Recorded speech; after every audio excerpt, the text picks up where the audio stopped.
Pan Michael. By Henryk Sienkiewicz. Epigraph.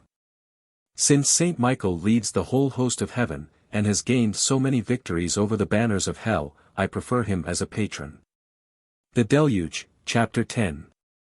How do you find this book? Any thoughts about the book or the author? Any suggestion for improvement? Please take a moment to share your thoughts in a comment. If you like it, share it with your friends who might enjoy it as well. Subscribe to keep in touch. Visit CompleteAudiobooks.com for more quality content. Dedication. 2. John Murray Brown, Esq. My dear Brown, you read With Fire and Sword in manuscript, you appreciated its character, and your house published it. What you did for the first, you did later on for the other two parts of the trilogy. Remembering your deep interest in all the translations, I beg to inscribe to you the concluding volume, Pan Michael. Jeremiah Curtin. Valentia Island, west coast of Ireland. August 15, 1893. Introduction. The great struggle begun by the Cossacks, and, after the victory at Korsun, continued by them and the Russian population of the Commonwealth, is described in With Fire and Sword. From the ambush on the Omelnik one to the Battle of Berestechko.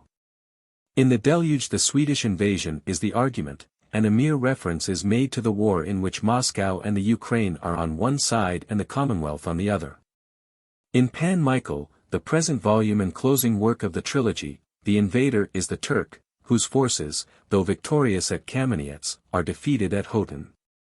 With Fire and Sword covers the war of 1648-49, which was ended at Zborovo, where a treaty most hateful to the Poles was concluded between the Cossacks and the Commonwealth.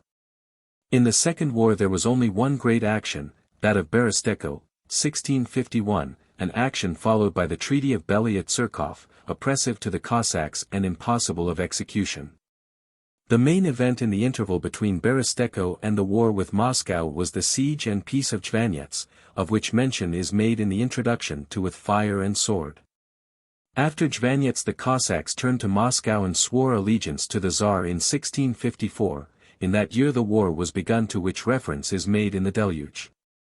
In addition to the Cossack cause Moscow had questions of her own, and invaded the Commonwealth with two separate armies, of these one moved on White Russia and Lithuania, the other joined the forces of Khmelnytsky. Moscow had rapid and brilliant success in the north. Smolensk, Orsha, and Vitebsk were taken in the opening campaign, as were Vilno, Kovna, and Grodno in the following summer. In 1655 White Russia and nearly all Lithuania came under the hand of the Tsar. In view of Moscow's great victories, Carl Gustaf made a sudden descent on the Commonwealth.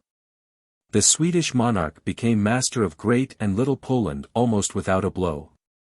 Jan Casimir fled to Silesia, and a majority of the nobles took the oath to Carl Gustaf. Moving from the Ukraine, Khmelnytsky and Buterlin, the Tsar's voevoda, carried all before them till they encamped outside Lvov. There the Cossack hetman gave audience to an envoy from Jan Casimir, and was persuaded to withdraw with his army, thus leaving the king one city in the Commonwealth, a great boon, as was evident soon after. When Swedish success was almost perfect, and the Commonwealth seemed lost, the Swedes laid siege to Częstochowa. The amazing defense of that sanctuary roused religious spirit in the Poles, who had tired of Swedish rigor. They resumed allegiance to Jan Casimir, who returned and rallied his adherents at Lvov, the city spared by Khmelnytsky. In the attempt to strike his rival in that capital of Red Russia, Carl Gustaf made the swift though calamitous march across Poland which Sienkiewicz has described in the Deluge so vividly. Soon after his return from Silesia, the Polish king sent an embassy to the Tsar. Austria sent another to strengthen it and arrange a treaty or a truce on some basis. Jan Casimir was eager for peace with Moscow at any price, especially a price paid in promises. The Tsar desired peace on terms that would give the Russian part of the Commonwealth to Moscow, Poland proper to become a hereditary kingdom in which the Tsar himself or his heir would succeed Jan Casimir. And thus give to both states the same sovereign, though different administrations. An agreement was effected, the sovereign or heir of Moscow was to succeed Yen Casimir, details of boundaries and succession to be settled by the Diet, both sides to refrain from hostilities till the Swedes were expelled. And neither to make peace with Sweden separately.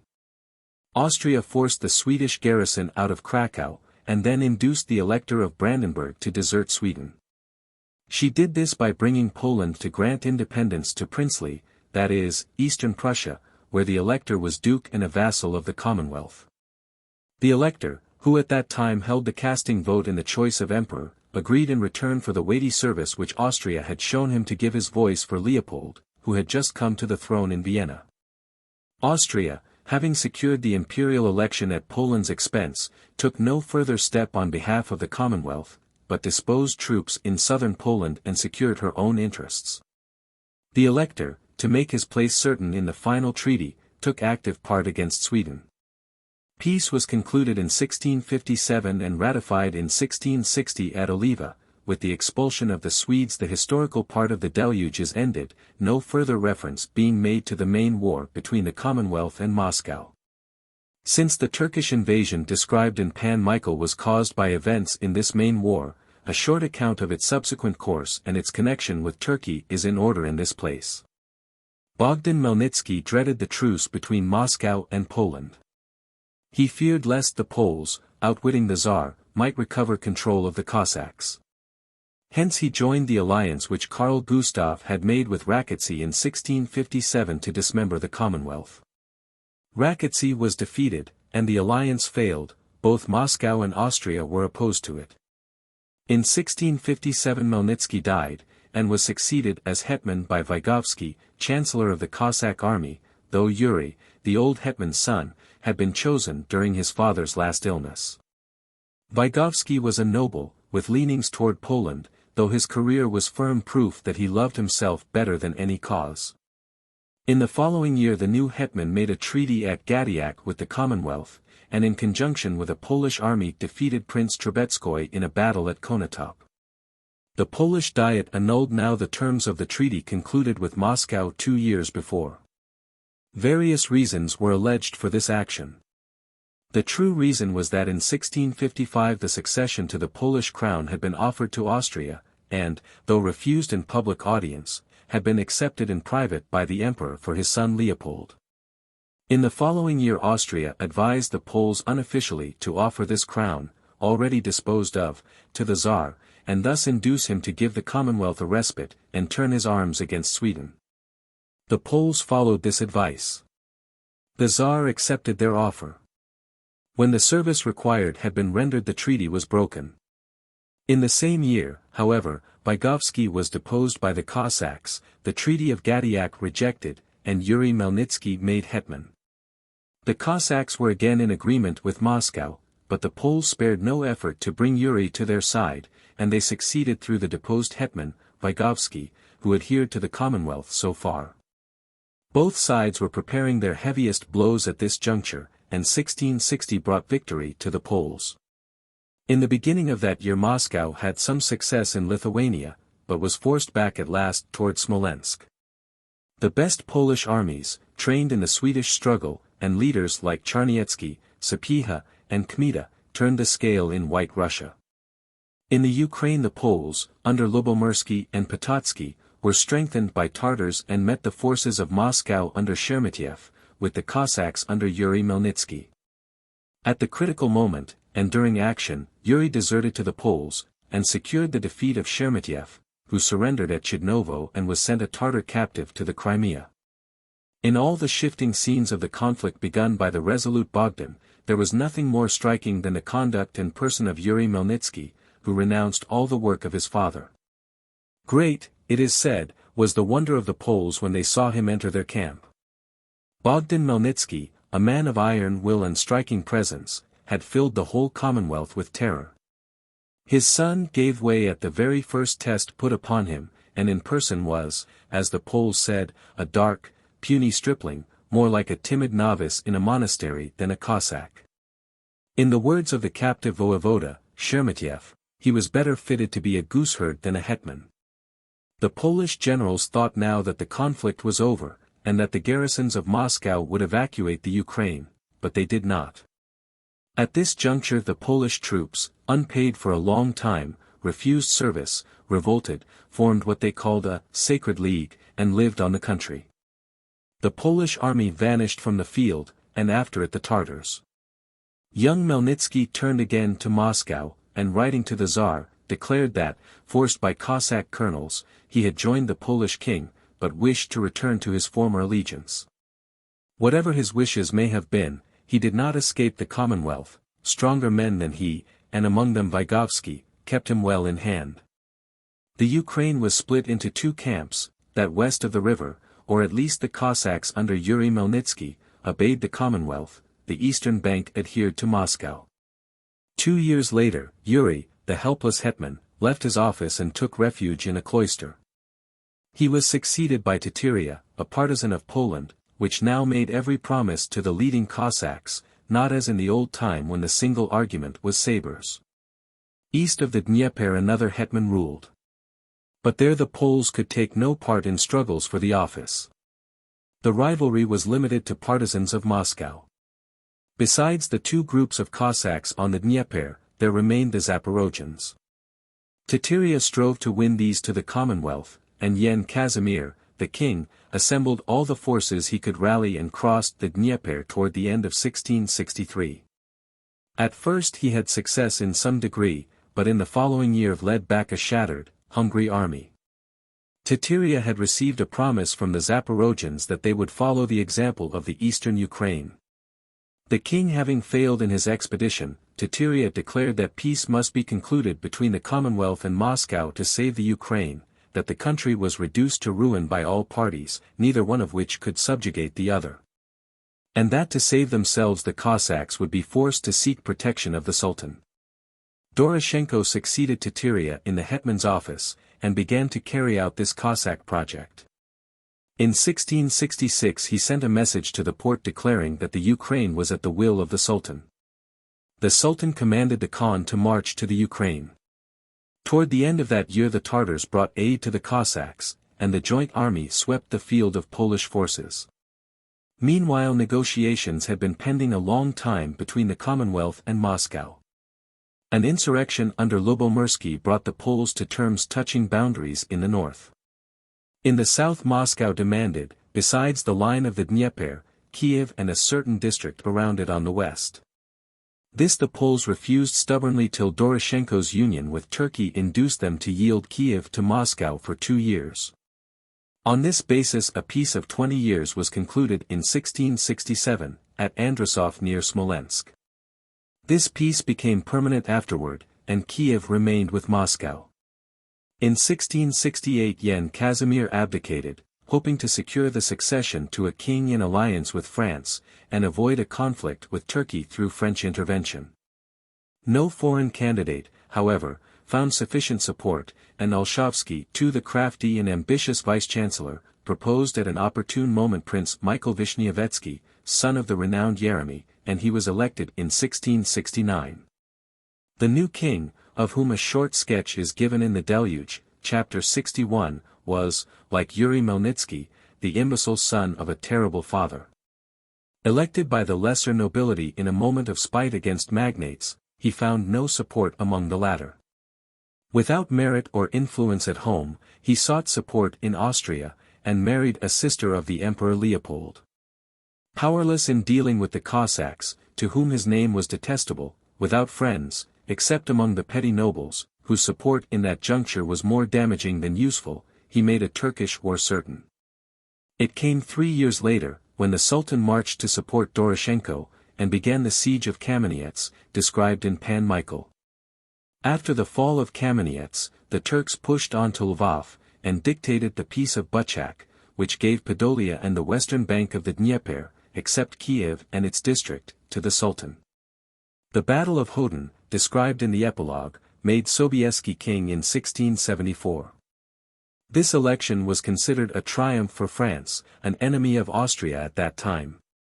And during the earlier years of his reign Sobieski was on the French side, and had sound reasons for this policy. In 1674 the Elector of Brandenburg attacked Swedish Pomerania.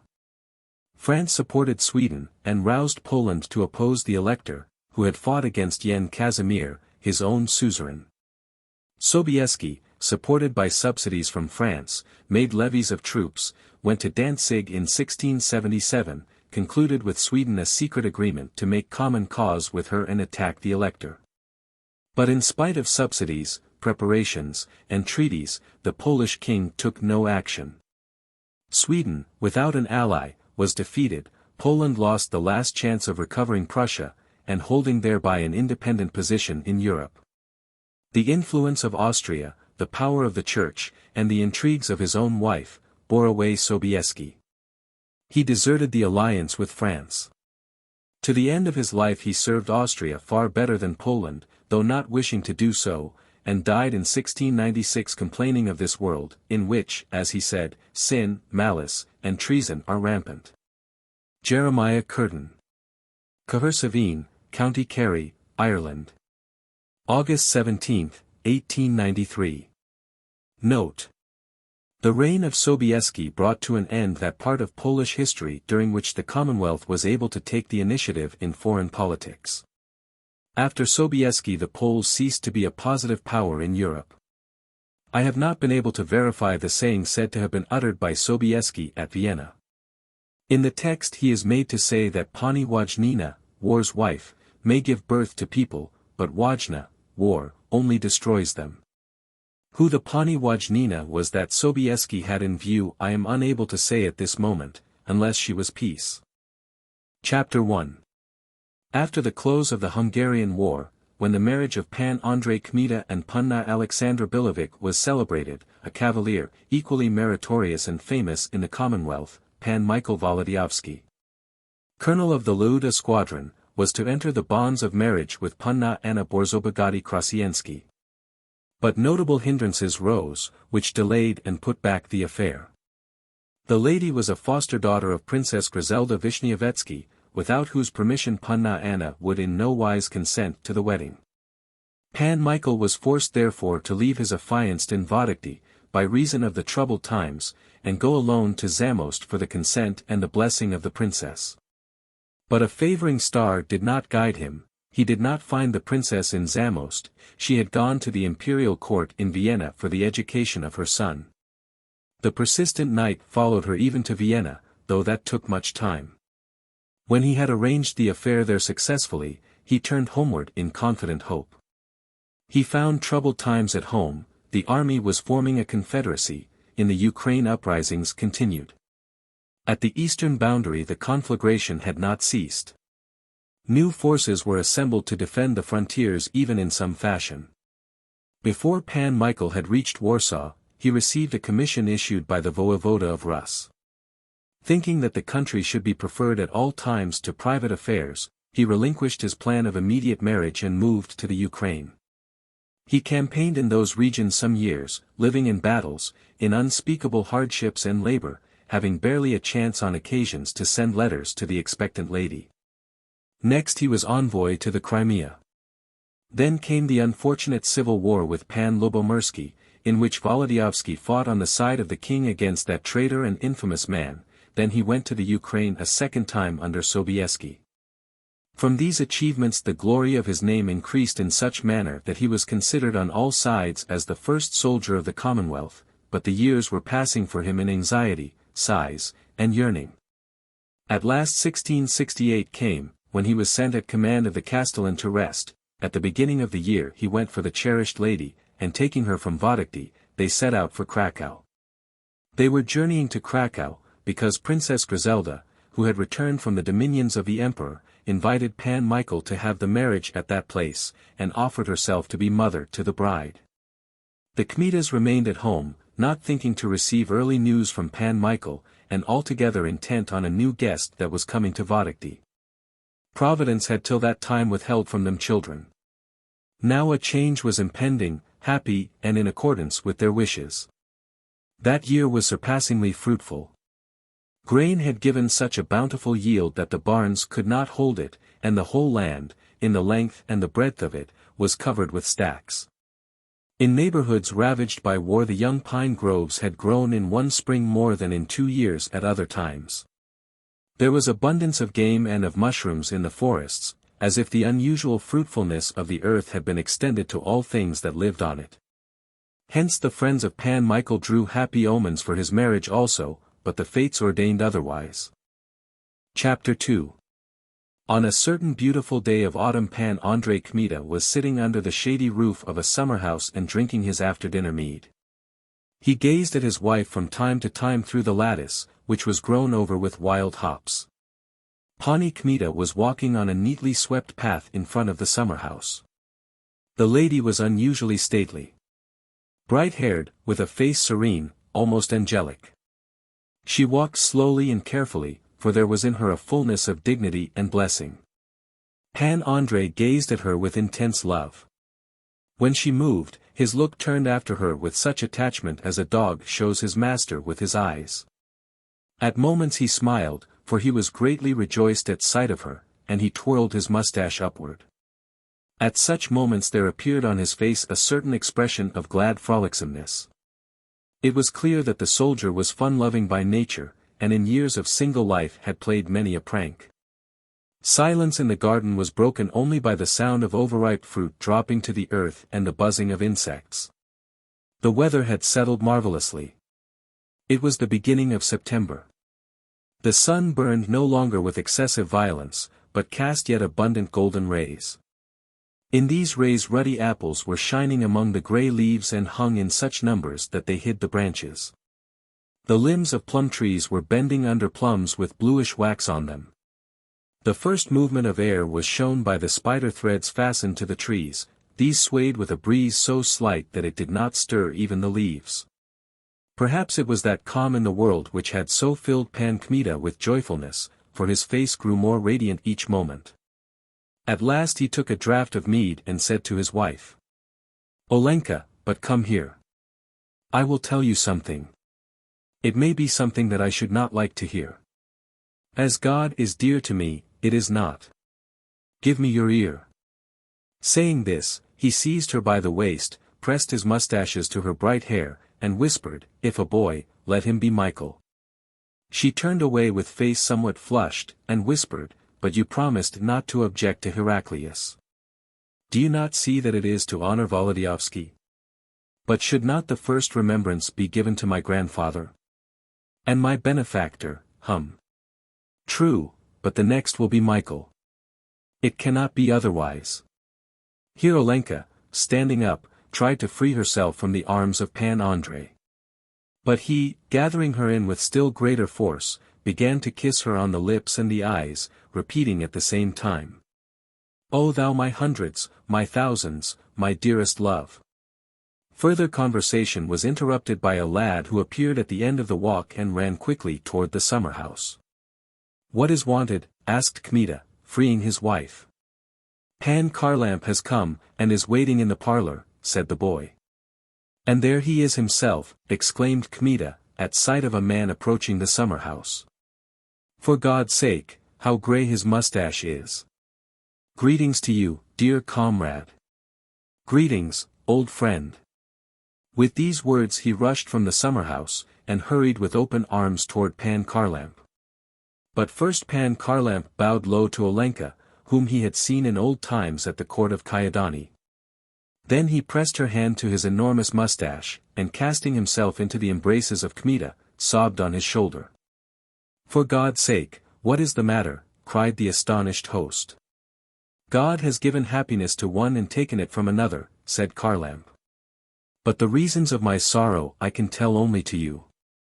Here he looked at Olenka. She, seeing that he was unwilling to speak in her presence, said to her husband, "I will send meat to you, gentlemen, and now I leave you." Kmita took Pan Kharlamp to the summer-house, and seating him on a bench, asked, "What is the matter? Are you in need of assistance? Count on me as on Zawisza, 3. "Nothing is the matter with me," said the old soldier, "and I need no assistance while I can move this hand and this saber. But our friend, the most worthy cavalier in the Commonwealth, is in cruel suffering. I know not whether he is breathing yet. By Christ's wounds. Has anything happened to Wołodyjowski?"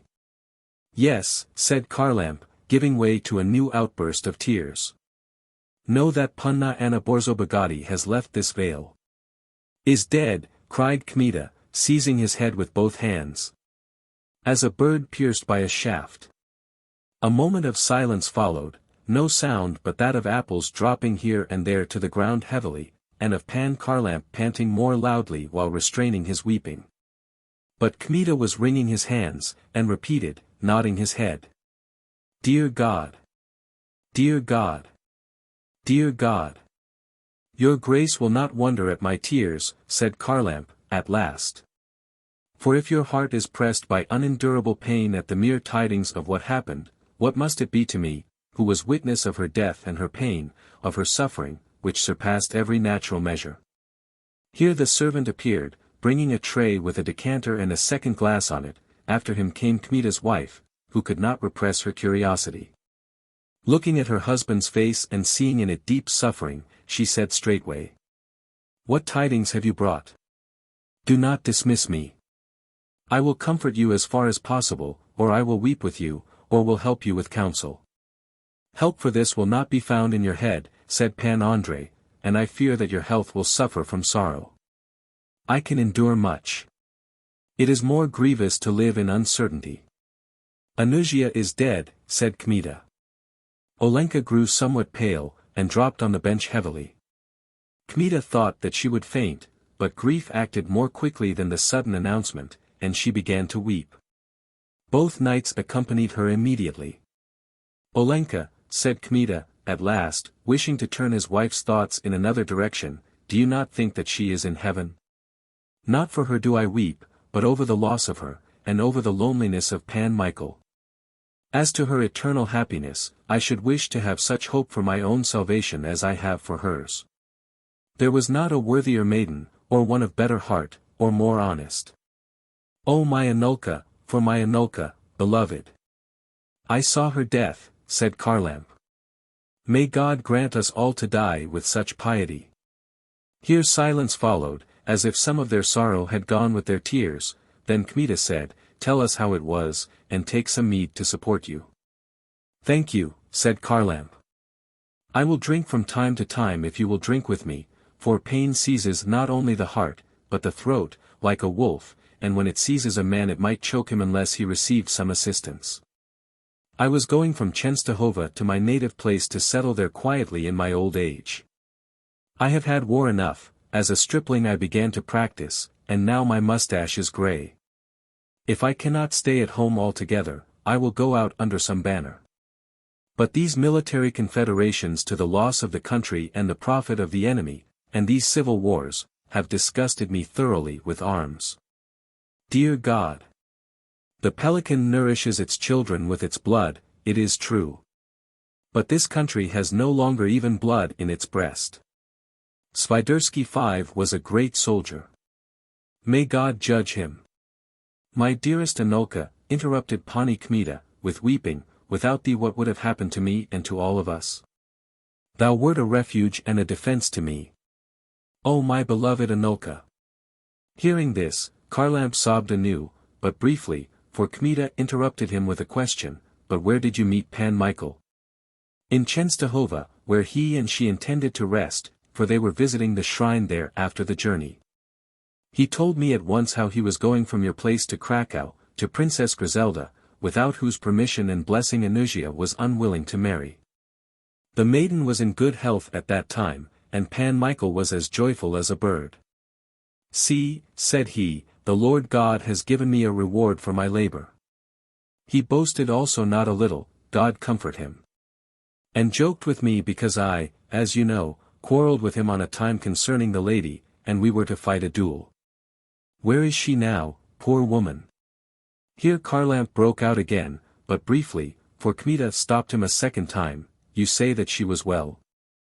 How came the attack, then, so suddenly? That it was sudden, is true. She was lodging with Pani Martsin Zamoyski, who, with her husband, was spending some time in Chenstohova. Pan Michael used to sit all the day with her. He complained of delay somewhat, and said they might be a whole year on the journey to Krakow, for everyone on the way would detain him. And this is no wonder. Every man is glad to entertain such a soldier as Pan Michael, and whoever could catch him would keep him.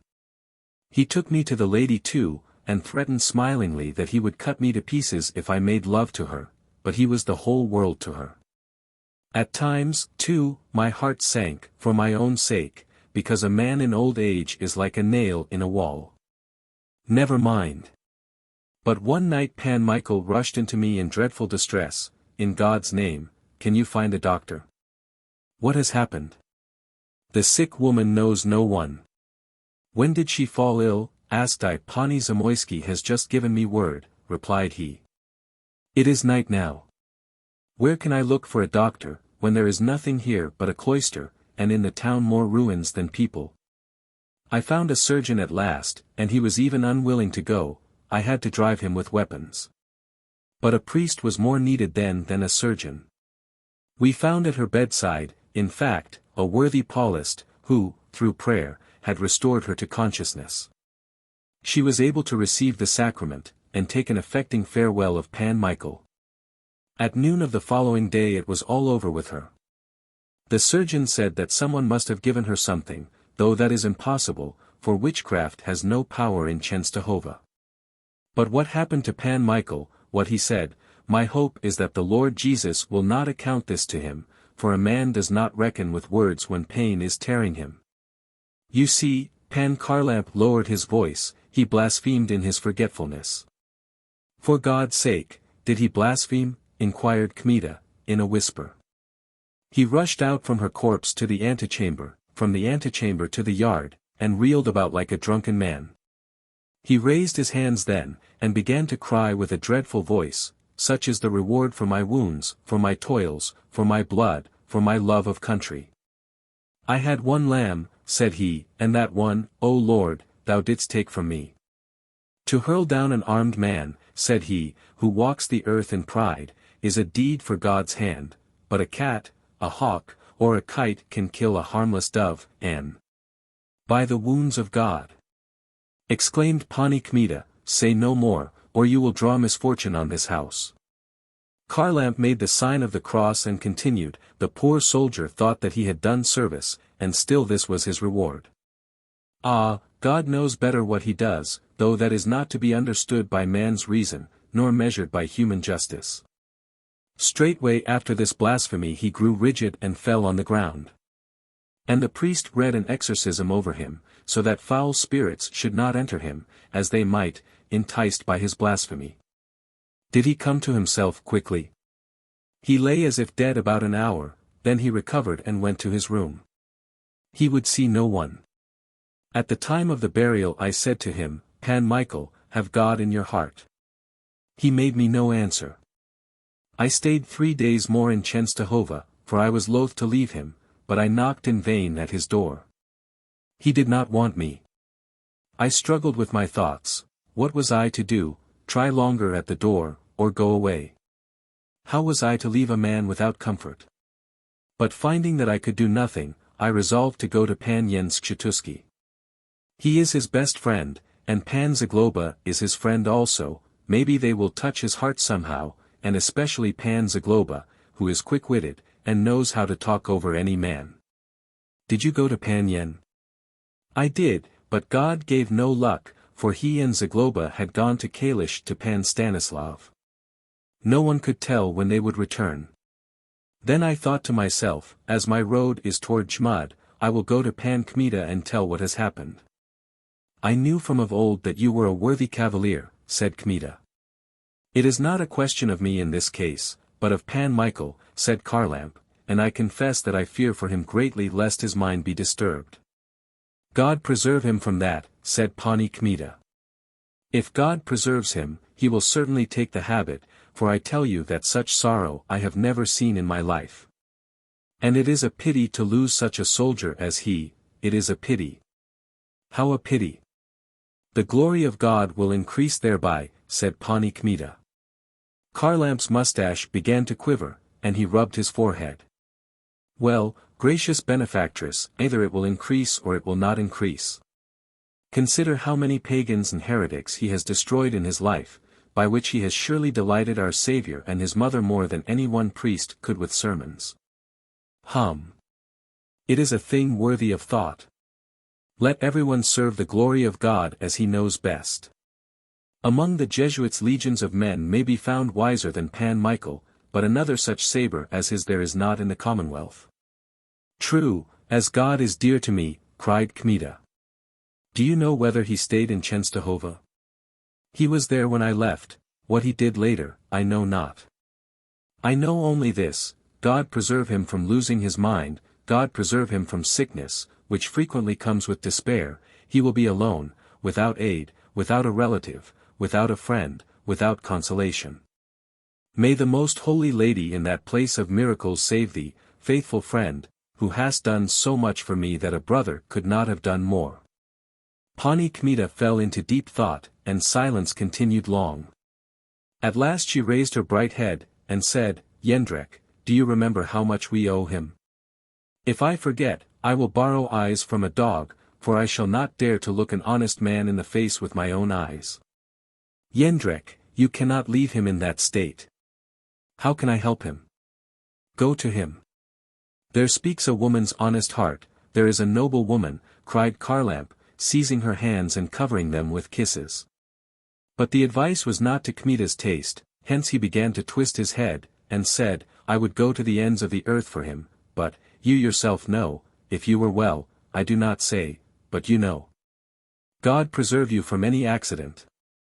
I should wither away from anxiety, a wife is above the best friend. I am sorry for Pan Michael but, you yourself know. I will remain under the protection of the Lauda Fathers. It is peaceful here now, and I shall not be afraid of any small thing. Without God's will a hair will not fall from my head, and Pan Michael needs rescue, perhaps. Oi, he needs it, put in Kharlamp. Jędrek, I am in good health. Harm will come to me from no one, I know that you are unwilling to go. I would rather go against cannon with an oven stick, interrupted Kmita. If you stay, do you think it will not be bitter for you here when you think, I have abandoned my friend? And besides, the Lord God may easily take away his blessing in his just wrath. You beat a knot into my head. You say that he may take away his blessing. I fear that. It is a sacred duty to save such a friend as Pan Michael. I love Michael with my whole heart. The case is a hard one. If there is need, there is urgent need, for every hour in this matter is important. I will go at once to the stables. By the living God, is there no other way out of it? The evil one inspired Pan Yen and Zagloba to go to Kalisz. It is not a question with me of myself, but of you, dearest. I would rather lose all I have than be without you one day. Should anyone say that I go from you not on public service, I would plant my sword hilt in his mouth to the cross. Duty, you say. Let it be so. He is a fool who hesitates. If this were for anyone else but Michael, I never should do it. Here Pan Andrei turned to Kharlamp. Gracious sir, I beg you to come to the stable, we will choose horses. And you, Olenka, see that my trunk is ready. Let some of the Lauda men look to the threshing. Pan Kharlamp, you must stay with us even a fortnight, you will take care of my wife for me. Some land may be found for you here in the neighborhood. Take Lubek. Come to the stable. I will start in an hour. If 'tis needful, 'tis needful. Chapter 3. Some time before sunset Pan Kmita set out, blessed by his tearful wife with a crucifix, in which splinters of the Holy Cross were set in gold. And since during long years the knight had been inured to sudden journeys, when he started, he rushed forth as if to seize Tartars escaping with plunder. When he reached Vilno, he held on through Grodno to Bialystok, and thence to Siedlec. In passing through Lukov, he learned that Pan Yen had returned the day previous from Kalisz with his wife and children, Pan Zagloba accompanying. He determined, therefore, to go to them. For with whom could he take more efficient counsel touching the rescue of Pan Michael? They received him with surprise and delight, which were turned into weeping, however, when he told them the cause of his coming. Pan Zagloba was unable all day to calm himself, and shed so many tears at the pond that, as he said himself afterward, the pond rose, and they had to lift the floodgate. But when he had wept himself out, he thought deeply. And this is what he said at the council. Yen, you cannot go, for you are chosen to the chapter. There will be a multitude of cases, as after so many wars the country is full of unquiet spirits. From what you relate, Pan Kmita, it is clear that the stork six will remain in Vodokty all winter, since they are on the work list and must attend to their duties. It is no wonder that with such housekeeping you are in no haste for the journey, especially since 'tis unknown how long it may last. You have shown a great heart by coming, but if I am to give earnest advice, I will say, go home. For in Michael's case a near confidant is called for, one who will not be offended at a harsh answer, or because there is no wish to admit him. Patience is needful, and long experience. And your grace has only friendship for Michael, which in such a contingency is not enough. But be not offended, for you must confess that Yen and I are older friends, and have passed through more adventures with him than you have. Dear God! How many are the times in which I saved him, and he me, from disaster. I will resign my functions as a deputy, interrupted Pan Yen. Yen, that is public service, retorted Zagloba, with sternness. God sees, said the afflicted Pan Yen, that I love my cousin Stanislav with true brotherly affection, but Michael is nearer to me than a brother. He is nearer to me than any blood relative, especially since I never had one. It is not the time now to discuss our affection.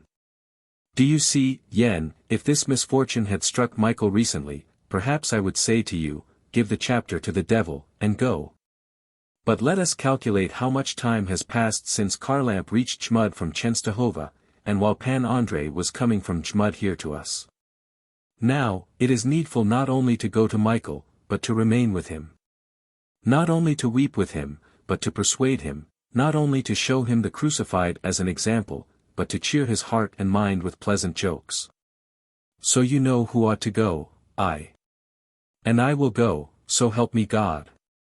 If I find him in Chenstohova, I will bring him to this place, if I do not find him, I will follow him even to Moldavia, and I will not cease to seek for him while I am able to raise with my own strength a pinch of snuff to my nostrils. When they had heard this, the two knights fell to embracing Pan Zagloba, and he grew somewhat tender over the misfortune of Pan Michael and his own coming fatigues. Therefore he began to shed tears. And at last, when he had embraces enough, he said, but do not thank me for Pan Michael, you are not nearer to him than I. Not for Pan Michael do we thank you, said Kmita. But that man must have a heart of iron, or rather one not at all human, who would be unmoved at sight of your readiness, which in the service of a friend makes no account of fatigue and has no thought for age. Other men in your years think only of a warm corner, but you speak of a long journey as if you were of my years or those of Pan Yen. Zagloba did not conceal his years, it is true. But, in general, he did not wish people to mention old age as an attendant of incapability. Hence, though his eyes were still red, he glanced quickly and with a certain dissatisfaction at Kmita, and answered. My dear sir, when my 77th year was beginning, my heart felt a slight sinking, because 2 axes 7 were over my neck. But when the 8th 10 of years passed me, such courage entered my body that a wife tripped into my brain. And had I married, we might see who would be first to have cause of boasting, you or I. I am not given to boasting, said Kmita. But I do not spare praises on your grace. And I should have surely confused you as I did Revera Potocki, the hetman, in presence of the king, when he jested at my age. I challenged him to show who could make the greatest number of goat springs one after the other. And what came of it? The hetman made 3, the heyduks had to lift him, for he could not rise alone. And I went all around with nearly 35 springs. Ask Pan Yen, who saw it all with his own eyes. Pan Yen, knowing that Zagloba had had for some time the habit of referring to him as an eyewitness of everything, did not wink, but spoke again of Pan Michael. Zagloba sank into silence, and began to think of some subject deeply. At last he dropped into better humor and said after supper. I will tell you a thing that not every mind could hit upon. I trust in God that our Michael will come out of this trouble more easily than we thought at first. God grant. But whence did that come to your head? Inquired Kmita. Besides an acquaintance with Michael, it is necessary to have quick wit from nature and long experience, and the latter is not possible at your years. Each man has his own special qualities. When misfortune strikes some men, it is, speaking figuratively, as if you were to throw a stone into a river. On the surface the water flows, as it were, quietly. But the stone lies at the bottom and hinders the natural current, and stops it and tears it terribly, and it will lie there and tear it till all the water of that river flows into the sticks. Yen, you may be counted with such men. But there is more suffering in the world for them, since the pain, and the memory of what caused it, do not leave them. But others receive misfortune as if someone had struck them with a fist on the shoulder. They lose their senses for the moment, revive later on, and when the black and blue spot is well, they forget it. Oi! Such a nature is better in this world, which is full of misfortune. The knights listened with attention to the wise words of Zagloba. He was glad to see that they listened with such respect, and continued. I know Michael through and through. And God is my witness that I have no wish to find fault with him now, but it seems to me that he grieves more for the loss of the marriage than of the maiden. It is nothing that terrible despair has come, though that too, especially for him, is a misfortune above misfortunes. You cannot even imagine what a wish that man had to marry. There is not in him greed or ambition of any kind, or selfishness. He has left what he had, he has as good as lost his own fortune, he has not asked for his salary. But in return for all his labors and services he expected, from the Lord God and the Commonwealth, only a wife. And he reckoned in his soul that such bread as that belonged to him. And he was about to put it to his mouth, when right there, as it were, someone sneered at him, saying, You have it now. Eat it. What wonder that despair seized him. I do not say that he did not grieve for the maiden. But as God is dear to me, he grieved more for the marriage, though he would himself swear to the opposite. That may be true, said Pan Yen. Wait. Only let those wounds of his soul close and heal. We shall see if his old wish will not come again.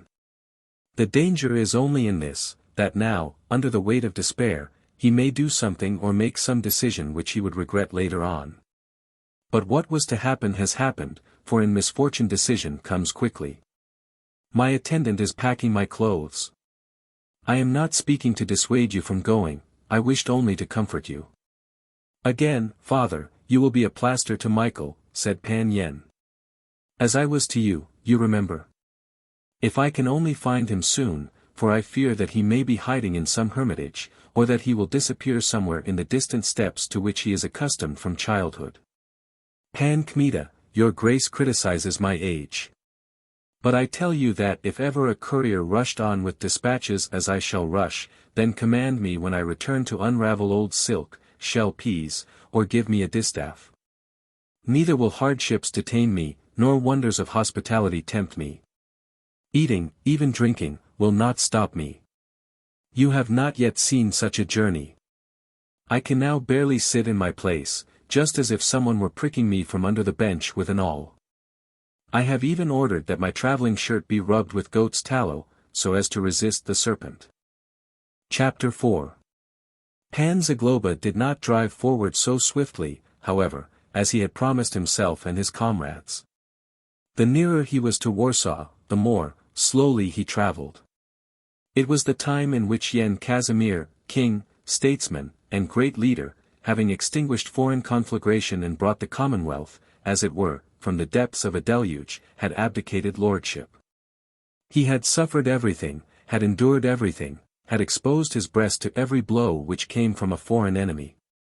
But when later on he aimed at internal reforms and instead of aid from the nation found only opposition and ingratitude, he removed from his anointed temples of his own will that crown which had become an unendurable burden to him. The district and general diets had been held already, and Prajmovsky, the primate, summoned the convocation for November 5. Great were the early efforts of various candidates, great the rivalry of various parties. And though it was the election alone which would decide, still, each one felt the uncommon importance of the Diet of Convocation. Therefore deputies were hastening to Warsaw, on wheels and on horseback, with attendants and servants. Senators were moving to the capital, and with each one of them a magnificent escort.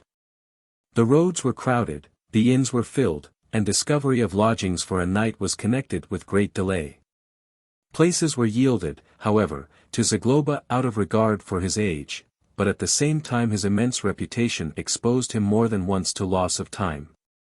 This was the way of it, he would come to some public house, and not another finger could be thrust into the place. The personage who with his escort had occupied the building would come out then, through curiosity to see who had arrived, and finding a man with mustaches and beard as white as milk, would say, in view of such dignity, "I beg your grace, my benefactor, to come with me for a chance bite."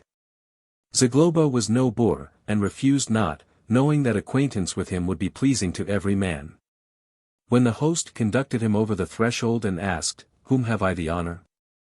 he merely put his hands on his hips, and sure of the effect, answered in 2 words, "Zagloba sum." "I am Zagloba." Indeed, it never happened that after those 2 words a great opening of arms did not follow, and exclamations, "I shall inscribe this among my most fortunate days." And the cries of officers or nobles, "Look at him. That is the model, the gloria et decus, glory and honor, of all the cavaliers of the Commonwealth." They hurried together then to wonder at Zagloba, the younger men came to kiss the skirts of his travelling coat. After that they drew out of the wagons kegs and vessels, and a gaudium, rejoicing, followed, continuing sometimes a number of days.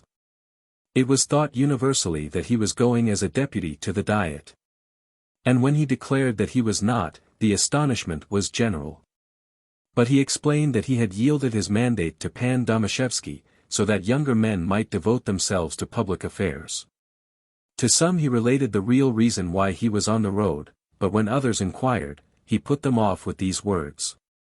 "Accustomed to war from youthful years, I wanted in old age to have a last drive at Doroshenko." After these words they wondered still more at him, and to no one did he seem less important because he was not a deputy, for all knew that among the audience were men who had more power than the deputies themselves. Besides, every senator, even the most eminent, had in mind that, a couple of months later, the election would follow, and then every word of a man of such fame among the knighthood would have value beyond estimation. They carried, therefore, Zagloba in their arms, and stood before him with bared heads, even the greatest lords. Pan Podlyasky drank 3 days with him, the Patzes, whom he met in Kalishin, bore him on their hands.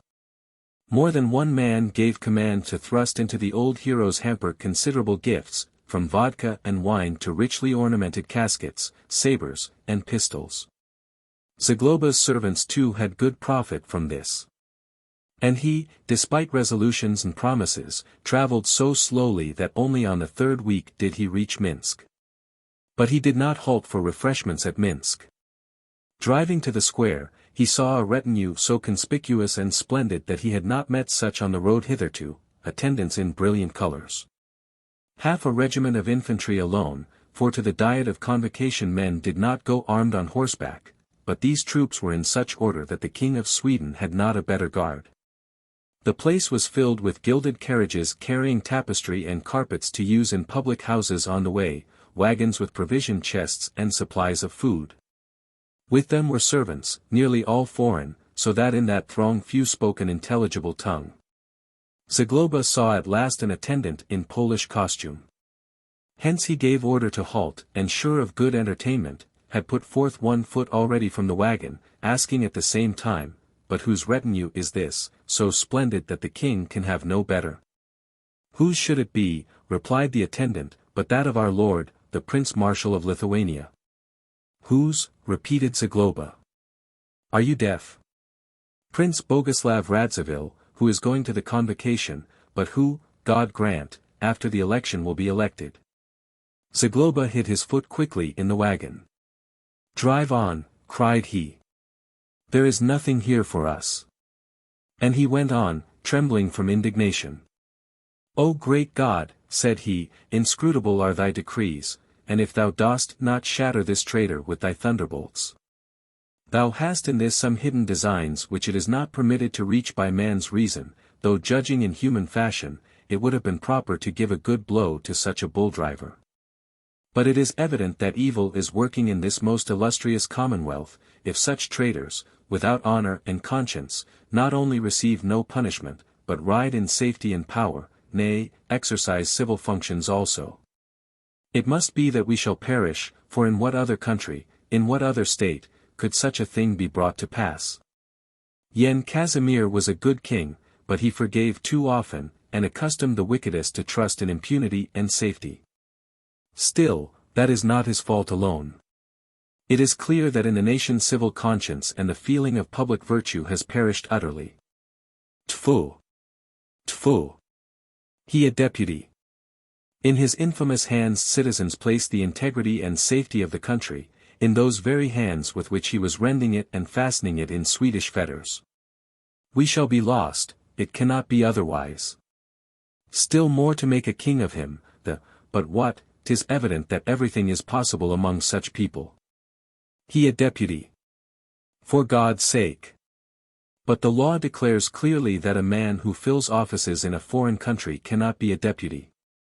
And he is a governor-general in princely Prussia under his mangy uncle. Ah, ha! Wait, I have thee. And verifications at the Diet, what are they for?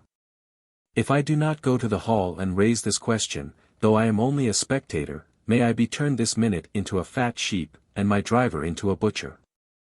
I will find among deputies men to support me. I know not, traitor, whether I can overcome such a potentate and exclude thee, but what I shall do will not help thy election, that is sure. And Michael, poor fellow, must wait for me, since this is an action of public importance. So thought Zagloba, promising himself to attend with care to that case of expulsion, and to bring over deputies in private. For this reason he hastened on more hurriedly to Warsaw from Minsk, fearing to be late for the opening of the Diet. But he came early enough. The concourse of deputies and other persons was so great that it was utterly impossible to find lodgings in Warsaw itself, or in Praga, or even outside the city. It was difficult too to find a place in a private house, for 3 or 4 persons were lodged in single rooms. Zagloba spent the first night in a shop, and it passed rather pleasantly. But in the morning, when he found himself in his wagon, he did not know well what to do. My God! My God, said he, falling into evil humor, and looking around on the Krakow suburbs, which he had just passed. Here are the Bernardines, and there is the ruin of the Kazanovsky Palace. Thankless city. I had to wrest it from the enemy with my blood and toil, and now it grudges me a corner for my grey head. But the city did not by any means grudge Zagloba a corner for his grey head, it simply hadn't one. Meanwhile a lucky star was watching over him, for barely had he reached the palace of the Koniecpolskis when a voice called from one side to his driver, "Stop." The man reined in the horses. Then an unknown nobleman approached the wagon with gleaming face, and cried out, "Pan Zagloba. Does your grace not know me?" Zagloba saw before him a man of somewhat over 30 years, wearing a leopard skin cap with a feather, an unerring mark of military service, a poppy-colored undercoat, and a dark red contouche, girded with a gold brocade belt. The face of the unknown was of unusual beauty, his complexion was pale, but burned somewhat by wind in the fields to a yellowish tinge, his blue eyes were full of a certain melancholy and pensiveness. His features were unusually symmetrical, almost too beautiful for a man. Notwithstanding his Polish dress, he wore long hair and a beard cut in foreign fashion. Halting at the wagon, he opened his arms widely. And Zagloba, though he could not remember him at once, bent over and embraced him.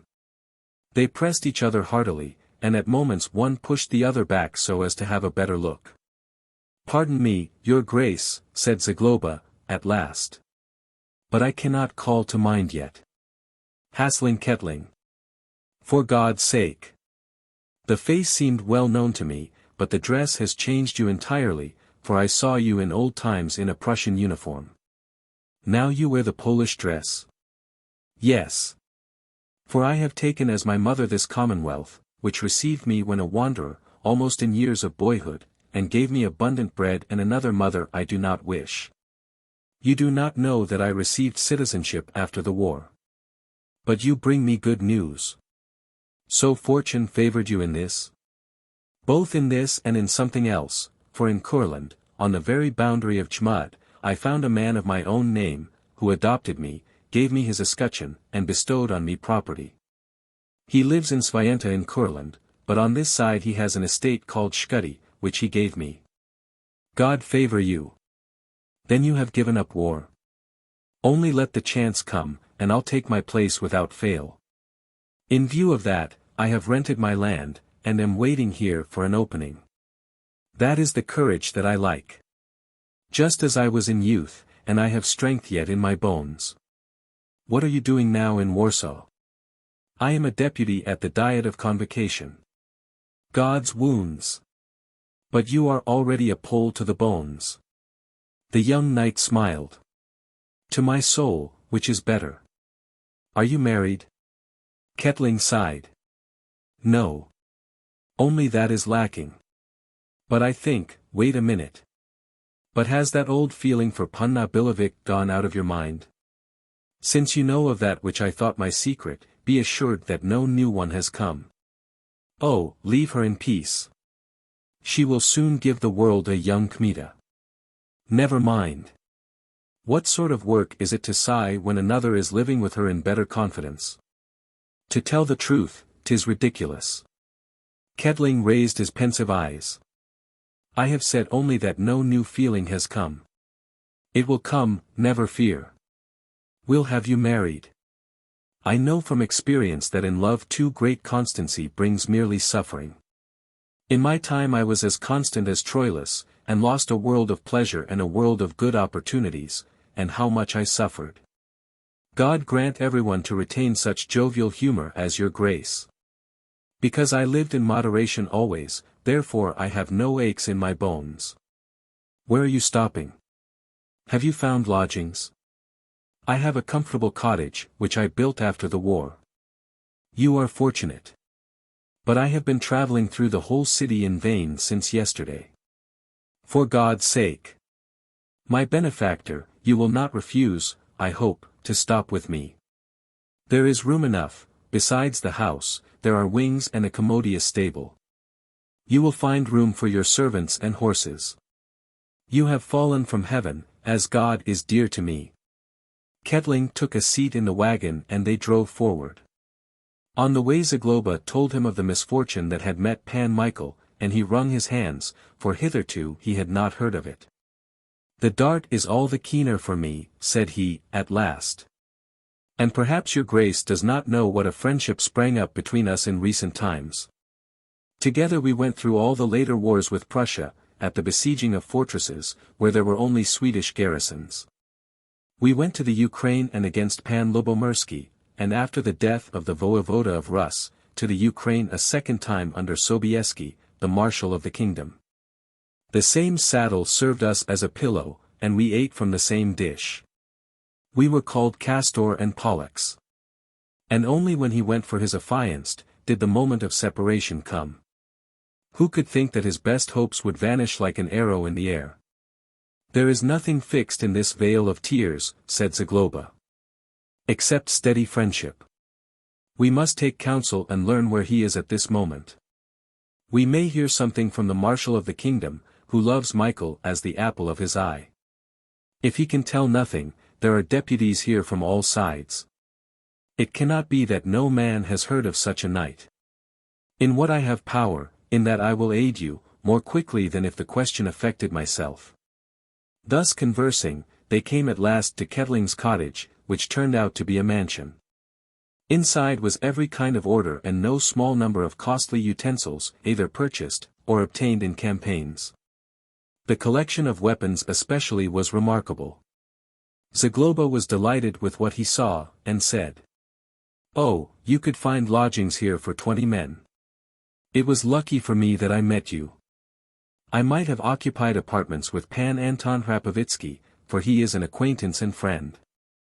The Patsas also invited me, they are seeking partisans against the Radzivills, but I prefer to be with you.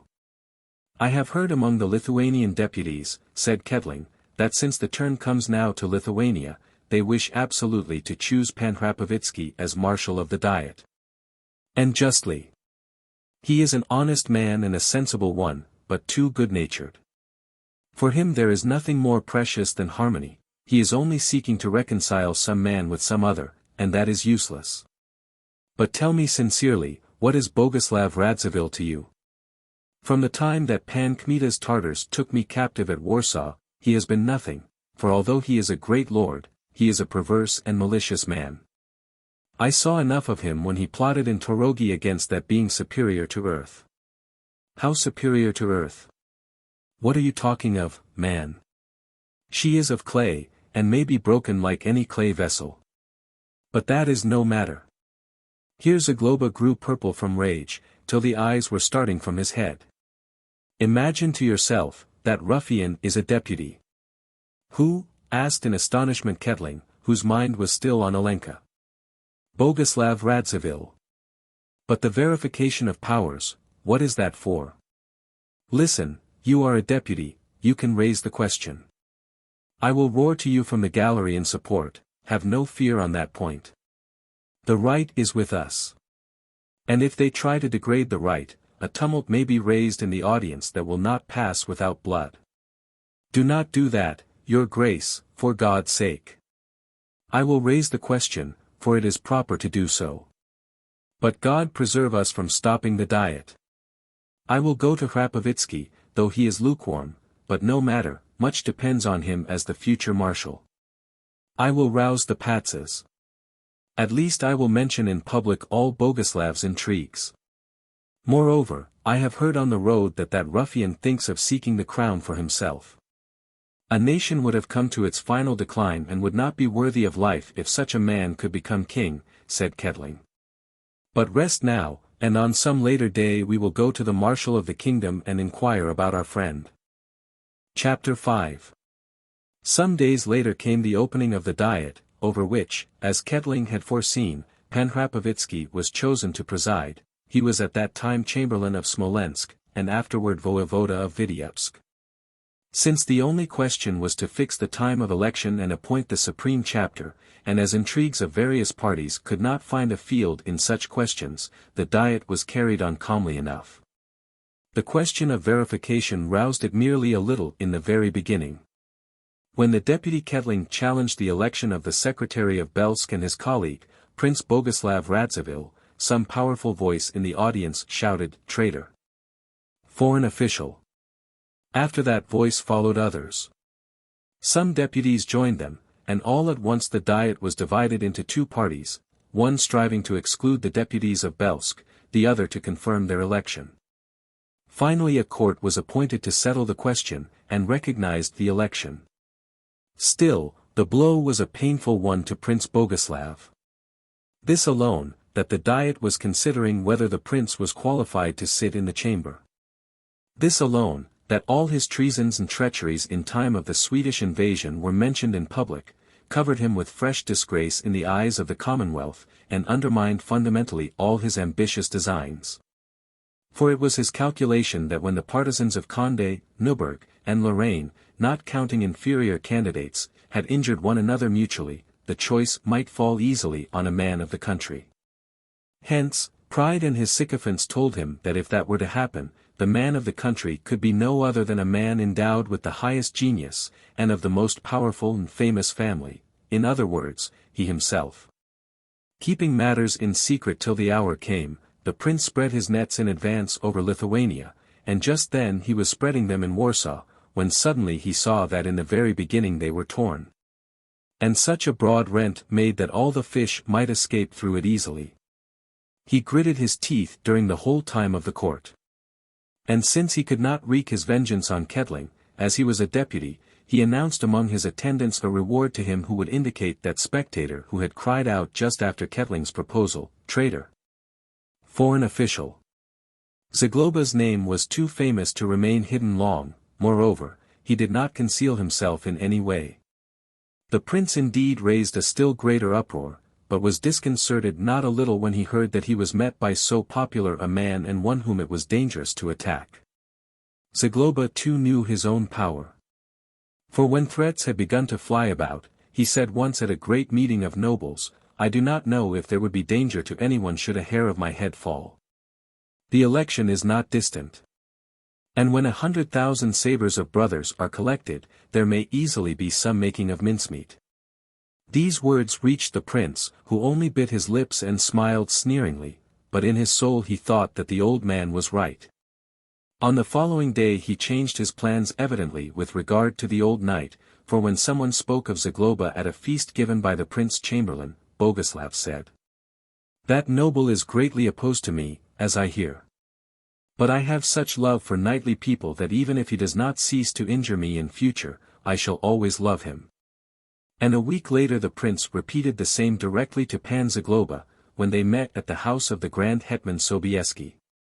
Though Zagloba preserved a calm face, full of courage, the heart fluttered a little in his breast at sight of the prince, for Boguslav had far-reaching hands, and was a man-eater of whom all were in dread.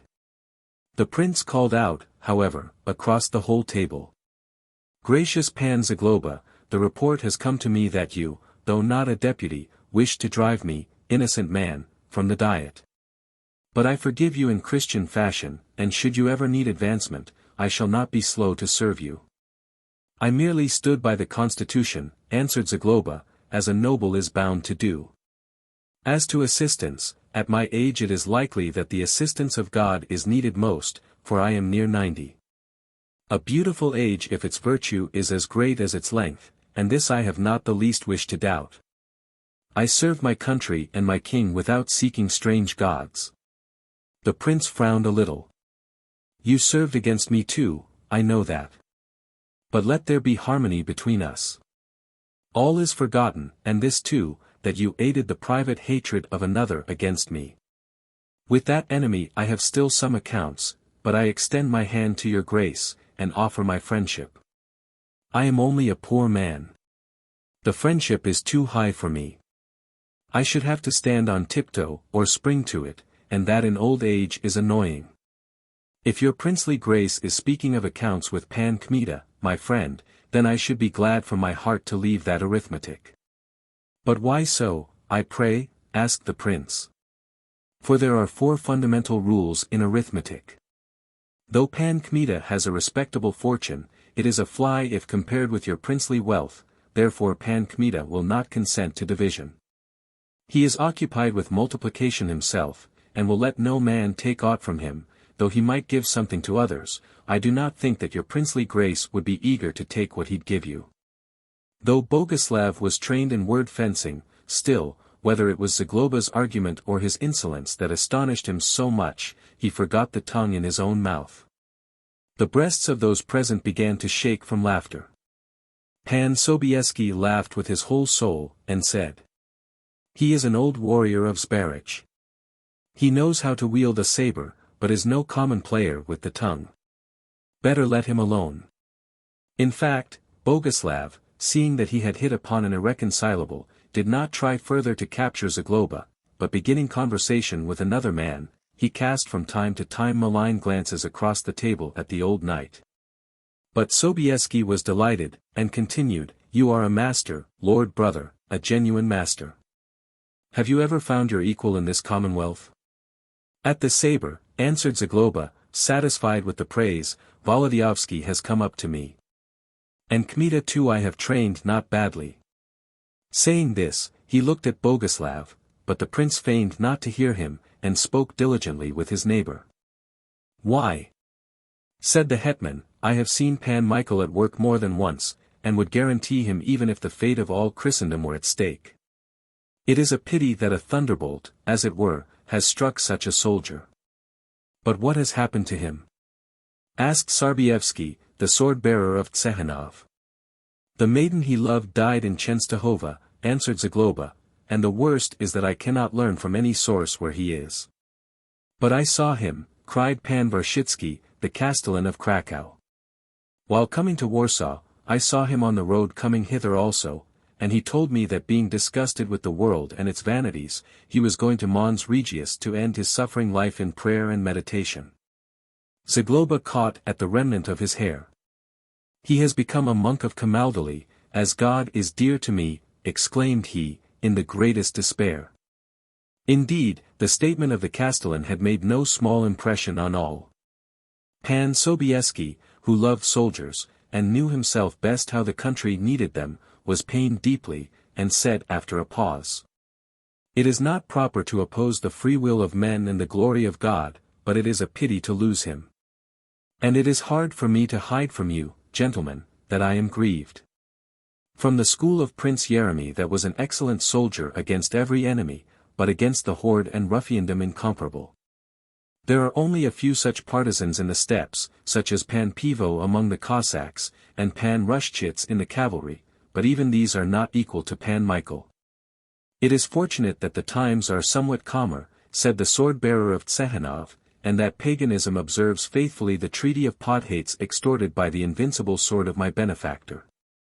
Here the sword-bearer inclined before Sobieski, who rejoiced in his heart at the public praise, and answered, "That was due, in the first instance, to the goodness of God, who permitted me to stand at the threshold of the Commonwealth, and cut the enemy somewhat.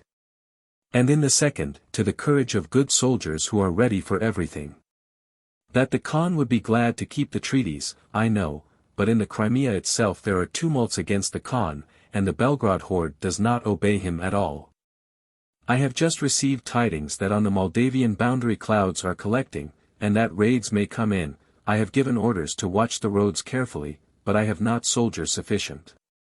If I send some to one place, an opening is left in another.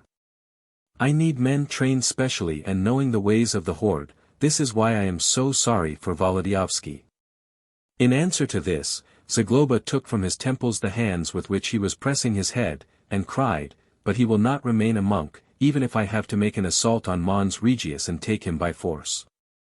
For God's sake! I will go to him straightway tomorrow, and perhaps he will obey my persuasion. If not, I will go to the primate, to the prior. Even if I have to go to Rome, I will go. I have no wish to detract from the glory of God. But what sort of a monk would he be without a beard? He has as much hair on his face as I on my fist. As God is dear to me, he will never be able to sing Mass. Or if he sings it, the rats will run out of the cloister, for they will think a tomcat is wailing. Forgive me, gentlemen, for speaking what sorrow brings to my tongue. If I had a son, I could not love him as I do that man. God be with him. God be with him. Even if he were to become a Bernardine, but a monk of Camaldoli. As I sit here, a living man, nothing can come of this. I will go straightway to the primate tomorrow, for a letter to the prior.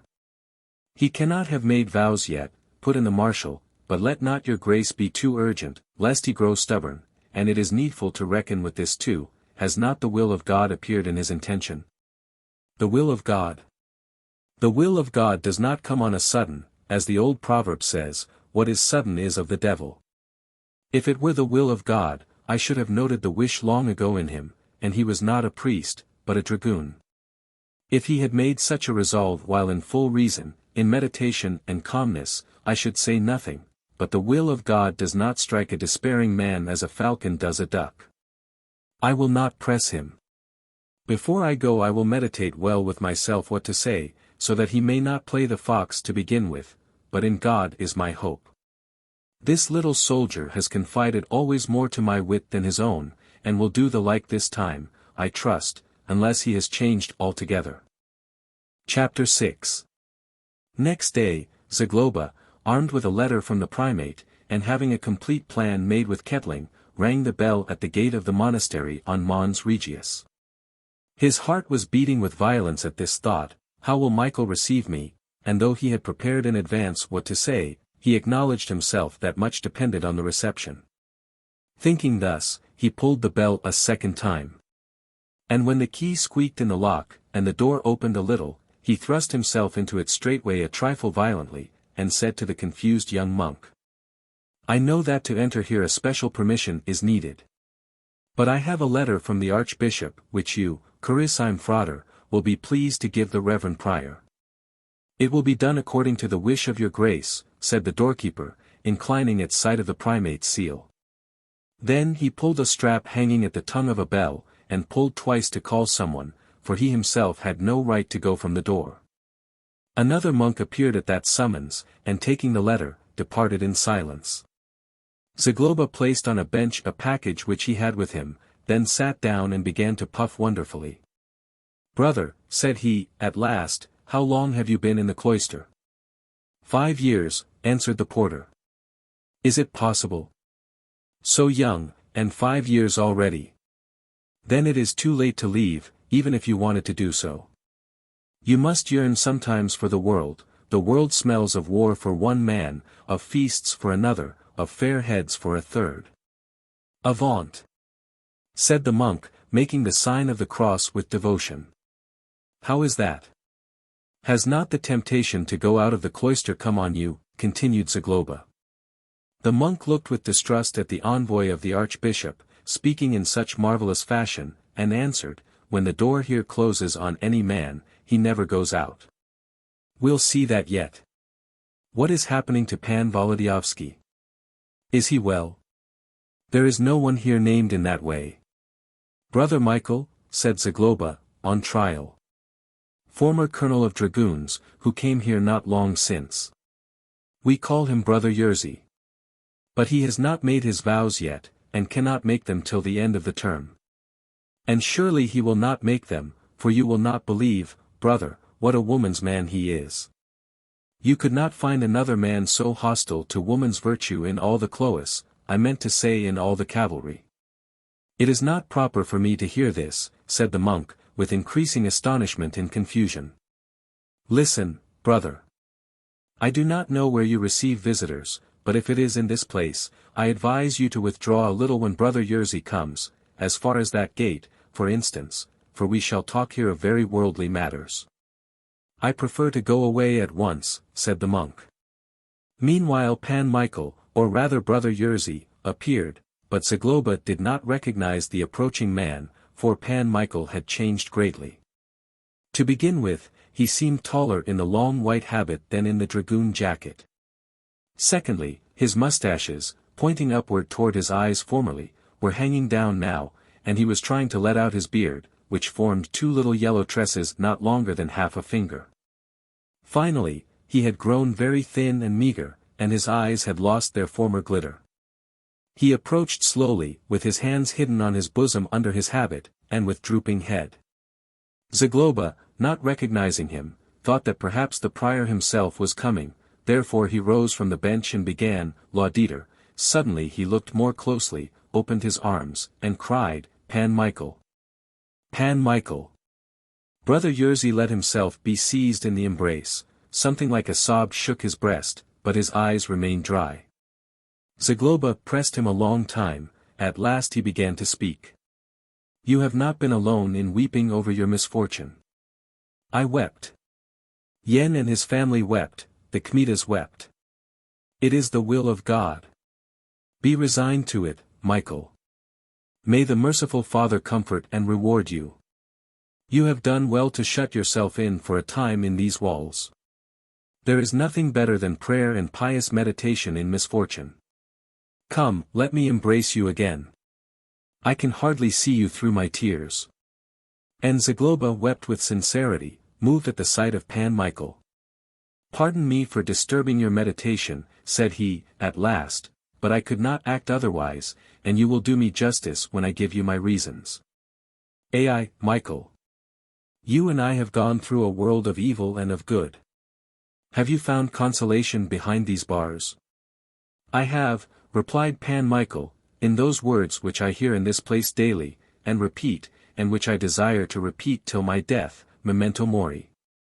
In death is consolation for me."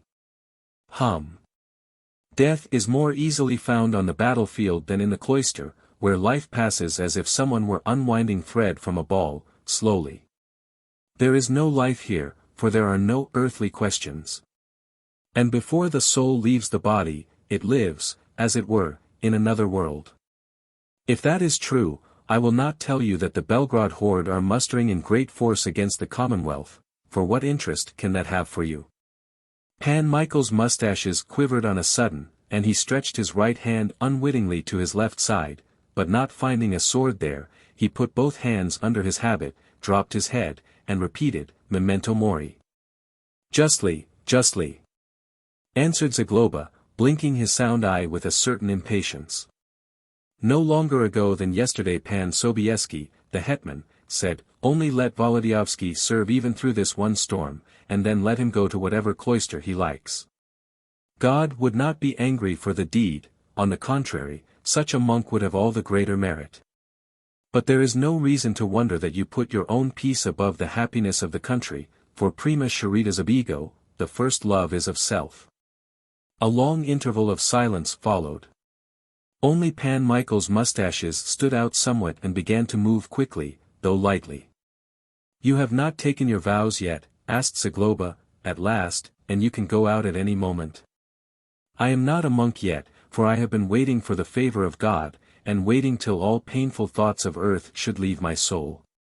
His favor is upon me now, peace is returning to me. I can go out. But I have no wish to go, since the time is drawing near in which I can make my vows with a clear conscience and free from earthly desires. I have no wish to lead you away from this. On the contrary, I applaud your resolution, though I remember that when Yen in his time intended to become a monk, he waited till the country was free from the storm of the enemy. But do as you wish. In truth, it is not I who will lead you away. For I myself in my own time felt a vocation for monastic life. 50 years ago I even began my novitiate. I am a rogue if I did not. Well, God gave me another direction. Only I tell you this, Michael, you must go out with me now even for 2 days. Why must I go out? Leave me in peace, said Wołodyjowski. Zagloba raised the skirt of his coat to his eyes and began to sob. I do not beg rescue for myself, said he, in a broken voice, though Prince Boguslav Radziwill is hunting me with vengeance, he puts his murderers in ambush against me, and there is no one to defend and protect me, old man. I was thinking that you, but never mind. I will love you all my life, even if you are unwilling to know me. Only pray for my soul, for I shall not escape Boguslav's hands. Let that come upon me which has to come. But another friend of yours, who shared every morsel of bread with you, is now on his deathbed, and wishes to see you without fail. He is unwilling to die without you, for he has some confession to make on which his soul's peace depends. Pan Michael, who had heard of Zagloba's danger with great emotion, sprang forward now, and seizing him by the arms, inquired, Is it Pan Yen? No, not Yen, but Ketling. For God's sake. What has happened to him? He was shot by Prince Boguslav's ruffians while defending me. I know not whether he will be alive in 24 hours. It is for you, Michael, that we have both fallen into these straits, for we came to Warsaw only to think out some consolation for you. Come for even 2 days, and console a dying man. You will return later, you will become a monk. I have brought the recommendation of the primate to the prior to raise no impediment against you. Only hasten, for every moment is precious. For God's sake, cried Pan Michael, what do I hear? Impediments cannot keep me, for so far I am here only on meditation. As God lives, the prayer of a dying man is sacred. I cannot refuse that. It would be a mortal sin, cried Zagloba. That is true. It is always that traitor, Boguslav, but if I do not avenge Ketling, may I never come back. I will find those ruffians, and I will split their skulls. O great God! Sinful thoughts are already attacking me. Memento mori. Only wait here till I put on my old clothes, for it is not permitted to go out in the habit.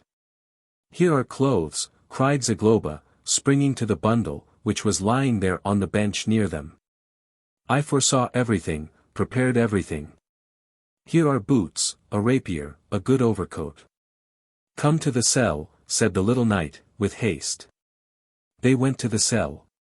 And when they came out again, near Zagloba walked, not a white monk, but an officer with yellow boots to the knees, with a rapier at his side, and a white pendant across his shoulder. Zagloba blinked and smiled under his mustaches at sight of the brother at the door, who, evidently scandalized, opened the gate to the two. Not far from the cloister and lower down, Zagloba's wagon was waiting, and with it 2 attendants. One was sitting on the seat, holding the reins of 4 well-attached horses. At these Pan Michael cast quickly the eye of an expert. The other stood near the wagon, with a mouldy, big-bellied bottle in one hand, and 2 goblets in the other. "It is a good stretch of road to Mokotów," said Zagloba, "and harsh sorrow is waiting for us at the bedside of Kettling. Drink something, Michael, to gain strength to endure all this, for you are greatly reduced."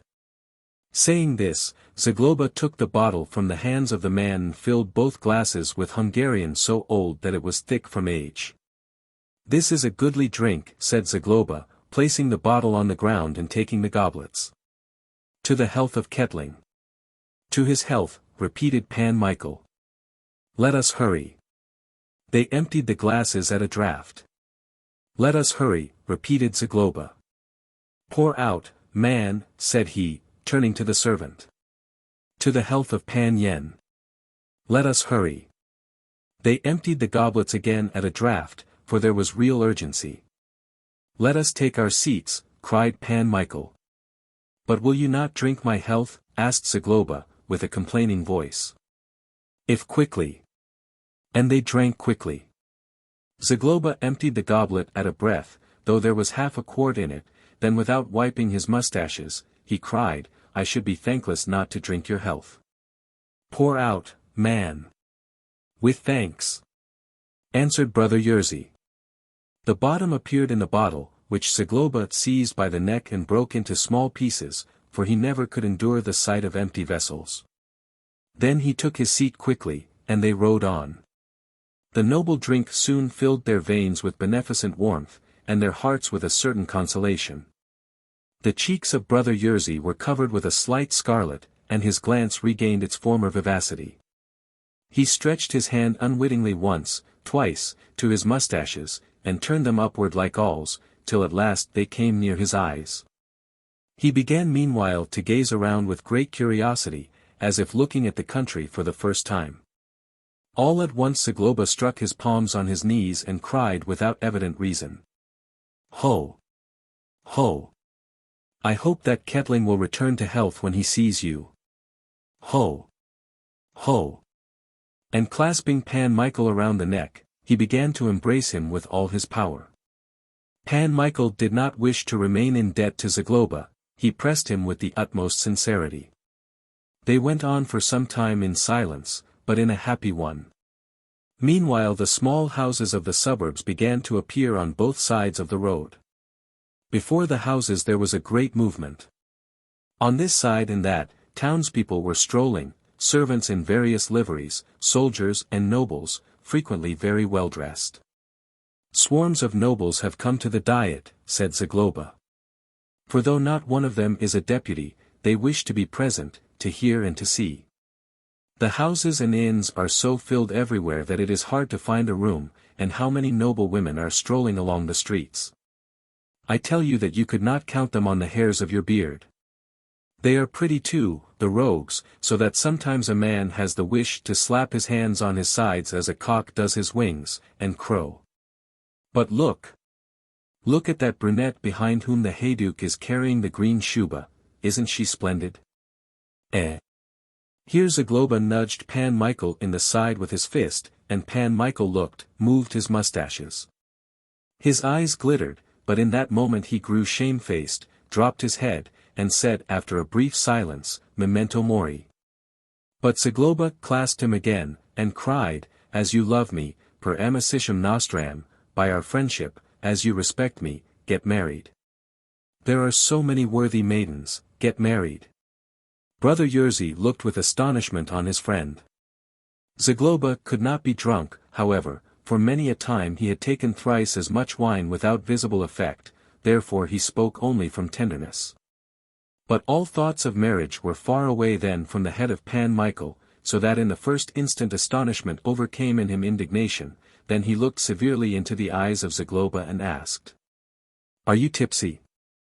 From my whole heart I say to you, get married."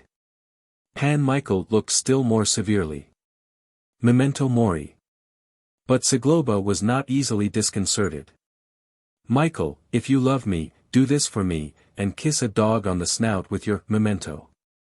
I repeat, you will do as you please, but I think in this way, let each man serve God with that for which he was created.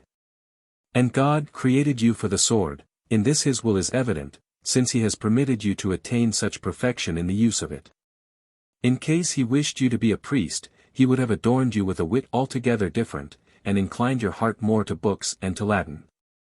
Consider, too, that soldier saints enjoy no less respect in heaven than saints with vows, and they go campaigning against the legions of hell, and receive rewards from God's hands when they return with captured banners. All this is true. You will not deny it? I do not deny it, and I know that it is hard to skirmish against your reasoning, but you also will not deny that for grief life is better in the cloister than in the world. If it is better, bah! Then all the more should cloisters be shunned. Dull is the man who feeds morning instead of keeping it hungry, so that the beast may die of famine as quickly as possible. Pan Michael found no ready argument. Therefore he was silent, and only after a while answered with a sad voice, "Do not mention marriage, for such mention only rouses fresh grief in me. My old desire will not revive, for it has passed away with tears, and my years are not suitable. My hair is beginning to whiten. 42 years, and 25 of them spent in military toil, are no jest, no jest. O God, do not punish him for blasphemy. 42 years. Tfu! I have more than twice as many on my shoulders, and still at times I must discipline myself to shake the heat out of my blood, as dust is shaken from clothing. Respect the memory of that dear dead one. You were good enough for her, I suppose. But for others are you too cheap, too old? Give me peace. Give me peace, said Pan Michael, with a voice of pain, and the tears began to flow to his mustaches. I will not say another syllable, added Zagloba. Only give me the word of a cavalier that no matter what happens to Ketling you will stay a month with us. You must see Yen. If you wish afterward to return to the cloister, no one will raise an impediment. I give my word, said Pan Michael. And they fell to talking of something else. Zagloba began to tell of the Diet, and how he had raised the question of excluding Prince Boguslav, and of the adventure with Ketling. Occasionally, however, he interrupted the narrative and buried himself in thoughts. They must have been cheerful, for from time to time he struck his knees with his palms, and repeated, Ho! Ho! But as he approached Mokotov, a certain disquiet appeared on his face. He turned suddenly to Pan Michael and said, Your word is given, you remember, that no matter what happens to Ketling, you will stay a month with us. I gave it, and I will stay, said Pan Michael. Here is Ketling's house, cried Zagloba, a respectable place. Then he shouted to the driver, Fire out of your whip. There will be a festival in this house today. Loud cracks were heard from the whip. But the wagon had not entered the gate when a number of officers rushed from the anteroom, acquaintances of Pan Michael. Among them also were old comrades from the days of Melnitsky and young officers of recent times. Of the latter were Pan Vasilevsky and Pan Novovesky, youths yet, but fiery cavaliers who in years of boyhood had broken away from school and had been working at war for some years under Pan Michael. These the little knight loved beyond measure. Among the oldest was Pan Orlik of the Shield Novin, with a skull stopped with gold, for a Swedish grenade had taken a piece of it on a time. And Pan Rushchitz, a half-wild knight of the steppes, an incomparable partisan, second in fame to Pan Michael alone, and a number of others. All, seeing the two men in the wagon, began to shout. He is there! He is there! Zagloba has conquered! He is there! And rushing to the wagon, they seized the little knight in their arms and bore him to the entrance, repeating, Welcome! Dearest comrade, live for us! We have you, we won't let you go. Vivat Wołodyjowski, the first cavalier, the ornament of the whole army. To the steppe with us, brother. To the wild fields. There the wind will blow your grief away. They let him out of their arms only at the entrance. He greeted them all, for he was greatly touched by that reception, and then he inquired at once, "How is Ketling? Is he alive yet?" "Alive. Alive," answered they, in a chorus, and the mustaches of the old soldiers began to move with a strange smile. "Go to him, for he cannot stay lying down, he is waiting for you impatiently." "I see that he is not so near death as Pan Zagloba said," answered the little knight. Meanwhile they entered the anteroom and passed thence to a large chamber, in the middle of which stood a table with a feast on it. In one corner was a plank bed covered with white horse skin, on which Ketling was lying. "Oh, my friend," said Pan Michael, hastening toward him. "Michael!" cried Ketling, and springing to his feet as if in the fullness of strength, he seized the little knight in his embrace. They pressed each other then so eagerly that Ketling raised Wołodyjowski, and Wołodyjowski Ketling. "They commanded me to simulate sickness," said the Scot, "to feign death, but when I saw you, I could not hold out. I am as well as a fish, and no misfortune has met me. But it was a question of getting you out of the cloister. Forgive, Michael. We invented this ambush out of love for you. To the wild fields with us," cried the knights, again, and they struck with their firm palms on their sabres till a terrible clatter was raised in the room. But Pan Michael was astounded. For a time he was silent, then he began to look at all, especially at Zagloba. "Oh, traitors," exclaimed he, at last, "I thought that Ketling was wounded unto death." "How is that, Michael?" cried Zagloba. "You are angry because Ketling is well. You grudge him his health, and wish death to him. Has your heart become stone in such fashion that you would gladly see all of us ghosts, and Ketling, and Pan Orlik, and Pan Rushchitz, and these youths, nay, even Pan Yen, even me, who love you as a son?" Here Zagloba closed his eyes and cried still more piteously, "We have nothing to live for, gracious gentlemen, there is no thankfulness left in this world, there is nothing but callousness." "For God's sake," answered Pan Michael, "I do not wish you ill, but you have not respected my grief."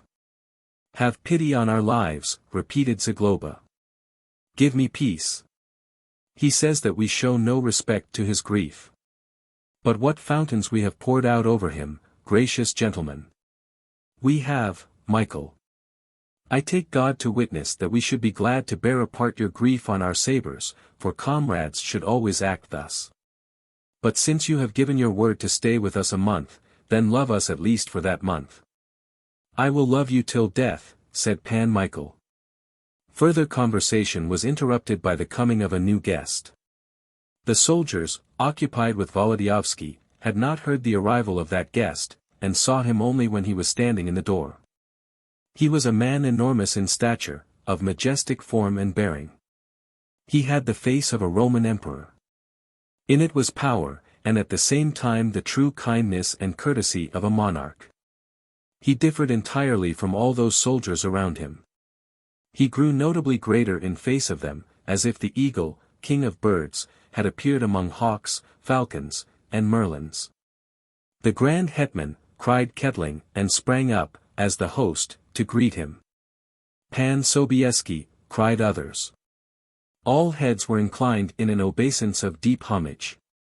All save Pan Michael knew that the hetman would come, for he had promised Ketling. Still, his arrival had produced so profound an impression that for a time no one dared to speak first. That too was homage extraordinary.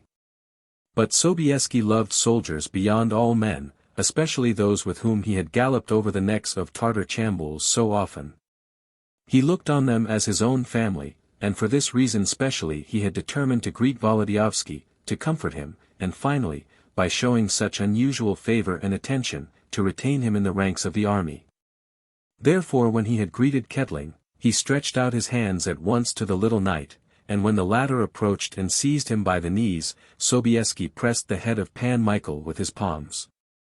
Old soldier, said he, the hand of God has bent thee to the earth, but it will raise thee, and give comfort. God aid thee. Thou wilt stay with us now. Sobbing shook the breast of Pan Michael. I will stay, said he, with tears. That is well.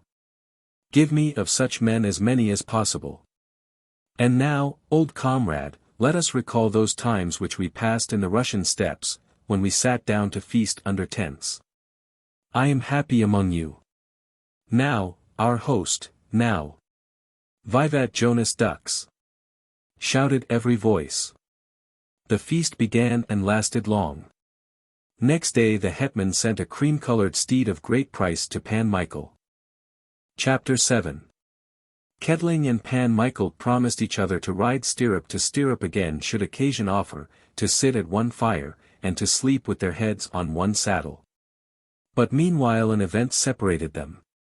Not later than a week after their first greeting, a messenger came from Kurland with notice that Hasling who had adopted the youthful Scot and given him his property had fallen suddenly ill, and wished greatly to see his adopted son. The young knight did not hesitate, he mounted his horse and rode away. Before his departure he begged Zagloba and Pan Michael to consider his house as their own, and to live there until they were tired of it. Pan Yen may come, said he.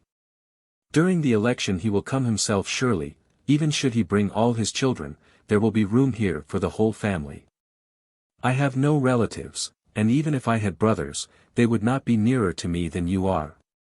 Zagloba especially was gratified by these invitations, for he was very comfortable in Kettling's house, but they were pleasant for Pan Michael also. Pan Yen did not come, but Pan Michael's sister announced her arrival. She was married to Pan Makovetsky, stolnik of Ladychov. His messenger came to the residence of the hetman to inquire if any of his attendants knew of the little knight. Evidently Kettling's house was indicated to him at once. Wołodyjowski was greatly delighted, for whole years had passed since he had seen his sister.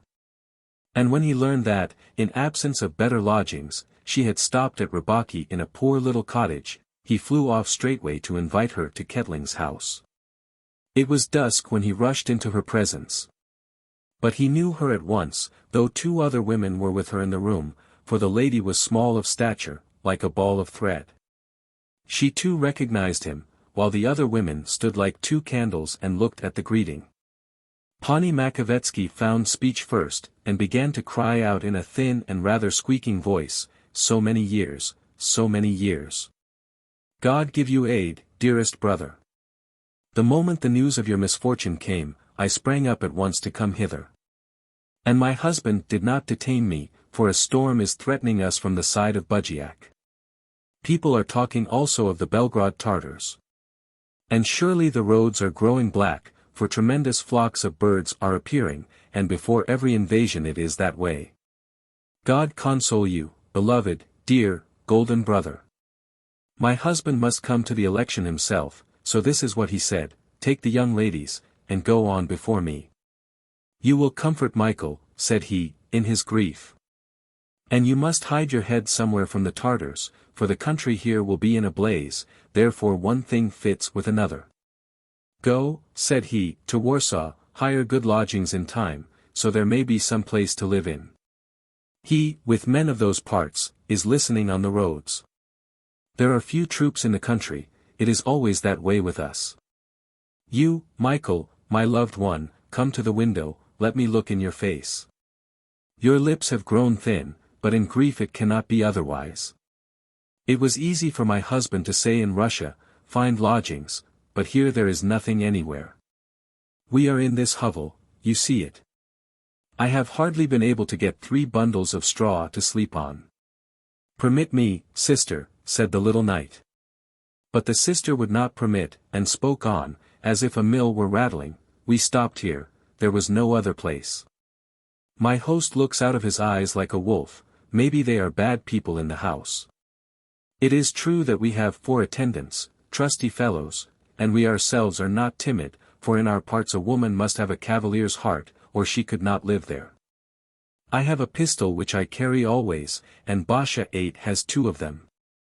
But Krisha 9 does not like firearms. This is a strange place, though, and we prefer safer lodgings. Permit me, sister, repeated Wołodyjowski. But where do you live, Michael? You must help me to find lodgings, for you have experience in Warsaw. I have lodgings ready, interrupted Pan Michael, and such good ones that a senator might occupy them with his retinue. I live with my friend, Captain Kettling, and will take you with me at once. But remember that there are 3 of us, and 2 servants and 4 attendants. But for God's sake, I have not made you acquainted with the company. Here she turned to her companions. You know, young ladies, who he is, but he does not know you. Make acquaintance even in the dark. The host has not heated the stove for us yet. This is Panna Krystyna Drohojowski, and that Panna Barbara Jezorkowski. My husband is their guardian, and takes care of their property. They live with us, for they are orphans. To live alone does not beseem such young ladies. While his sister was speaking, Pan Michael bowed in soldier fashion. The young ladies, seizing their skirts with their fingers, courtesied, wherewith Panna Barbara nodded like a young colt. Let us take our seats in the carriage, and drive on, said the little knight. Pan Zagloba lives with me. I asked him to have supper prepared for us. That famous Pan Zagloba? Asked Panna Basha, all at once. Basha, be quiet, said the lady. I am afraid that there will be annoyance. Oh, if Pan Zagloba has his mind on supper, said the little knight, there will be enough, even if twice as many were to come. And, young ladies, will you give command to carry out the trunks? I brought a wagon too for things, and Kettling's carriage is so wide that we 4 can sit in it easily. See what comes to my head, if your attendants are not drunken fellows, let them stay here till morning with the horses and larger effects. We'll take now only what things are required most. We need leave nothing, said the lady, for our wagons are still unpacked, just attach the horses, and they can move at once. Basha, go and give orders. Basha sprang to the entrance. And a few Our Fathers later she returned with the announcement that all was ready. It is time to go, said Pan Michael. After a while they took their seats in the carriage and moved on toward Mokotów. Pan Michael's sister and Panna Krysia occupied the rear seats, in front sat the little knight at the side of Basha. It was so dark already that they could not see one another's features. Young ladies, do you know Warsaw? Asked Pan Michael, bending toward Panna Krysia, and raising his voice above the rattle of the carriage. No, answered Krysia, in a low but resonant and agreeable voice. We are real rustics, and up to this time have known neither famous cities nor famous men. Saying this, she inclined her head somewhat, as if giving to understand that she counted Pan Michael among the latter. He received the answer thankfully. A polite sort of maiden, thought he, and straightway began to rack his head over some kind of compliment to be made in return.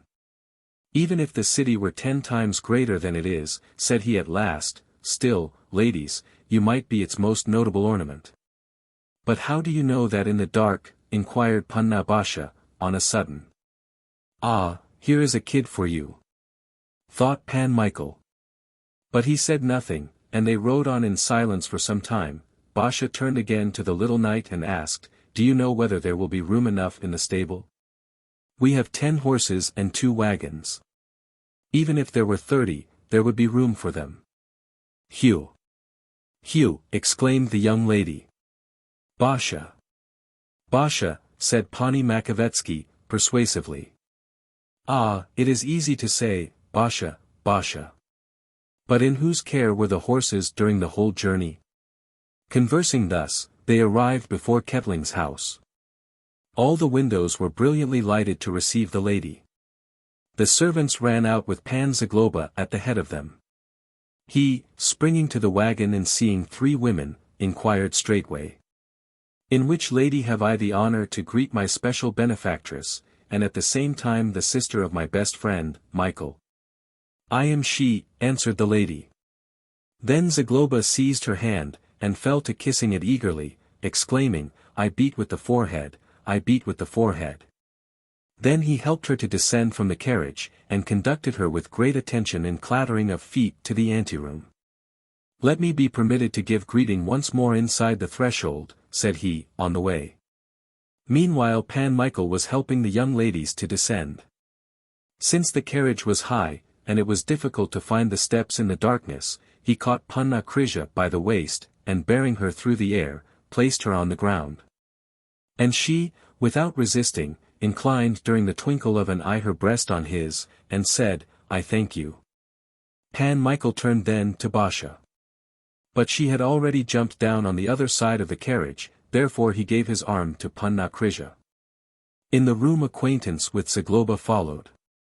He, at sight of the two young ladies, fell into perfect good humor, and invited them straightway to supper. The platters were steaming already on the table.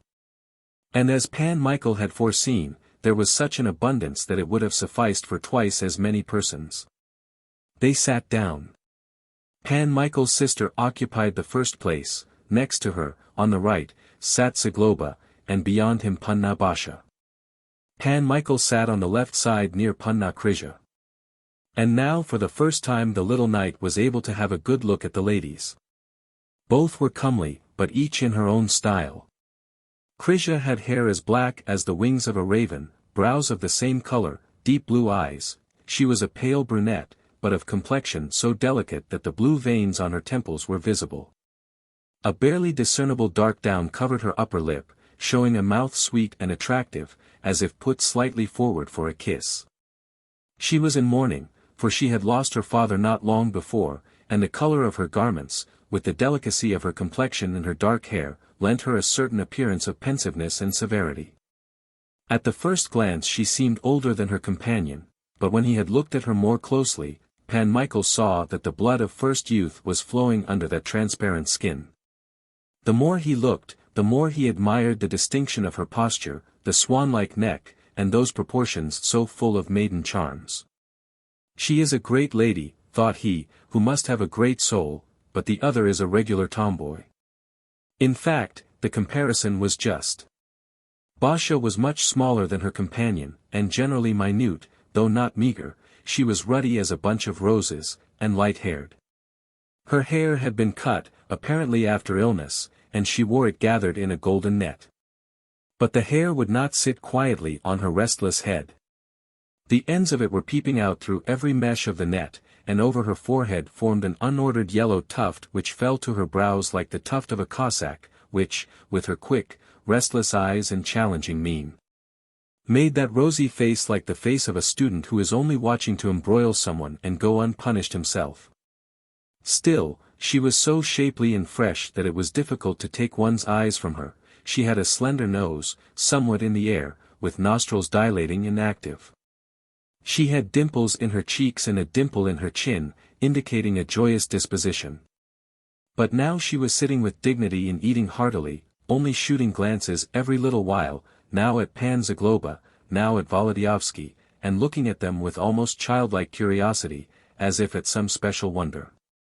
Pan Michael was silent. For though he felt it his duty to entertain Panna Krysia, he did not know how to begin. In general, the little knight was not happy in conversation with ladies. But now he was the more gloomy, since these maidens brought vividly to his mind the dear dead one. Pan Zagloba entertained Pani Makovetsky, detailing to her the deeds of Pan Michael and himself. In the middle of the supper he fell to relating how once they had escaped with Princess Kurtsevich and Genzian, 4 of them, through a whole Shambol, and how, finally, to save the princess and stop the pursuit, they too had hurled themselves on the Shambol. Basha stopped eating, and resting her chin on her hand, listened carefully, shaking her forelock, at moments blinking, and snapping her fingers in the most interesting places, and repeating, "Ah, ah." Well, what next? But when they came to the place where Kushel's dragoons rushed up with aid unexpectedly, sat on the necks of the Tartars, and rode on, slashing them, for 3 miles, she could contain herself no longer, but clapping her hands with all her might, cried, "Ah, I should like to be there, God knows I should." "Basha," cried the plump little Pani Makovetsky, with a strong Russian accent, "you have come among polite people, put away your God knows." O thou great God! This alone is lacking, Basha, that you should cry, may the bullet strike me. The maiden burst out into fresh laughter, resonant as silver, and cried, well, then, auntie, may the bullet strike me. Oh my God, the years are withering on me. Beg pardon of the whole company, cried the lady. Then Basha, wishing to begin with her aunt, sprang up from her place, but at the same time dropped the knife and the spoons under the table, and then dived down after them herself. The plump little lady could restrain her laughter no longer. And she had a wonderful laugh, for first she began to shake and tremble, and then to squeak in a thin voice. All had grown joyous. Zagloba was in raptures. You see what a time I have with this maiden, said Pani Makovetsky. She is a pure delight, as God is dear to me, exclaimed Zagloba. Meanwhile Basha had crept out from under the table. She had found the spoons and the knife, but had lost her net, for her hair was falling into her eyes altogether. She straightened herself, and said, her nostrils quivering meanwhile, aha, lords and ladies, you are laughing at my confusion. Very well. No one is laughing, said Zagloba, in a tone of conviction, no one is laughing, no one is laughing. We are only rejoicing that the Lord God has given us delight in the person of your ladyship. After supper they passed into the drawing-room. There Panna Krisha, seeing a lute on the wall, took it down and began to run over the strings. Pan Michael begged her to sing. I am ready, if I can drive sadness from your soul. I thank you, answered the little knight, raising his eyes to her in gratitude. After a while this psalm was heard. O knights, believe me. Useless is armor. Shields give no service. Cupid's keen arrows. Through steel and iron. Go to all hearts.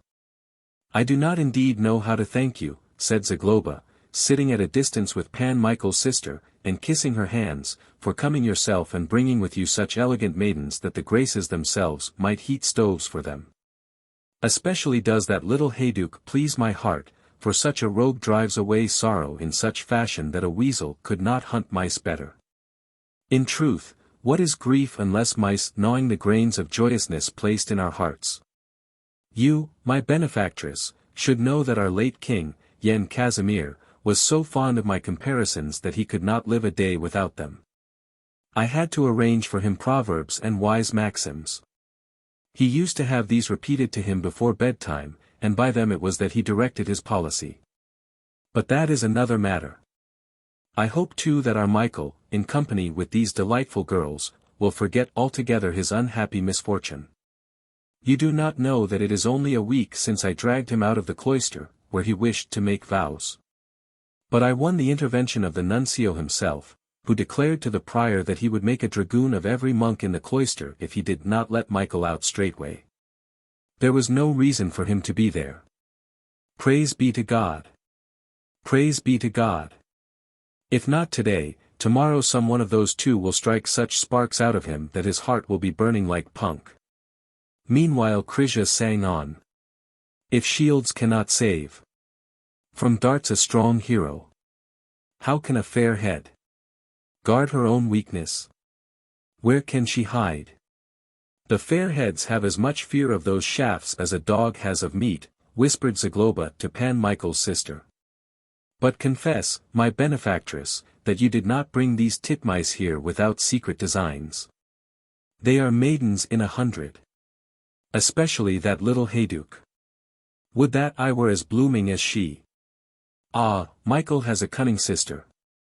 Pani Makovetsky put on a very artful look, which did not, however, become her honest, simple face in the least, and said, I thought of this and that, as is usual with us, shrewdness is not wanting to women.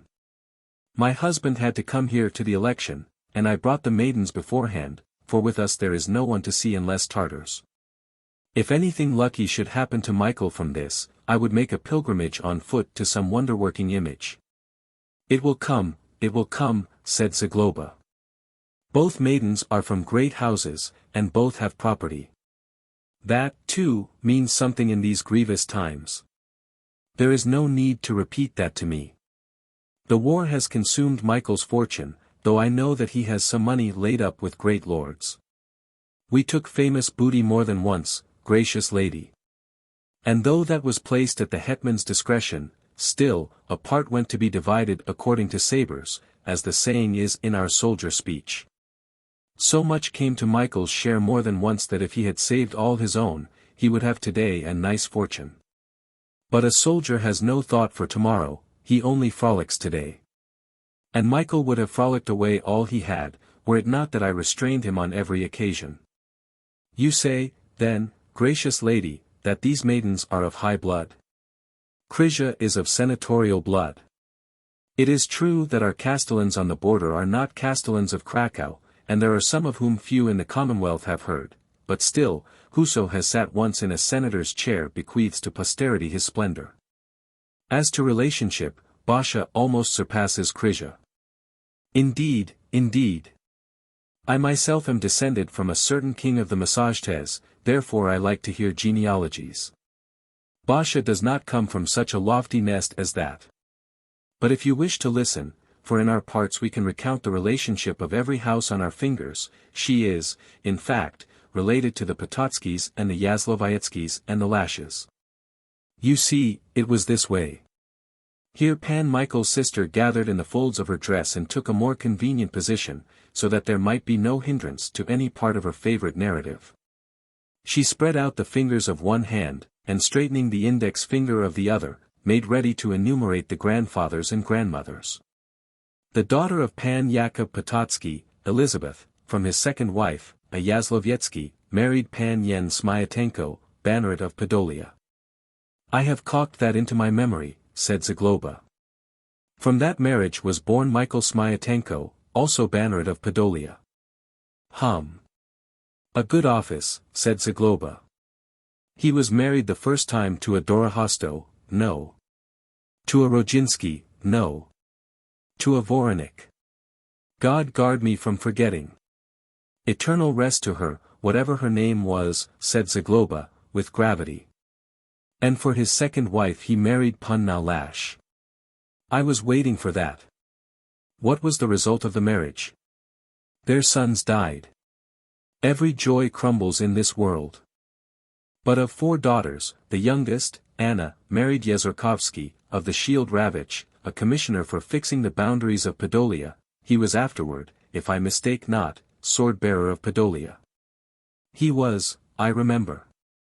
Said Zagloba, with complete certainty. From that marriage, you see, was born Basha.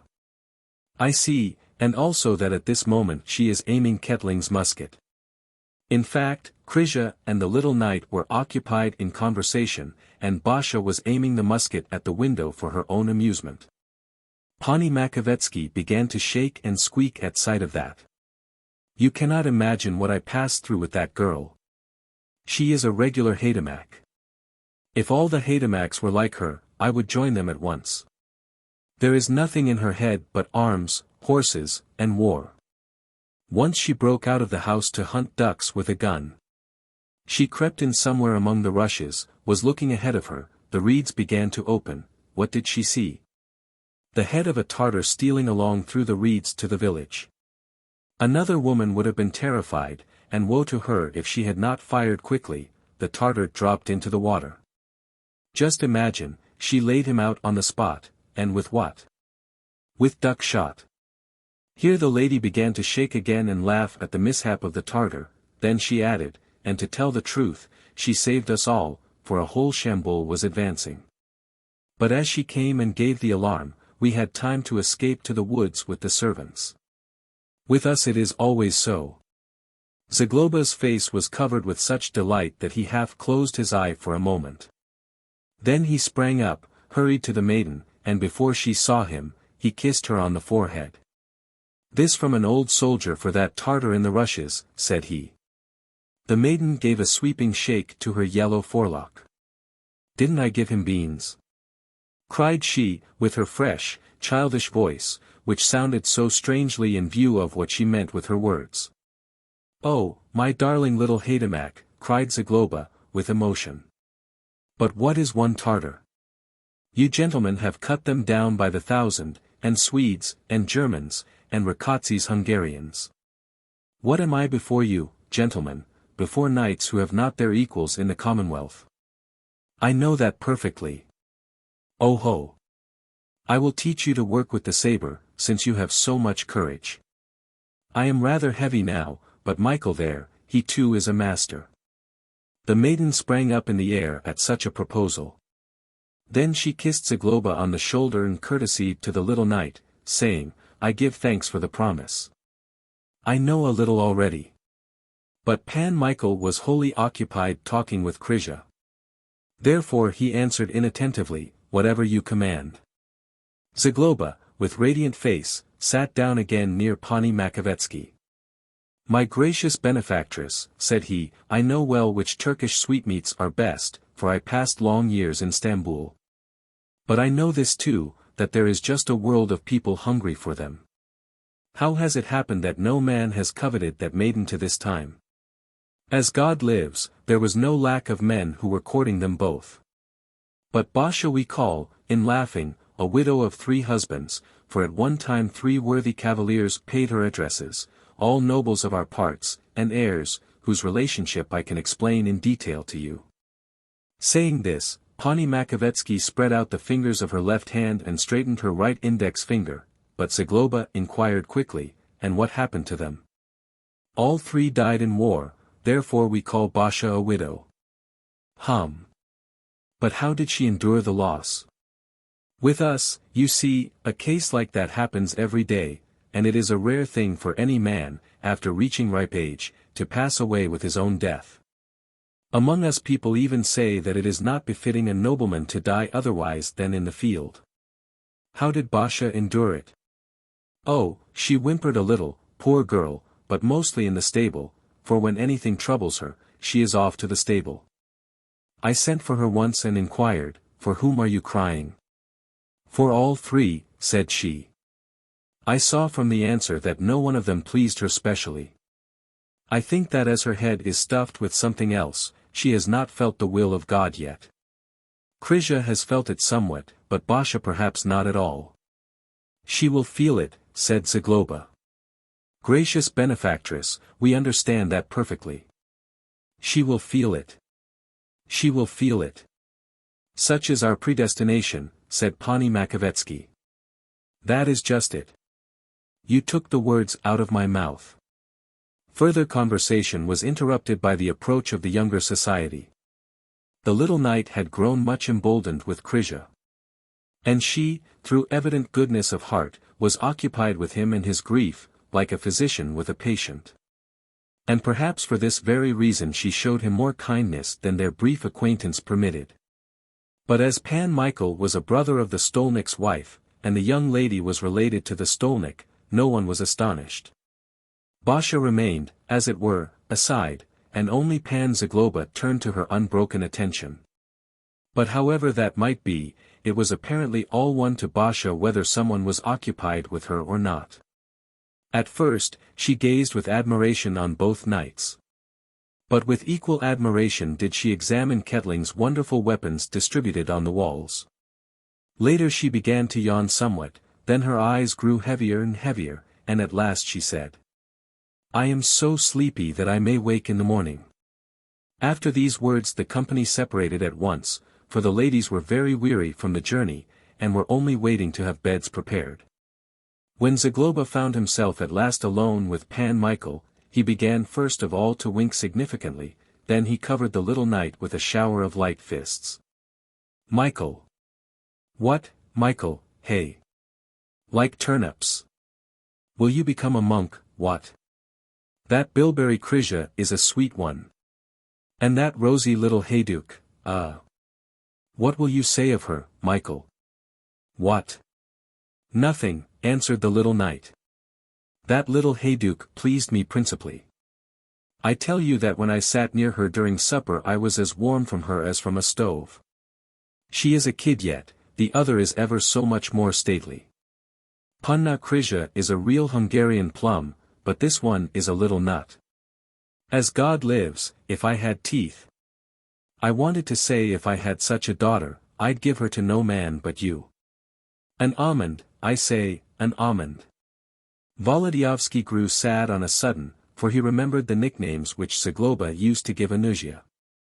She stood as if living before him there in his mind and memory, her form, her small face, her dark tresses, her joyfulness, her chattering, and ways of looking.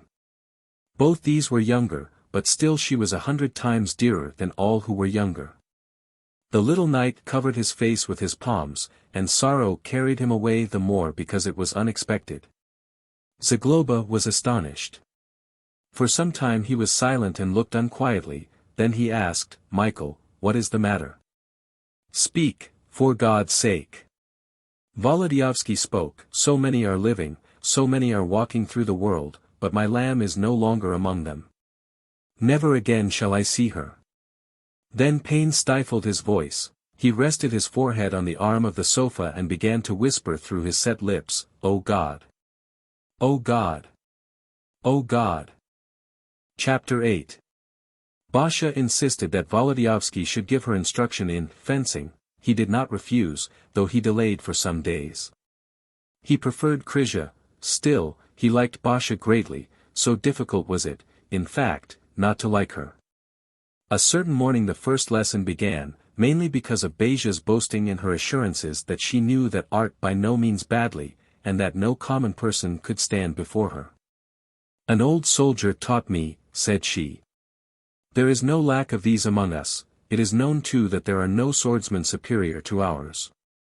It is a question if even you, gentlemen, would not find your equals. Of what are you talking? Asked Zagloba. We have no equals in the whole world. I should wish it to come out that even I am your equal. I do not expect it, but I should like it.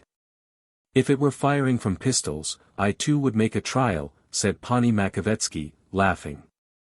As God lives, it must be that the Amazons themselves dwell in Ladychov, said Zagloba. Here he turned to Krysia, and what weapon do you use best, your ladyship? None, answered Krysia. Ah, ha. None, exclaimed Basha. And here, mimicking Krysia's voice, she began to sing. O knights, believe me. Useless is armor. Shields give no service. Cupid's keen arrows.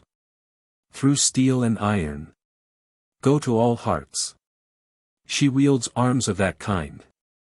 Never fear, added Basha, turning to Pan Michael and Zagloba. In that she is a warrior of no common skill. Take your place, young lady, said Pan Michael, wishing to conceal a slight confusion. Oh, as God lives. If what I think should come true, cried Basha, blushing with delight. And she stood at once in position with a light Polish saber in her right hand. The left she put behind her, and with breast pushed forward, with raised head and dilated nostrils, she was so pretty and so rosy that Zagloba whispered to Pan Michael's sister, no decanter, even if filled with Hungarian 100 years old. Would delight me so much with the sight of it. Remember, said the little knight to Basha, that I will only defend myself, I will not thrust once. You may attack as quickly as you choose. Very well. If you wish me to stop, give the word. The fencing could be stopped without a word, if I wished. And how could that be done? I could take the saber easily out of the hand of a fencer like you. We shall see. We shall not, for I will not do so, through politeness. There is no need of politeness in this case. Do it if you can. I know that I have less skill than you, but still I will not let that be done. Then you permit it? I permit it. Oh, do not permit, sweetest Hayduk, said Zagloba. He has disarmed the greatest masters. We shall see, repeated Basha. Let us begin, said Pan Michael, made somewhat impatient by the boasting of the maiden. They began. Basha thrust terribly, skipping around like a pony in a field.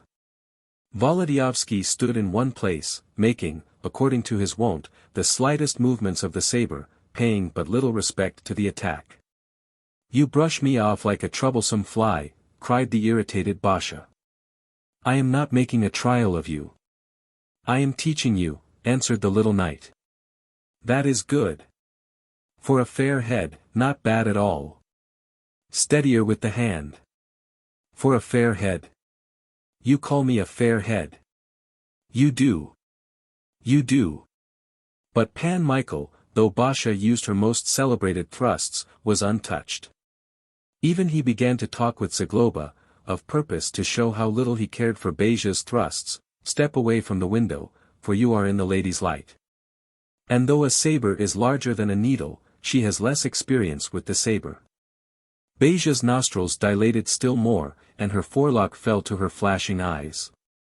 Do you hold me in contempt? Inquired she, panting quickly. Not your person. God save me from that. I cannot endure Pan Michael. You learned fencing from a schoolmaster. Again he turned to Zagloba. I think snow is beginning to fall. Here is snow. Snow for you, repeated Basha, giving thrust after thrust. Basha, that is enough. You are barely breathing, said Pani Makovetsky. Now hold to your saber, for I will strike it from your hand. We shall see. Here. And the little saber, hopping like a bird out of Baja's hands, fell with a rattle near the stove. I let it go myself without thinking. It was not you who did that, cried the young lady, with tears in her voice.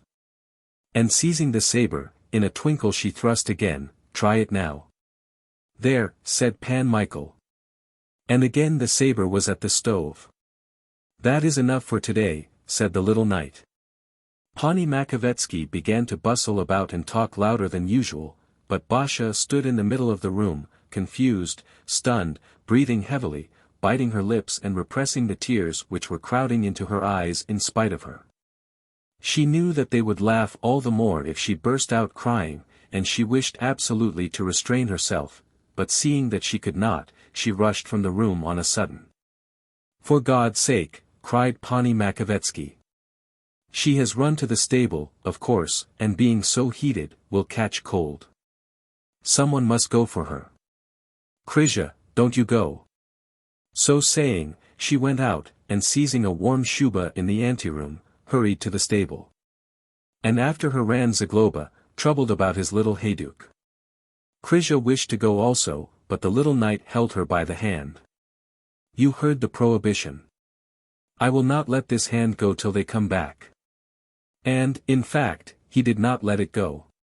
But that hand was as soft as satin.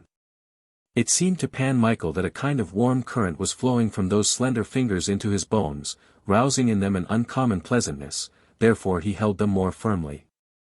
A slight blush flew over Krisha's face. I see that I am a prisoner taken captive. Whoever should take such a prisoner would not have reason to envy the Sultan, for the Sultan would gladly give half his kingdom for her. But you would not sell me to the pagans. Just as I would not sell my soul to the devil. Here Pan Michael remarked that momentary enthusiasm had carried him too far, and he corrected himself, as I would not sell my sister. That is the right word, said Krisha, seriously. I am a sister in affection to your sister, and I will be the same to you. I thank you from my heart, said Pan Michael, kissing her hand, for I have great need of consolation. I know, repeated the young lady, I am an orphan myself. Here a small tear rolled down from her eyelid and stopped at the down on her lip. Pan Michael looked on that tear, on the mouth slightly shaded, and said, You are as kind as a real angel, I feel comforted already. Krisha smiled sweetly, May God reward you. As God is dear to me. The little knight felt meanwhile that if he should kiss her hand a second time, it would comfort him still more, but at that moment his sister appeared. Basha took the shuba, said she, but is in such confusion that she will not come in for anything. Pan Zagloba is chasing her through the whole stable. In fact, Zagloba, sparing neither jests nor persuasion, not only followed Basha through the stable, but drove her at last to the yard, in hopes that he would persuade her to the warm house. She ran before him, repeating, I will not go. Let the cold catch me. I will not go. I will not go. Seeing at last a pillar before the house with pegs, and on it a ladder, she sprang up the ladder like a squirrel, stopped and leaned at last on the eave of the roof. Sitting there, she turned to Pan Zagloba and cried out half in laughter, "Well, I will go if you climb up here after me. What sort of a cat am I, little Hayduk, to creep along roofs after you? Is that the way you pay me for loving you? I love you too, but from the roof. Grandfather wants his way, grandmother will have hers. Come down to me this minute. I will not go down. It is laughable, as God is dear to me, to take defeat to heart as you do. Not you alone, angry weasel, but Kmita, who passed for a master of masters, did Pan Michael treat in this way, and not in sport, but in a duel. The most famous swordsmen, Italians, Germans, and Swedes, could not stand before him longer than during one Our Father, and here such a gadfly takes the affair to heart. Fie! Be ashamed of yourself. Come down, come down. Besides, you are only beginning to learn. But I cannot endure Pan Michael. God be good to you. Is it because he is exquisitissimus in that which you yourself wish to know? You should love him all the more. Zagloba was not mistaken. The admiration of Basha for the little knight increased in spite of her defeat, but she answered, "Let Krisha love him. Come down. Come down. I will not come down. Very well, stay there. But I will tell you one thing, it is not nice for a young lady to sit on a ladder, for she may give an amusing exhibition to the world." "But that's not true," answered Basha, gathering in her skirts with her hand. "I am an old fellow, I won't look my eyes out, but I'll call everybody this minute, let others stare at you." "I'll come down," cried Basha. With that, Zagloba turned toward the side of the house. "As God lives, somebody is coming," said he. In fact, from behind the corner appeared young Adam Novoveski, who, coming on horseback, had tied his beast at the side gate and passed around the house himself, wishing to enter through the main door. Basha, seeing him, was on the ground in 2 springs, but too late. Unfortunately Pan Adam had seen her springing from the ladder, and stood confused, astonished, and covered with blushes like a young girl. Basha stood before him in the same way, till at last she cried out. A second confusion. Zagloba, greatly amused, blinked some time with his sound eye. At length he said, "Pan Novoveski, a friend and subordinate of our Michael, and this is Panna Drabanovsky, latter." Tfu! I wanted to say Yezorkovsky. Pan Adam recovered readily. And because he was a soldier of quick wit, though young, he bowed, and raising his eyes to the wonderful vision, said, "As God lives. Roses bloom on the snow in Ketling's garden." But Basha, courtesying, muttered to herself, "For some other nose than yours." Then she said very charmingly, "I beg you to come in." She went forward herself, and rushing into the room where Pan Michael was sitting with the rest of the company, cried, making reference to the red contuche of Pan Adam, "The red finch has come." Then she sat at the table, put one hand into the other, and pursed her mouth in the style of a demure and strictly reared young lady. Pan Michael presented his young friend to his sister and Panna Krisha. And the friend, seeing another young lady of equal beauty, but of a different order, was confused a second time. He covered his confusion, however, with a bow, and to add to his courage reached his hand to his mustache, which had not grown much yet. Twisting his fingers above his lip, he turned to Pan Michael and told him the object of his coming. The Grand Hetman wished anxiously to see the little knight. As far as Pan Adam could conjecture, it was a question of some military function, for the Hetman had received letters recently from Pan Vilchkovsky, from Pan Solnitsky, from Colonel Pivo, and other commandants stationed in the Ukraine and Podolia, with reports of Crimean events which were not of favorable promise. The Khan himself and Sultan Galga, who made treaties with us at Podhates, continued Pan Adam, wished to observe the treaties, but Budziak is as noisy as a beehive at time of swarming. The Belgrade horde also are in an uproar. They do not wish to obey either the Khan or Galga. Pan Sobieski has informed me already of that, and asked for advice, said Zagloba. What do they say now about the coming spring? They say that with the first grass there will be surely a movement of those worms. That it will be necessary to stamp them out a second time, replied Pan Adam, assuming the face of a terrible Mars, and twisting his mustache till his upper lip reddened. Basha, who was quick-eyed, saw this at once. Therefore she pushed back a little, so that Pan Adam might not see her, and then twisted, as it were, her mustache, imitating the youthful cavalier. Pan Michael's sister threatened with her eyes, but at the same time she began to quiver, restraining her laughter with difficulty. Wołodyjowski bit his lips, and Krysia dropped her eyes till the long lashes threw a shadow on her cheeks. "You are a young man," said Zagloba, "but a soldier of experience. I am 22 years old, and I have served the country 7 years without ceasing. For I escaped to the field from the lowest bench in my 15th year, answered the young man. He knows the step, knows how to make his way through the grass, and to fall on the horde as a kite falls on grouse, said Pan Michael. He is no common partisan. The Tartar will not hide from him in the steppe. Pan Adam blushed with delight that praise from such famous lips met him in presence of ladies. He was withal not merely a falcon of the steppes, but a handsome fellow, dark, embrowned by the winds. On his face he bore a scar from his ear to his nose, which from this cut was thinner on one side than the other. He had quick eyes, accustomed to look into the distance, above them very dark brows, joined at the nose and forming, as it were, a Tartar bow. His head, shaven at the sides, was surmounted by a black, bushy forelock.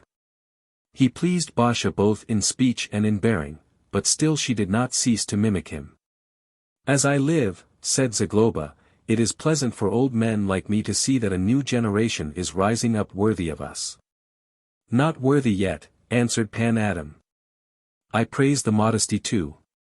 We shall see you soon receiving commands. That has happened already, cried Pan Michael. He has been commandant, and gained victories by himself. Pan Adam began so to twist his mustache that he lacked little of pulling out his lip. And Basha, without taking her eyes from him, raised both hands also to her face, and mimicked him in everything. But the clever soldier saw quickly that the glances of the whole company were turning to one side, where, somewhat behind him, was sitting the young lady whom he had seen on the ladder, and he divined at once that something must be against him. He spoke on, as if paying no heed to the matter, and sought his mustache as before. At last he selected the moment, and wheeled around so quickly that Basha had no time either to turn her eyes from him, or to take her hands from her face. She blushed terribly, and not knowing herself what to do, rose from the chair.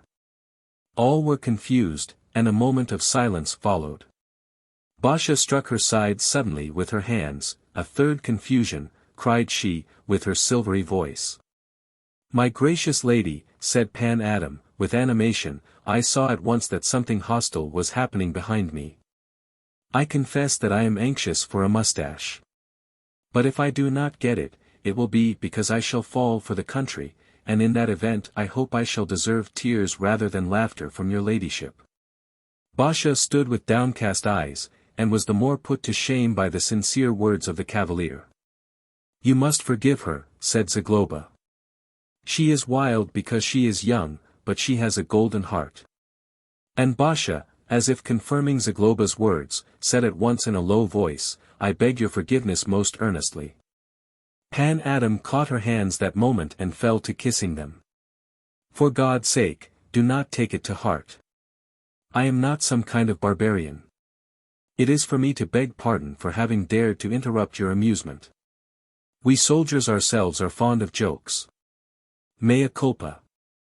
I will kiss those hands again, and if I have to kiss them till you forgive me, then, for God's sake, do not forgive me till evening. Oh, he is a polite cavalier. You see, Basha, said Pani Makovetsky. I see, answered Basha. It is all over now, cried Pan Adam. When he said this he straightened himself, and with great resolution reached to his mustache from habit, but suddenly remembered himself and burst out in hearty laughter. Basha followed him. Others followed Basha. Joy seized all. Zagloba gave command straightway to bring one and a second bottle from Kettling's cellar, and all felt well. Pan Adam, striking one spur against the other, passed his fingers through his forelock and looked more and more ardently at Basha. She pleased him greatly. He grew immensely eloquent. And since he had served with the hetman, he had lived in the great world, therefore had something to talk about. He told them of the Diet of Convocation, of its close, and how in the Senate the stove had tumbled down under the inquisitive spectators, to the great amusement of all. He departed at last after dinner, with his eyes and his soul full of Basha. Chapter 9.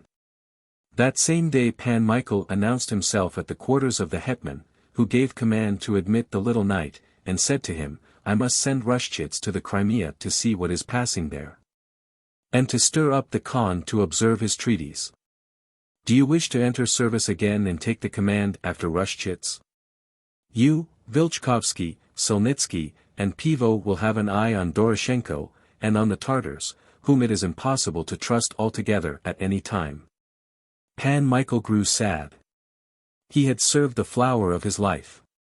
For whole tens of years he had not known rest, he had lived in fire, in smoke, in toil, in sleeplessness, without a roof over his head, without a handful of straw to lie on. God knows what blood his saber had not shed. He had not settled down, he had not married. Men who deserved 100 times less were eating the bread of merit, had risen to honors, to offices, to starostaships. He was richer when he began to serve than he was then. But still it was intended to use him again, like an old broom.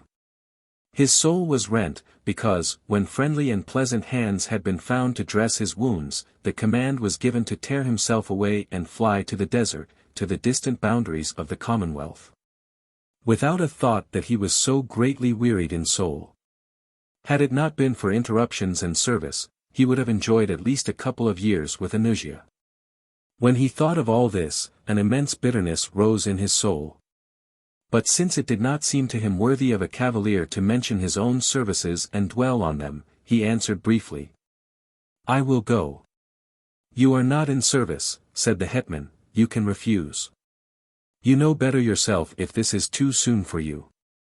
It is not too soon for me to die, replied Pan Michael.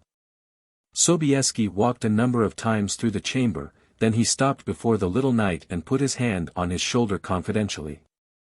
If your tears are not dried yet, the wind of the steppe will dry them for you. You have toiled, cherished soldier, all your life, toil on still further. And should it come ever to your head that you are forgotten, unrewarded, that rest is not granted you, that you have received not buttered toast, but a crust, not a starostaship, but wounds, not rest, but suffering only, set your teeth and say. For thee, O country. Other consolation I cannot give, for I haven't it. But though not a priest, I can give you the assurance that serving in this way, you will go farther on a worn-out saddle than others in a carriage and six, and that gates will be opened for you which will be closed before them. To thee, O country, said Pan Michael, in his soul, wondering at the same time that the hetman could penetrate his secret thoughts so quickly. Pan Sobieski sat down in front of him and continued, I do not wish to speak with you as with a subordinate, but as with a friend, nay, as a father with a son. When we were in the fire at Podhates, and before that in the Ukraine. When we were barely able to prevent the preponderance of the enemy, here, in the heart of the country, evil men in security, behind our shoulders, were attaining in turbulence their own selfish ends. Even in those days it came more than once to my head that this commonwealth must perish. License lords it too much over order, the public good yields too often to private ends. This has never happened elsewhere in such a degree. These thoughts were gnawing me in the day in the field, and in the night in the tent, for I thought to myself, well, we soldiers are in a woeful condition, but this is our duty in our portion. If we could only know that with this blood which is flowing from our wounds, salvation was issuing also. No. Even that consolation there was not. Oh, I passed heavy days in Podhates, though I showed a glad face to you officers, lest you might think that I had lost hope of victory in the field. There are no men, thought I, there are no men who love this country really. And it was to me as if someone had planted a knife in my breast, till a certain time, the last day at Podhates, when I sent you with 2,000 to the attack against 26,000 of the horde, and you all flew to apparent death. To certain slaughter, with such a shouting, with such willingness, as if you were going to a wedding, suddenly the thought came to me, ah, these are my soldiers. And God in one moment took the stone from my heart, and in my eyes it grew clear. These, said I, are perishing from pure love of the mother, they will not go to confederacies, nor to traitors. Of these I will form a sacred brotherhood. Of these I will form a school, in which the young generation will learn. Their example will have influence. Through them this ill-fated people will be reborn, will become free of selfishness, forget license, and be as a lion feeling wonderful strength in his limbs, and will astonish the world. Such a brotherhood will I form of my soldiers. Here Sobieski flushed up, reared his head, which was like the head of a Roman Caesar, and stretching forth his hands, exclaimed, O Lord! Inscribe not on our walls mean, Tekel, Perez. And permit me to regenerate my country. A moment of silence followed. Pan Michael sat with drooping head and felt that trembling had seized his whole body. The hetman walked some time with quick steps through the room and then stopped before the little knight. Examples are needed, said he, examples every day to strike the eye. Wołodyjowski, I have reckoned you in the first rank of the brotherhood. Do you wish to belong to it? The little knight rose and embraced the hetman's knees. See, said he, with a voice of emotion, when I heard that I had to march again, I thought that a wrong had been done, and that leisure for my suffering belonged to me. But now I see that I sinned, and I repent of my thought and am unable to speak, for I am ashamed. The hetman pressed Pan Michael to his heart in silence. There is a handful of us, said he, but others will follow the example. When am I to go? Asked the little knight. I could go even to the Crimea, for I have been there. No, answered the hetman, to the Crimea I will send Pan Ruszczyk. He has relations there, and even namesakes, likely cousins, who, seized in childhood by the horde, have become Mussulmans and obtained office among the pagans. They will help him in everything. Besides, I need you in the field. There is no man your equal in dealing with Tartars. When have I to go? Repeated the little knight. In 2 weeks at furthest. I need to confer yet with the vice-chancellor of the kingdom and with the treasurer, to prepare letters for Ruszczyk and give him instructions. But be ready, for I shall be urgent. I shall be ready from tomorrow. God reward you for the intention. But it is not needful to be ready so soon. Moreover, you will not go to stay long, for during the election, if only there is peace, I shall need you in Warsaw. You have heard of candidates. What is the talk among nobles? I came from the cloister not long since, and there they do not think of worldly matters. I know only what Pan Zagloba has told me. True. I can obtain information from him, he is widely known among the nobles. But for whom do you think of voting? I know not myself yet, but I think that a military king is necessary for us. Yes, yes. I have such a man too in mind, who by his name alone would terrify our neighbors. We need a military king, as was Stefan Batory. But farewell, cherished soldier. We need a military king. Do you repeat this to all? Farewell. God reward you for your readiness. Pan Michael took farewell and went out. On the road he meditated. The soldier, however, was glad that he had before him a week or two, for that friendship and consolation which Krysia gave was dear to him. He was pleased also with the thought that he would return to the election, and in general he went home without suffering. The steppes too had for him a certain charm, he was pining for them without knowing it. He was so used to those spaces without end, in which the horseman feels himself more a bird than a man. Well, I will go, said he, to those measureless fields, to those stanitsas and mounds, to taste the old life again, make new campaigns with the soldiers, to guard those boundaries like a crane, to frolic in spring in the grass. Well, now. I will go, I will go. Meanwhile he urged on the horse and went at a gallop, for he was yearning for the speed and the whistle of the wind in his ears. The day was clear, dry, frosty. Frozen snow covered the ground and squeaked under the feet of the horse. Compressed lumps of it flew with force from his hoofs. Pan Michael sped forward so that his attendant, sitting on an inferior horse, remained far behind. It was near sunset. A little later twilight was in the heavens, casting a violet reflection on the snowy expanse. On the ruddy sky the first twinkling stars came out, the moon hung in the form of a silver sickle. The road was empty. The knight passed an odd wagon and flew on without interruption. Only when he saw Kettling's house in the distance did he rein in his horse and let his attendant come up. All at once he saw a slender figure coming toward him. It was Krisia. When he recognized her, Pan Michael sprang at once from his horse, which he gave to the attendant, and hurried up to the maiden, somewhat astonished, but still more delighted at sight of her. "Soldiers declare," said he, "that at twilight we may meet various supernatural beings, who are sometimes of evil, sometimes of good omen, but for me there can be no better omen than to meet you." "Pan Adam has come," answered Krisia. "He is passing the time with Basha and Pani Makavetsky. I slipped out purposely to meet you, for I was anxious about what the hetman had to say." The sincerity of these words touched the little knight to the heart. "Is it true that you are so concerned about me?" asked he, raising his eyes to her. "It is," answered Krisia, with a low voice. Pan Michael did not take his eyes from her, never before had she seemed to him so attractive.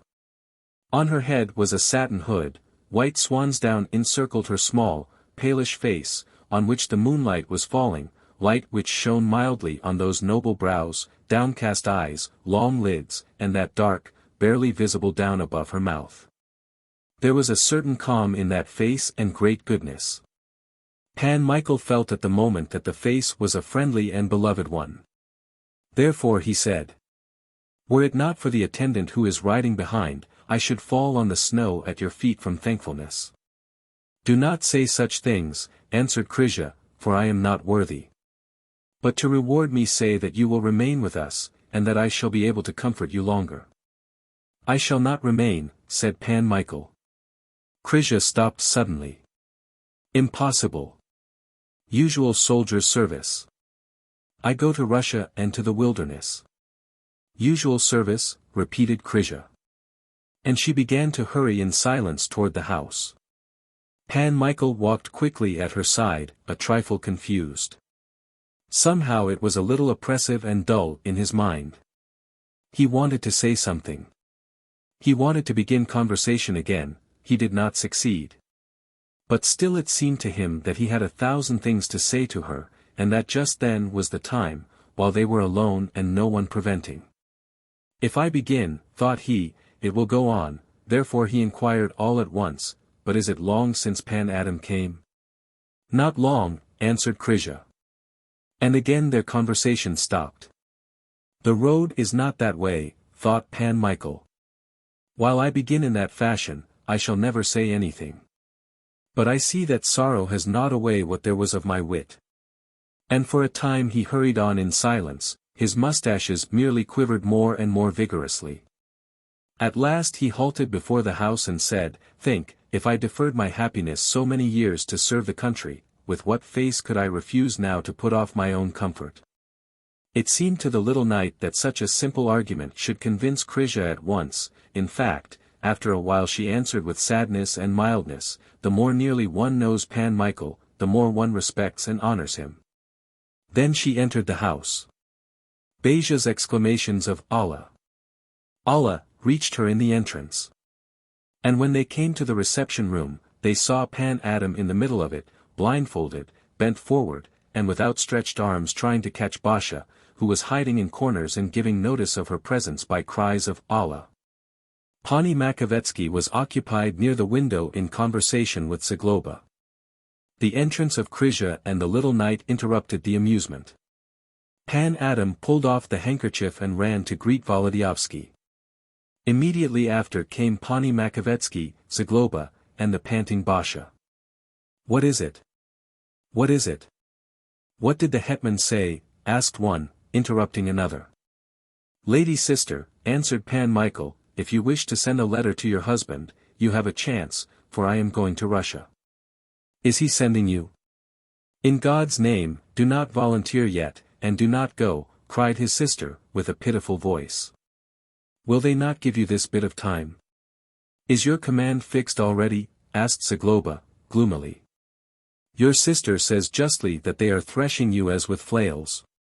Rashchitz is going to the Crimea, and I take the squadron after him. For as Pan Adam has mentioned already, the roads will surely be black, with the enemy, in spring. Are we alone to guard this commonwealth from thieves, as a dog guards a house? Cried Zagloba. Other men do not know from which end of a musket to shoot, but for us there is no rest. Never mind. I have nothing to say, answered Pan Michael.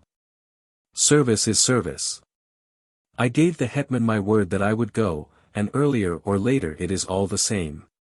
Here Pan Michael put his finger on his forehead and repeated the argument which he had used once with Krisia, you see that if I put off my happiness so many years to serve the Commonwealth, with what face can I refuse to give up the pleasure which I find in your company? No one made answer to this, only Basha came up, with lips pouting like those of a peevish child, and said, I am sorry for Pan Michael. Pan Michael laughed joyously. God grant you happy fortune. But only yesterday you said that you could no more endure me than a wild Tartar. What Tartar? I did not say that at all. You will be working there against the Tartars, and we shall be lonely here without you. Oh, little Hayduk, comfort yourself, forgive me for the name, but it fits you most wonderfully. The hetman informed me that my command would not last long. I shall set out in a week or two, and must be in Warsaw at the election.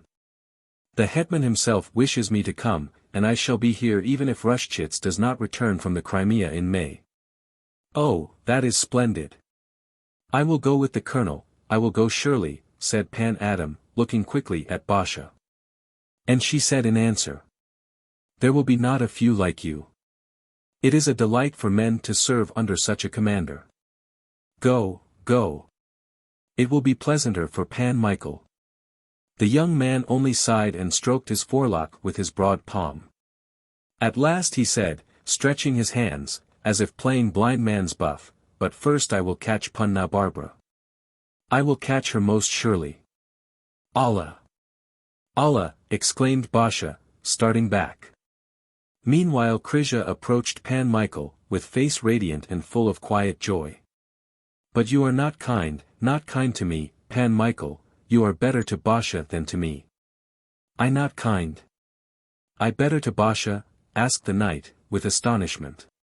You told Basha that you were coming back to the election, if I had known that, I should not have taken your departure to heart. My golden, cried Pan Michael. But that instant he checked himself and said, my dear friend, I told you little, for I had lost my head. Chapter 10. Pan Michael began to prepare slowly for his departure. He did not cease, however, to give lessons to Basha, whom he liked more and more, nor to walk alone with Krisia and seek consolation in her society. It seemed to him also that he found it, for his good humor increased daily, and in the evening he even took part in the games of Basha and Pan Adam. That young cavalier became an agreeable guest at Ketling's house. He came in the morning or at midday, and remained till evening. As all liked him, they were glad to see him, and very soon they began to hold him as one of the family. He took the ladies to Warsaw, gave their orders at the silk shops, and in the evening played blind man's buff and patience with them, repeating that he must absolutely catch the unattainable Basha before his departure. But Basha laughed and escaped always, though Zagloba said to her, if this one does not catch you at last, another man will. It became clearer and clearer that just this one had resolved to catch her.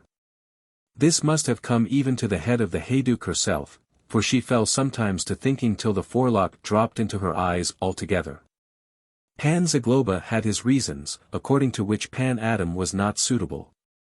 A certain evening, when all had retired, he knocked at Pan Michael's chamber. I am so sorry that we must part, said he, that I have come to get a good look at you. God knows when we shall see each other again. I shall come in all certainty to the election, said the little knight, embracing his old friend, and I will tell you why.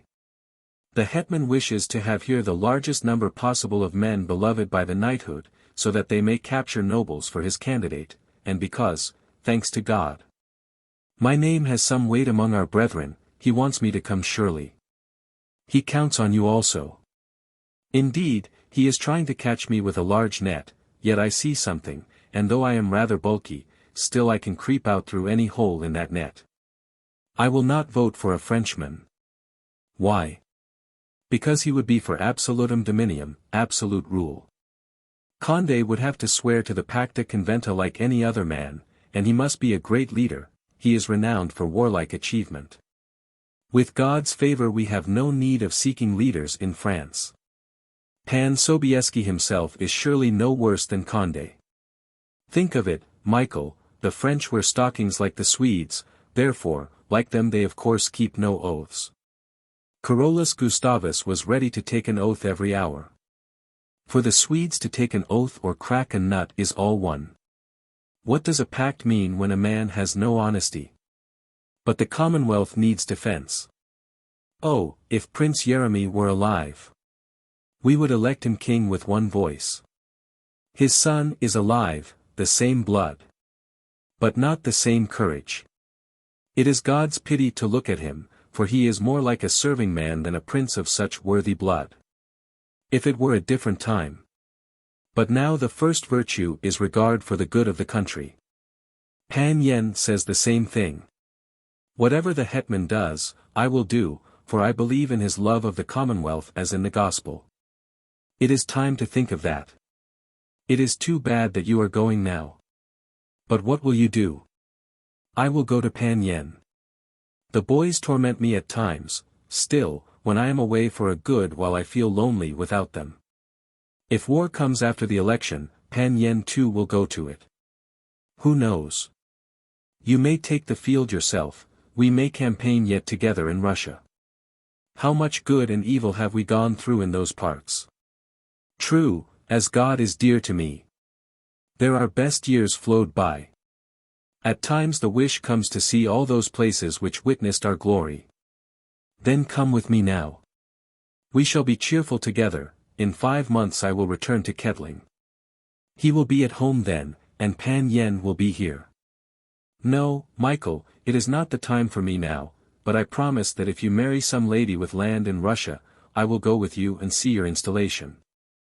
Pan Michael was confused a little, but answered at once, how should I have a wife in my head? The best proof that I have not is that I am going to the army. It is that which torments me, for I used to think, if not one, then another woman. Michael, have God in your heart, stop, where will you find a better chance than just at this moment? Remember that years will come later in which you will say to yourself, each has his wife and his children, but I am alone, like Matsek's pear tree, sticking up in the field. And sorrow will seize you and terrible yearning. If you had married that dear one, if she had left children, should not trouble you, I should have some object for my affection and ready hope for consolation. But as things now are, the time may come when you will look around in vain for a near soul, and you will ask yourself, am I living in a foreign country? Pan Michael was silent, he meditated. Therefore Zagloba began to speak again, looking quickly into the face of the little knight. In my mind and my heart I chose first of all that rosy Hayduke for you, to begin with, she is gold, not a maiden. And secondly, such venomous soldiers as you would give to the world have not been on earth yet. She is a storm, besides, Pan Adam wants to strike fire with her. That's it, that's it. Today she would prefer you to a certainty, for she is in love with your glory, but when you go, and he remains, I know he will remain, the rascal. For there is no war, who knows what will happen? Basha is a storm. Let Novoveski take her. I wish him well, because he is a brave man. Michael, said Zagloba, clasping his hands, think what a posterity that would be. To this the little knight answered with the greatest simplicity, I knew 2 brothers Ball whose mother was a Drohoyovsky, 10 and they were excellent soldiers. Ah! I was waiting for that. You have turned in that direction, cried Zagloba. Pan Michael was confused beyond measure. At last he replied, What do you say? I am turning to no side, but when I thought of Beja's bravery, which is really manlike, Krisia came to my mind at once. In her there is more of woman's nature. When one of them is mentioned, the other comes to mind, for they are both together. Well, well. God bless you with Krisia, though as God is dear to me, if I were young, I should fall in love with Basha to kill. You would not need to leave such a wife at home in time of war, you could take her to the field, and have her at your side. Such a woman would be good for you in the tent, and if it came to that, even in time of battle she would handle a musket. But she is honest and good. Oh, my Hayduk, my little darling Hayduk, they have not known you here, and have nourished you with thanklessness. But if I were something like 60 years younger, should see what sort of a Pani Zagloba there would be in my house. I do not detract from Basha. It is not a question of detracting from her virtues, but of giving her a husband. But you prefer Krisia. Krisia is my friend. Your friend, not your friendess. That must be because she has a mustache. I am your friend, Pan Yen is, so is Ketling. You do not need a man for a friend, but a woman. Tell this to yourself clearly, and don't throw a cover over your eyes. Guard yourself, Michael, against a friend of the fair sex, even though that friend has a mustache, for either you will betray that friend, or you yourself will be betrayed. The devil does not sleep, and he is glad to sit between such friends. As example of this, Adam and Eve began to be friends, till that friendship became a bone in Adam's throat. Do not offend Krisia, for I will not endure it in any way. God guard Krisia. There is no one above my little Hayduk, but Krisia is a good maiden too. I do not attack her in any way, but I say this to you, when you sit near her, your cheeks are as flushed as if someone had pinched them, and your mustaches are quivering, your forelock rises. And you are panting and striking with your feet and stamping like a ringdove. And all this is a sign of desires. Tell someone else about friendship, I am too old a sparrow for that talk. So old that you see that which is not. Would that I were mistaken. Would that my Hayduk were in question. Michael, good night to you. Take the Hayduk is the comelier. Take the Hayduk, take the Hayduk. Zagloba rose and went out of the room. Pan Michael tossed about the whole night, he could not sleep, for unquiet thoughts passed through his head all the time. He saw before him Krisia's face, her eyes with long lashes, and her lip with down. Dozing seized him at moments, but the vision did not vanish. On waking, he remembered the words of Zagloba, and called to mind how rarely the wit of that man was mistaken in anything.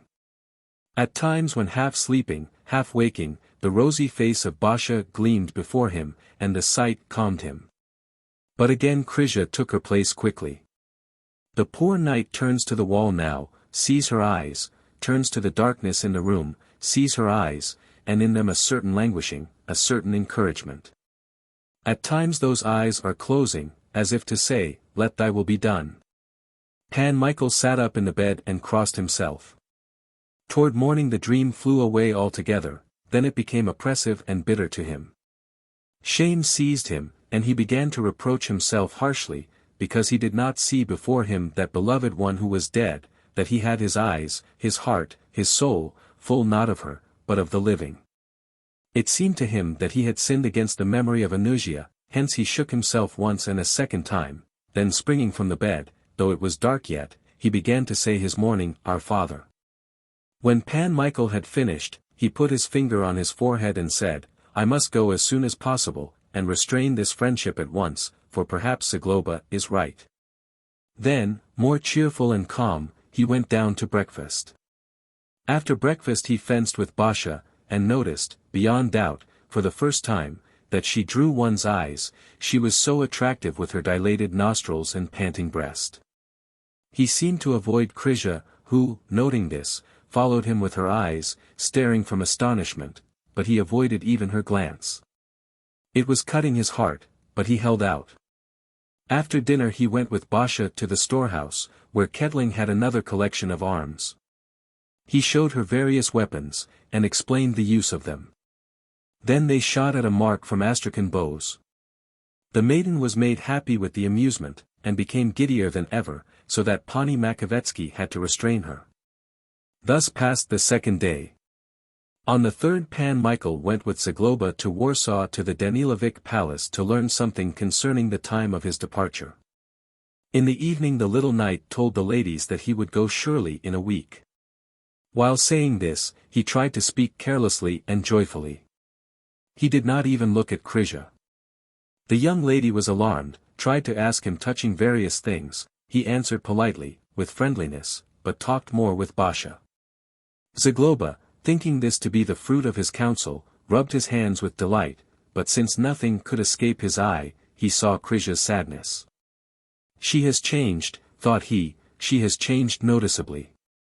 Well, that is nothing, the ordinary nature of fair heads.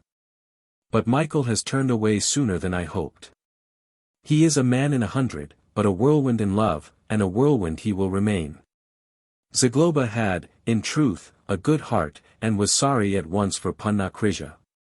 I will say nothing to the maiden directly, thought he, but I must think out some consolation for her. Then, using the privilege of age and a white head, he went to her after supper and began to stroke her black, silky hair. She sat quietly, raising toward him her mild eyes, somewhat astonished at his tenderness, but grateful. In the evening Zagloba nudged Pan Michael in the side at the door of the little knight's room. Well, what, said he. No one can beat the Hayduk. A charming kid, answered Pan Michael. She will make as much uproar as 4 soldiers in the house, a regular drummer. A drummer? God grant her to go with your drum as quickly as possible. Good night. Good night. Wonderful creatures, those fair heads. Since you approached Basha a little, have you noted the change in Krisia? No, I have not, answered the little knight. As if someone had tripped her. Good night, repeated Pan Michael, and went quickly to his room. Zagloba, in counting on the little knight's instability, over-reckoned somewhat, and in general acted awkwardly in mentioning the change in Krisia, for Pan Michael was so affected that something seemed to seize him by the throat. And this is how I pay her for kindness, for comforting me in grief, like a sister, said he to himself. Well, what evil have I done to her, thought he, after a moment of meditation. What have I done? I have slighted her for 3 days, which was rude, to say the least. I have slighted the cherished girl, the dear one. Because she wished to cure my wounds, I have nourished her with ingratitude. If I only knew, continued he, how to preserve measure and restrain dangerous friendship, and not offend her, but evidently my wit is too dull for such management. Pan Michael was angry at himself. But at the same time great pity rose in his breast. Involuntarily he began to think of Krisia as of a beloved and injured person. Anger against himself grew in him every moment. I am a barbarian, repeated he. And Krisia overwhelmed Basha completely in his mind. Let him who pleases take that kid, that windmill, that rattler, said he to himself, Pan Adam or the devil, it is all one to me.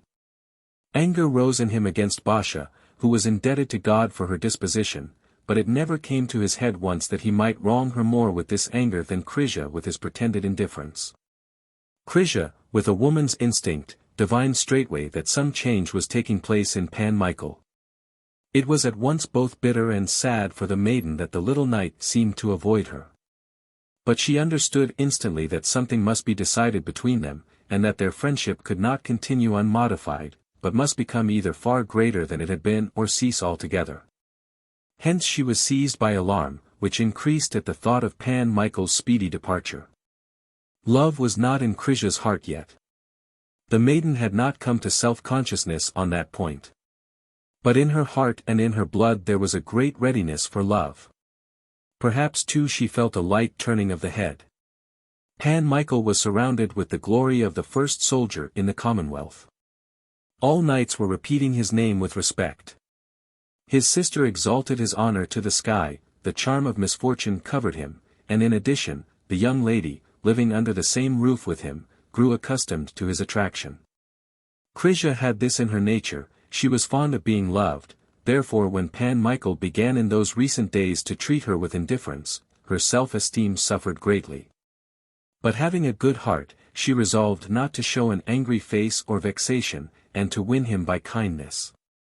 That came to her all the more easily, since on the following day Pan Michael had a penitent mien, and not only did not avoid Krysia's glance, but looked into her eyes, as if wishing to say, "Yesterday I offended you. Today I implore your forgiveness." He said so much to her with his eyes that under their influence the blood flowed to the young lady's face, and her disquiet was increased, as if with a presentiment that very soon something important would happen. In fact, it did happen. In the afternoon Pani Makovetsky went with Basia to Basia's relative, the wife of the Chamberlain of Lvov, who was stopping in Warsaw. Krysia feigned purposely a headache, for curiosity seized her to know what she and Pan Michael would do if left to themselves. Zagloba did not go, it is true, to the Chamberlain's wife, but he had the habit of sleeping a couple of hours after dinner, for he said that it saved him from fatness, and gave him clear wit in the evening. Therefore, after he had chatted an hour or so, he began to prepare for his room. Krysia's heart beat at once more unquietly. But what a disillusion was awaiting her! Pan Michael sprang up, and went out with Zagloba. He will come back soon, thought Krysia.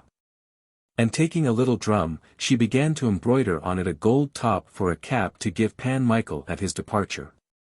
Her eyes rose, however, every little while, and went to the Danzig clock, which stood in the corner of Kettling's room, and ticked with importance. But 1 hour and a second passed, Pan Michael was not to be seen. Krysia placed the drum on her knees, and crossing her hands on it, said in an undertone, "But before he decides, they may come, and we shall not say anything, or Pan Zagloba may wake." It seemed to her in that moment that they had in truth to speak of some important affair, which might be deferred through the fault of Pan Michael. At last, however, his steps were heard in the next room. "He is wandering around," thought she, and began to embroider diligently again. Wołodyjowski was, in fact, wandering, he was walking through the room, and did not dare to come in. Meanwhile the sun was growing red and approaching its setting. "Pan Michael," called Krysia, suddenly. He came in and found her sewing. "Did you call me?" "I wished to know if some stranger was walking in the house. I have been here alone for 2 hours." Pan Michael drew up a chair and sat on the edge of it. A long time elapsed, he was silent, his feet clattered somewhat as he pushed them under the table, and his mustache quivered. Krysia stopped sewing and raised her eyes to him. Their glances met, and then both dropped their eyes suddenly. When Pan Michael raised his eyes again, the last rays of the sun were falling on Krysia's face, and it was beautiful in the light, her hair gleamed in its folds like gold. "In a couple of days you are going?" asked she, so quietly that Pan Michael barely heard her. "It cannot be otherwise." Again a moment of silence, after which Krysia said, "I thought these last days that you were angry with me."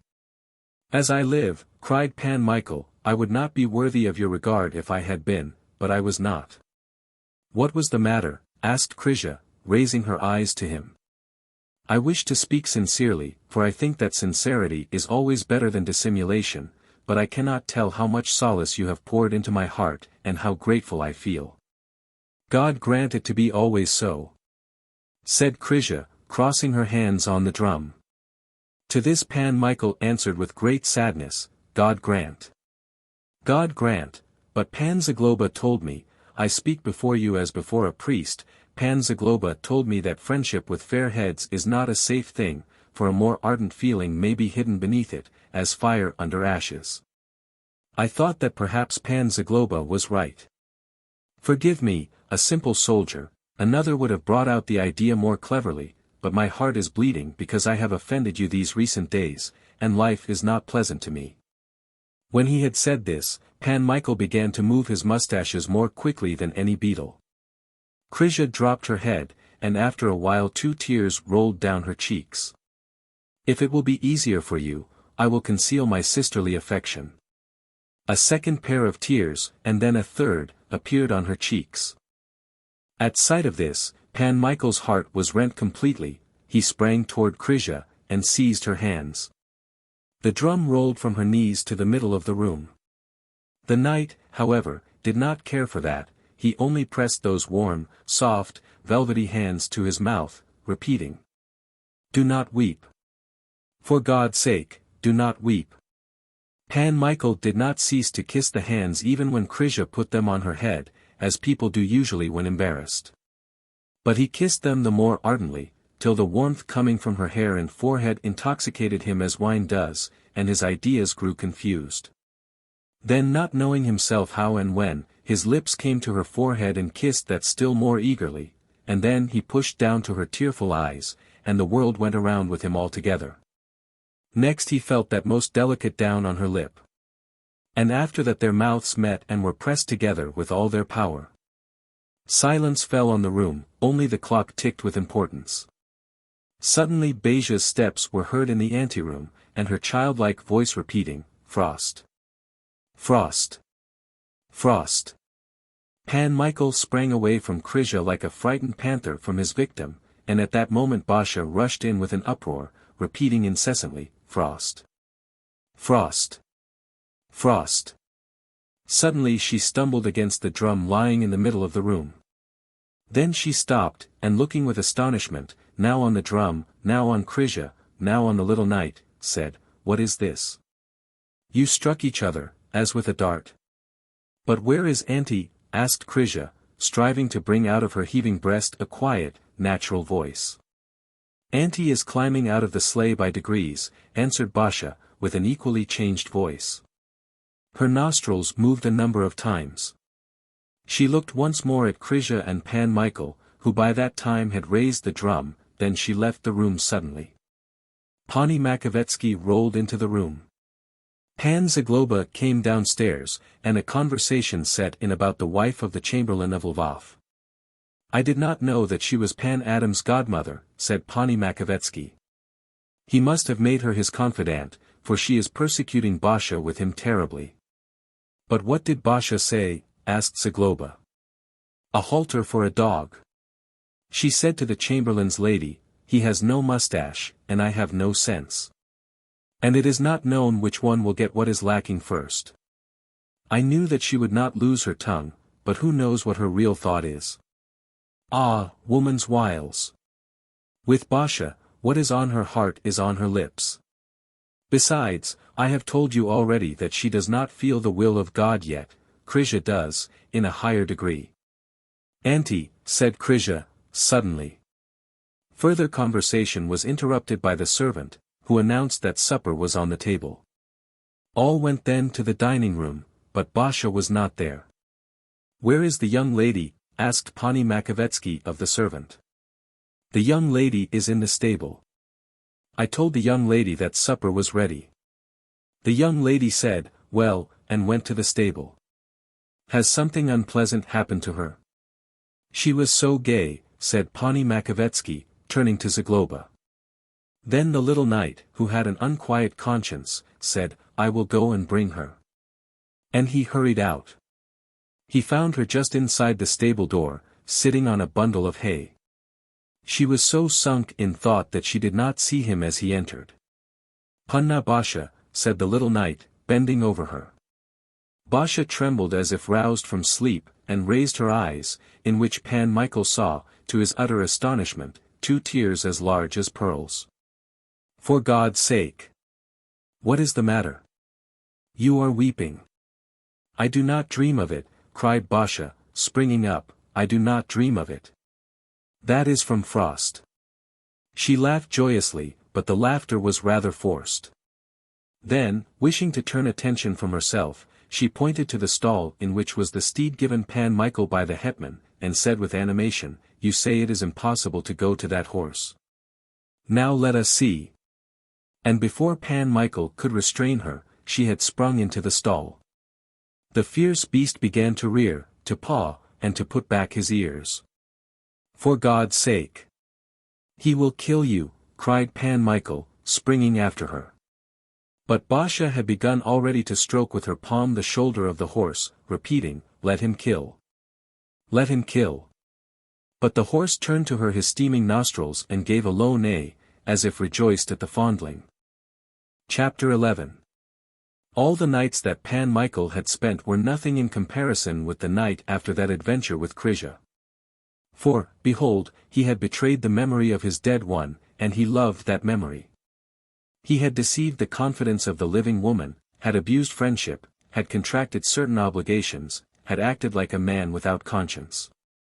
Another soldier would have made nothing of such a kiss, or, what is more, would have twisted his mustache at thought of it, but Pan Michael was squeamish, especially since the death of Anusia, as is every man who has a soul in pain and a torn heart. What was left for him to do, then? How was he to act? Only a few days remained until his departure, that departure would cut short everything. But was it proper to go without a word to Krisia, and leave her as he would leave any chambermaid from whom he might steal a kiss? The brave heart of Pan Michael trembled at the thought. Even in the struggle in which he was then, the thought of Krisia filled him with pleasure, and the remembrance of that kiss passed through him with a quiver of delight. Rage against his own head seized him. Still he could not refrain from a feeling of sweetness. And he took the whole blame on himself. "I brought Krisia to that," repeated he, with bitterness and pain, "I brought her to it, therefore it is not just for me to go away without a word." What, then? Make a proposal, and go away Krisia's betrothed? Here the form of Anusia stood before the knight, dressed in white, and pale herself as wax, just as he had laid her in the coffin. "This much is due me," said the figure, "that you mourn and grieve for me. You wished at first to become a monk, to bewail me all your life, but now you are taking another before my poor soul could fly to the gates of heaven. Ah! Wait, let me reach heaven first, let me cease looking at the earth." And it seemed to the knight that he was a species of perjurer before that bright soul whose memory he should honor and hold as sacred. Sorrow and immeasurable shame seized him, and self-contempt. He desired death. "Anulia, 11 repeated he, on his knees, "I shall not cease to bewail thee till death, but what am I to do now?" The white form gave no answer to that as it vanished like a light mist, and instead of it appeared in the imagination of the knight Krisia's eyes and her lip covered with down, and with it temptations from which the knight wished to free himself. So his heart was wavering in uncertainty, suffering, and torment. At moments it came to his head to go and confess all to Zagloba, and take counsel of that man whose reason could settle all difficulties. And he had foreseen everything. He had told beforehand what it was to enter into friendship with fair heads. But just that view restrained the little knight. He recollected how sharply he had called to Pan Zagloba, "Do not offend Panna Krisia, sir." And now, who had offended Panna Krisia? Who was the man who had thought, "Is it not best to leave her like a chambermaid and go away? If it were not for that dear one up there, I would not hesitate a moment," thought the knight, "I should not be tormented at all, on the contrary, I should be glad in soul that I had tasted such delight." After a while he muttered, "I would take it willingly 100 times." Seeing, however, that temptations were flocking around him, he shook them off again powerfully, and began to reason in this way, "It is all over. Since I have acted like one who is not desirous of friendship, but who is looking for satisfaction from Cupid, I must go by that road, and tell Krisia tomorrow that I wish to marry her." Here he stopped a while, then thought further thuswise, "Through which declaration the confidence of today will become quite proper, and tomorrow I can permit myself," but at this moment he struck his mouth with his palm. "Tfu," said he. "Is a whole shambul of devils sitting behind my collar?" But still he did not set aside his plan of making the declaration, thinking to himself simply, "If I offend the dear dead one, I can conciliate her with masses and prayer. By this I shall show also that I remember her always, and will not cease in devotion. If people wonder and laugh at me because 2 weeks ago I wanted from sorrow to be a monk, and now have made a declaration of love to another, the shame will be on my side alone. If I make no declaration, the innocent Krisia will have to share my shame and my fault. I will propose to her tomorrow, it cannot be otherwise, said he, at last. He calmed himself then considerably. And when he had repeated, Our Father, and prayed earnestly for Anusia, he fell asleep. In the morning, when he woke, he repeated, I will propose today. But it was not so easy to propose, for Pan Michael did not wish to inform others, but to talk with Krisia first, and then act as was proper. Meanwhile Pan Adam arrived in the early morning, and filled the whole house with his presence. Krisia went about as if poisoned, the whole day she was pale, worried, sometimes dropped her eyes, sometimes blushed so that the color went to her neck, at times her lips quivered as if she were going to cry. Then again she was as if dreamy and languid. It was difficult for the knight to approach her, and especially to remain long alone with her. It is true he might have taken her to walk, for the weather was wonderful, and some time before he would have done so without any scruple. But now he dared not, for it seemed to him that all would divine on the spot what his object was, all would think he was going to propose. Pan Adam saved him. He took Pani Makovetsky aside, conversed with her a good while touching something, then both returned to the room in which the little knight was sitting with the two young ladies and Pan Zagloba, and said, You young people might have a ride in two sleighs, for the snow is sparkling. At this Pan Michael inclined quickly to Krisia's ear and said, I beg you to sit with me. I have a world of things to say. Very well, answered Krisia. Then the two men hastened to the stables, followed by Basha. And in the space of a few Our Fathers, the two sleighs were driven up before the house. Pan Michael and Krisia took their places in one. Pan Adam and the little Hayduk in the other, and moved on without drivers. When they had gone, Pani Makovetsky turned to Zagloba and said, Pan Adam has proposed for Basha. How is that? Asked Zagloba, alarmed. His godmother, the wife of the Chamberlain of Lvov, is to come here tomorrow to talk with me. Pan Adam himself has begged of me permission to talk with Basha, even hintingly, for he understands himself that if Basha is not his friend, the trouble and pains will be useless. It was for this that you, my benefactress, sent them sleigh riding? For this. My husband is very scrupulous. More than once he has said to me, I will guard their property, but let each choose a husband for herself. If he is honorable, I will not oppose, even in case of inequality of property. Moreover, they are of mature years and can give advice to themselves. But what answer do you think of giving Pan Adam's godmother? My husband will come in May. I will turn the affair over to him, but I think this way, as Basha wishes, so will it be. Pan Adam is a stripling. But Michael himself says that he is a famous soldier, noted already for deeds of valor. He has a respectable property, and his godmother has recounted to me all his relations. You see, it is this way, his great-grandfather was born of Princess Senyat, he was married the first time to. But what do I care for his relations? Interrupted Zagloba, not hiding his ill humor, he is neither brother nor godfather to me, and I tell your ladyship that I have predestined the little Hayduk to Michael. For if among maidens who walk the world on 2 feet there is one better or more honest than she, may I from this moment begin to walk on all 4 like a bear. Michael is thinking of nothing yet. And even if he were, Krisia has struck his eye more. Ah! God, whose ways are inscrutable, will decide this. But if that bare-lipped youngster goes away with a watermelon, 12 I shall be drunk with delight, added Zagloba. Meanwhile in the 2 sleighs the fates of both knights were in the balance. Pan Michael was unable to utter a word for a long time. At last he said to Krisia, Do not think that I am a frivolous man, or some kind of fop, for not such are my years. Krisia made no answer. Forgive me for what I did yesterday, for it was from the good feeling which I have for you, which is so great that I was altogether unable to restrain it. My gracious lady, my beloved Krisia, consider who I am. I am a simple soldier, whose life has been passed in wars. Another would have prepared an oration beforehand, and then come to confidence. I have begun with confidence. Remember this also, that if a horse, though trained, takes the bit in his teeth and runs away with a man, why should not love, whose force is greater, run away with him? Love carried me away, simply because you are dear to me.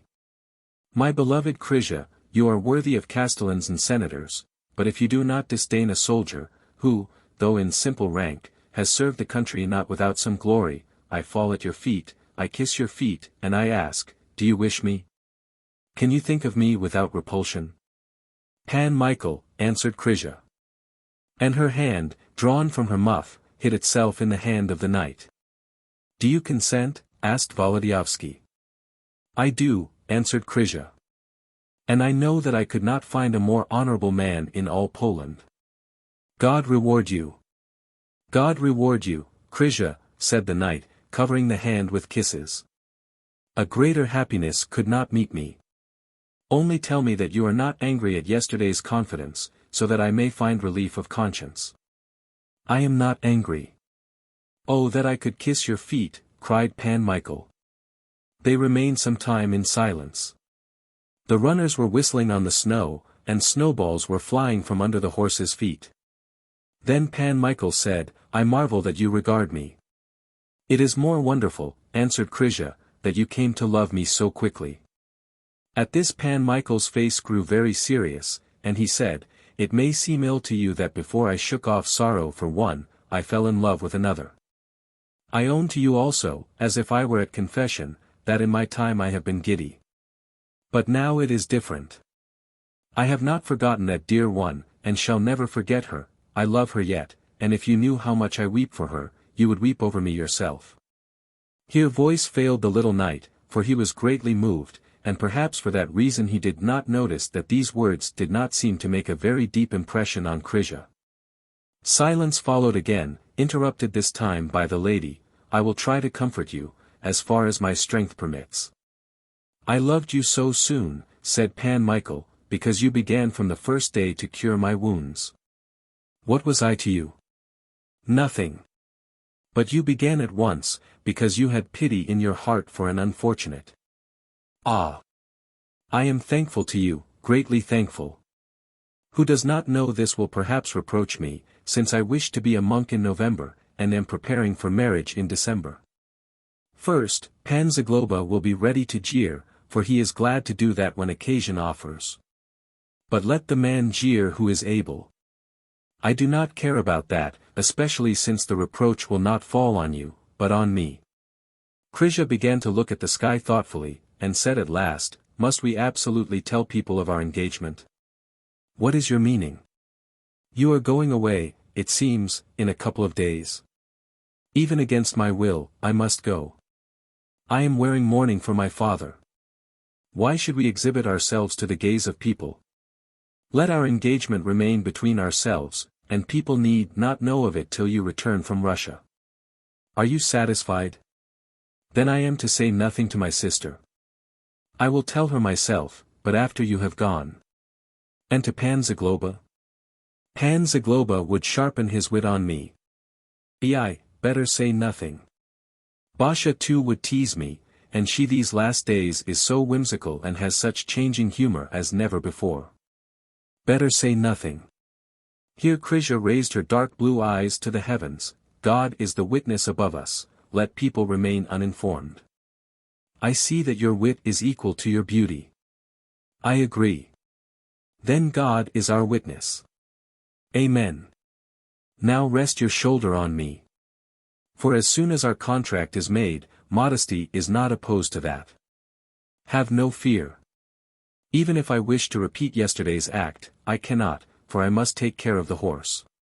Krisia gratified the knight, and he said, As often as we are alone, call me by name only. Somehow it does not fit, said she, with a smile. I never shall dare to do that. But I have dared. For Pan Michael is a knight, Pan Michael is daring, Pan Michael is a soldier. Krisia, you are my love. Michigan, but Krisia had not courage to finish, and covered her face with her muff. After a while Pan Michael returned to the house. They did not converse much on the road, but at the gate the little knight asked again, But after yesterday's, you understand, were you very sad? Oh, I was ashamed and sad, but had a wonderful feeling, added she, in a lower voice. All at once they put on a look of indifference, so that no one might see what had passed between them. But that was a needless precaution, for no one paid heed to them. It is true that Zagloba and Pan Michael's sister ran out to meet the two couples, but their eyes were turned only on Basha and Pan Adam. Basha was red, certainly, but it was unknown whether from cold or emotion, and Pan Adam was as if poisoned. Immediately after, too, he took farewell of the lady of the house. In vain did she try to detain him, in vain Pan Michael himself tried to persuade him to remain to supper, he excused himself with service and went away. That moment Pan Michael's sister, without saying a word, kissed Basha on the forehead, the young lady flew to her own chamber and did not return to supper. Only on the next day did Zagloba make a direct attack on her and inquire, "Well, little Hayduk, a thunderbolt, as it were, struck Pan Adam?" "Aha," answered she, nodding affirmatively and blinking. "Tell me what you said to him." The question was quick, for he is daring, but so was the answer, for I too am daring. "Is it not true?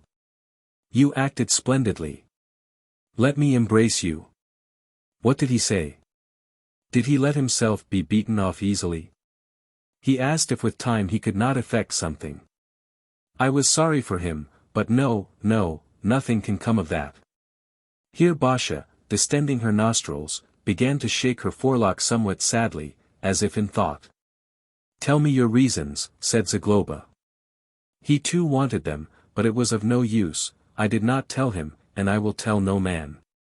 "But perhaps," said Zagloba, looking quickly into her eyes, "you bear some hidden love in your heart." "Hey! A fig for love," cried Basha.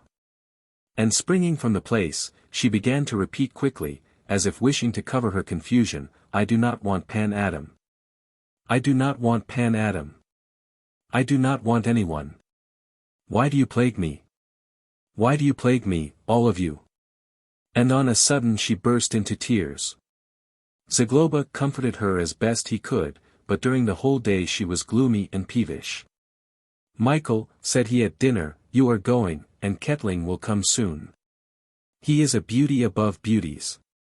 I know not how these young ladies will defend themselves, but I think this, when you come back, you will find them both dead in love." "Profit for us," said Wołodyjowski. "We'll give him Panna Basha at once." Basha fixed on him the look of a wildcat and said, "But why are you less concerned about Krysia?" The little knight was confused beyond measure at these words, and said, "You do not know Kettling's power, but you will discover it." "But why should not Krysia discover it? Besides, it is not I who sing. The fair head grows faint. Where will she hide herself? How will the poor thing defend herself?" Now Krysia was confused in her turn, and the little wasp continued, "In extremities I will ask Pan Adam to lend me his shield, but when you go away, I know not with what Krysia will defend herself, if peril comes on her." Pan Michael had now recovered, and answered somewhat severely, "Perhaps she will find wherewith to defend herself better than you." "How so?" "For she is less giddy, and has more sedateness and dignity." Pan Zagloba and the little knight's sister thought that the keen Hayduk would come to battle at once. But to their great amazement, she dropped her head toward the plate, and after a while said, in a low voice, "If you are angry, I ask pardon of you and of Krysia." Chapter 12. As Pan Michael had permission to set out whenever he wished, he went to Anusia's grave at Częstochowa. After he had shed the last of his tears there, he journeyed on farther. And under the influence of fresh reminiscences it occurred to him that the secret engagement with Krysia was in some way too early. He felt that in sorrow and mourning there is something sacred and inviolable, which should not be touched, but permitted to rise heavenward like a cloud, and vanish in measureless space. Other men, it is true, after losing their wives, had married in a month or in 2 months, but they had not begun with the cloister, nor had misfortune met them at the threshold of happiness after whole years of waiting. But even if men of common mold do not respect the sacredness of sorrow, is it proper to follow their example? Pan Michael journeyed forward then toward Russia, and reproaches went with him. But he was so just that he took all the blame on himself, and did not put any on Krysia, and to the many alarms which seized him was added this also, would not Krisia in the depth of her soul take that haste ill of him? Surely she would not act thus in my place, said Pan Michael to himself, and having a lofty soul herself, beyond doubt, she seeks loftiness in others. Fear seized the little knight lest he might seem to her petty, but that was vain fear. Krisia cared nothing for Pan Michael's mourning, and when he spoke to her too much concerning it, not only did it not excite sympathy in the lady, but it roused her self-love. Was not she, the living woman, equal to the dead one? Or, in general, was she of such small worth that the dead Anusia could be her rival? If Zagloba had been in the secret, he would have pacified Pan Michael certainly, by saying that women have not overmuch mercy for one another. After Wołodyjowski's departure, Panna Krisia was astonished not a little at what had happened, and at this, that the latch had fallen. In going from the Ukraine to Warsaw, where she had never been before, she had imagined that it would be different altogether. At the Diet of Convocation the escorts of bishops and dignitaries would meet. A brilliant knighthood would assemble from all sides of the Commonwealth. How many amusements and reviews would there be, how much bustle! And in all that whirl, in the concourse of knights, would appear some unknown some knight such as maidens see only in dreams. This knight would flush up with love, appear under her windows with a lute. He would form cavalcades, love and sigh a long time, wear on his armor the knot of his loved one, suffer and overcome obstacles before he would fall at her feet and win mutual love. But nothing of all that had come to pass. The haze, changing in color, like a rainbow, vanished, a knight appeared, it is true, a knight not at all common, heralded as the first soldier of the Commonwealth, a great cavalier, but not much, or indeed, not at all, like that, he. There were no cavalcades either, nor playing of lutes, nor tournaments, nor the knot on the armor, nor bustle, nor games, nor any of all that which rouses curiosity like a May dream, or a wonderful tale in the evening. Which intoxicates like the odor of flowers, which allures as bait does a bird. From which the face flushes, the heart throbs, the body trembles. There was nothing but a small house outside the city, in the house Pan Michael. Then intimacy grew up, and the rest of the vision disappeared as the moon disappears in the sky when clouds come and hide it. If that Pan Michael had appeared at the end of the story, he would be the desired one. More than once, when thinking of his fame, of his worth, of his valor, which made him the glory of the Commonwealth and the terror of its enemies, Krisia felt that, in spite of all, she loved him greatly. Only it seemed to her that something had missed her, that a certain injustice had met her, a little through him, or rather through haste. That haste, therefore, had fallen into the hearts of both like a grain of sand. And since both were farther and farther from each other, that grain began to pain them somewhat. It happens frequently that something insignificant as a little thorn pricks the feelings of people, and in time either heals or festers more and more, and brings bitterness and pain, even to the greatest love. But in this case it was still far to pain and bitterness. For Pan Michael, the thought of Krisia was especially agreeable and soothing, and the thought of her followed him as his shadow follows a man. He thought too that the farther he went, the dearer she would become to him, and the more he would sigh and yearn for her. The time passed more heavily for her. For no one visited Ketling's house since the departure of the little knight, and day followed day in monotony and weariness.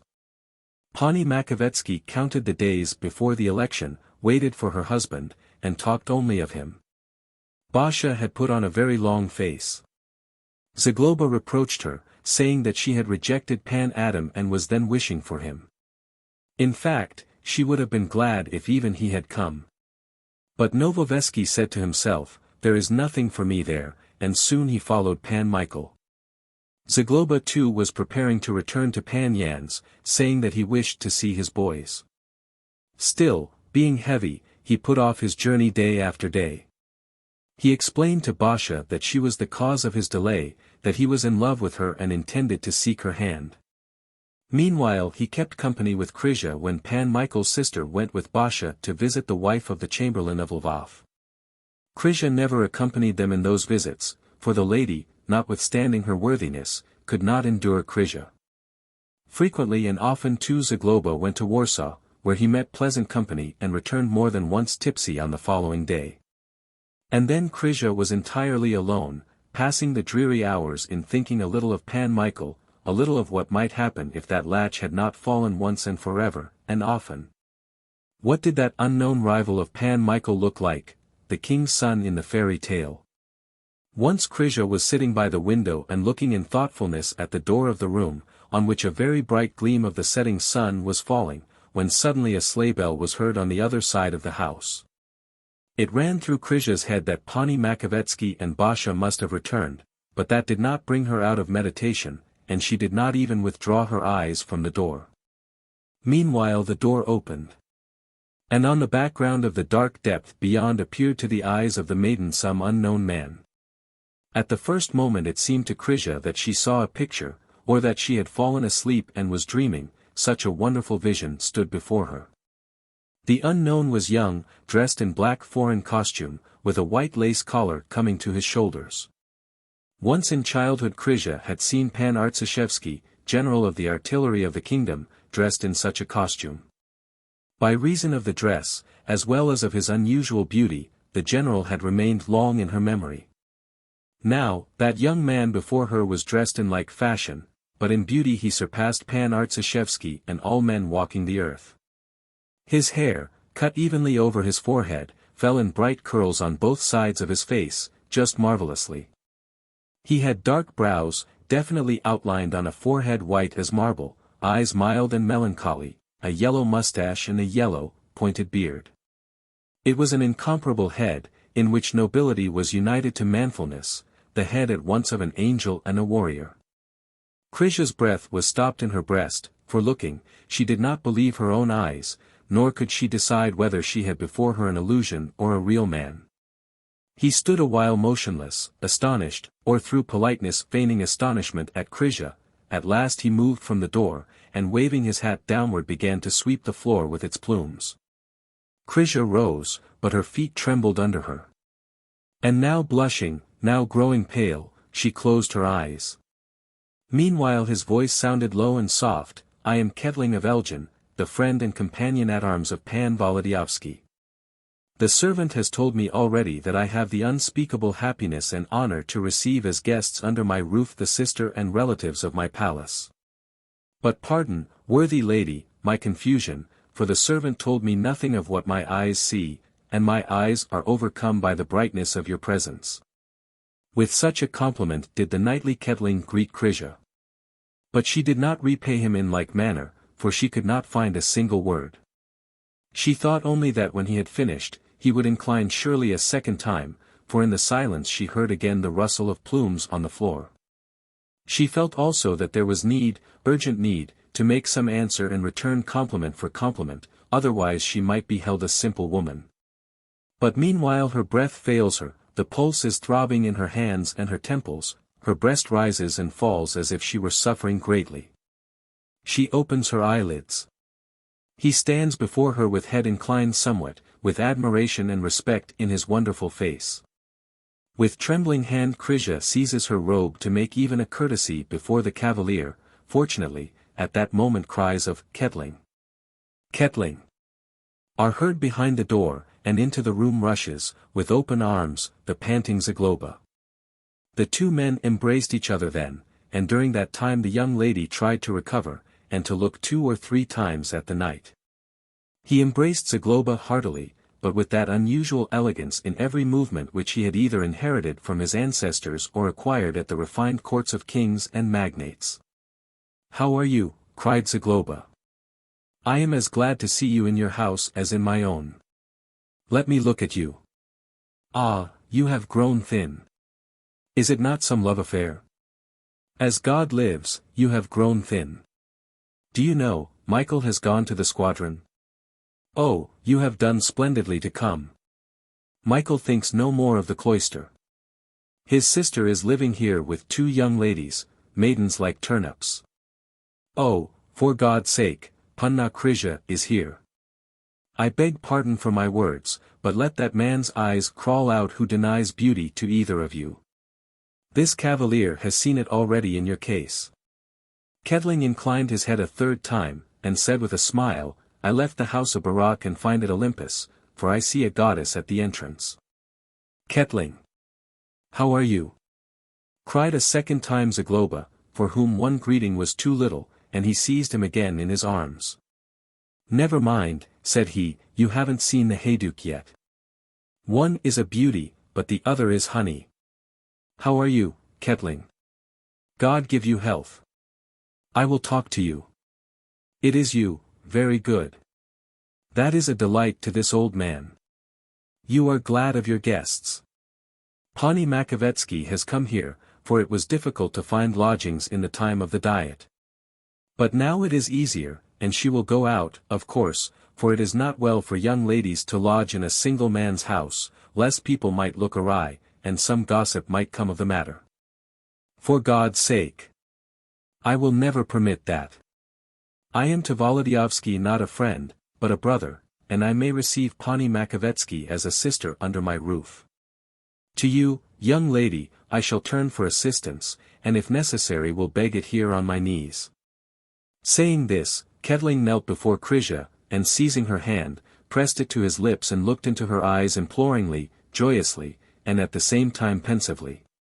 She began to blush, especially as Zagloba cried out straightway, he has barely come when he is on his knees before her. As God lives.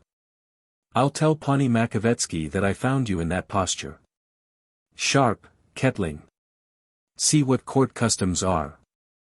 I am not skilled in court customs, whispered the lady, in great confusion. Can I reckon on your aid? Asked Kedling. Rise, sir. May I reckon on your aid? I am Pan Michael's brother. An injury will be done him if this house is abandoned. My wishes are nothing here, answered Krisia, with more presence of mind, though I must be grateful for yours. I thank you, answered Kedling, pressing her hand to his mouth. Ah! Frost out of doors, and Cupid is naked. But he would not freeze in this house, said Zagloba. And I see that from sighs alone there will be a thaw, from nothing but sighs. Spare us, said Krisia. I thank God that you have not lost your jovial humor, said Kedling, for joyousness is a sign of health. And a clear conscience, added Zagloba.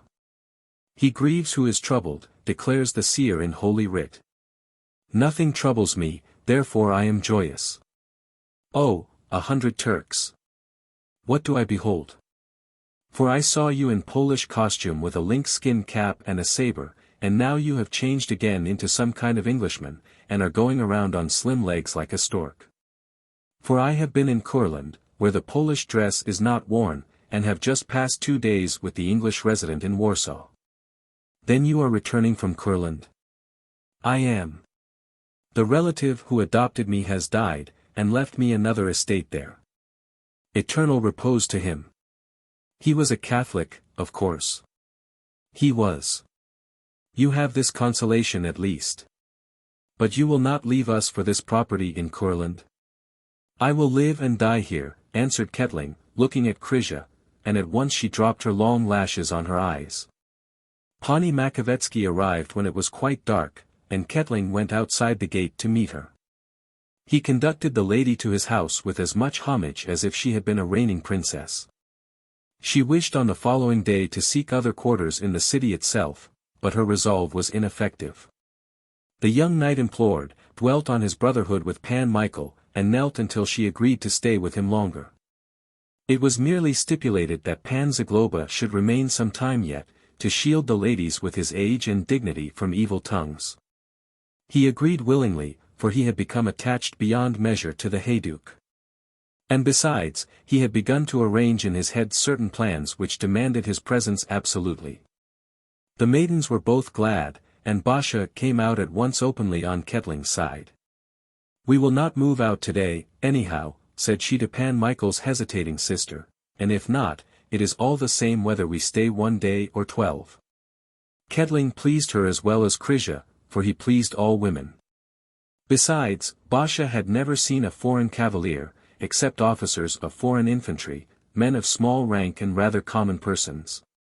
Therefore she walked around him, shaking her forelock, dilating her nostrils, and looking at him with a childlike curiosity, so importunate was she that at last she heard the censure of Pani Makovetsky. But in spite of the censure, she did not cease to investigate him with her eyes, as if wishing to fix his military value, and at last she turned to Pan Zagloba. "Is he a great soldier?" asked she of the old man in a whisper. "Yes. So that he cannot be more celebrated. You see, he has immense experience, for, remaining in the true faith, he served against the English rebels from his 14th year. He is a noble also of high birth, which is easily seen from his manners. Have you seen him under fire? 1,000 times. He would halt for you in it without a frown, pat his horse on the shoulder, and be ready to talk of love. Is it the fashion to talk of love at such a time? Hey! It is the fashion to do everything by which contempt for bullets is shown. But hand to hand, in a duel, is he equally great? Yes, yes. A wasp, it is not to be denied. But could he stand before Pan Michael? Before Michael he could not. Ha! Exclaimed Basha, with joyous pride, I knew that he could not. I thought at once that he could not. And she began to clap her hands. So, then, do you take Pan Michael's side? Asked Zagloba. Basha shook her forelock and was silent. After a while a quiet sigh raised her breast. Ei! What of that? I am glad, for he is ours. But think of this, and beat it into yourself, little Hayduk, said Zagloba, that if on the field of battle it is hard to find a better man than Ketling, he is most dangerous for maidens, who love him madly for his beauty. He is trained famously in love-making too. Tell that to Krisia, for love is not in my head, answered Basha, and turning to Krisia, she began to call, Krisia. Krisia! Come here just for a word. I am here, said Krisia. Pan Zagloba says that no lady looks on Ketling without falling in love straightway. I have looked at him from every side, and somehow nothing has happened, but do you feel anything? Basha, Basha, said Krisia, in a tone of persuasion. Has he pleased you, eh? Spare us. Be sedate. My Basha, do not talk nonsense, for Ketling is coming. In fact, Krisia had not taken her seat when Ketling approached and inquired, is it permitted to join the company? We request you earnestly, answered Krisia. Then I am bold to ask, of what was your conversation? Of love, cried Basha, without hesitation. Ketling sat down near Krisia. They were silent for a time. For Krisia, usually self-possessed and with presence of mind, had in some wonderful way become timid in presence of the cavalier, hence he was first to ask. Is it true that the conversation was of such a pleasant subject? It was, answered Krisia, in an undertone. I shall be delighted to hear your opinion. Pardon me, for I lack courage and wit, so I think that I should rather hear something new from you. Krisia is right, said Zagloba. Let us listen. Ask a question, said Ketling. And raising his eyes somewhat, he meditated a little, then, although no one had questioned him, he began to speak, as if to himself, loving is a grievous misfortune, for by loving, a free man becomes a captive. Just as a bird, shot by an arrow, falls at the feet of the hunter, so the man struck by love has no power to escape from the feet of the loved one. To love is to be maimed, for a man, like one blind, does not see the world beyond his love. To love is to mourn, for when do more tears flow, when do more sighs swell the breast. When a man loves, there are neither dresses nor hunts in his head. He is ready to sit embracing his knees with his arms, sighing as plaintively as if he had lost someone near to him. Love is an illness. For in it, as in illness, the face becomes pale, the eyes sink, the hands tremble, the fingers grow thin, and the man thinks of death, or goes around in derangement, with disheveled hair, talks with the moon. Writes gladly the cherished name on the sand, and if the wind blows it away, he says, misfortune, and is ready to sob. Here Ketling was silent for a while, one would have said that he was sunk in musing. Krisia listened to his words with her whole soul, as if they were a song. Her lips were parted, and her eyes did not leave the pale face of the knight. Beja's forelock fell to her eyes, hence it could not be known what she was thinking of, but she sat in silence also. Then Zagloba yawned loudly, drew a deep breath, stretched his legs, and said, "Give command to make boots for dogs of such love." "But yet," began the knight, anew, "if it is grievous to love, it is more grievous still not to love, for who without love is satisfied with pleasure, glory, riches, perfumes, or jewels? Who will not say to the loved one, I choose thee rather than a kingdom, than a scepter, than health or long life?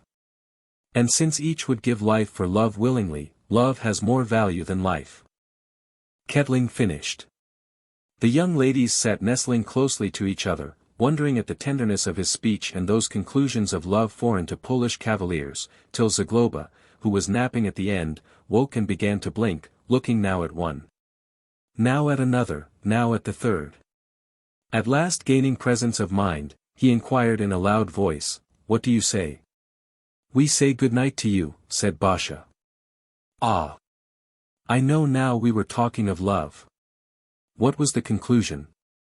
The lining was better than the cloak.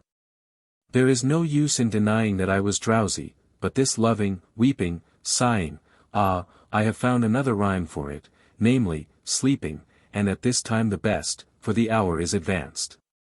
Good night to the whole company, and give us peace with your love. Oh my God, while the cat is meowing, she will not eat the cheese, but until she eats, her mouth is watering. In my day I resembled Ketling as one cup does another. And I was in love so madly that a ram might have pounded my back for an hour before I should have known it. But in old age I prefer to rest well, especially when a polite host not only conducts me to bed, but gives me a drink on the pillow. I am at the service of your grace, said Ketling. Let us go, let us go. See how high the moon is already. It will be fine tomorrow, it is glittering and clear as in the day. Ketling is ready to talk about love with you all night. But remember, kids, that he is road-weary. Not road-weary, for I have rested 2 days in the city. I am only afraid that the ladies are not used to night-watching. The night would pass quickly in listening to you, said Krisia. Then they parted, for it was really late. The young ladies slept in the same room and usually talked long before sleeping. But this evening Basha could not understand Krisia, for as much as the first had a wish to speak, so much was the second silent and answered in half-words.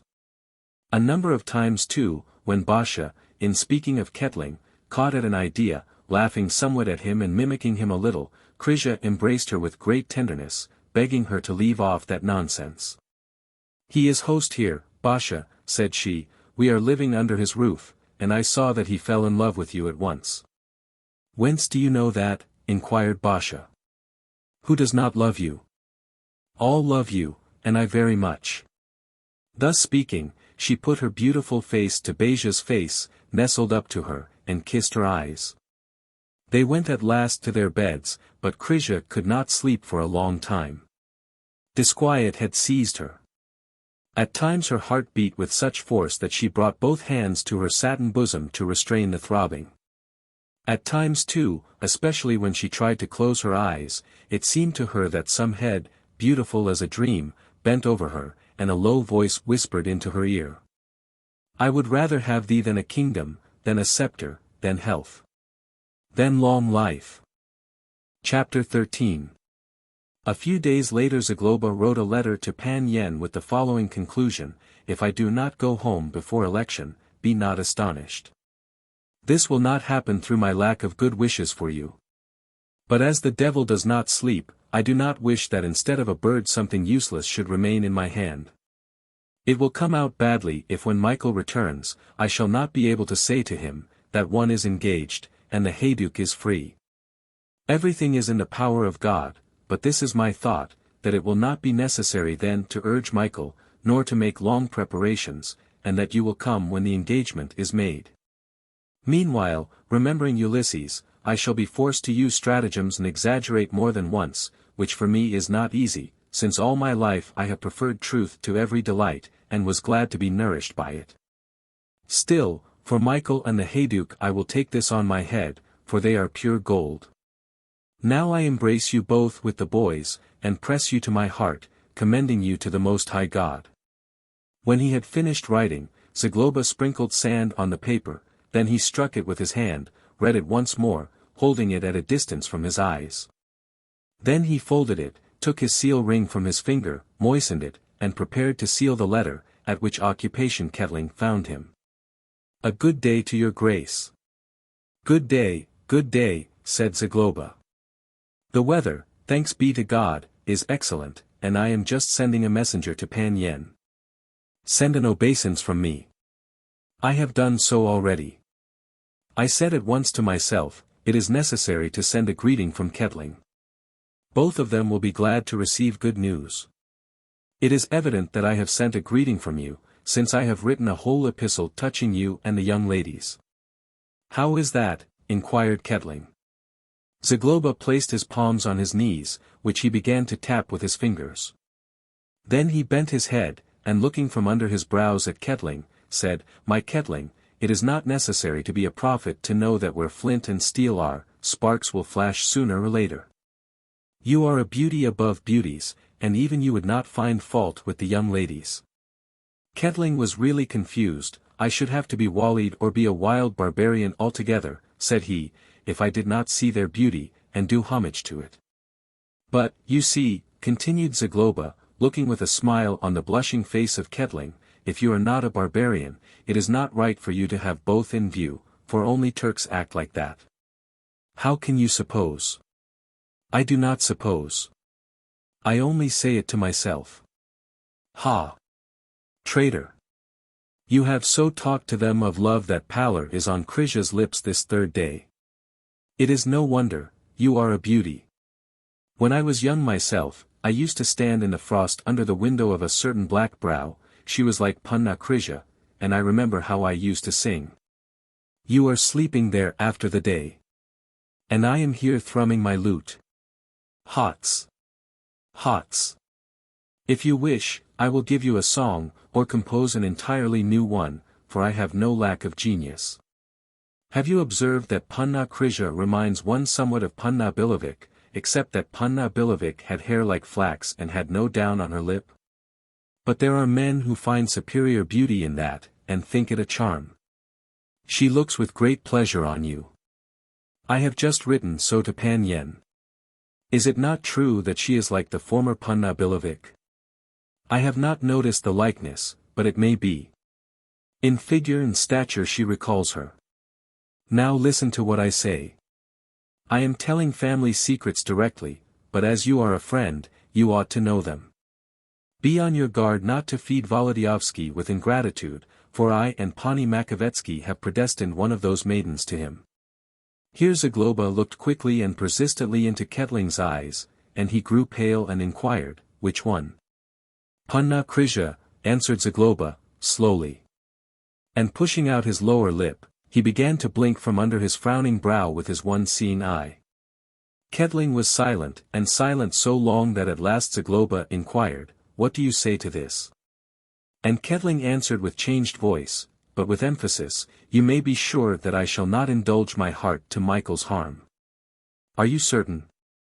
"I have suffered much in life, my word of a knight that I will not indulge it."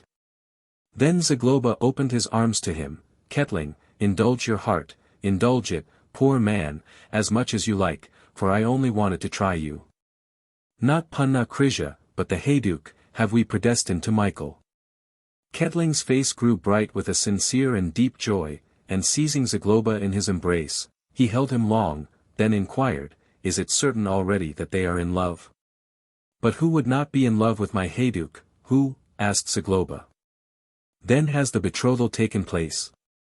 "There has been no betrothal, for Michael has barely freed himself from mourning, but there will be, put that on my head. The maiden, though she evades like a weasel, is very much inclined to him, for with her the saber is the main thing." "I have noticed that, as God is dear to me," interrupted Kettling, radiant. "Ha! You noticed it?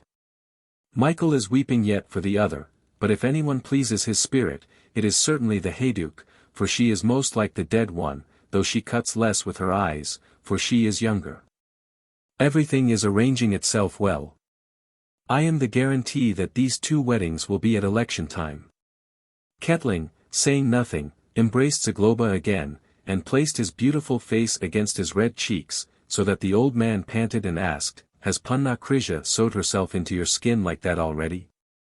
I know not," answered Ketling, "but I know this, that barely had the heavenly vision of her delighted my eyes when I said at once to myself that she was the one woman whom my suffering heart might love yet.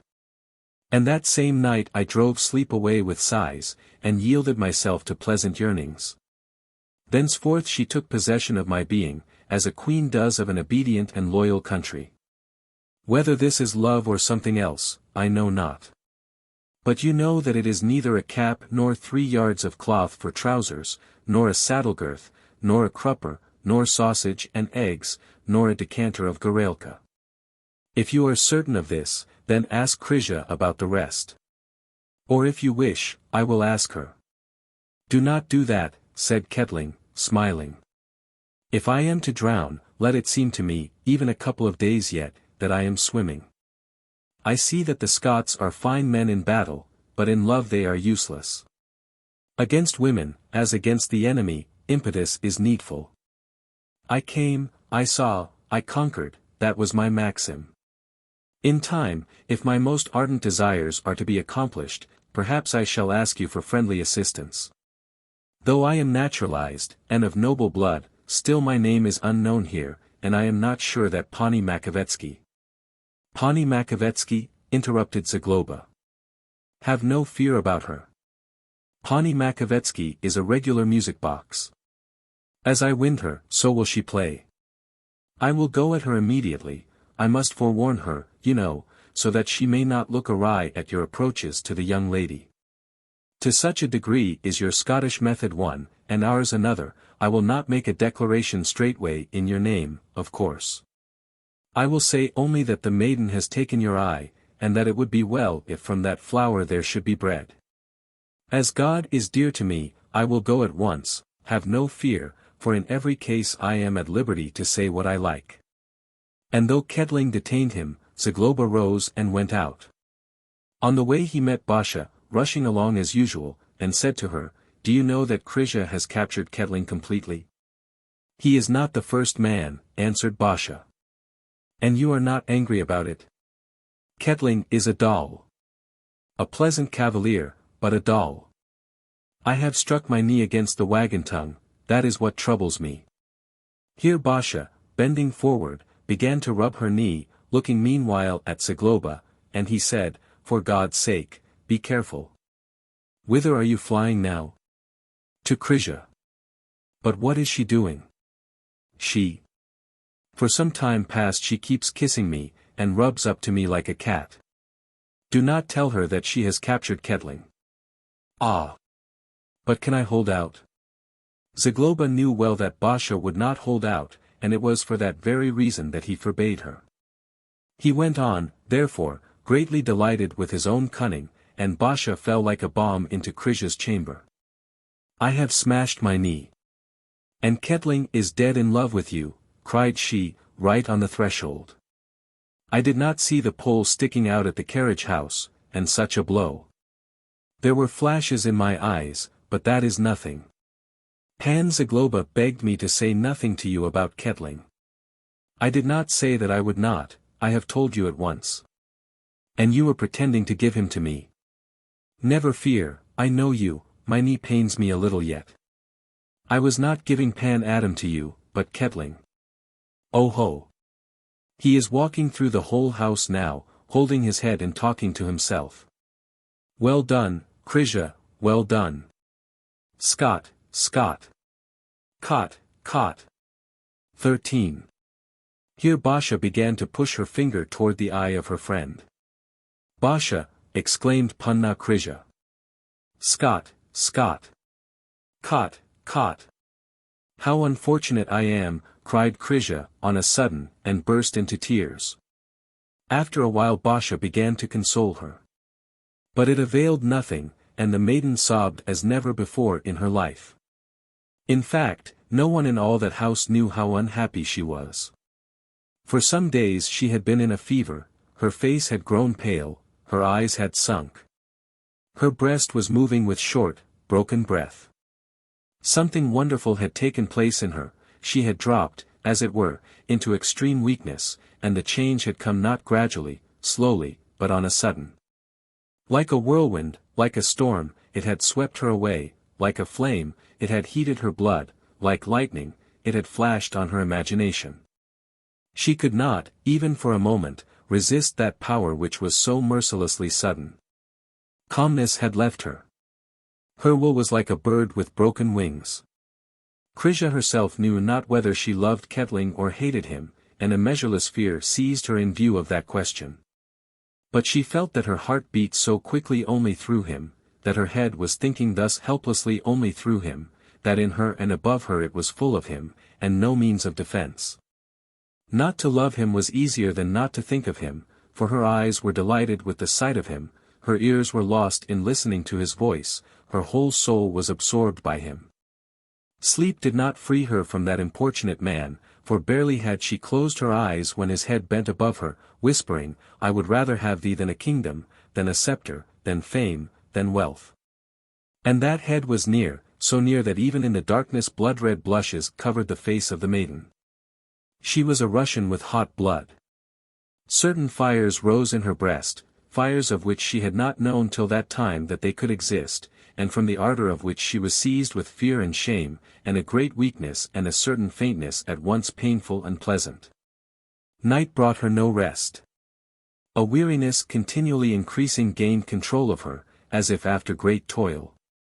"Krisia! Krisia! What is happening to thee?" cried she to herself. But she was as if in a daze and in unceasing distraction. Nothing had happened yet, nothing had taken place. So far she had not exchanged 2 words with Ketling alone, still, the thought of him had taken hold of her thoroughly, still, a certain instinct whispered unceasingly, "Guard thyself. Avoid him." And she avoided him. Krisia had not thought yet of her agreement with Pan Michael, and that was her luck. She had not thought specially, because so far nothing had taken place, and because she thought of no one, thought neither of herself nor of others, but only of Ketling. She concealed this too in her deepest soul. And the thought that no one suspected what was taking place in her, that no one was occupied with her and Ketling at the same time, brought her no small consolation. All at once the words of Basha convinced her that it was otherwise, that people were looking at them already, connecting them in thought, divining the position. Hence the disturbance, the shame and pain, taken together, overcame her will, and she wept like a little child. But Beja's words were only the beginning of those various hints, significant glances, blinking of eyes, shaking of heads, finally, of those double-meaning phrases which Krisia must endure. This began during dinner. Pan Michael's sister turned her gaze from Krisia to Ketling, and from Ketling to Krisia, which she had not done hitherto. Pan Zagloba coughed significantly. At times the conversation was interrupted, it was unknown wherefore. Silence followed, and once during such an interval Basha, with dishevelled hair, cried out to the whole table. "I know something, but I won't tell." Krisia blushed instantly, and then grew pale at once, as if some terrible danger had passed near her. Ketling too bent his head. Both felt perfectly that that related to them, and though they avoided conversation with each other, so that people might not look at them, still it was clear to both that something was rising between them. That some undefined community of confusion was in process of creation, that it would unite them and at the same time keep them apart, for by it they lost freedom completely, and could be no longer ordinary friends to each other. Happily for them, no one gave attention to Beja's words. Pan Zagloba was preparing to go to the city and return with a numerous company of knights, all were intent on that event. In fact, Ketling's house was gleaming with light in the evening. Between 10 and 20 officers came with music, which the hospitable host provided for the amusement of the ladies. Dancing of course there could not be, for it was Lent, and Ketling's mourning was in the way. But they listened to the music, and were entertained with conversation. The ladies were dressed splendidly. Pani Makowiecki appeared in oriental silk. The heyduke was arrayed in various colors, and attracted the eyes of the military with her rosy face and bright hair, which dropped at times over her eyes. She roused laughter with the decision of her speech, and astonished with her manners, in which Cossack daring was combined with unaffectedness. Krisia, whose mourning for her father was at an end, wore a white robe trimmed with silver. The knights compared her, some to Juno, others to Diana, but none came too near her, no man twirled his mustache, struck his heels, or cast glances, no one looked at her with flashing eyes or began a conversation about love. But soon she noticed that those who looked at her with admiration and homage looked afterward at Kettling, that some, on approaching him, pressed his hand, as if congratulating him and giving him good wishes. That he shrugged his shoulders and spread out his hands, as if in denial. Krisia, who by nature was watchful and keen, was nearly certain that they were talking to him of her, that they considered her as almost his affianced. And since she could not see that Pan Zagloba whispered in the ear of each man, she was at a loss to know whence these suppositions came. "Have I something written on my forehead?" thought she, with alarm. She was ashamed and anxious. And then even words began to fly to her through the air, as if not to her, but still aloud. Fortunate Kettling. He was born in a caul. No wonder, for he is a beauty, and similar words. Other polite cavaliers, wishing to entertain her and say something pleasant, spoke of Kettling, praising him beyond measure, exalting his bravery, his kindness, his elegant manners, and ancient lineage. Krisia, whether willing or unwilling, had to listen, and involuntarily her eyes sought him of whom men were talking to her, and at times they met his eyes. Then the charm seized her with new force, and without knowing it, she was delighted at the sight of him, for how different was Kettling from all those rugged soldier forms. A king's son among his attendants, thought Krisia, looking at that noble, aristocratic head and at those ambitious eyes, full of a certain inborn melancholy, and on that forehead, shaded by rich golden hair. Her heart began to sink and languish, as if that head was the dearest on earth to her. Kettling saw this, and not wishing to increase her confusion, did not approach, as if another were sitting by her side. If she had been a queen, he could not have surrounded her with greater honor and higher attention. In speaking to her, he inclined his head and pushed back one foot, as if in sign that he was ready to kneel at any moment. He spoke with dignity, never jestingly, though with Basha, for example, he was glad to jest. In intercourse with Krisia, besides the greatest respect there was rather a certain shade of melancholy full of tenderness. Thanks to that respect, no other man permitted himself either a word too explicit, or a jest too bold. As if the conviction had been fixed upon everyone that in dignity and birth she was higher than all others, a lady with whom there was never politeness enough. Krisia was heartily grateful to him for this. In general, the evening passed anxiously for her, but sweetly. When midnight approached, the musicians stopped playing, the ladies took farewell of the company, and among the knights goblets began to make the round frequently, and there followed a noisier entertainment, in which Zagloba assumed the dignity of hetman. Basha went upstairs joyous as a bird, for she had amused herself greatly. Before she knelt down to pray she began to play tricks and imitate various guests. At last she said to Krisia, clapping her hands, "It is perfect that your Kettling has come. At least, there will be no lack of soldiers. Oh ho! Only let Lent pass, and I will dance to kill. We'll have fun. And at your betrothal to Kettling, and at your wedding, well, if I don't turn the house over, let the Tartars take me captive. What if they should take us really? To begin with, there would be, Kettling is good. He will bring musicians for you. But with you I shall enjoy them. He will bring you new wonders, one after another, until he does this." Then Basha threw herself on her knees suddenly before Krisia, and encircling her waist with her arms, began to speak, imitating the low voice of Kettling, "Your ladyship. I so love you that I cannot breathe. I love you on foot and on horseback.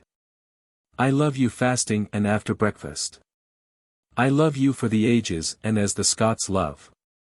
Will you be mine?" "Basha, I shall be angry," cried Krisia. But instead of growing angry, she caught Basha in her arras, and while trying, as it were, to lift her, she began to kiss her eyes. Chapter 14. Pan Zagloba knew perfectly that the little knight was more inclined toward Krisia than Basha, but for that very reason he resolved to set Krisia aside. Knowing Pan Michael through and through, he was convinced that if he had no choice, he would turn infallibly to Basha, with whom the old noble himself was so blindly in love that he could not get it into his head how any man could prefer another to her. He understood also that he could not render Pan Michael a greater service than to get him his heyduk, and he was enchanted at thought of that match. He was angry at Pan Michael, at Krisia also. It was true he would prefer that Pan Michael should marry Krisia rather than no one, but he determined to do everything to make him marry the heyduk. And precisely because the little knight's inclination toward Krisia was known to him, he determined to make a kettling of her as quickly as possible. Still, the answer which Zagloba received a few days later from Pan Yen staggered him somewhat in his resolution. Pan Yen advised him to interfere in nothing, for he feared that in the opposite case great troubles might rise easily between the friends. Zagloba himself did not wish this, therefore certain reproaches made themselves heard in him. These he stilled in the following manner. If Michael and Krisia were betrothed, and I had thrust kettling between them like a wedge, then I say nothing. Solomon says, "Do not poke your nose into another man's purse," and he is right. But everyone is free to wish. Besides, taking things exactly, what have I done? Let anyone tell me what. When he had said this, Zagloba put his hands on his hips, pouted his lips, and looked challengingly on the walls of his chamber, as if expecting reproaches from them. But since the walls made no answer, he spoke on. I told kettling that I had predestined the heyduk to Michael. But is this not permitted me? Maybe it is not true that I have predestined her. If I wish any other woman for Michael, may the gout bite me. The walls recognized the justice of Zagloba in perfect silence, and he continued further. I told the heyduk that kettling was brought down by Krisia. Maybe that is not true. Has he not confessed, has he not sighed, sitting near the fire, so that the ashes were flying through the room? And what I saw, I have told others. Pan Yen has sound sense, but no one will throw my wit to the dogs. I know myself what may be told, and what would be better left in silence. He writes not to interfere in anything. That may be done also. Hereafter I will interfere in nothing.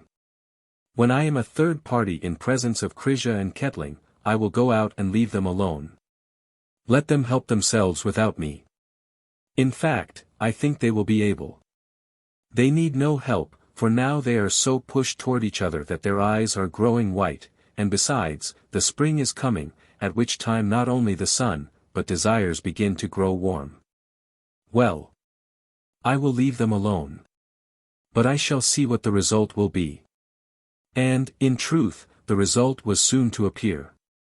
During Holy Week the entire company at Kettling's house went to Warsaw and took lodgings in the hotel on Dluga Street, to be near the churches and perform their devotions at pleasure. And at the same time to sate their eyes with the holiday bustle of the city. Kettling performed here the honors of host, for though a foreigner by origin, he knew the capital thoroughly and had many acquaintances in every quarter, through whom he was able to make everything easy. He surpassed himself in politeness, and almost divined the thoughts of the ladies he was escorting, especially Krisia. Besides, all had taken to loving him sincerely. Pan Michael's sister, forewarned by Zagloba, looked on him and Krisia with a more and more favorable eye, and if she had said nothing to the maiden so far, it was only because he was silent. But it seemed to the worthy auntie a natural thing and proper that the cavalier should win the lady, especially as he was a cavalier really distinguished, who was met at every step by marks of respect and friendship. Not only from the lower but from the higher people. He was so capable of winning all to his side by his truly wonderful beauty, bearing, dignity, liberality, mildness in time of peace, and manfulness in war. What God will give, and my husband decide, will come to pass, said Pani Makovetsky to herself, but I will not cross these two. Thanks to this decision, Kedling found himself oftener with Krysia and stayed with her longer than when in his own house. Besides, the whole company always went out together. Zagloba generally gave his arm to Pan Michael's sister, Kedling to Krysia, and Basha, as the youngest, went alone, sometimes hurrying on far ahead, then halting in front of shops to look at goods and various wonders from beyond the sea. Such as she had never seen before. Krysia grew accustomed gradually to Kedling. And now when she was leaning on his arm, when she listened to his conversation or looked at his noble face, her heart did not beat in her breast with the former disquiet, presence of mind did not leave her, and she was seized not by confusion, but by an immense and intoxicating delight.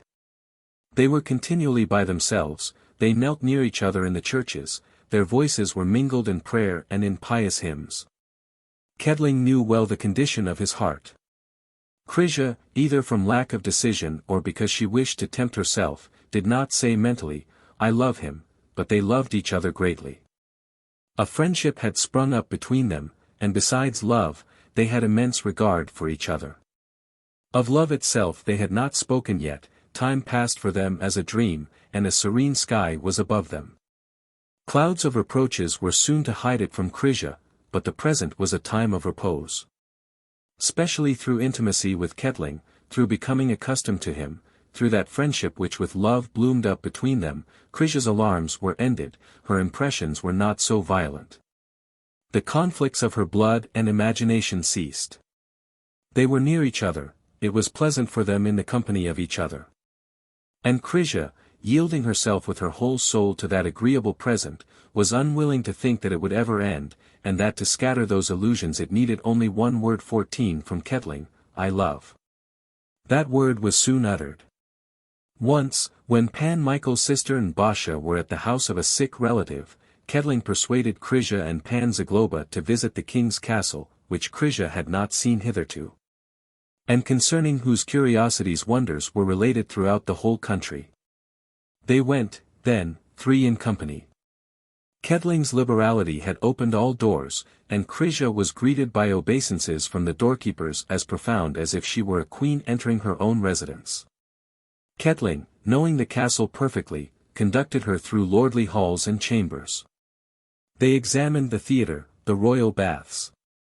They halted before pictures representing the battles and victories gained by Sigismund and Vladislav over the savagery of the East. They went out on the terraces, from which the eye took in an immense stretch of country. Krysia could not free herself from wonder, he explained everything to her, but was silent from moment to moment, and looking into her dark blue eyes, he seemed to say with his glance, "What are all these wonders in comparison with thee, thou wonder? What are all these treasures in comparison with thee, thou treasure?" The young lady understood that silent speech. He conducted her to one of the royal chambers, and stood before a door concealed in the wall. One may go to the cathedral through this door. There is a long corridor, which ends with a balcony not far from the high altar. From this balcony the king and queen hear mass usually. "I know that way well," put in Zagloba, "for I was a confidant of Yen Casimir. Maria Ludovica loved me passionately, therefore both invited me often to mass, so that they might take pleasure in my company and edify themselves with piety." "Do you wish to enter?" asked Kedling, giving a sign to the doorkeeper. "Let us go in," said Krysia. "Go alone," said Zagloba, "you are young and have good feet, I have trotted around enough already. Go on, go on. I will stay here with the doorkeeper. And even if you should say a couple of Our Fathers, I shall not be angry at the delay, for during that time I can rest myself." They entered. Kedling took Krysia's hand and led her through a long corridor. He did not press her hand to his heart, he walked calmly and collectedly. At intervals the side windows threw light on their forms, then they sank again in the darkness. Her heart beat somewhat, because they were alone for the first time. But his calmness and mildness made her calm also. They came out at last to the balcony on the right side of the church, not far from the high altar. They knelt and began to pray. The church was silent and empty. 2 candles were burning before the high altar, but all the deeper part of the nave was buried in impressive twilight. Only from the rainbow-colored panes of the windows various gleams entered and fell on the two wonderful faces, sunk in prayer, calm, like the faces of cherubim. Kettling rose first and began to whisper, for he dared not raise his voice in the church. "Look," said he, "at this velvet-covered railing, on it are traces where the heads of the royal couple rested. The queen sat at that side, nearer the altar. Rest in her place." "Is it true that she was unhappy all her life?" whispered Krisia, sitting down. "I heard her history when I was still a child, for it is related in all knightly castles. Perhaps she was unhappy because she could not marry him whom her heart loved." Krisia rested her head on the place where the depression was made by the head of Maria Ludovica, and closed her eyes.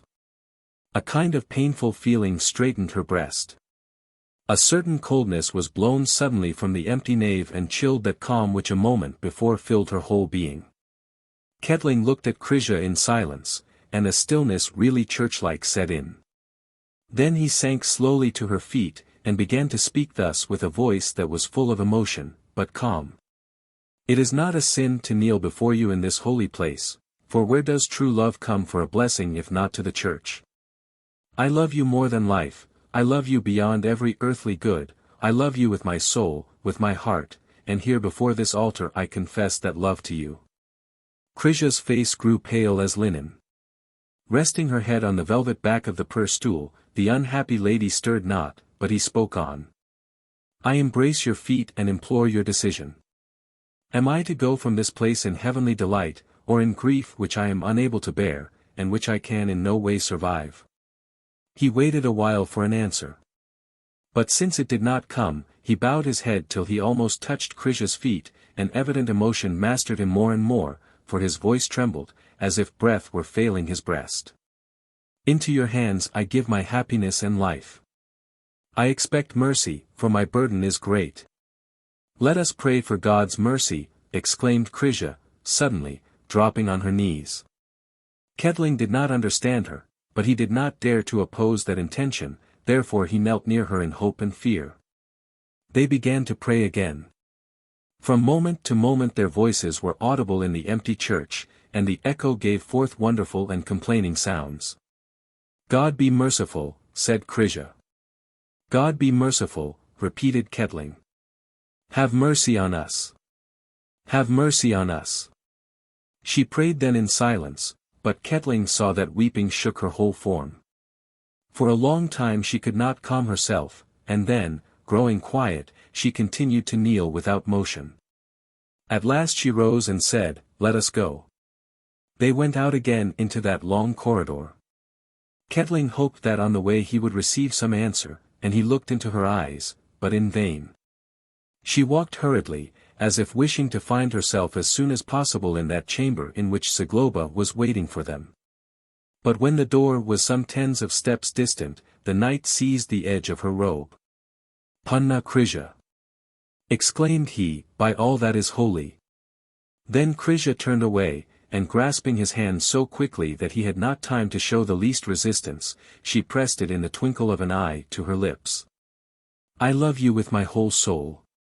But I shall never be yours," and before the astonished Kettling could utter a word, she added, "Forget all that has happened."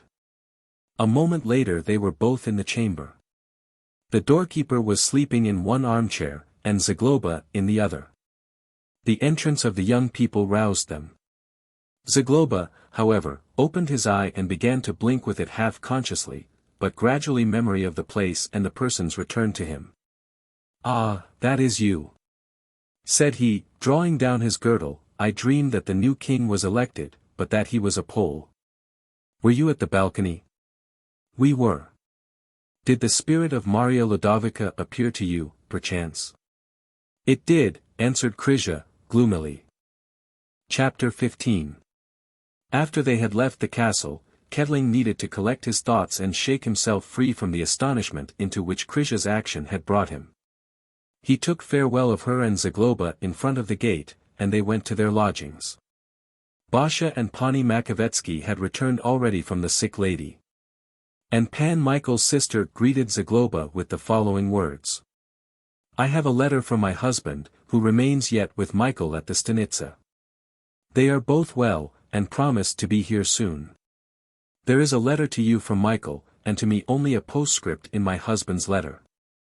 My husband writes also that the dispute with the Jubries about one of Beja's estates has ended happily. Now the time of provincial diets is approaching. They say that in those parts Pan Sobieski's name has immense weight, and that the local diet will vote as he wishes. Every man living is preparing for the election, but our people will all be with the hetman. It is warm there already, and rains are falling. With us in Verhutka the buildings were burned. A servant dropped fire, and because there was wind. Where is Michael's letter to me? Inquired Zagloba, interrupting the torrent of news given out at one breath by the worthy lady. Here it is, said she, giving him a letter. Because there was wind, and the people were at the fair. How were the letters brought here? Asked Zagloba, again. They were taken to Ketling's house, and a servant brought them here. Because, as I say, there was wind. Do you wish to listen, my benefactress? Of course, I beg earnestly. Zagloba broke the seal and began to read, first in an undertone, for himself, then aloud for all. I send this first letter to you. But God grant that there will not be another, for posts are uncertain in this region, and I shall soon present myself personally among you. It is pleasant here in the field, but still my heart draws me tremendously toward you, and there is no end to thoughts and memories, wherefore solitude is dearer to me in this place than company. The promised work has passed, for the hordes sit quietly, only smaller bands are rioting in the fields, these also we fell upon twice with such fortune that not a witness of their defeat got away. Oh, they warned them, cried Basha, with delight.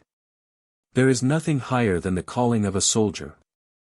Doroshenko's rabble, continued Zagloba, would like to have an uproar with us, but they cannot in any way without the horde.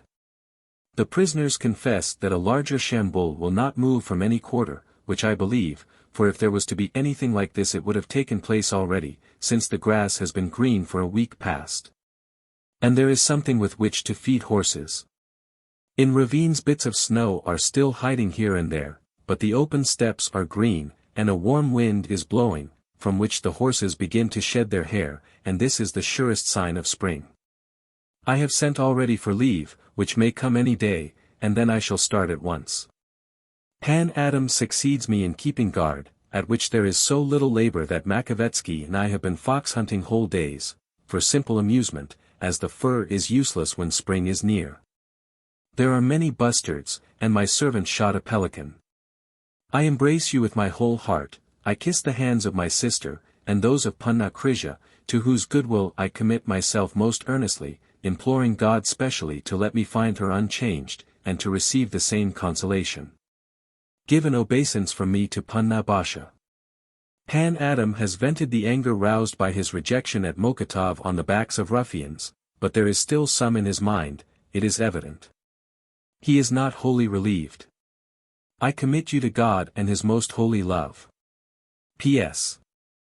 I bought a lot of very elegant ermine from passing Armenians, I shall bring this as a gift to Panna Krisha, and for your hayduk there will be Turkish sweetmeats. Let Pan Michael eat them himself. I am not a child, said Basha, whose cheeks flushed as if from sudden pain. Then you will not be glad to see him. Are you angry at him? Asked Zagloba. But Basha merely muttered something in low tones, and really settled down in anger, thinking some of how lightly Pan Michael was treating her, and a little about the bustard and that pelican, which roused her curiosity specially. Krisha sat there during the reading with closed eyes, turned from the light. In truth, it was lucky that those present could not see her face, for they would have known at once that something uncommon was happening. That which took place in the church, and the letter of Pan Wołodyjowski, were for her like two blows of a club. The wonderful dream had fled, and from that moment the maiden stood face to face with a reality as crushing as misfortune. She could not collect her thoughts to wait, and indefinite, hazy feelings were storming in her heart. Pan Michael, with his letter, with the promise of his coming, and with a bundle of ermine, seemed to her so flat that he was almost repulsive. On the other hand, Kettling had never been so dear. Dear to her was the very thought of him, dear his words, dear his face, dear his melancholy. And now she must go from love, from homage, from him toward whom her heart is struggling, her hand stretching forth, in endless sorrow and suffering, to give her soul and her body to another, who for this alone, that he is another, becomes well-nigh hateful to her. I cannot, cried Krisia, in her soul. And she felt that which a captive feels whose hands men are binding. But she herself had bound her own hands, for in her time she might have told Pan Michael that she would be his sister, nothing more. Now the kiss came to her memory, that kiss received and returned, and shame, with contempt for her own self, seized her. Was she in love with Pan Michael that day? No. In her heart there was no love, and except sympathy there was nothing in her heart at that time but curiosity and giddiness, masked with the show of sisterly affection. Now she has discovered for the first time that between kissing from great love and kissing from impulse of blood, there is as much difference as between an angel and a devil. Anger as well as contempt was rising in Krisia. Then pride began to storm in her and against Pan Michael. He too was at fault, why should all the penance, contrition, and disappointment fall upon her? Why should he too not taste the bitter bread? Has she not the right to say when he returns, I was mistaken, I mistook pity for love. You also were mistaken, now leave me, as I have left you. Suddenly fear seized her by the hair, fear before the vengeance of the terrible man. Fear not for herself, but for the head of the loved one, whom vengeance would strike without fail. In imagination she saw Ketling standing up to the struggle with that ominous swordsman beyond swordsman, and then falling as a flower falls cut by a scythe. She sees his blood, his pale face, his eyes closed for the ages, and her suffering goes beyond every measure. She rose with all speed and went to her chamber to vanish from the eyes of people, so as not to hear conversation concerning Pan Michael and his approaching return. In her heart rose greater and greater animosity against the little knight. But remorse and regret pursued her, and did not leave her in time of prayer. They sat on her bed when, overcome with weakness, she lay in it, and began to speak to her. Where is he? Asked Regret. He has not returned yet. He is walking through the night and wringing his hands. Thou wouldst incline the heavens for him, thou wouldst give him thy life's blood, but thou hast given him poison to drink, thou hast thrust a knife through his heart. Had it not been for thy giddiness, had it not been for thy wish to lure every man whom thou meetest, said Remorse, all might be different, but now despair alone remains to thee. It is thy fault, thy great fault. There is no help for thee.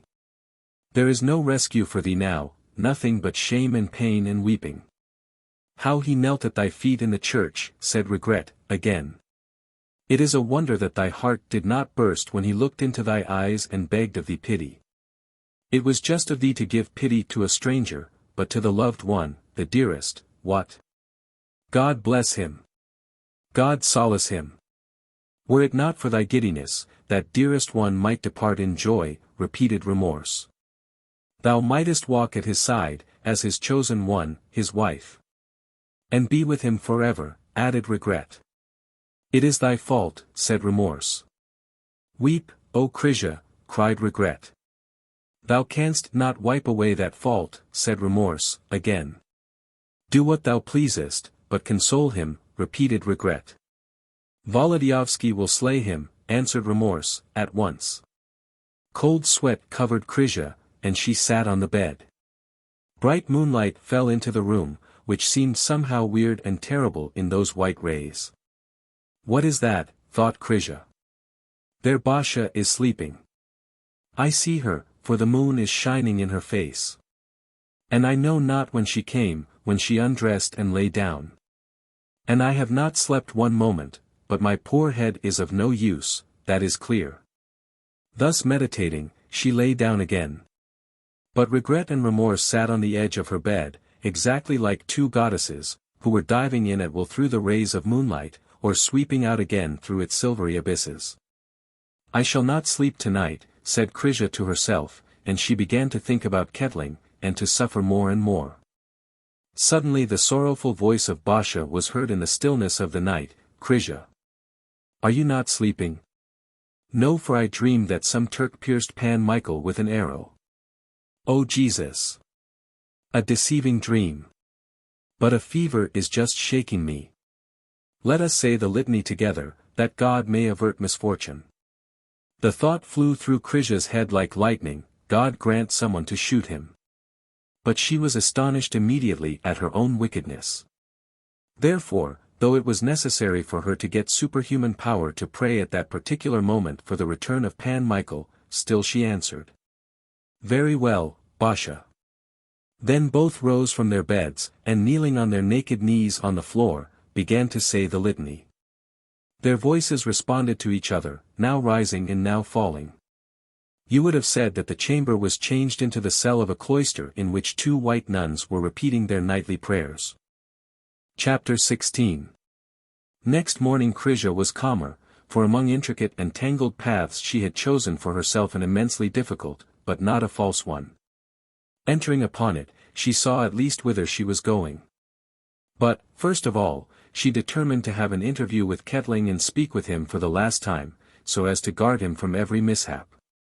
This did not come to her easily, for Kettling did not show himself for a number of consecutive days, and did not return at night. Krisia began to rise before daylight and walk to the neighboring church of the Dominicans, with the hope that she would meet him some morning and speak to him without witnesses. In fact, she met him a few days later at the very door. When he saw her, he removed his cap and bent his head in silence. He stood motionless, his face was wearied by sleeplessness and suffering, his eyes sunk, on his temples there were yellowish spots, the delicate color of his face had become wax-like. He looked like a flower that is withering. Krisia's heart was rent at sight of him. And though every decisive step cost her very much, for she was not bold by nature, she was the first to extend the hand, and said, May God comfort you and send you forgetfulness. Kettling took her hand, raised it to his forehead, then to his lips, to which he pressed it long and with all his force, then he said with a voice full of mortal sadness and of resignation, There is for me neither solace nor forgetfulness. There was a moment when Krisia needed all her self-control to restrain herself from throwing her arms around his neck and exclaiming, I love thee above everything. Take me. She felt that if weeping were to seize her she would do so. Therefore she stood a long time before him in silence, struggling with her tears. At last she conquered herself and began to speak calmly, though very quickly, for breath failed her. It may bring you some relief if I say that I shall belong to no one, I go behind the grating. Do not judge me harshly at any time, for as it is I am unhappy. Promise me, give me your word, that you will not mention your love for me to anyone, that you will not acknowledge it. That you will not disclose to friend or relative what has happened. This is my last prayer. The time will come when you will know why I do this, then at least you will have the explanation. Today I will tell you no more, for my sorrow is such that I cannot. Promise me this, it will comfort me, if you do not, I may die. I promise, and give my word, answered Kettling. God reward you, and I thank you from my whole heart. Besides, show a calm face in presence of people, so that no one may have a suspicion. It is time for me to go. Your kindness is such that words fail to describe it. Henceforth we shall not see each other alone, only before people. Tell me further that you have no feeling of offense against me, for to suffer is one thing and to be offended another. You yield me to God, to no one else, keep this in mind. Kettling wished to say something. But since he was suffering beyond measure, only indefinite sounds like groans came from his mouth, then he touched Krisia's temples with his fingers and held them for a while as a sign that he forgave her and blessed her. They parted then. She went to the church, and he to the street again, so as not to meet in the inn an acquaintance. Krisia returned only in the afternoon, and when she came she found a notable guest, Bishop Olszewski, the vice-chancellor. He had come unexpectedly on a visit to Pan Zagloba, wishing, as he said himself, to become acquainted with such a great cavalier, whose military preeminence was an example, and whose reason was a guide to the knights of that whole lordly commonwealth. Zagloba was, in truth, much astonished, but not less gratified, that such a great honor had met him in presence of the ladies. He plumed himself greatly, was flushed, perspired, and at the same time endeavored to show Pani Makovetsky that he was accustomed to such visits from the greatest dignitaries in the country, and that he made nothing of them. Krysia was presented to the prelate, and kissing his hands with humility, sat near Basha, glad that no one could see the traces of recent emotion on her face. Meanwhile the vice-chancellor covered Zagloba so bountifully and so easily with praises that he seemed to be drawing new supplies of them continually from his violet sleeves embroidered with lace. "Think not, your grace," said he, "that I was drawn hither by curiosity alone to know the first man in the knighthood. For though admiration is a just homage to heroes, still men make pilgrimages for their own profit also to the place where experience and quick reason have taken their seats at the side of manfulness." "Experience," said Zagloba, modestly, "especially in the military art, comes only with age. And for that cause perhaps the late Pan Konieczpolski, father of the banneret, asked me frequently for counsel, after him Pan Nikolai Potocki, Prince Yeremy Vishniovetzky, Pan Sapieha, and Pan Charniecki. But as to the title, Ulysses, I have always protested against that from considerations of modesty. Still, it is so connected with your grace that at times no one mentions your real name, but says, 'Our Ulysses,' and all divine at once whom the orator means. Therefore, in these difficult and eventful times, when more than one wavers in his thoughts and does not know whither to turn, whom to uphold, I said to myself, I will go and hear convictions, free myself from doubt. Enlighten my mind with clear counsel. You will divine, your grace, that I wish to speak of the coming election, in view of which every estimate of candidates may lead to some good, but what must one be which flows from the mouth of your grace? I have heard it repeated with the greatest applause among the knighthood that you are opposed to those foreigners who are pushing themselves on to our lordly throne. In the veins of the Vazas, as you explained, there flowed Jagiellon blood, hence they could not be considered as strangers.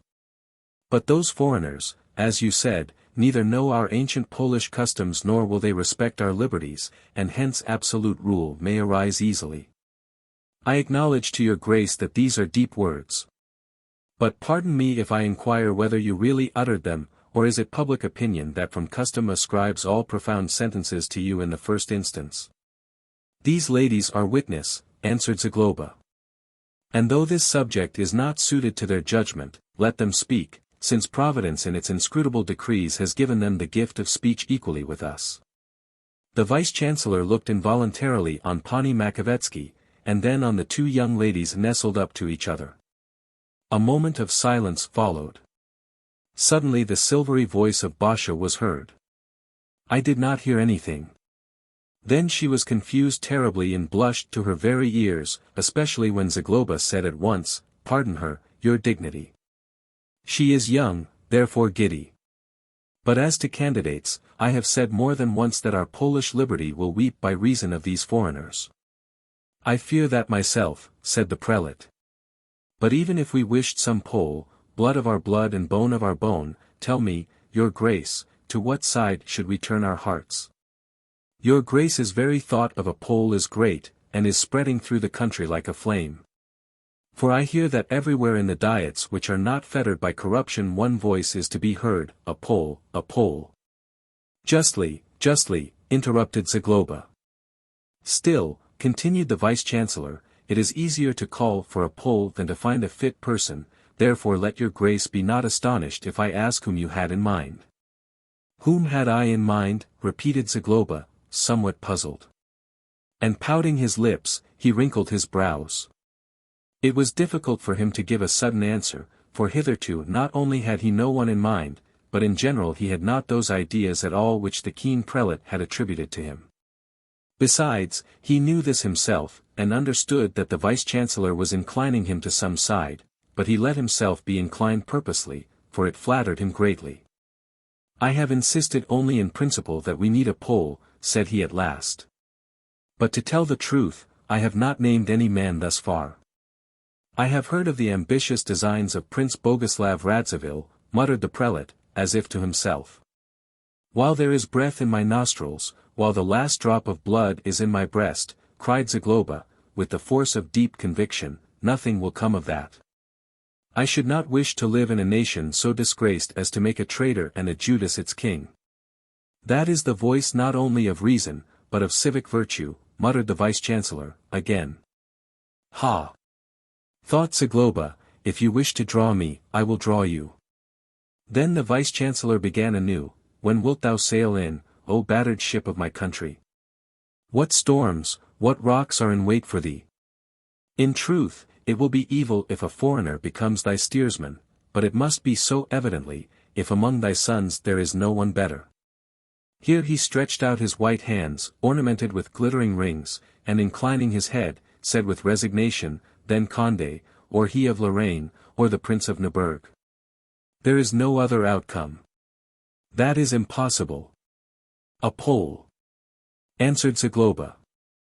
Who? Inquired the prelate. Silence followed. Then the prelate began to speak again, if there were even one on whom all could agree. Where is there a man who would touch the heart of the knighthood at once, so that no one would dare to murmur against his election? There was one such, the greatest, who had rendered most service, your worthy friend, O knight, who walked in glory as in sunlight. There was such a Prince Yeremy Vishniovetzky, interrupted Zagloba. That is true. But he is in the grave. His son lives, replied Zagloba. The vice-chancellor half closed his eyes, and sat some time in silence. All at once he raised his head, looked at Zagloba, and began to speak slowly. I thank God for having inspired me with the idea of knowing your grace. That is it. The son of the great Yeremy is alive, a prince young and full of hope, to whom the Commonwealth has a debt to pay. Of his gigantic fortune nothing remains but glory, that is his only inheritance. Therefore in the present times of corruption, when every man turns his eyes only to where gold is attracting, who will mention his name, who will have the courage to make him a candidate? You. True. But will there be many like you? It is not wonderful that he whose life has been passed in heroic struggles on all fields will not fear to give homage to merit with his vote on the field of election, but will others follow his example? Here the vice-chancellor fell to thinking, then raised his eyes and spoke on, God is mightier than all. Who knows his decisions, who knows? When I think how all the knighthood believe and trust you, I see indeed with wonderment that a certain hope enters my heart. Tell me sincerely, has the impossible ever existed for you? Never, answered Zagloba, with conviction. Still, it is not proper to advance that candidacy too decidedly at first. Let the name strike people's ears, but let it not seem too formidable to opponents. Let them rather laugh at it and sneer, so that they may not raise too serious impediments. Perhaps, too, God will grant it to succeed quickly, when the intrigues of parties bring them to mutual destruction. Smooth the road for it gradually, your grace, and grow not weary in labor, for this is your candidate, worthy of your reason and experience. God bless you in these plans. Am I to suppose, inquired Zagloba, that your dignity has been thinking also of Prince Michael? The vice-chancellor took from his sleeve a small book on which the title Censura Candidatorum stood in large black letters, and said, Read, Your Grace, let this letter answer for me. Then the vice-chancellor began preparations for going. But Zagloba detained him and said, Permit me, your dignity, to say something more. First of all, I thank God that the lesser seal is in hands which can bend men like wax. How is that? Asked the vice-chancellor, astonished. Secondly, I will tell your dignity in advance that the candidacy of Prince Michael is greatly to my heart, for I knew his father, and loved him and fought under him with my friends. They too will be delighted in soul at the thought that they can show the son that love which they had for the father. Therefore I seize at this candidacy with both hands, and this day I will speak with Pan Kritsky, a man of great family and my acquaintance, who is in high consideration among the nobles, for it is difficult not to love him. We will both do what is in our power, and God grant that we shall effect something. May the angels attend you, said the prelate, if you do that, we have nothing more to say. With the permission of your dignity I have to speak of one thing more, namely, that your dignity should not think to yourself thuswise, I have put my own wishes into his mouth. I have talked into him this idea that he has found out of his own with the candidacy of Prince Michael. Speaking briefly, I have twisted the fool in my hand as if he were wax. Your dignity, I will advance the cause of Prince Michael, because it is to my heart, that is what the case is, because, as I see, it is to the heart also of your dignity, that is what the case is. I will advance it for the sake of his mother, for the sake of my friends. I will advance it because of the confidence which I have in the head, here Zagloba inclined, from which that Minerva sprang forth, but not because I let myself be persuaded, like a little boy, that the invention is mine. And in fine, not because I am a fool, but for the reason that when a wise man tells me a wise thing, old Zagloba says, agreed. Here the noble inclined once more. The vice-chancellor was confused considerably at first. But seeing the good humor of the noble and that the affair was taking the turn so much desired, he laughed from his whole soul, then seizing his head with both hands, he began to repeat. Ulysses. As God is dear to me, a genuine Ulysses. Lord brother, whoso wishes to do a good thing must deal with men variously, but with you I see it is requisite to strike the quick straightway. You have pleased my heart immensely. As Prince Michael has mine. May God give you health. Ha! I am beaten, but I am glad. You must have eaten many a starling in your youth. And this signet ring, if it will serve to commemorate our colloquium. Let that ring remain in its own place, said Zagloba. You will do this for me. I cannot by any means. Perhaps another time, later on, after the election. The vice-chancellor understood, and insisted no more. He went out, however, with a radiant face. Zagloba conducted him to the gate, and returning, muttered, Ha! I gave him a lesson. One rogue met another. But it is an honor. Dignitaries will outrun one another in coming to these gates. I am curious to know what the ladies think of this. The ladies were indeed full of admiration, and Zagloba grew to the ceiling, especially in the eyes of Pan Michael's sister, so that he had barely shown himself when she exclaimed with great enthusiasm, You have surpassed Solomon in wisdom. And Zagloba was very glad. Whom have I surpassed, do you say? Wait, you will see hetmans, bishops, and senators here. I shall have to escape from them or hide behind the curtains. Further conversation was interrupted by the entrance of Ketling. Ketling, do you want promotion? Cried Zagloba, still charmed with his own significance. No, answered the knight, in sadness, for I must leave you again, and for a long time. Zagloba looked at him more attentively. How is it that you are so cut down? Just for this, that I am going away. Whither? I have received letters from Scotland, from old friends of my father and myself. My affairs demand me there absolutely, perhaps for a long time. I am grieved to part with all here, but I must. Zagloba, going into the middle of the room, looked at Pan Michael's sister, then at the young ladies, and asked, Have you heard? In the name of the Father, Son, and Holy Ghost. Chapter 17. Though Zagloba received the news of Ketling's departure with astonishment, still no suspicion came into his head. For it was easy to admit that Charles II had remembered the services which the Ketlings had rendered the throne in time of disturbance, and that he wished to show his gratitude to the last descendant of the family. It would seem even most wonderful were he to act otherwise. Besides, Ketling showed Zagloba certain letters from beyond the sea, and convinced him decisively. In its way that journey endangered all the old noble's plans, and he was thinking with alarm of the future.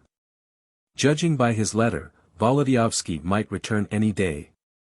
The winds have blown away in the steppes the remnant of his grief, thought Zagloba. He will come back more daring than when he departed, and because some devil is drawing him more powerfully to Krisia, he is ready to propose to her straightway. And then Krisia will say yes, for how could she say no to such a cavalier, and, besides, the brother of Pani Makovetsky, and my poor, dearest Hajduk will be on the ice. But Zagloba, with the persistence special to old people, determined at all costs to marry Basha to the little knight. Neither the arguments of Pan Yen, nor those which at intervals he used on himself, had serious effect. At times he promised mentally, it is true, not to interfere again in anything, but he returned afterward involuntarily with greater persistence to the thought of uniting this pair. He meditated for whole days how to effect this. He formed plans, he framed stratagems. And he went so far that when it seemed to him that he had hit upon the means, he cried out straightway, as if the affair were over, "May God bless you." But now Zagloba saw before him almost the ruin of his wishes. There remained nothing more to him but to abandon all his efforts and leave the future to God's will. For the shadow of hope that before his departure Ketling would take some decisive step with reference to Krisia could not remain long in Zagloba's head. It was only from sorrow and curiosity, therefore, that he determined to inquire of the young knight touching the time of his going, as well as what he intended to do before leaving the Commonwealth. Having invited Ketling to a conversation, Zagloba said with a greatly grieved face, "A difficult case. Each man knows best what he ought to do, and I will not ask you to stay, but I should like to know at least something about your return." "Can I tell what is waiting for me there, where I am going?" answered Ketling. "What questions and what adventures?" "I will return sometime, if I can. I will stay there for good if I must. You will find that your heart will draw you back to us. God grant that my grave will be nowhere else but in the land which gave me all that it could give. Ah, you see, in other countries a foreigner is a stepchild all his life. But our mother opens her arms to you at once, and cherishes you as her own son. Truth, a great truth. If only I could, for everything in the old country may come to me, but happiness will not come. Ah! I said to you, settle down. Get married. You would not listen to me. If you were married, even if you went away, you would have to return, unless you wished to take your wife through the raging waves, and I do not suppose that. I gave you advice. Well, you wouldn't take it. You wouldn't take it. Here Zagloba looked attentively at Ketling's face, wishing some definite explanation from him, but Ketling was silent, he merely hung his head and fixed his eyes on the floor. "What is your answer to this?" asked Zagloba, after a while. "I had no chance whatever of taking it," answered the young knight, slowly. Zagloba began to walk through the room, then he stopped in front of Ketling, joined his hands behind his back, and said, "But I tell you that you had. If you had not, may I never from this day forward bind this body of mine with this belt here. Krisia is a friend of yours. God grant that she remain one, though seas be between us." "What does that mean?" "Nothing more, nothing more." "Have you asked her?" "Spare me. As it is, I am so sad because I am going." "Ketling, do you wish me to speak to her while there is time?" Ketling considered that if Krisia wished so earnestly that their feelings should remain secret, perhaps she might be glad if an opportunity were offered of denying them openly, therefore he answered, "I assure you that that is vain. And I am so far convinced that I have done everything to drive that feeling from my head. But if you are looking for a miracle, ask." "Ah, if you have driven her out of your head," said Zagloba, with a certain bitterness, "there is nothing indeed to be done. Only permit me to remark that I looked on you as a man of more constancy." Ketling rose, and stretching upward his two hands feverishly, said with violence unusual to him, "What will it help me to wish for one of those stars? I cannot fly up to it, neither can it come down to me. Woe to people who sigh after the silver moon." Zagloba grew angry, and began to puff. For a time he could not even speak, and only when he had mastered his anger did he answer with a broken voice, "My dear, do not hold me a fool. If you have reasons to give them to me, as to a man who lives on bread and meat, not as to one who is mad, for if I should now frame a fiction, and tell you that this cap of mine here is the moon, and that I cannot reach it with my hand, I should go around the city with a bare, bald head, and the frost would bite my ears like a dog. I will not wrestle with statements like that. But I know this, the maiden lives 3 rooms distant from here, she eats, she drinks, when she walks, she must put one foot before the other. In the frost her nose grows red, and she feels hot in the heat. When a mosquito bites her, she feels it, and as to the moon, she may resemble it in this, that she has no beard. But in the way that you talk, it may be said that a turnip is an astrologer. As to Krisia, if you have not tried, if you have not asked her, it is your own fault. But if you have ceased to love the girl, and now you are going away, saying to yourself, Moon, then you may nourish any weed with your honesty as well as your wit, that is the point of the question. To this Kettling answered, It is not sweet, but bitter in my mouth from the food which you are giving me. I go, for I must, I do not ask, because I have nothing to ask about. But you judge me unjustly, God knows how unjustly. Kettling. I know, of course, that you are a man of honor, but I cannot understand those ways of yours. In my time a man went to a maiden and spoke into her eyes with this rhyme, If you wish me, we will live together, if not, I will not buy you. 15 Each one knew what he had to do, whoever was halting, and not bold in speech, sent a better man to talk than himself. I offered you my services, and offer them yet. I will go, I will talk. I will bring back an answer, and according to that, you will go or stay. I must go. It cannot be otherwise, and will not. You will return. No. Do me a kindness, and speak no more of this. If you wish to inquire for your own satisfaction, very well, but not in my name. For God's sake, have you asked her already? Let us not speak of this. Do me the favor. Well, let us talk of the weather. May the thunderbolt strike you, and your ways. So you must go, and I must curse. I take farewell of you. Wait, wait. Anger will leave me this moment. My Kettling, wait, for I had something to say to you. When do you go? As soon as I can settle my affairs. I should like to wait in Courland for the quarter's rent, and the house in which we have been living I would sell willingly if anyone would buy it. Let Makovetsky buy it, or Michael. In God's name. But you will not go away without seeing Michael. I should be glad in my soul to see him. He may be here any moment. He may incline you to Krisia. Here Zagloba stopped, for a certain alarm seized him suddenly. I was serving Michael in good intent, thought he, but terribly against his will. If discord is to rise between him and Kettling, better let Kettling go away. Here Zagloba rubbed his bald head with his hand. At last he added, One thing and another was said out of pure goodwill. I have so fallen in love with you that I would be glad to detain you by all means, therefore I put Krisia before you, like a bit of bacon. But that was only through goodwill. What is it to me, old man? In truth, that was only goodwill, nothing more. I am not matchmaking. If I were, I would have made a match for myself. Kettling, give me your face. 16 And be not angry. Kettling embraced Zagloba, who became really tender, and straightway gave command to bring the decanter, saying, We will drink one like this every day on the occasion of your departure. And they drank. Then Kettling bade him good-bye and went out. Immediately the wine roused fancy in Zagloba. He began to meditate about Basha, Krisia, Pan Michael, and Kettling, began to unite them in couples, to bless them. At last he wished to see the young ladies, and said, Well, I will go and see those kids. The young ladies were sitting in the room beyond the entrance, and sewing. Zagloba, after he had greeted them, walked through the room, dragging his feet a little, for they did not serve him as formerly, especially after wine.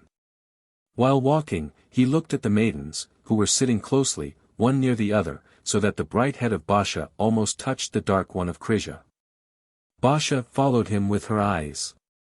But Krisia was sewing so diligently that it was barely possible to catch the glitter of her needle with the eye.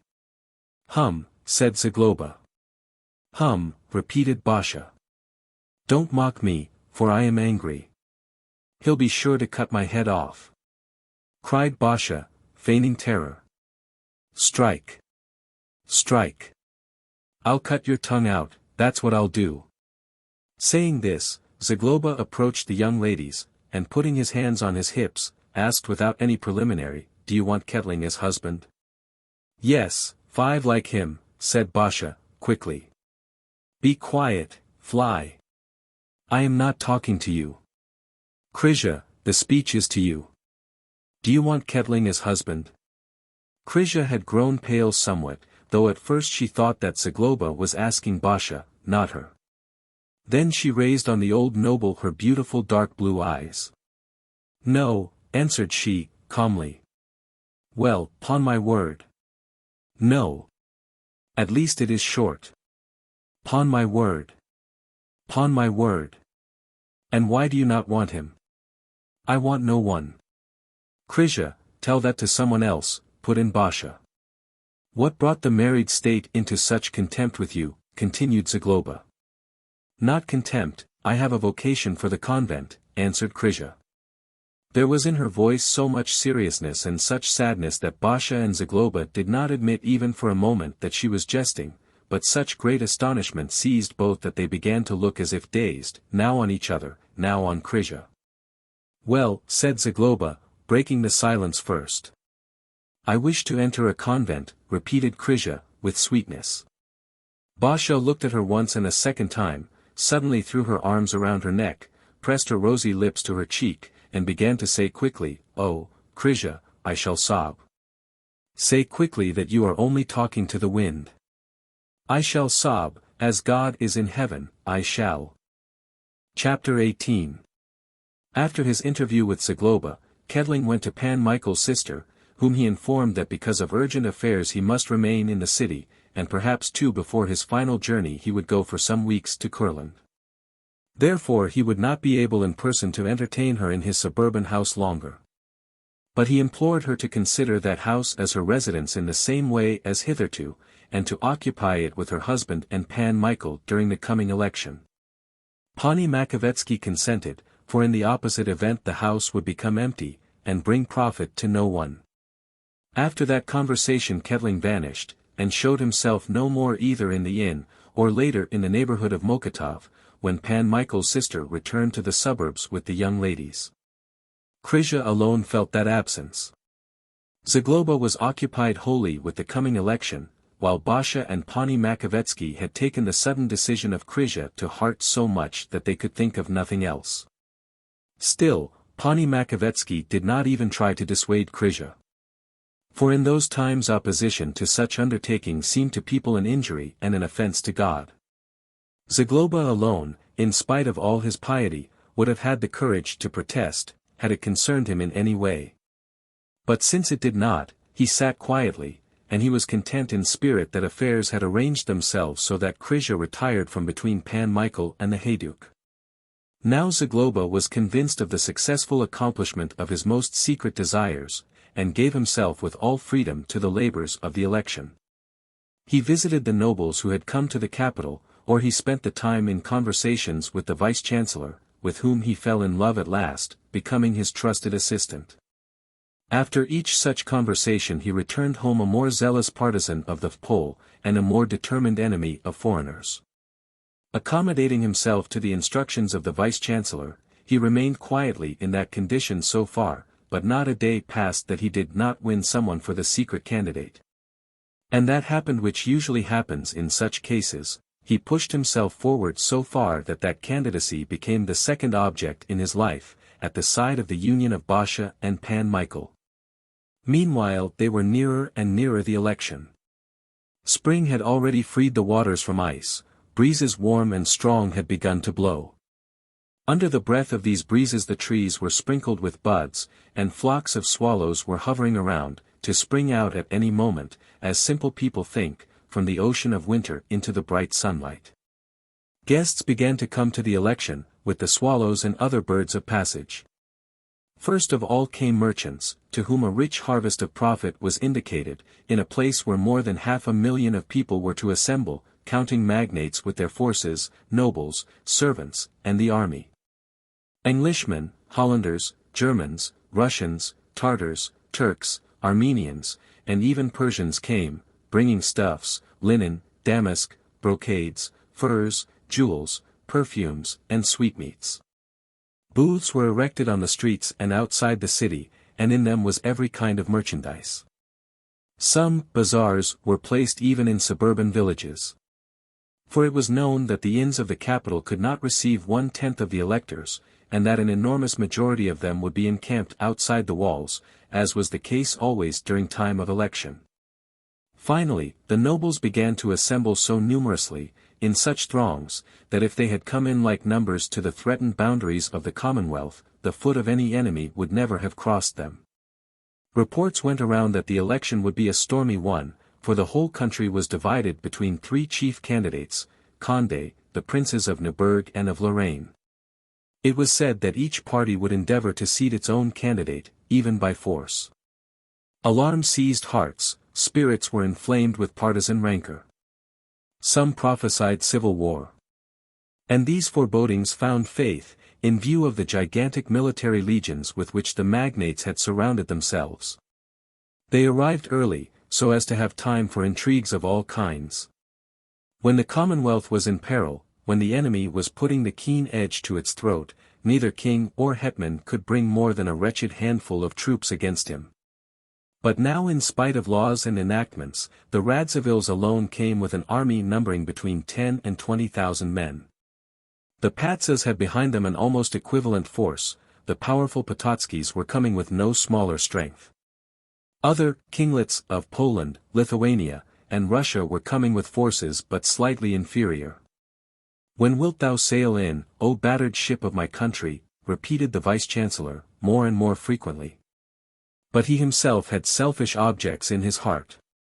The magnates, with few exceptions, corrupted to the marrow of their bones, were thinking only of themselves and the greatness of their houses, and were ready at any moment to rouse the tempest of civil war.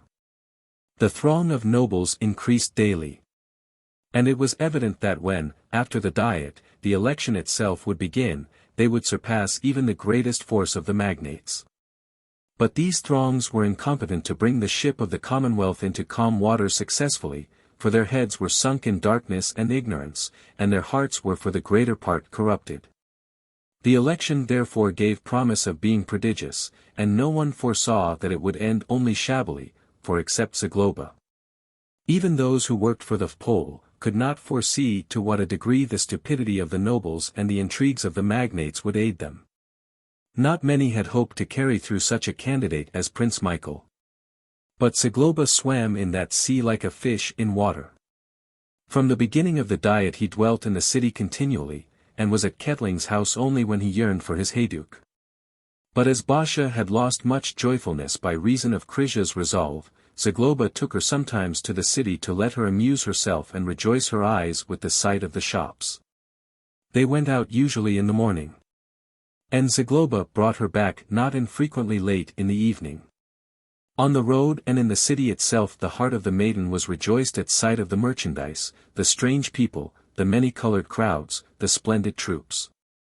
Then her eyes would gleam like 2 coals, her head turn as if on a pivot, she could not gaze sufficiently, nor look around enough, and overwhelmed the old man with questions by the thousand. He answered gladly, for in this way he showed his experience and learning. More than once a gallant company of military surrounded the equipage in which they were riding. The knighthood admired Baja's beauty greatly, her quick wit and resolution, and Zagloba always told them the story of the Tartar, slain with duck-shot, so as to sink them completely in amazement and delight. A certain time Zagloba and Basha were coming home very late, for the review of Pan Felix Potocki's troops had detained them all day. The night was clear and warm, white mists were hanging over the fields.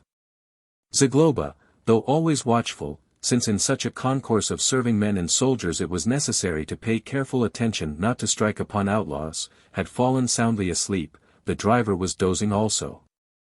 Basha alone was not sleeping, for through her head were moving thousands of thoughts and pictures. Suddenly the tramp of a number of horses came to her ears. Pulling Zagloba by the sleeve, she said, "Horsemen of some kind are pushing on after us." "What? How? Who?" asked the drowsy Zagloba. "Horsemen of some kind are coming." "Oh. They will come up directly." The tramp of horses is to be heard, perhaps someone is going in the same direction. They are robbers, I am sure. Basha was sure, for the reason that in her soul she was eager for adventures, robbers and opportunities for her daring, so that when Zagloba, puffing and muttering, began to draw out from the seat pistols, which he took with him always for an occasion, she claimed one for herself. I shall not miss the first robber who approaches. Auntie shoots wonderfully with a musket, but she cannot see in the night. I could swear that those men are robbers. Oh, if they would only attack us. Give me the pistol quickly. Well, answered Zagloba, but you must promise not to fire before I do, until I say fire. If I give you a weapon, you will be ready to shoot the noble that you see first, without asking, who goes there, and then a trial will follow. I will ask first, who goes there? But if drinking men are passing, and hearing a woman's voice, say something impolite, I will thunder at them out of the pistol. Isn't that right? Oh, man, to take such a water burner to the city. I tell you that you are not to fire without command. I will inquire, who goes there, but so roughly that they will not know me. Let it be so, then. Ha! I hear them approaching already. You may be sure that they are solid people, for scoundrels would attack us unawares from the ditch. Since ruffians, however, really did infest the roads, and adventures were heard of not infrequently, Zagloba commanded the driver not to go among the trees which stood in darkness at the turn of the road, but to halt in a well-lighted place. Meanwhile the 4 horsemen had approached a number of yards. Then Basha, assuming a bass voice, which to her seemed worthy of a dragoon, inquired threateningly. Who goes there? Why have you stopped on the road? Asked one of the horsemen, who thought evidently that they must have broken some part of the carriage or the harness. At this voice Basha dropped her pistol and said hurriedly to Zagloba, Indeed, that is uncle. Oh, for God's sake! What uncle? Makovetsky. Hey there, cried Zagloba, and are you not Pan Makovetsky with Pan Wołodyjowski? Pan Zagloba, cried the little knight. Michael. Here Zagloba began to put his legs over the edge of the carriage with great haste. But before he could get one of them over, Wołodyjowski had sprung from his horse and was at the side of the equipage. Recognizing Basha by the light of the moon, he seized her by both hands and cried. I greet you with all my heart. And where is Panna Krysia, and sister? Are all in good health? In good health, thank God. So you have come at last, said Basha, with a beating heart. Is uncle here too? Oh, uncle. When she had said this, she seized by the neck Pan Makovetsky, who had just come to the carriage, and Zagloba opened his arms meanwhile to Pan Michael. After long greetings came the presentation of Pan Makovetsky to Zagloba. Then the 2 travelers gave their horses to attendants and took their places in the carriage. Makovetsky and Zagloba occupied the seat of honor, Basha and Pan Michael sat in front. Brief questions and brief answers followed, as happens usually when people meet after a long absence. Pan Makovetsky inquired about his wife, Pan Michael once more about the health of Panna Krysia. Then he wondered at Ketling's approaching departure, but he had not time to dwell on that, for he was forced at once to tell of what he had done in the border stanitsa, how he had attacked the ravagers of the horde, how he was homesick. But how wholesome it was to taste his old life. It seemed to me, said the little knight, that the lovely times had not passed, that we were still together with Pan Yen and Kushel and Vyershul. Only when they brought me a pail of water for washing, and grey-haired temples were seen in it, could a man remember that he was not the same as in old times, though, on the other hand, it came to my mind that while the will was the same the man was the same. You have struck the point, replied Zagloba. It is clear that your wit has recovered on fresh grass, for hitherto you were not so quick. Will is the main thing, and there is no better drug for melancholy. That is true, added Pan Makovetsky. There is a legion of well sweeps in Michael's stanitsa, for there is a lack of spring water in the neighborhood. I tell you, sir, that when the soldiers begin to make those sweeps squeak at daybreak, your grace would wake up with such a will that you would thank God at once for this alone, that you were living. Ah, if I could only be there for even one day, cried Basha. There is one way to go there, said Zagloba, marry the captain of the guard. Pan Adam will be captain sooner or later, put in the little knight. Indeed, cried Basha, in anger. I have not asked you to bring me Pan Adam instead of a present. I have brought something else, nice sweetmeats. They will be sweet for Punna Basha, and it is bitter there for that poor fellow. Then you should have given him the sweets. Let him eat them while his mustaches are coming out.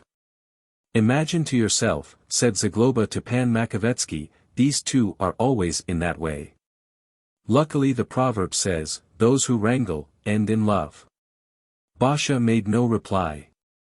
But Pan Michael, as if waiting for an answer, looked at her small face shone upon by the bright light. It seemed to him so shapely that he thought in spite of himself, but that rogue is so pretty that she might destroy one's eyes. Evidently something else must have come to his mind at once, for he turned to the driver and said, touch up the horses there with a whip, and drive faster. The carriage rolled on quickly after those words, so quickly that the travelers sat in silence for some time, and only when they came upon the sand did Pan Michael speak again, but the departure of Ketling surprises me. And that it should happen to him, too, just before my coming and before the election. The English think as much of our election as they do of your coming, answered Zagloba. Ketling himself is cut from his feet because he must leave us. Basha had just on her tongue, especially Krisia, but something reminded her not to mention this matter nor the recent resolution of Krisia. With the instinct of a woman she divined that the one and the other might touch Pan Michael at the outset. As to pain, something pained her, therefore in spite of all her impulsiveness she held silence. Of Krisia's intentions he will know anyhow, thought she. But evidently it is better not to speak of them now, since Pan Zagloba has not mentioned them with a word. Pan Michael turned again to the driver, but drive faster. We left our horses and things at Praga, said Pan Makovetsky to Zagloba, and set out with 2 men, though it was nightfall, for Michael and I were in a terrible hurry. I believe it, answered Zagloba. Do you see what throngs have come to the capital? Outside the gates are camps and markets, so that it is difficult to pass. People tell also wonderful things of the coming election, which I will repeat at a proper time in the house to you. Here they began to converse about politics. Zagloba was trying to discover adroitly Makovetsky's opinions. At last he turned to Pan Michael and asked without ceremony, and for whom will you give your vote, Michael? But Pan Michael, instead of an answer, started as if roused from sleep, and said, I am curious to know if they are sleeping, and if we shall see them today. They are surely sleeping, answered Basha, with a sweet and as it were drowsy voice. But they will wake and come surely to greet you and uncle. Do you think so? Asked the little knight, with joy, and again he looked at Basha, and again thought involuntarily, but that rogue is charming in this moonlight. They were near Ketling's house now, and arrived in a short time. Pani Makovetsky and Krisia were asleep, a few of the servants were up, waiting with supper for Basha and Pan Zagloba. All at once there was no small movement in the house.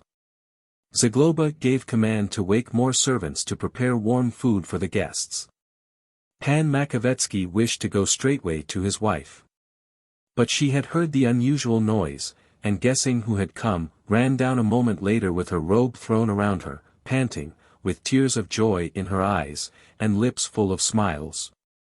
Greetings began, embraces and conversation, interrupted by exclamations.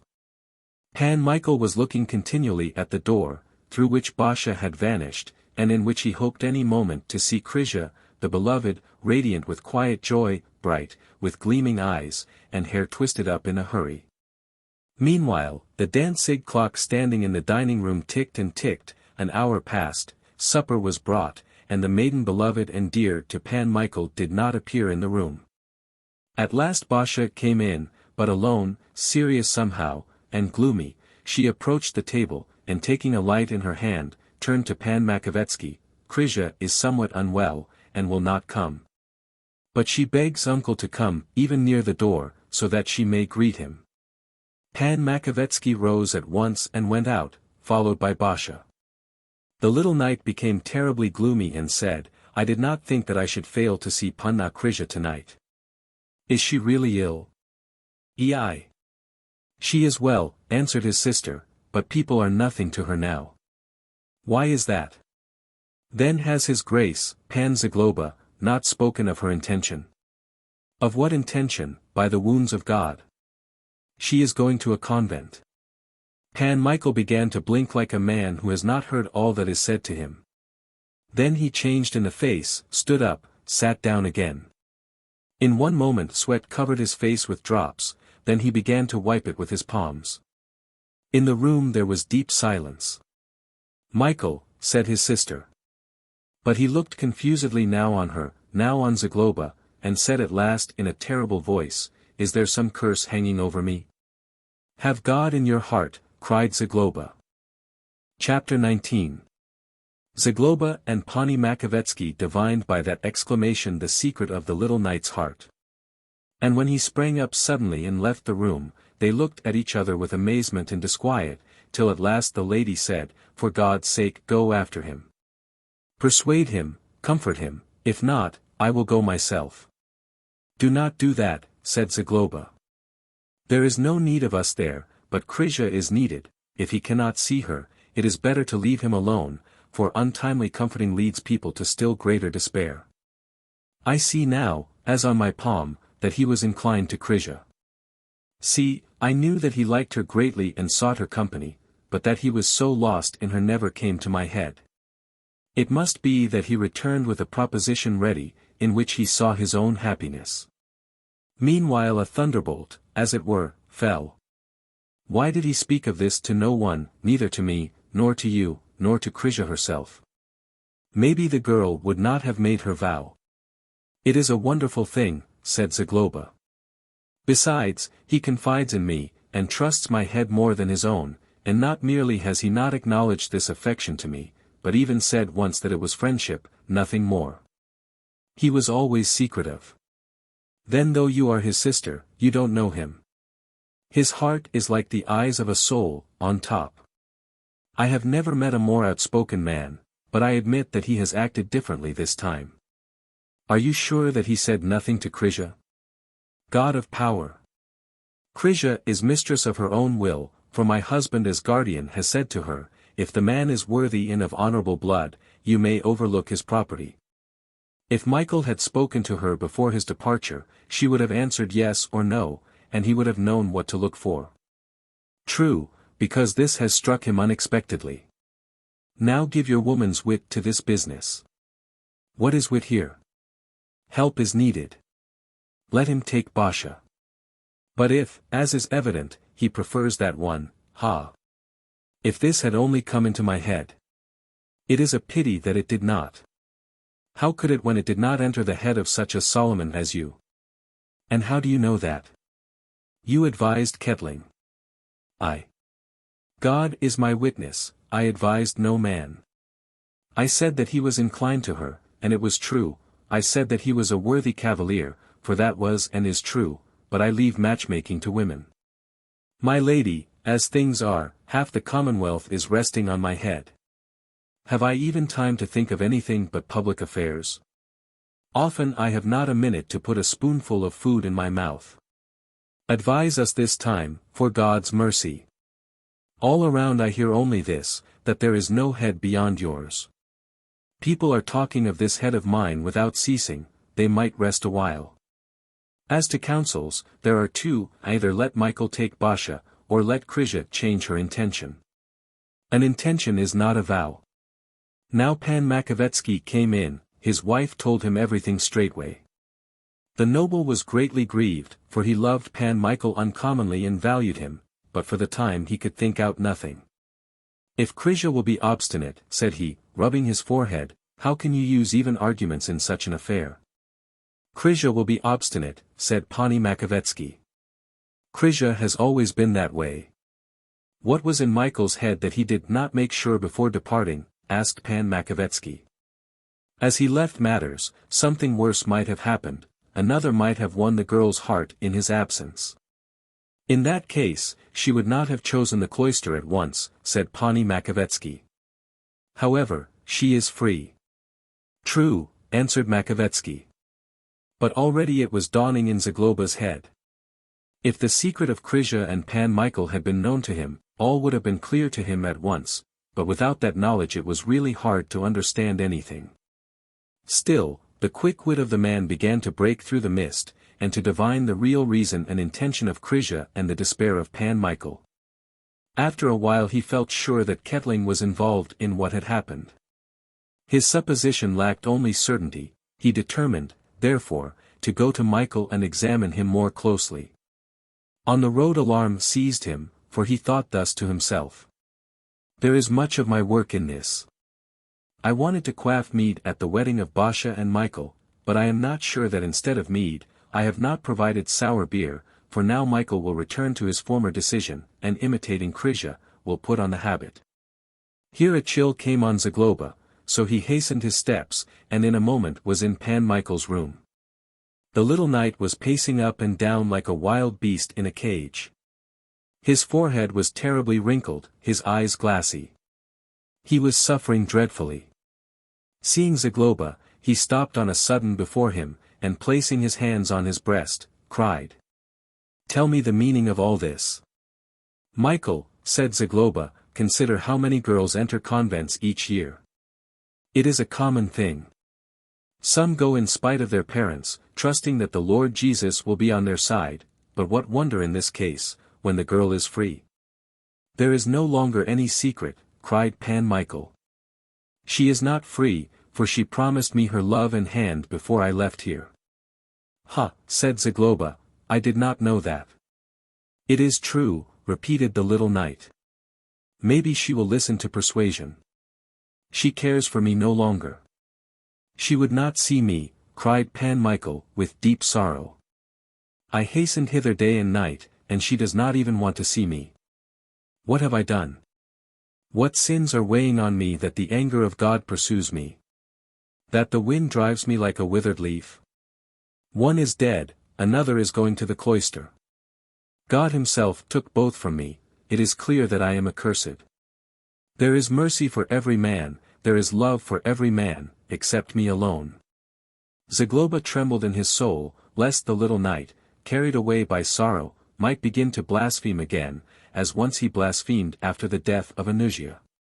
Therefore, to turn his mind in another direction, he called out, Michael, do not doubt that there is mercy upon you also, and besides, you cannot know what is waiting for you tomorrow.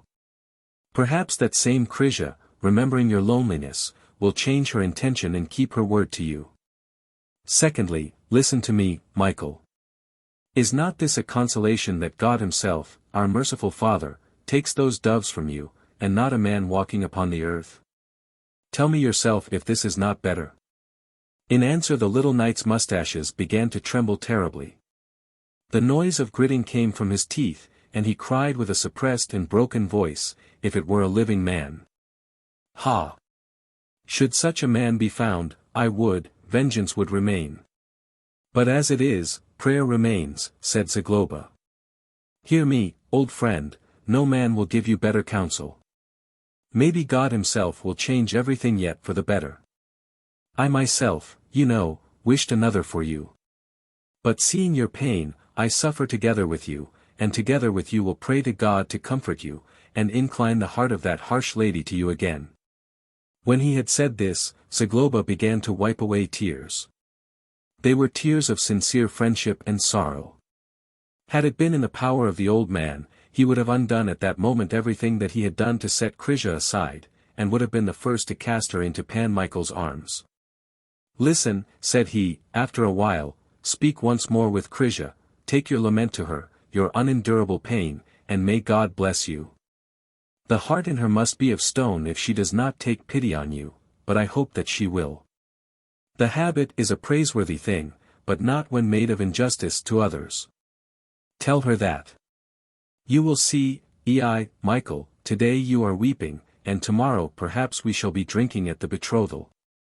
I am sure that will be the outcome. The young lady grew lonely, and therefore the habit came to her head.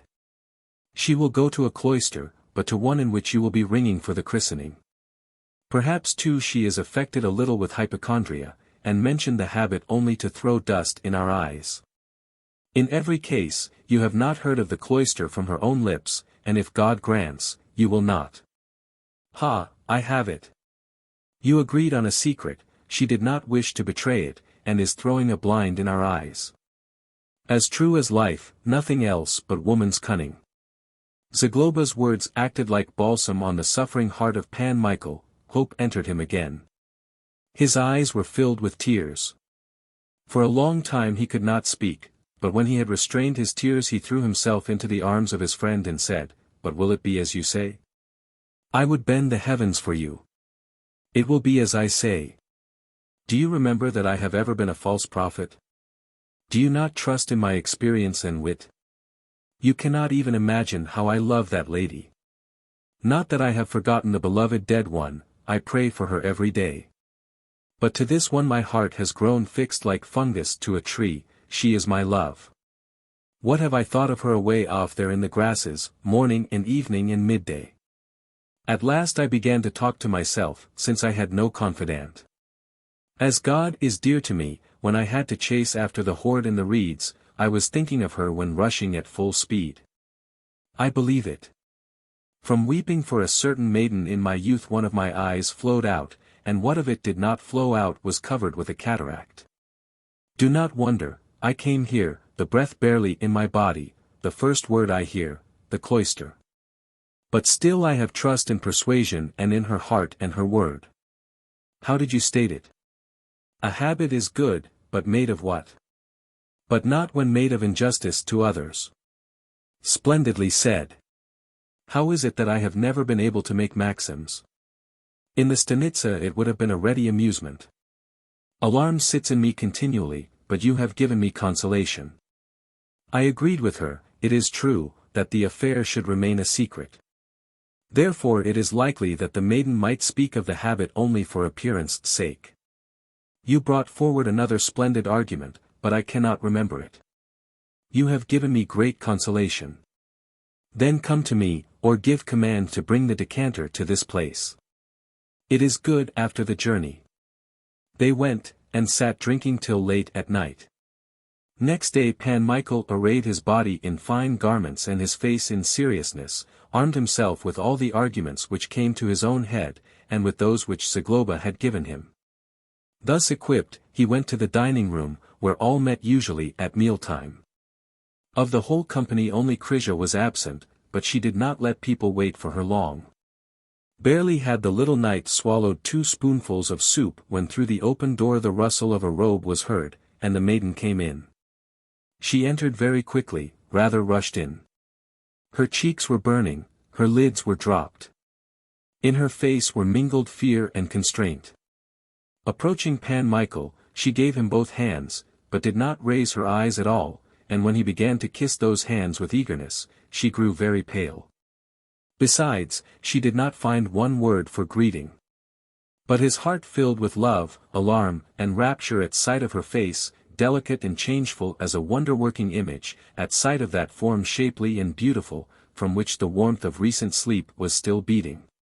He was moved even by that confusion and that fear depicted in her face. Dearest flower, thought he, in his soul, why do you fear? I would give even my life and blood for you. But he did not say this aloud, he only pressed his pointed mustaches so long to her hands that red traces were left on them.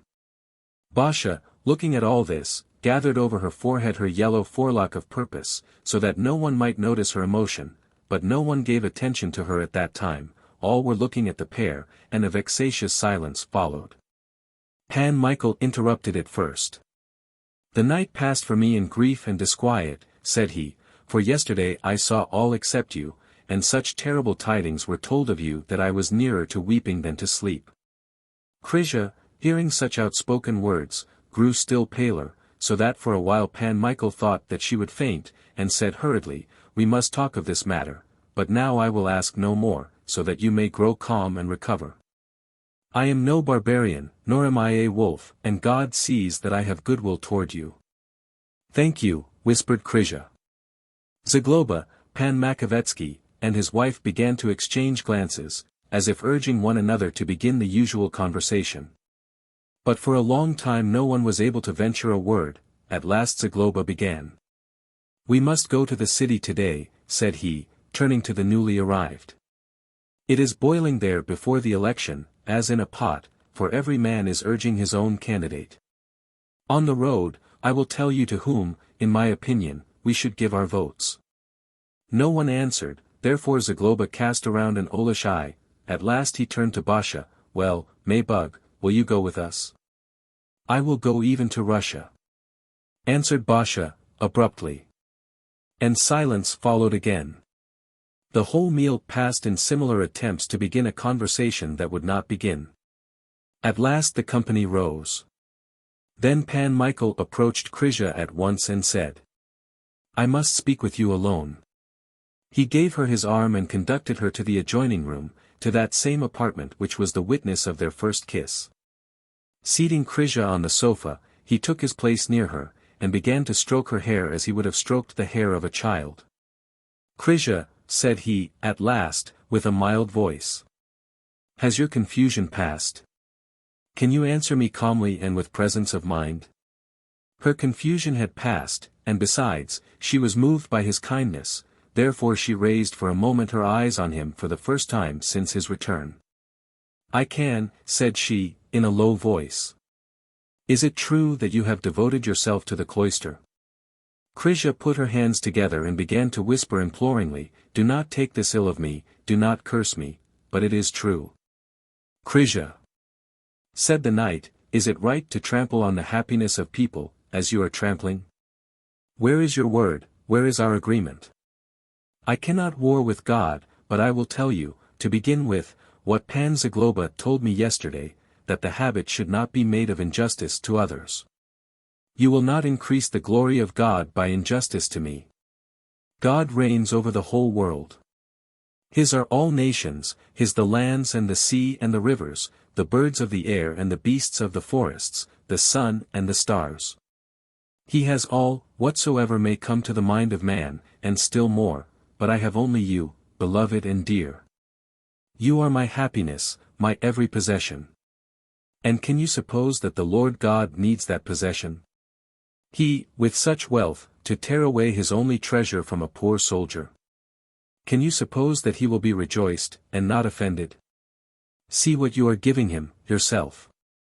But you are mine, for you promised yourself to me, therefore you are giving him that which belongs to another, that which is not your own, you are giving him my weeping, my pain, my death. Have you a right to do so? Weigh this in your heart and in your mind, finally ask your own conscience. If I had offended you, if I had contemned you in love, if I had forgotten you, if I had committed crimes or offenses, I will not speak. I will not speak. But I went to the horde, to watch, to attack ravagers, to serve the country with my blood, with my health, with my time. And I loved you, I thought of you whole days and nights, and as a deer longs for waters, as a bird for the air, as a child for its mother, as a parent for its child, was I longing for you. And for all this what is the greeting, what the reward, that you have prepared for me? Krishna dearest, my friend, my chosen love, tell me whence is all this?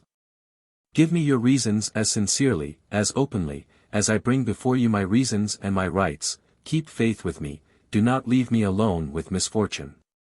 You gave me this right yourself, do not make me an outlaw. The unfortunate Pan Michael did not know that there is a right higher and older than all other human rights, in virtue of which the heart must and does follow love only. But the heart which ceases to love commits thereby the deepest perfidy, though often with as much innocence as the lamp quenches in which fire has burned out the oil. Not knowing this, Pan Michael embraced Krishna's knees, implored, and begged. But she answered him with floods of tears only because she could not answer with her heart. Krishna, said the knight, at last, while rising, in your tears my happiness may drown, and I do not implore you for that, but for rescue. Do not ask me for a reason, answered Krishna, sobbing, do not ask for a cause, since it must be this way, and cannot be otherwise. I am not worthy of such a man as you, and I have never been worthy. I know that I am doing you an injustice, and that pains me so terribly that, see, I cannot help myself. I know that this is an injustice. O God of greatness, my heart is breaking. Forgive me, do not leave me in anger. Pardon me, do not curse me. When she had said this, Krisia threw herself on her knees before Pan Michael. I know that I am doing you a wrong, but I implore of you condescension and pardon. Here the dark head of Krisia bent to the floor. Pan Michael raised in one moment the poor weeping maiden, and placed her again on the sofa, but he began himself to pace up and down in the room, like one dazed. At times he stopped suddenly and pressed his fists to his temples. Then again he walked, at last he stood before Krisia. Leave yourself time, and me some hope, said he. Think that I too am not of stone. Why press red-hot iron against me without the least pity? Even though I knew not my own endurance, still when the skin hisses, pain pierces me. I cannot tell you how I suffer, as God lives, I cannot. I am a simple man, my years have passed in war. Oh, for God's sake! Oh dear Jesus! In this same room our love began. Krisia, Krisia. I thought that you would be mine for life, and now there is nothing, nothing. What has taken place in you? Who has changed your heart? Krisia, I am just the same. And do you not know that for me this is a worse blow than for another, for I have already lost one love? O Jesus, what shall I tell her to move her heart? A man only torments himself, that is all. But leave me even hope. Do not take everything away at one time. Krisia made no answer, but sobbing shook her more and more. The little knight stood before her, restraining at first his sorrow, and terrible anger. And only when he had broken that in himself, he said. Leave me even hope. Do you hear me? I cannot. I cannot, answered Krisia. Pan Michael went to the window and pressed his head against the cold glass. He stood a long time without motion. At last he turned, and advancing a couple of steps toward Krisia, he said in a very low voice. Farewell. There is nothing for me here. Oh, that it may be as pleasant for you as it is grievous for me. Know this, that I forgive you with my lips, and as God will grant, I will forgive you with my heart as well. But have more mercy on people's suffering, and a second time promise not. It cannot be said that I take happiness with me from these thresholds. Farewell. When Pan Michael had said this, his mustaches quivered, he bowed, and went out. In the next room were Makovetsky and his wife and Zagloba. They sprang up at once as if to inquire, but he only waved his hand. All to no use, said he. Leave me in peace. From that room a narrow corridor led to his own chamber. In that corridor, at the staircase leading to the young ladies' rooms, Basha stopped the way to the little knight. May God console you and change Krisia's heart, cried she, with a voice trembling from tears. He went past without even looking at her, or saying a word. Suddenly wild anger bore him away, bitterness rose in his breast, he turned, therefore, and stood before the innocent Basha with a face changed and full of derision.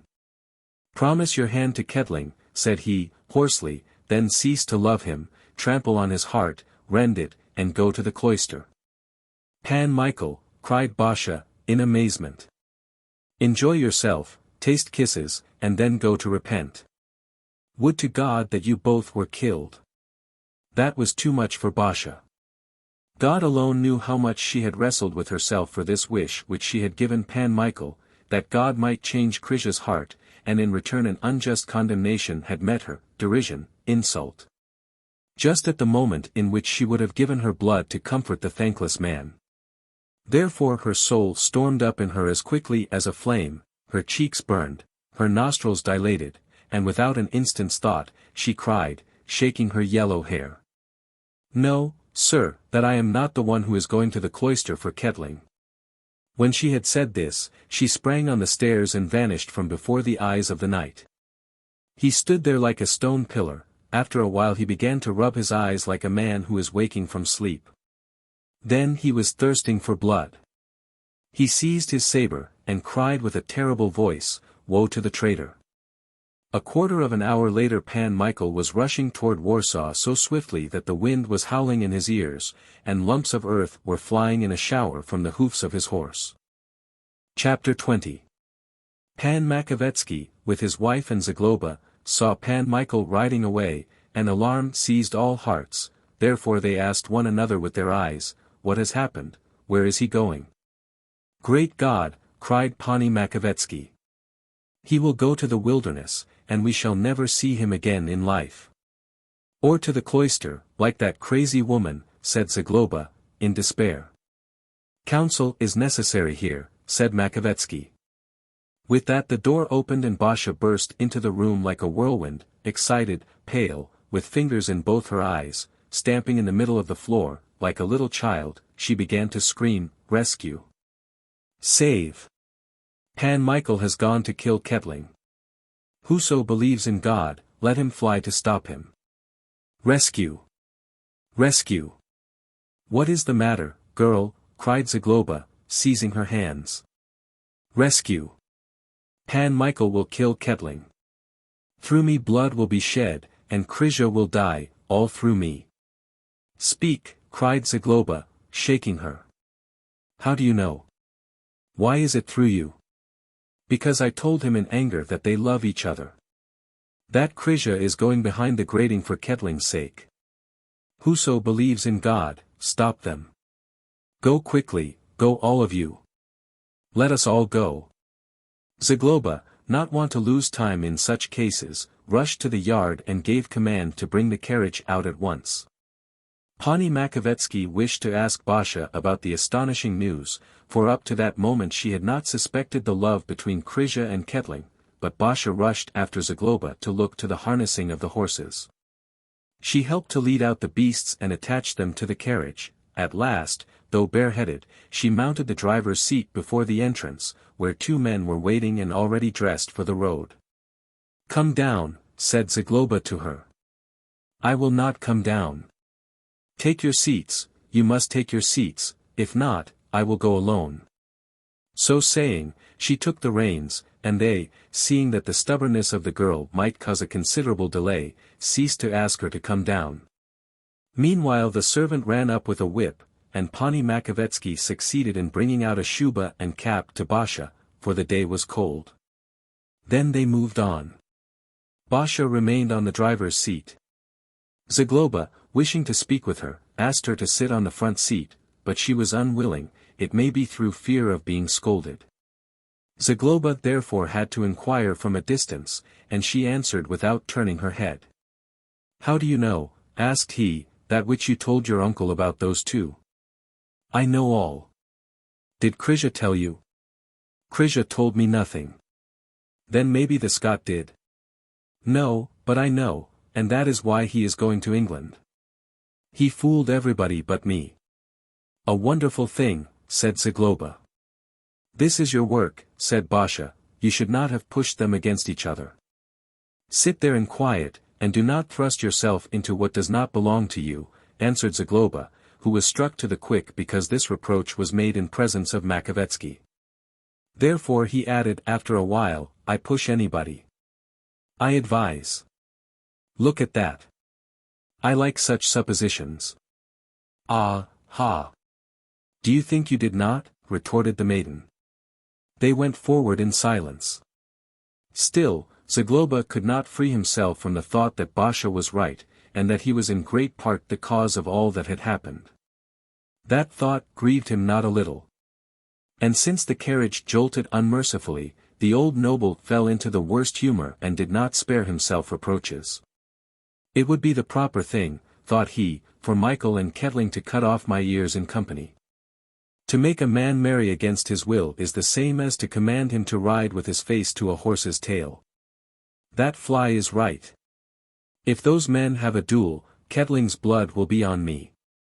What kind of business have I begun in my old age? Tfu, to the devil.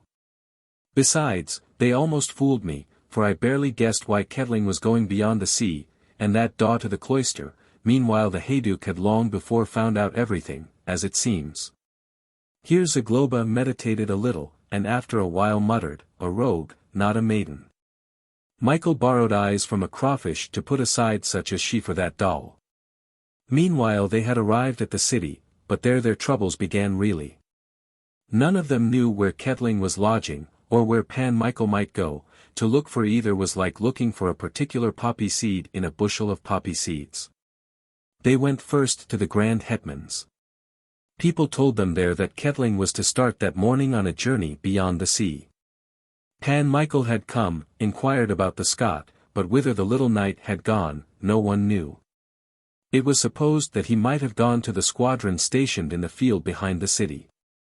Zagloba commanded to return to the camp, but there it was impossible to find an informant.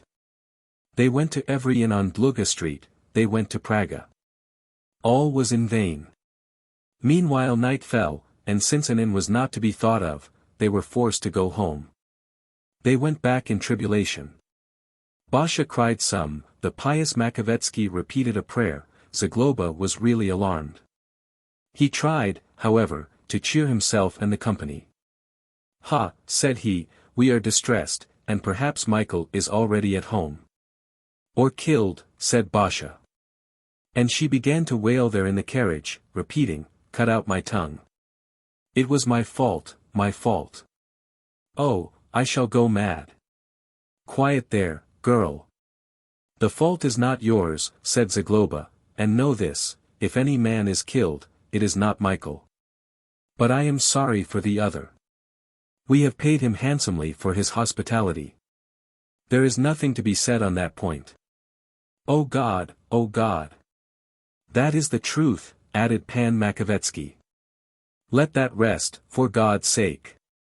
Kettling is surely nearer to Prussia than to Warsaw by this time. You heard that he is going away. I have hope in God too, that should he meet Wołodyjowski they will remember old friendship, service rendered together. They rode stirrup to stirrup, they slept on one saddle, they went together on scouting expeditions. They dipped their hands in one blood. In the whole army their friendship was so famous that Kettling, by reason of his beauty, was called Wołodyjowski's wife. It is impossible that this should not come to their minds when they see each other. Still, it is this way sometimes, said the discreet Makovetsky, that just the warmest friendship turns to the fiercest animosity. So it was in our place when Pan Dama killed Pan Yubish, with whom he had lived 20 years in the greatest agreement. I can describe to you that unhappy event in detail. If my mind were more at ease, I would listen to you as gladly as I do to her Grace, my benefactress, your Grace's spouse, who has the habit also of giving details, not accepting genealogies. But what you say of friendship and animosity has stuck in my head. God forbid. God forbid that it should come true this time. One was Pan Dama, the other Pan Yubish. Both worthy men and fellow soldiers. Oi, oi, oi, said Zagloba, gloomily. We trust in the mercy of God that it will not come true this time, but if it does, Kettling will be the corpse. Misfortune, said Makovetsky, after a moment of silence. Yes, yes. Dama and Yubish. I remember it as if today. And it was a question also of a woman. Eternally those women. The first daw that comes will brew such beer for you that whoever drinks will not digest it, muttered Zagloba.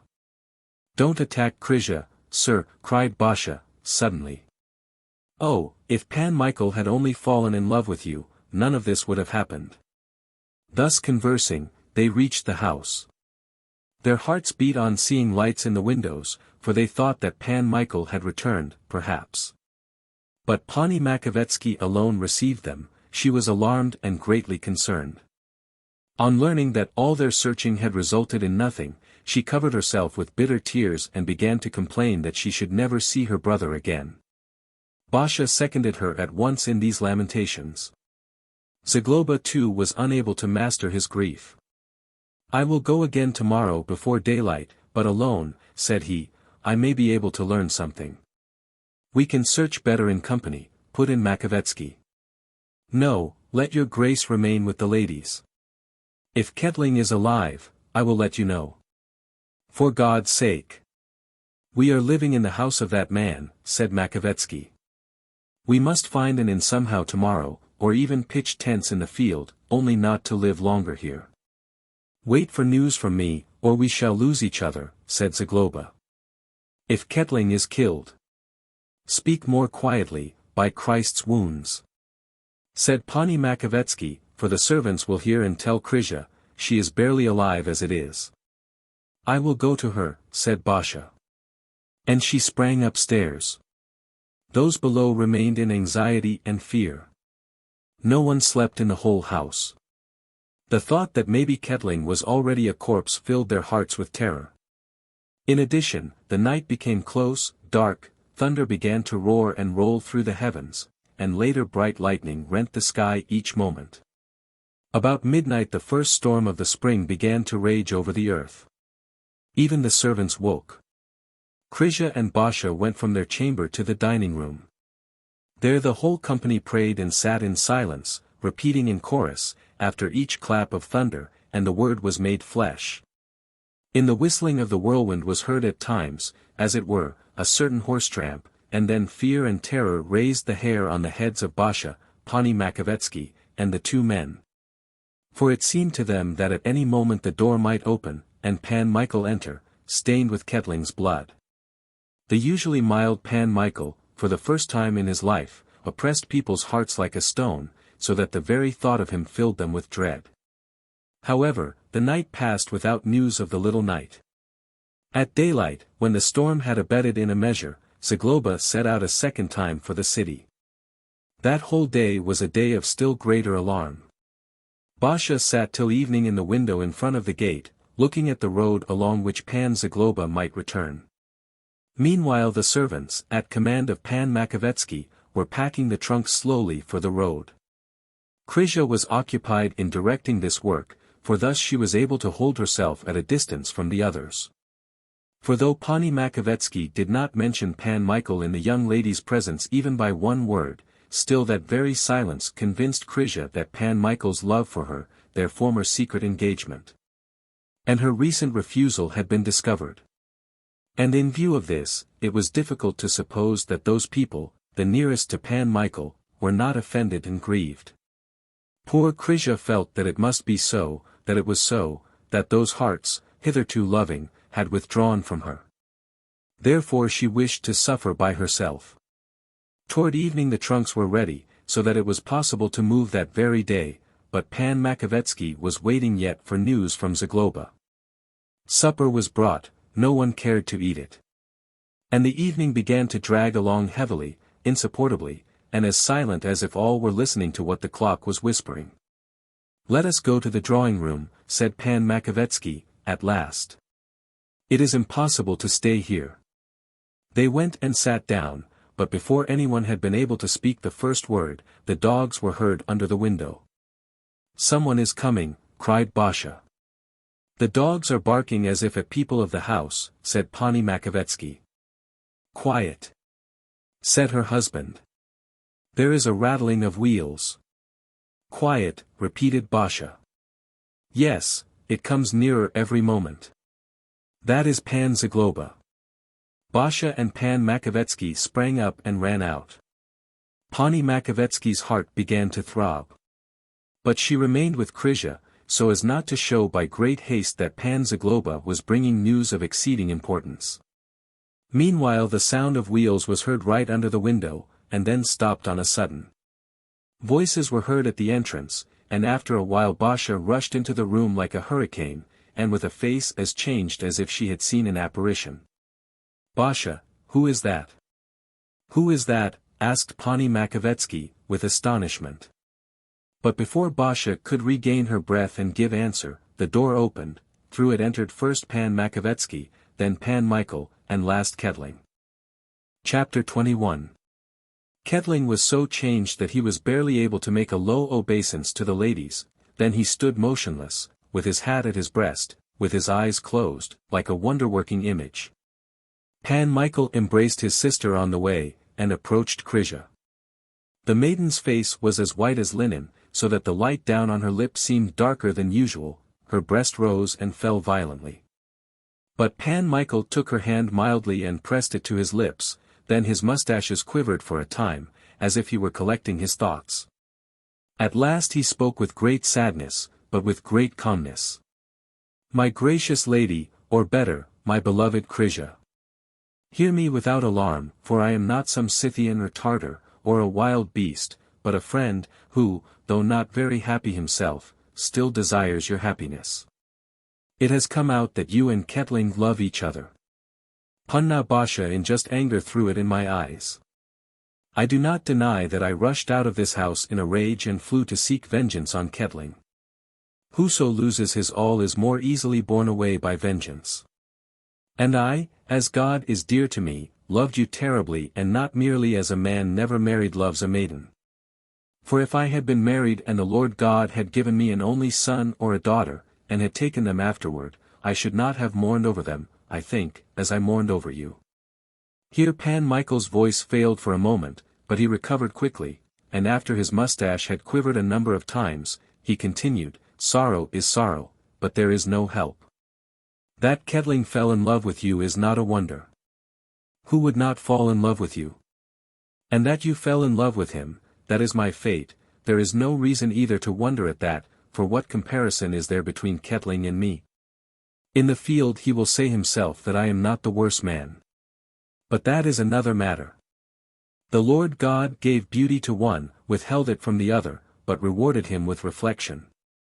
So when the wind on the road blew around me, and my first rage had passed, conscience said straightway, why punish them? Why shed the blood of a friend? They fell in love, that was God's will.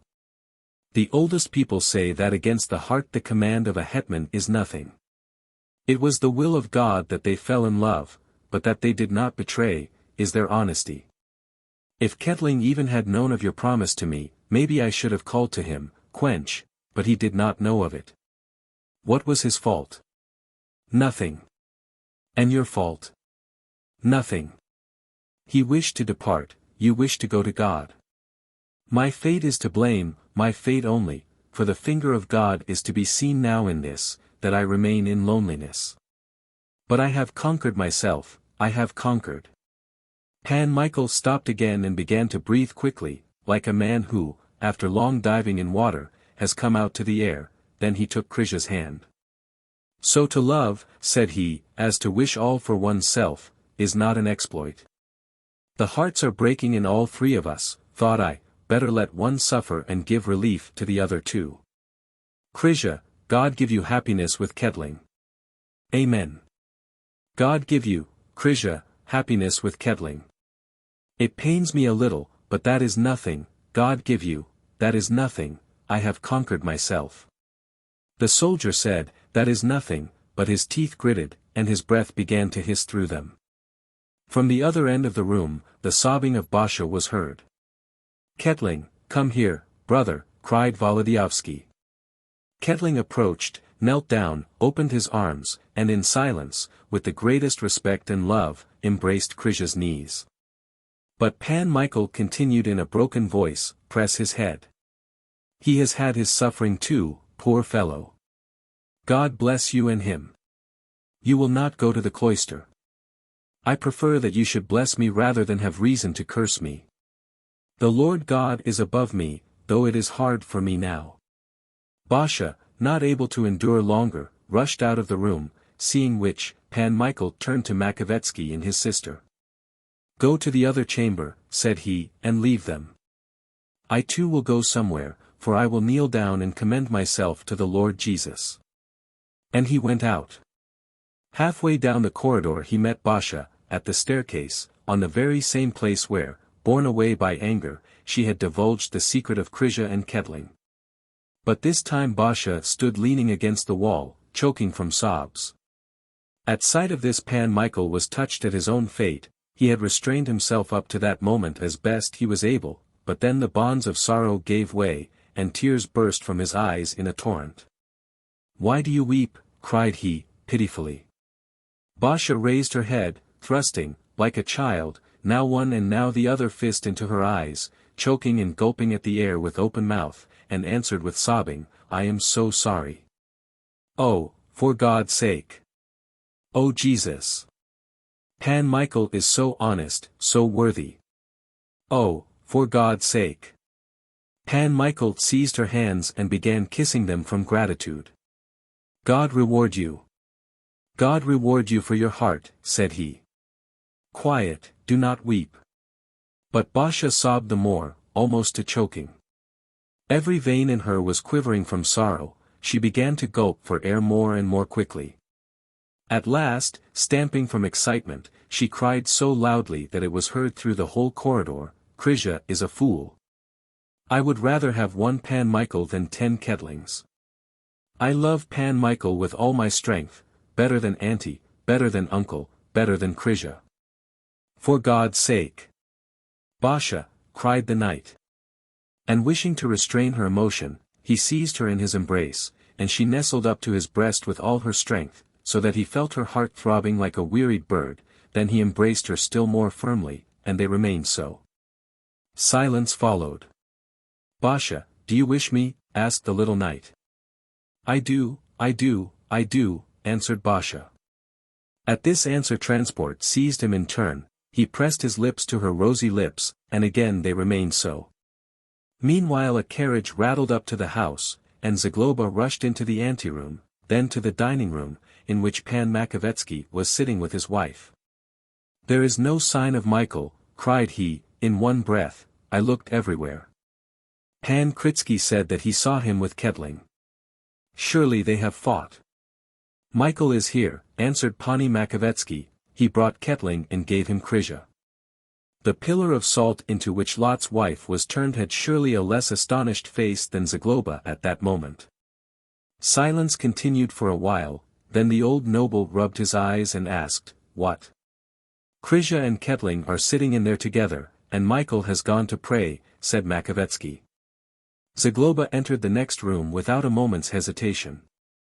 And though he knew of all, he was astonished a second time, seeing Kettling and Krysia sitting forehead to forehead. They sprang up, greatly confused, and had not a word to say, especially as the Makovetskys came in after Zagloba.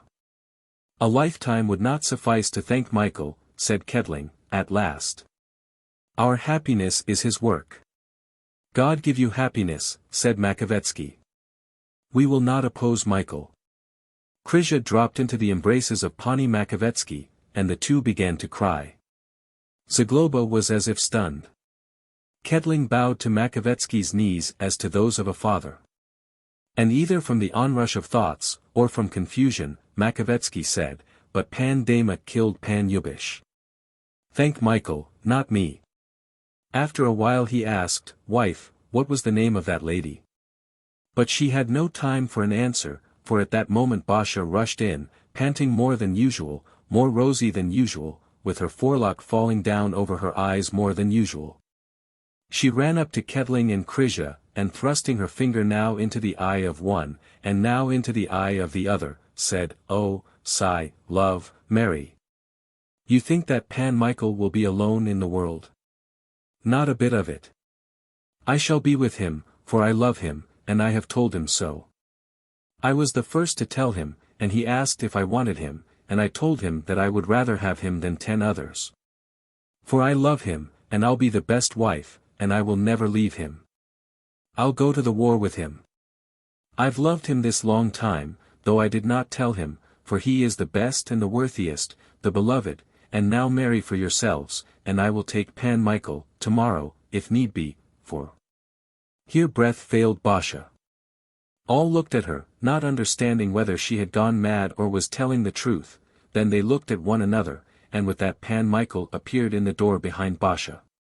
Michael, asked Makovetsky, when presence of mind had restored his voice to him, is what we hear true? God has wrought a miracle, answered the little knight, with great seriousness, and here is my comfort, my love, my greatest treasure. After these words Basha sprang to him again like a deer. Now the mask of astonishment fell from Zagloba's face, and his white beard began to quiver. He opened his arms widely and said, God knows I shall sob. Hayduk and Michael, come hither. Chapter 22. He loved her immensely, and she loved him in the same way. They were happy together, but had no children, though it was the 4th year of their marriage. Their lands were managed with great diligence. Pan Michael bought with his own and Beja's money a number of villages near Kamenets. For these he paid a small price, since timid people in terror of Turkish invasion were glad to sell land in those regions. On his estates he introduced order and military discipline. He took the restless population in hand, rebuilt burned villages, established fortalices, that is, fortified houses, in which he placed temporary garrisons. In one word, as formerly he had defended the country with success, so now he worked his lands with good profit, never letting the sword out of his hand. The glory of his name was the best defense of his property. With some of the Mirzas he poured water on his sword and concluded brotherhood, others he subdued. Bands of disorderly Cossacks, scattered detachments of the horde, robbers from the steppes, highwaymen from the plains of Bessarabia, trembled at thought of the little falcon. Therefore his herds of horses and flocks of sheep, his buffaloes and camels, lived without danger on the steppes. The enemy even respected his neighbors. His substance increased through the aid of his active wife. He was surrounded by the honor and affection of people. His native land had adorned him with office, the hetman loved him, the Pasha of Khotan clicked with his tongue in wonder at him. In the distant Crimea, in Baghchisarai, his name was repeated with honor. His land, war, and love were the three elements of his life. The hot summer of 1671 found Pan Michael in Sokol, in Beja's paternal villages. That Sokol was the pearl of their estates. They entertained there ceremoniously and merrily Pan Zagloba, who, disregarding the toils of a journey unusual at his age, came to visit them, fulfilling his solemn promise given at their wedding. But the noisy feasts and the joy of the hosts at seeing a dear guest was soon interrupted by an order from the hetman directing Pan Michael to take command at Hreptyoff, to watch the Moldavian boundary. To listen to voices from the side of the desert, protect the place, intercept Tartar parties, and clear the region of robbers. The little knight, as a soldier ever willing in the service of the Commonwealth, gave orders at once to his servants to drive the herds from the meadows, lade the camels, and be ready themselves in arms.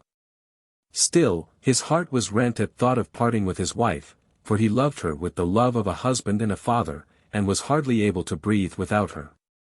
But he had no wish to take her to the wild and lonely deserts of Ushitsa and expose her to various perils. She, however, insisted on going with him. "Think," said she, "whether it will be more dangerous for me to stay here than to live with you under the protection of troops. I do not wish another roof than your tent, since I married you to share fatigue, toil, and danger with you. Here alarm would gnaw me to death, but there, with such a soldier, I shall feel safer than the Queen in Warsaw. Should it be needful to take the field with you, I shall take it. If you go alone, I shall not know sleep in this place. I shall not put food to my mouth, and finally, I shall not hold out, but fly as I am to Hreptyoff, and if you will not let me in, I will spend the night at the gate, and beg and cry till you take pity." Pan Michael, seeing such affection, seized his wife by the arms and began to cover her rosy face with kisses, and she gave like for like. "I should not hesitate," said he, at last, "were it a question of standing on guard simply in attacking detachments of the horde.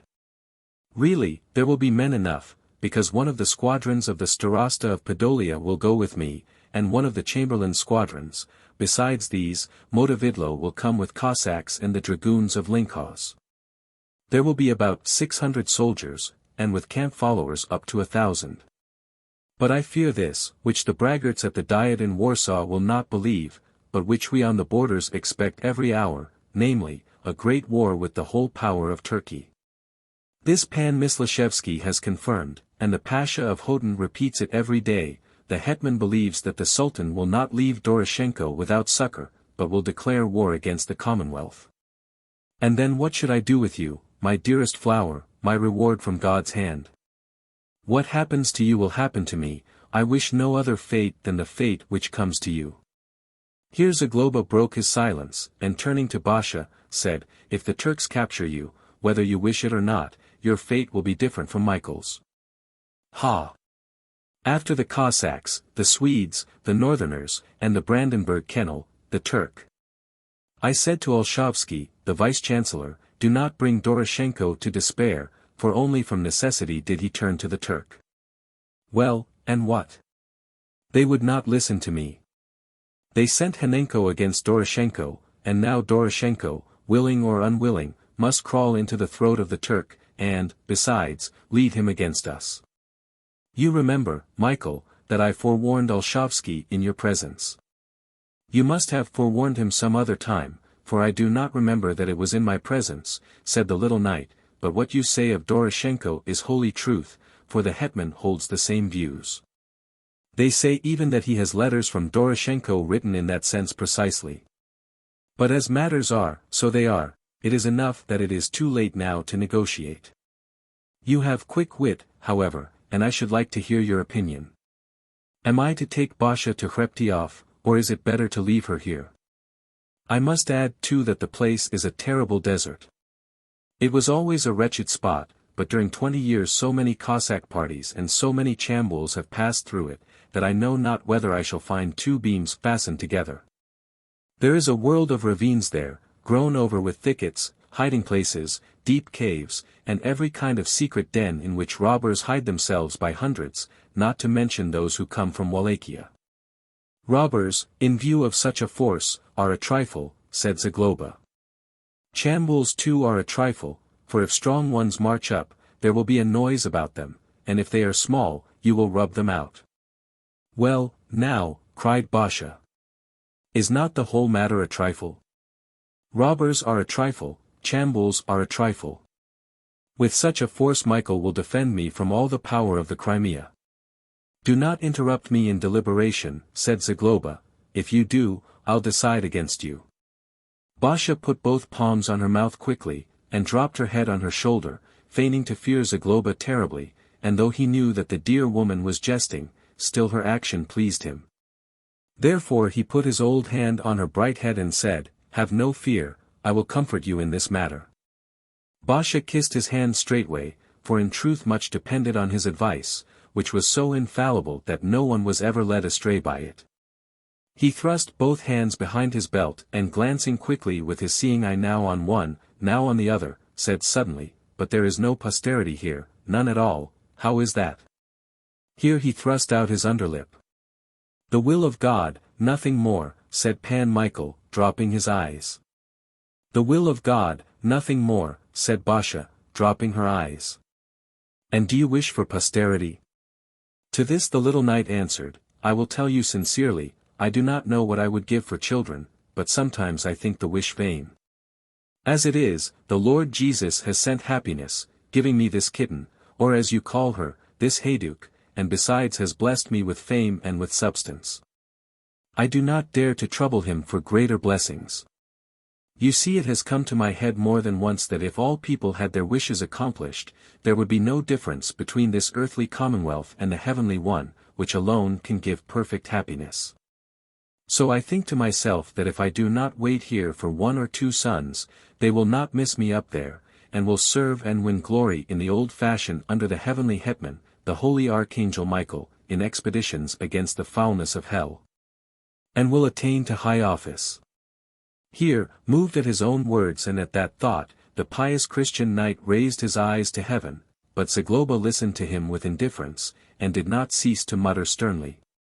At last he said, See that you do not blaspheme. Your boast that you divine the intentions of Providence so well may be a sin for which you will hop around as peas do on a hot pan. The Lord God has a wider sleeve than the Bishop of Krakow, but he does not like to have anyone look in to see what he has prepared there for small people, and he does what he likes. But do you see to that which concerns you, and if you wish for posterity, keep your wife with you, instead of leaving her. When Basha heard this, she sprang with delight to the middle of the room, and clapping her hands, began to repeat, Well, now. We'll keep together. I guessed at once that your grace would come to my side, I guessed it at once. We'll go to Hreptyoff, Michael. Even once you'll take me against the Tartars, one little time, my dear, my golden. There she is for you. Now she wants to go to an attack, cried the little knight. For with you I should not fear the whole horde. Silentium, said Zagloba, turning his delighted eyes, or rather his delighted eye, on Basha, whom he loved immensely. I hope too that Hreptyoff, which, by the way, is not so far from here, is not the last stanitsa before the wilderness.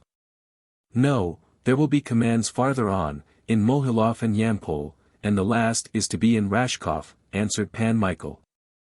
In Rashkov? We know Rashkov. It was from that place that we brought Helena, Pan Yan's wife, and you remember that ravine in Valadinka, Michael. You remember how I cut down that monster, or devil, Cheremis, who was guarding her. But since the last garrison will be in Rashkov, if the Crimea moves, or the whole Turkish power, they will know quickly in Rashkov, and will give timely notice to Hreptyoff. There is no great danger then, for the place cannot be surprised. I say this seriously, and you know, besides, that I would rather lay down my old head than expose her to any risk. Take her. It will be better for you both. But Basha must promise that in case of a great war she will let herself be taken even to Warsaw, for there would be terrible campaigns and fierce battles, besieging of camps, perhaps hunger, as at Zbaraj. In such straits it is hard for a man to save his life, but what could a woman do?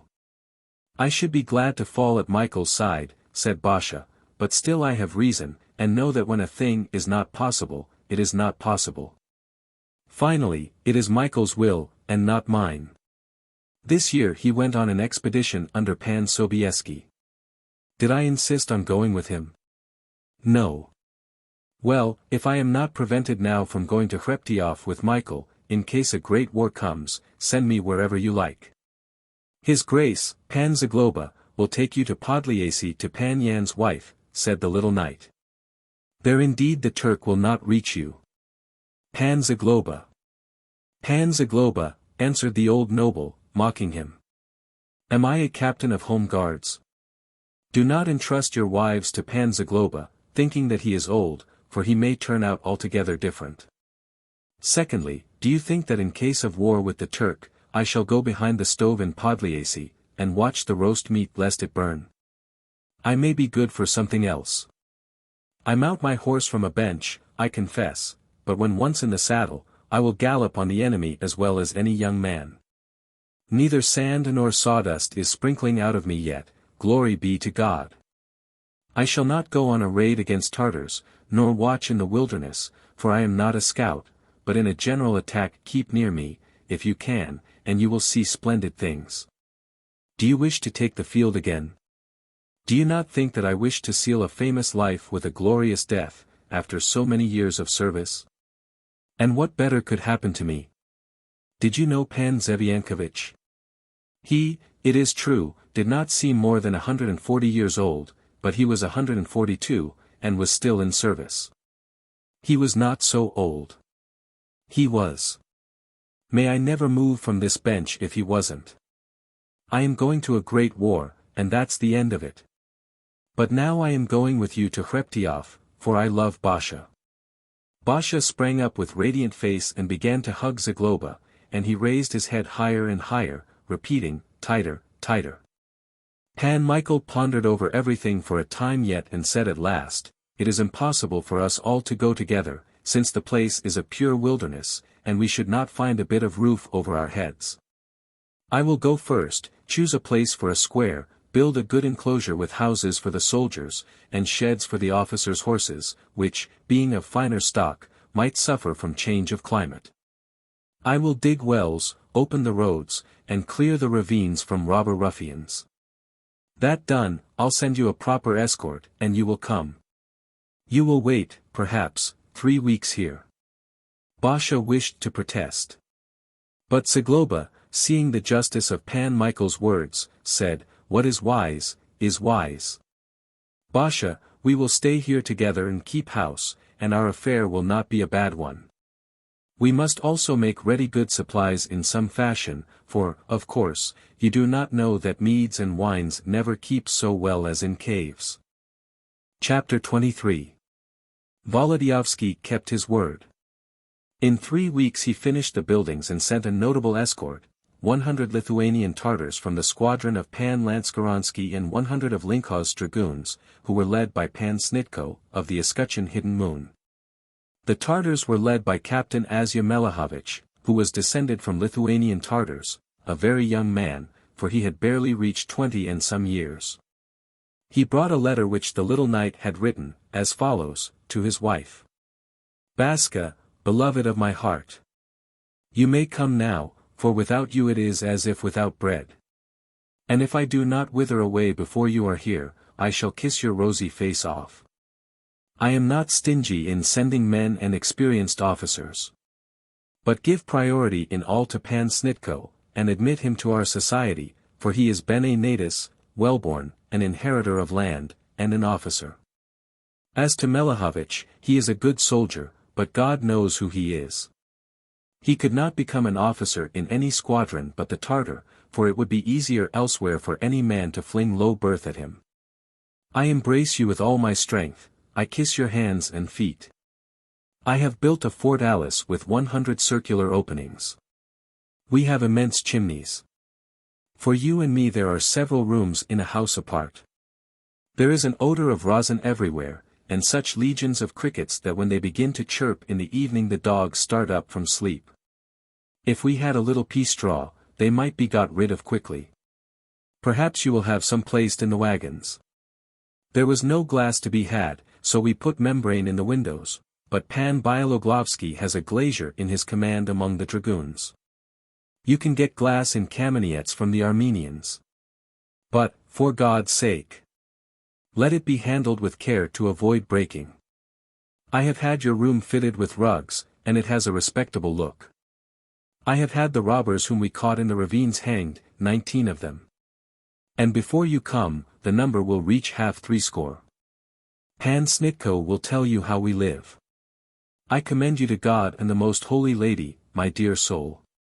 Basha, after reading the letter, gave it to Zagloba, who, when he had glanced over it, began at once to show more consideration to Pan Snitko, not so great, however, that the other should not feel that he was speaking to a most renowned warrior and a great personage, who admitted him to confidence only through kindness.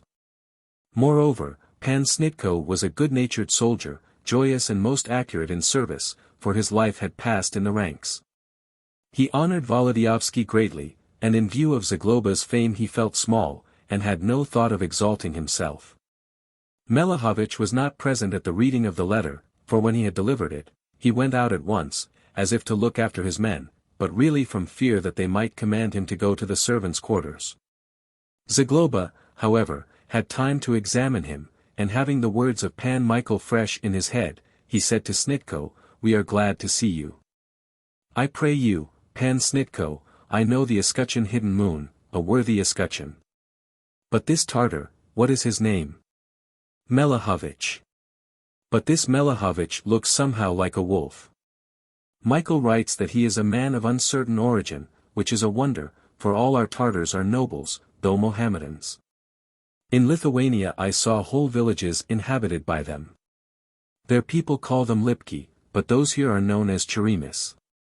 They have long served the Commonwealth faithfully in return for their bread.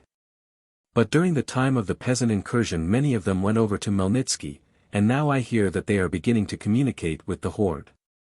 That Melehovich looks like a wolf. Has Pan Wołodyjowski known him long?"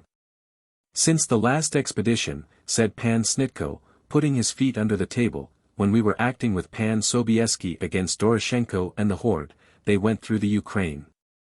"Since the last expedition. I could not take part in that, for Sobieski confided other functions to me, though later on he was lonely without me. But your escutcheon is the hidden moon. From what place is Melehovich?" "He says that he is a Lithuanian Tartar. But it is a wonder to me that none of the Lithuanian Tartars knew him before, though he serves in their squadron.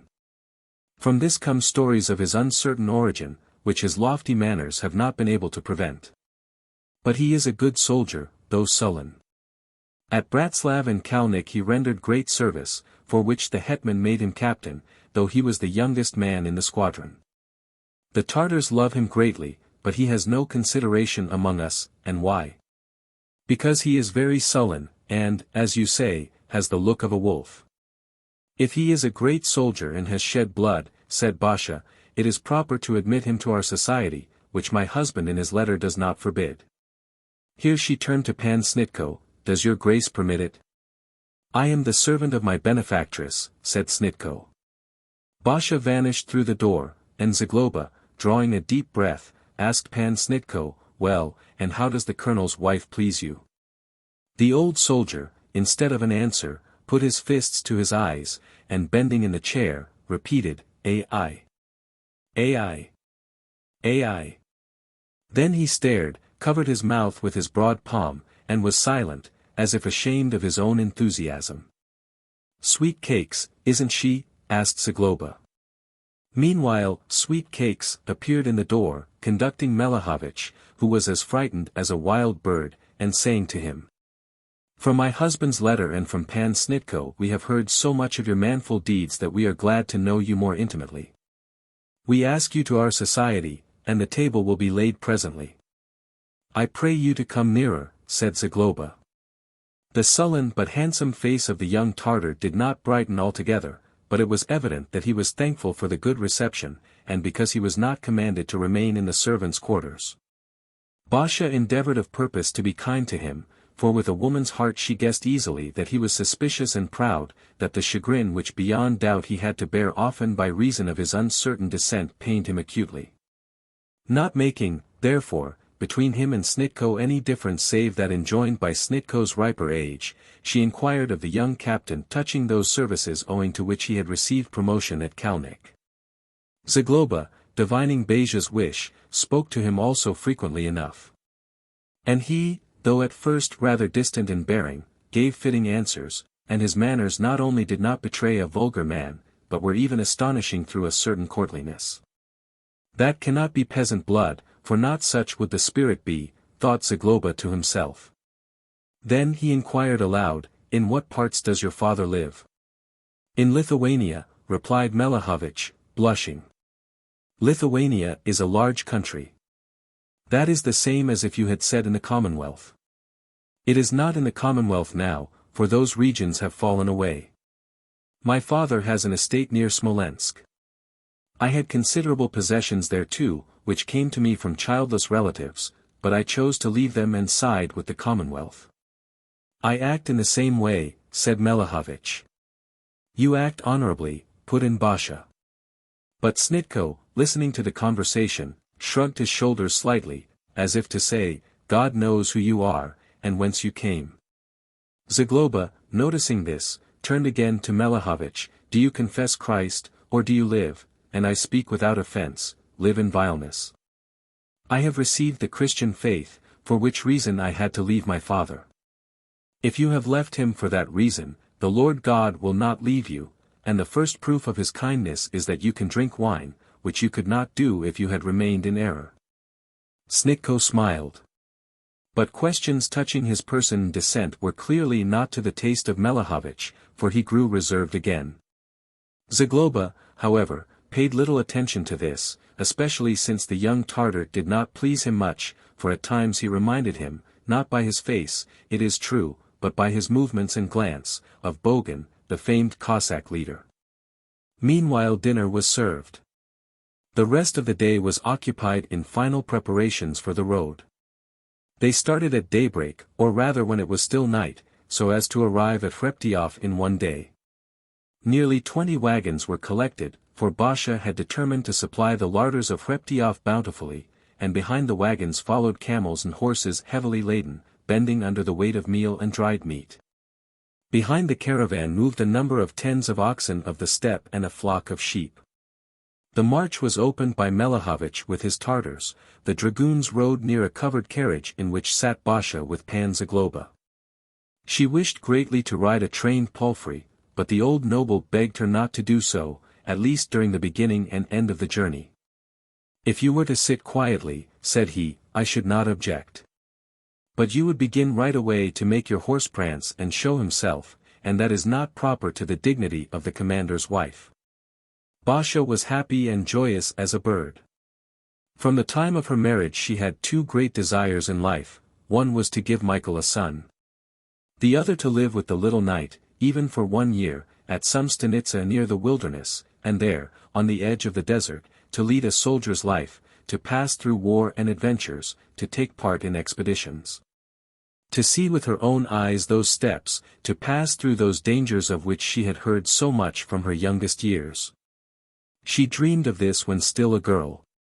And behold, those dreams were now to become reality, and moreover, at the side of a man whom she loved and who was the most famous partisan in the Commonwealth, of whom it was said that he could dig an enemy from under the earth. Hence the young woman felt wings on her shoulders, and such a great joy in her breast that at moments the desire seized her to shout and jump. But the thought of decorum restrained her, for she had promised herself to be dignified and to win intense love from the soldiers. She confided these thoughts to Zagloba, who smiled approvingly and said, "You will be an eye in his head, and a great wonder, that is certain. A woman in a stanitsa is a marvel. And in need I will give them an example." "Of what?" "Of daring. I fear only one thing, that beyond Hreptyoff there will be other commands in Mohilov and Rashkov, on to Yampol, and that we shall not see Tartars even for medicine. And I fear only this, of course not for myself, but for you, that we shall see them too often. Do you think that the Chambuls are bound strictly to come through Rashkov and Mohilov? They can come directly from the east, from the steppes, or by the Moldavian side of the Dniester, and enter the boundaries of the Commonwealth wherever they wish, even in the hills beyond Hreptyoff. Unless it is reported widely that I am living in Hreptyoff. Then they will keep aside, for they know me of old. But don't they know Michael, or won't they avoid him? They will avoid him unless they come with great power, which may happen. But he will go to look for them himself. I am sure of that. But is it a real desert in Hreptyoff? The place is not so far away. It could not be more real. That region was never thickly settled, even in time of my youth. I went from farm to farm, from village to village, from town to town. I knew everything, was everywhere. I remember when Ushitsa was what is called a fortified town. Pan Konieczbalski, the father, made me starosta there, but after that came the invasion of the ruffians, and all went to ruin. When we went there for Princess Helena, it was a desert, and after that Chambuls passed through it 20 times. Pan Sobieski has snatched it again from the Cossacks and the Tartars, as a morsel from the mouth of a dog. There are only a few people there now, but robbers are living in the ravines." Here Zagloba began to look at the neighborhood and nod his head, remembering old times. "My God!" said he, "when we were going for Helena, it seemed to me that old age was behind my girdle, and now I think that I was young then, for nearly 24 years have passed. Michael was a milksop at that time, and had not many more hairs on his lip than I have on my fist. And this region stands in my memory as if the time were yesterday.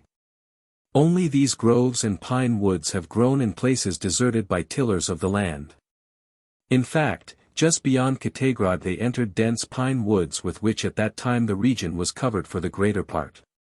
Here and there, however, especially around Studianitsa, were open fields, and then they saw the Dniester and the country stretching forward from that side of the river to the heights, touching the horizon on the Moldavian side. Deep ravines, the abodes of wild beasts and wild men, intercepted their road. These ravines were at times narrow and precipitous, at times wider, with sides gently sloping and covered with thick brush. Melehovic's Tartars sank into them carefully. And when the rear of the convoy was on the lofty brink, the van was already, as it were, under the earth. It came frequently to Basha and Zagloba to leave the carriage. For though Pan Michael had cleared the road in some sort, these passages were dangerous. At the bottom of the ravine springs were flowing, or swift rivulets were rushing, which in spring were swollen with water from the snow of the steppes. Though the sun still warmed the pine woods and steppes powerfully, a harsh cold was hidden in those stone gorges, and seized travelers on a sudden. Pine trees covered the rocky sides and towered on the banks, gloomy and dark, as if desiring to screen that sunken interior from the golden rays of the sun. But in places the edges were broken, trees thrown in wild disorder upon one another, branches twisted and broken into heaps, entirely dried or covered with red leaves and spines. "What has happened to this forest?" asked Basha of Zagloba. In places there may be old fellings made by the former inhabitants against the horde, or by the ruffians against our troops, again in places the Moldavian whirlwinds rush through the woods. In these whirlwinds, as old people say, vampires, or real devils, fight battles. But has your grace ever seen devils fighting? As to seeing, I have not seen them, but I have heard how devils cry to each other for amusement, you-ha. You-ha. Ask Michael, he has heard them. Basha, though daring, feared evil spirits somewhat, therefore she began to make the sign of the cross at once. A terrible place, said she. And really in some ravines it was terrible. For it was not only dark, but forbidding. The wind was not blowing, the leaves and branches of trees made no rustle. There was heard only the tramp and snorting of horses, the squeak of wagons, and cries uttered by drivers in the most dangerous places. At times too, the Tartars or dragoons began to sing. But the desert itself was not enlivened with one sound of man or beast. If the ravines made a gloomy impression, the upper country, even where the pine woods extended, was unfolded joyously before the eyes of the caravan. The weather was autumnal, calm. The sun moved along the plain of heaven, unspotted by a cloud, pouring bountiful rays on the rocks, on the fields and the forest. In that gleam the pine trees seemed ruddy and golden. And the spiderwebs attached to the branches of trees, to the reeds and the grass, shone brightly, as if they were woven from sunbeams. October had come to the middle of its days. Therefore, many birds, especially those sensitive to cold, had begun to pass from the Commonwealth to the Black Sea. In the heavens were to be seen rows of storks flying with piercing cries, geese, and flocks of teal. Here and there floated high in the blue, on outspread wings, eagles, terrible to inhabitants of the air. Here and there falcons, eager for prey, were describing circles slowly. But there were not lacking, especially in the open fields, those birds also which keep to the earth, and hide gladly in tall grass. Every little while flocks of rust-colored partridges flew noisily from under the steeds of the Tartars.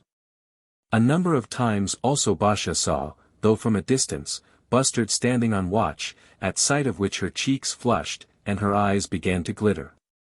"I will go coursing with Michael," cried she, clapping her hands. "If your husband were a sitter at home," said Zagloba, "his beard would be grey soon from such a wife, but I knew to whom I gave you. Another woman would be thankful at least, wouldn't she?" Basha kissed Zagloba straightway on both cheeks, so that he was moved and said, "Loving hearts are as dear to a man in old age as a warm place behind the stove." Then he was thoughtful for a while and added, "It is a wonder how I have loved the fair sex all my life, and if I had to say why, I know not myself, for often they are bad and deceitful and giddy. But because they are as helpless as children, if an injustice strikes one of them, a man's heart pipes from pity. Embrace me again, or not." Basha would have been glad to embrace the whole world. Therefore she satisfied Zagloba's wish at once, and they drove on in excellent humor. They went slowly, for the oxen, going behind, could not travel faster, and it was dangerous to leave them in the midst of those forests with a small number of men. As they drew near Ushitsa, the country became more uneven, the desert more lonely, and the ravines deeper. Every little while something was injured in the wagons, and sometimes the horses were stubborn. Considerable delays took place through this cause. The old road, which led once to Mohilov, was grown over with forests during 20 years, so that traces of it could barely be seen here and there. Consequently they had to keep to the trails beaten by earlier and later passages of troops, hence frequently misleading, and also very difficult. The journey did not pass either without accident.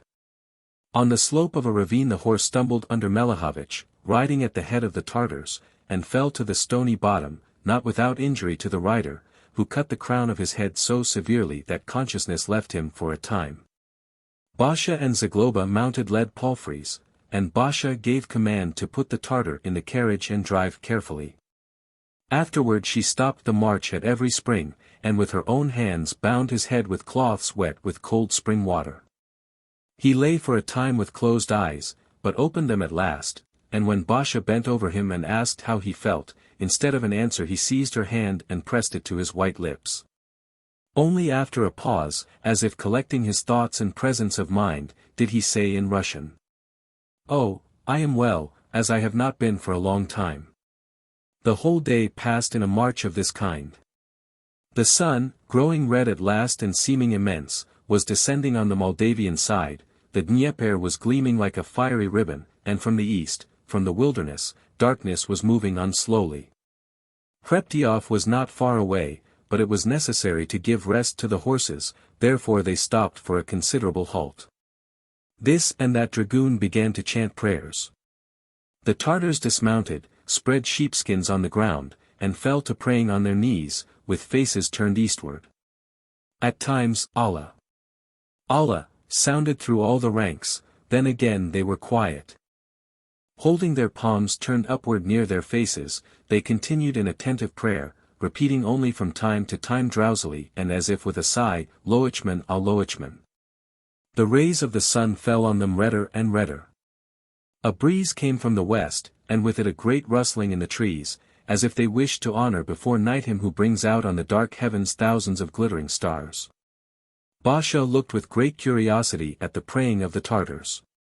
But at the thought that so many good men, after lives full of toil, would go straightway after death to hell's fire, her heart was oppressed, especially since they, though they met people daily who professed the true faith, remained of their own will and hardness of heart.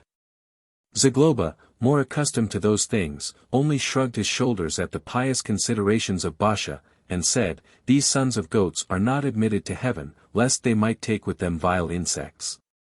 Then, with the assistance of his attendant, he put on a coat lined with hanging threads, an excellent defense against evening cold, and gave command to move on, but barely had the march begun when on the opposite heights 5 horsemen appeared. The Tartars opened ranks at once. "Michael," cried Basha, seeing the man riding in front. It was indeed Wołodyjowski, who had come out with a few horsemen to meet his wife. Springing forward, they greeted each other with great joy, and then began to tell what had happened to each. Basha related how the journey had passed, and how Pan Melahovich had sprained his reason 17 against a stone.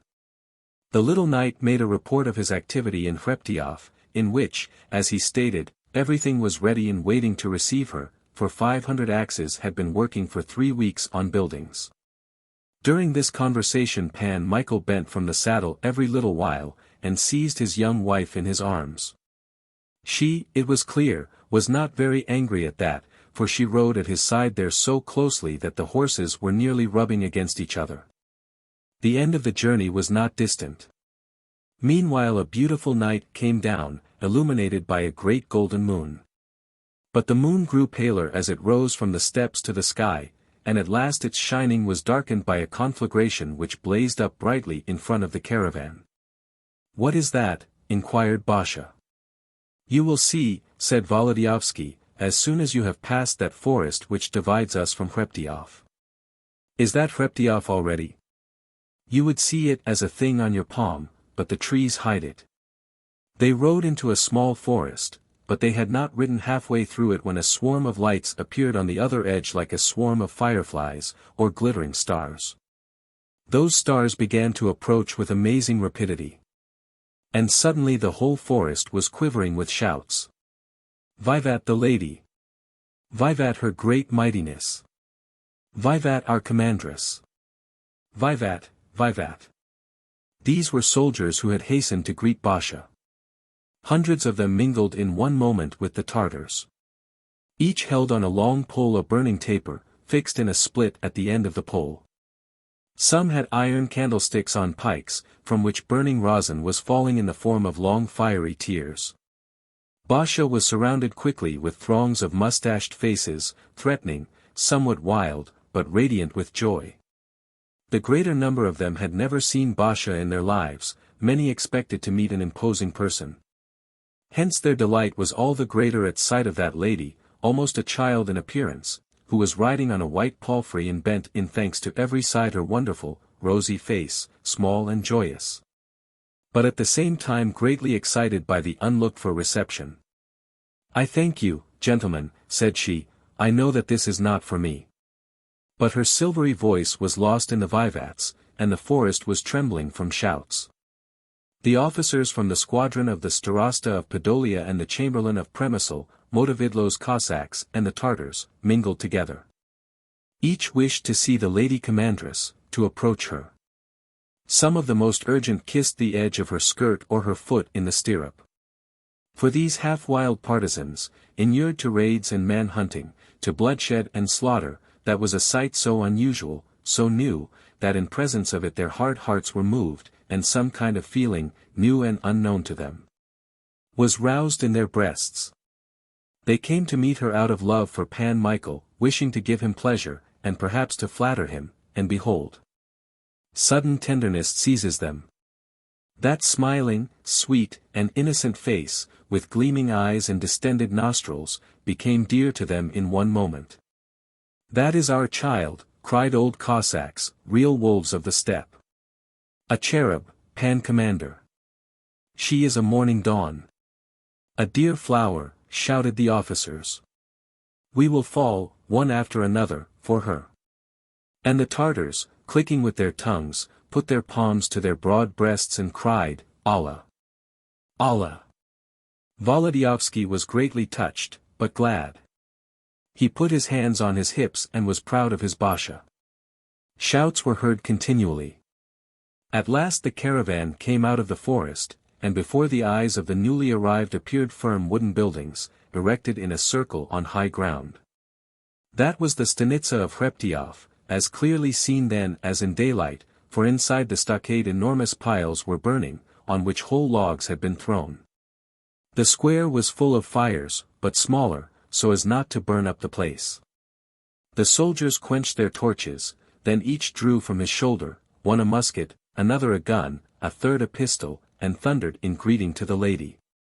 Musicians came too in front of the stockade, the Starosta's band with crooked horns, the Cossacks with trumpets, drums, and various stringed instruments, and at last the Tartars, preeminent for squeaking pipes.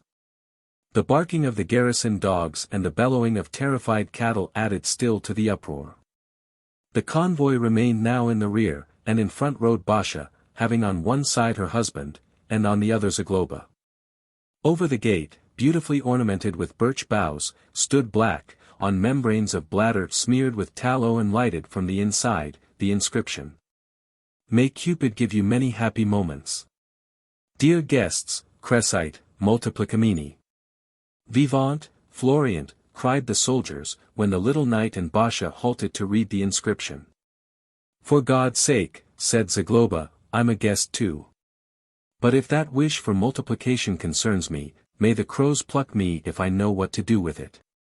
But Pan Zagloba found a special transparency intended for himself, and with no small pleasure he read on it: "Long live our great mighty Onufry Zagloba, the highest ornament of the whole knighthood."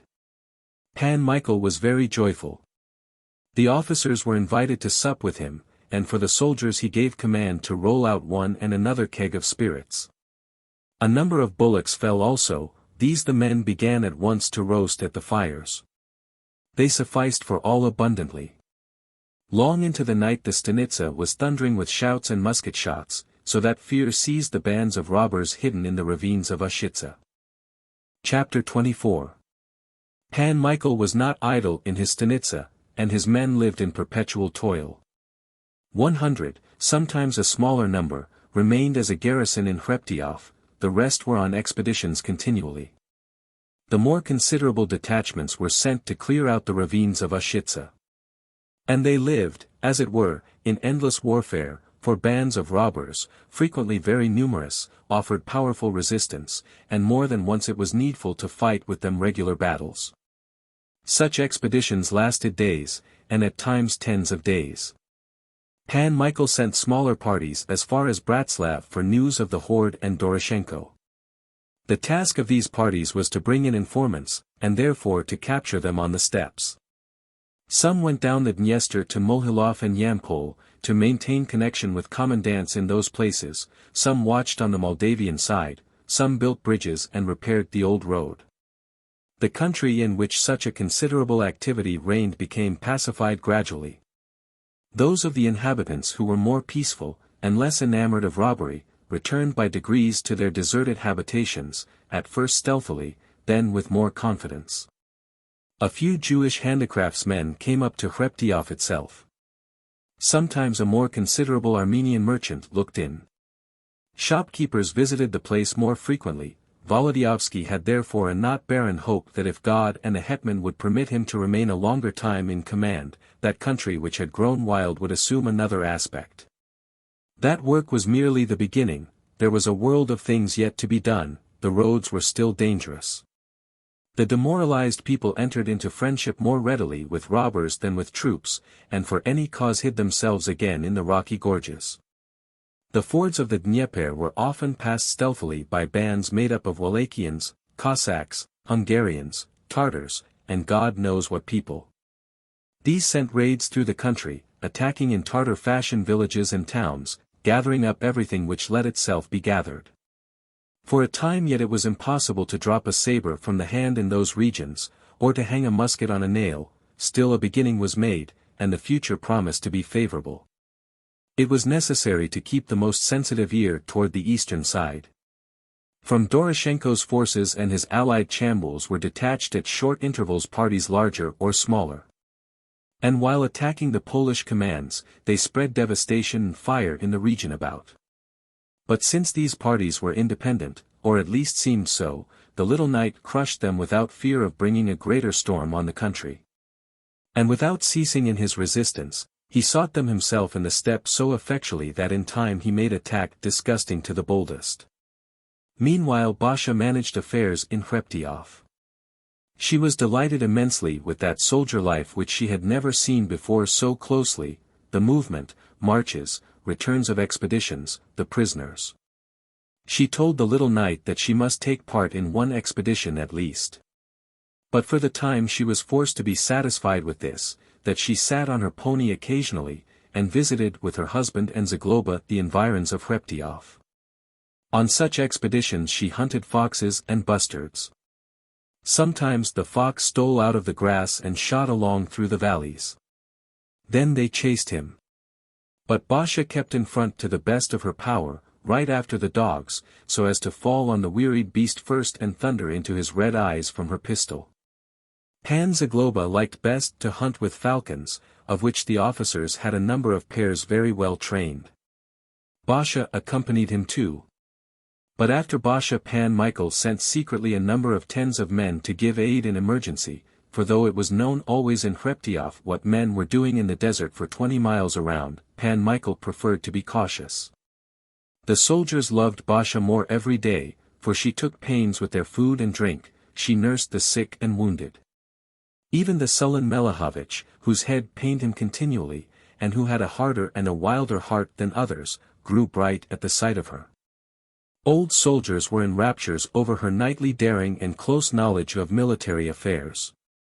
If the little falcon were gone, said they, she might take command, and it would not be grievous to fall under such a leader.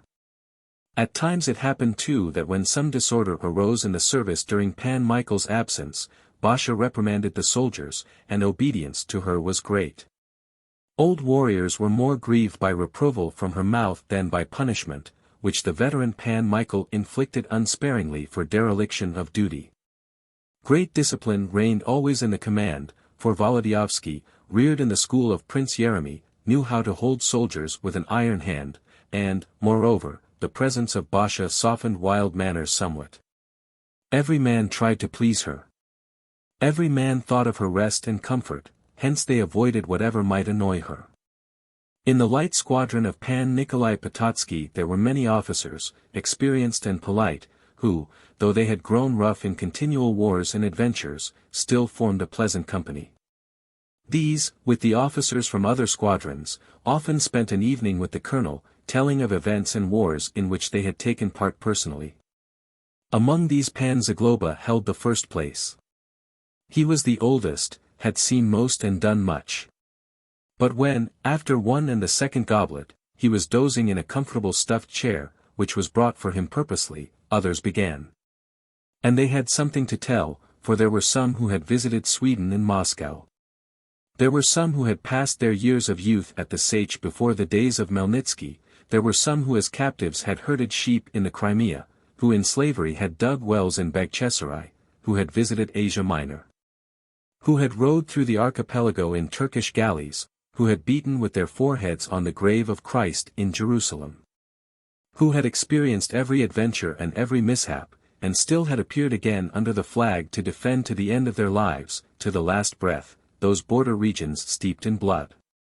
When in November the evenings became longer and there was peace on the side of the broad steppe, for the grass had withered, they used to assemble in the colonel's house daily. Hither came Pan Motovidlo, the leader of the Cossacks, a Russian by blood, a man lean as pincers and tall as a lance, no longer young, he had not left the field for 20 years and more. Pan Dama came too, the brother of that one who had killed Pan Yubish. And with them Pan Mishalski, a man formerly wealthy, but who, taken captive in early years, had rowed in a Turkish galley, and escaping from bondage, had left his property to others. And with saber in hand was avenging his wrongs on the race of Muhammad. He was an incomparable bowman, who, when he chose, pierced with an arrow a heron in its lofty flight. There came also the two partisans, Pan Vilga and Pan Yenishinets, great soldiers, and Pan Hromika and Pan Bavdanovich, and many others. When these began to tell tales and to throw forth words quickly, the whole Oriental world was seen in their narratives, Bagchesarai in Stamboul, the minarets and sanctuaries of the false prophet, the blue waters of the Bosphorus, the fountains, and the palace of the Sultan, the swarms of men in the stone city, the troops, the janissaries, the dervishes, and that whole terrible locust swarm, brilliant as a rainbow, against which the Commonwealth with bleeding breast was defending the Russian cross, and after it all the crosses and churches in Europe. The old soldiers sat in a circle in the broad room, like a flock of storks which, wearied with flying, had settled on some grave mound of the steppe and were making themselves heard with great uproar. In the fireplace logs of pitch pine were burning, casting out sharp gleams through the whole room. Moldavian wine was heated at the fire by the order of Basha, and attendants dipped it with tin dippers and gave it to the knights. From outside the walls came the calls of the sentries, the crickets, of which Pan Michael had complained, were chirping in the room and whistling sometimes in the chinks stuffed with moss. The November wind, blowing from the north, grew more and more chilly. During such cold it was most agreeable to sit in a comfortable, well-lighted room, and listen to the adventures of the knights. On such an evening Pan Mishalski spoke as follows. May the Most High have in his protection the whole sacred Commonwealth, us all, and among us especially her Grace, the lady here present, the worthy wife of our commander, on whose beauty our eyes are scarcely worthy to gaze. I have no wish to rival Pan Zagloba, whose adventures would have roused the greatest wonder in Dido herself and her charming attendants. But if you, gentlemen, will give time to hear my adventures, I will not delay, lest I offend the honorable company. In youth I inherited in the Ukraine a considerable estate near Tarashka. I had 2 villages from my mother in a peaceable region near Yaslo, but I chose to live in my father's place, since it was nearer the horde and more open to adventure. Knightly daring drew me toward the Sage, but for us there was nothing there at that time. I went to the wilderness in company with restless spirits and experienced delight. It was pleasant for me on my lands. One thing alone pained me keenly, I had a bad neighbor. He was a mere peasant, from Byalotsarkov, who had been in his youth at the Sage, where he rose to the office of Kuren Ataman, and was an envoy from the Cossacks to Warsaw, where he became a noble. His name was Didyuk. And you, gentlemen, must know that the Mishalskis derive their descent from a certain chief of the Samnites, called Muska, which in our tongue means mucha, fly. That Muska, after fruitless attacks on the Romans, came to the court of Zymovit, the son of Piast, who renamed him, for greater convenience, Muskalski, which later on his posterity changed to Mishalski. Feeling that I was of such noble blood, I looked with great abomination on that Didyuk. If the scoundrel had known how to respect the honor which met him, and to recognize the supreme perfection of the rank of noble above all others, perhaps I might have said nothing. But he, while holding land like a noble, mocked at the dignity, and said frequently, "Is my shadow taller now? I was a Cossack, and a Cossack I'll remain." But nobility and all you devils of Poles are that for me. I cannot in this place relate to you, gentlemen, what foul gesture he made, for the presence of her grace, the lady, will not in any way permit me to do so. But a wild rage seized me, and I began to persecute him. He was not afraid, he was a resolute man, and paid me with interest. I would have attacked him with a saber, but I did not like to do so, in view of his insignificant origin. I hated him as the plague, and he pursued me with venom. Once, on the square in Tarashka, he fired at me, and came within one hair of killing me. In return, I opened his head with a hatchet. Twice I invaded his house with my servants, and twice he fell upon mine with his ruffians. He could not master me, neither could I overcome him. I wished to use law against him, bah! What kind of law is there in the Ukraine, when ruins of towns are still smoking? Whoever can summon ruffians in the Ukraine may jeer at the Commonwealth. So did he do, blaspheming besides this common mother of ours, not remembering for a moment that she, by raising him to the rank of noble, had pressed him to her bosom, given him privileges in virtue of which he owned land and that boundless liberty which he could not have had under any other rule. If we could have met in neighbor fashion, arguments would not have failed me, but we did not see each other except with a musket in one hand and a firebrand in the other. Hatred increased in me daily, until I had grown yellow. I was thinking always of one thing, how to seize him. I felt, however, that hatred was a sin. And I only wished, in return for his insults to nobility, to tear his skin with sticks, and then, forgiving him all his sins, as beseemed me, a true Christian, to give command to shoot him down simply. But the Lord God ordained otherwise. Beyond the village I had a nice bee farm, and went one day to look at it. The time was near evening. I was there barely the length of 10 Our Fathers, when some clamor struck my ears. I looked around. Smoke like a cloud was over the village. In a moment men were rushing toward me. The horde! The horde! And right there behind the men a legion, I tell you. Arrows were flying as thickly as drops in a rain shower, and wherever I looked, sheepskin coats and the devilish snouts of the horde. I sprang to horse. But before I could touch the stirrup with my foot, 5 or 6 lariats were on me. I tore away, for I was strong then. Nec Hercules. 3 months afterward I found myself with another captive in a Crimean village beyond Bagchesari. Salma Bey was the name of my master. He was a rich Tartar, but a sullen man and cruel to captives. We had to work under clubs, to dig wells, and toil in the fields. I wished to ransom myself, I had the means to do so.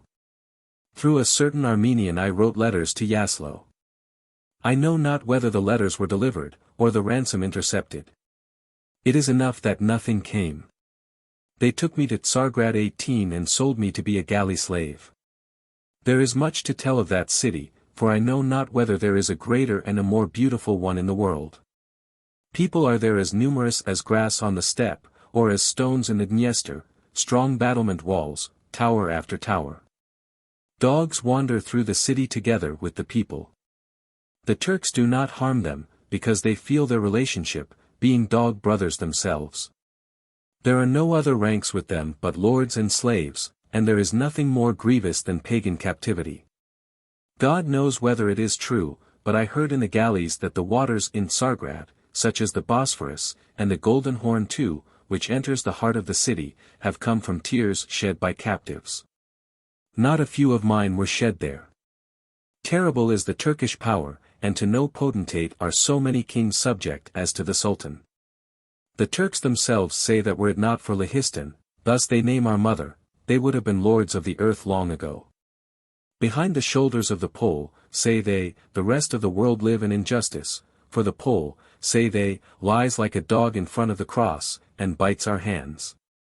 And they are right, for it is that way, and it will be that way.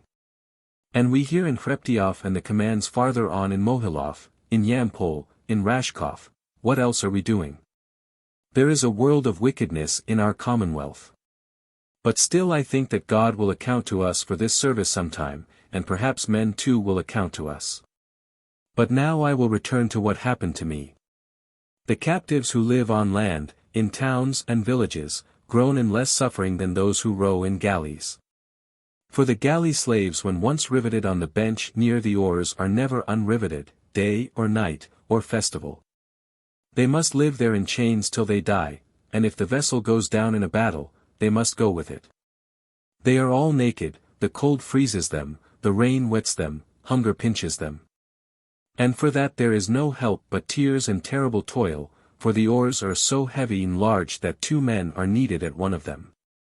They brought me in the night and riveted my chains, having put me in front of some comrade in misery whom in the darkness I could not distinguish. When I heard that beating of the hammer and the sound of the fetters, dear God! It seemed to me that they were driving the nails of my coffin. I would have preferred even that. I prayed, but hope in my heart was as if the wind had blown it away. A kavaji stifled my groans with blows. I sat there in silence all night, till day began to break. I looked then on him who was to work the same or with me. O dear Jesus Christ! Can you guess who was in front of me, gentlemen? Didyuk. I knew him at once, though he was naked, had grown thin, and the beard had come down to his waist, for he had been sold long before to the galleys. I gazed on him, and he on me. He recognized me. We said not a word to each other. See what had come to us. Still, there was such rancor in both that not only did we not greet each other, but hatred burst up like a flame in us, and delight seized the heart of each that his enemy had to suffer the same things as he. That very day the galley moved on its voyage.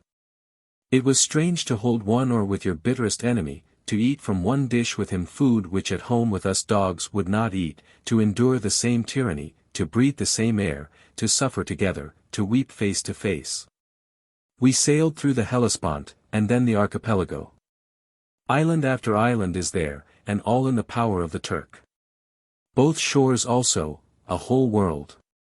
Oh, how we suffered! In the day, heat indescribable. The sun burned with such force that the waters seemed to flame from it, and when those flames began to quiver and dance on the waves, you would have said that a fiery rain was falling. Sweat poured from us, and our tongues cleaved to the roofs of our mouths. At night the cold bit us like a dog. Solace from no place, nothing but suffering, sorrow for lost happiness, torment and pain. Words cannot tell it.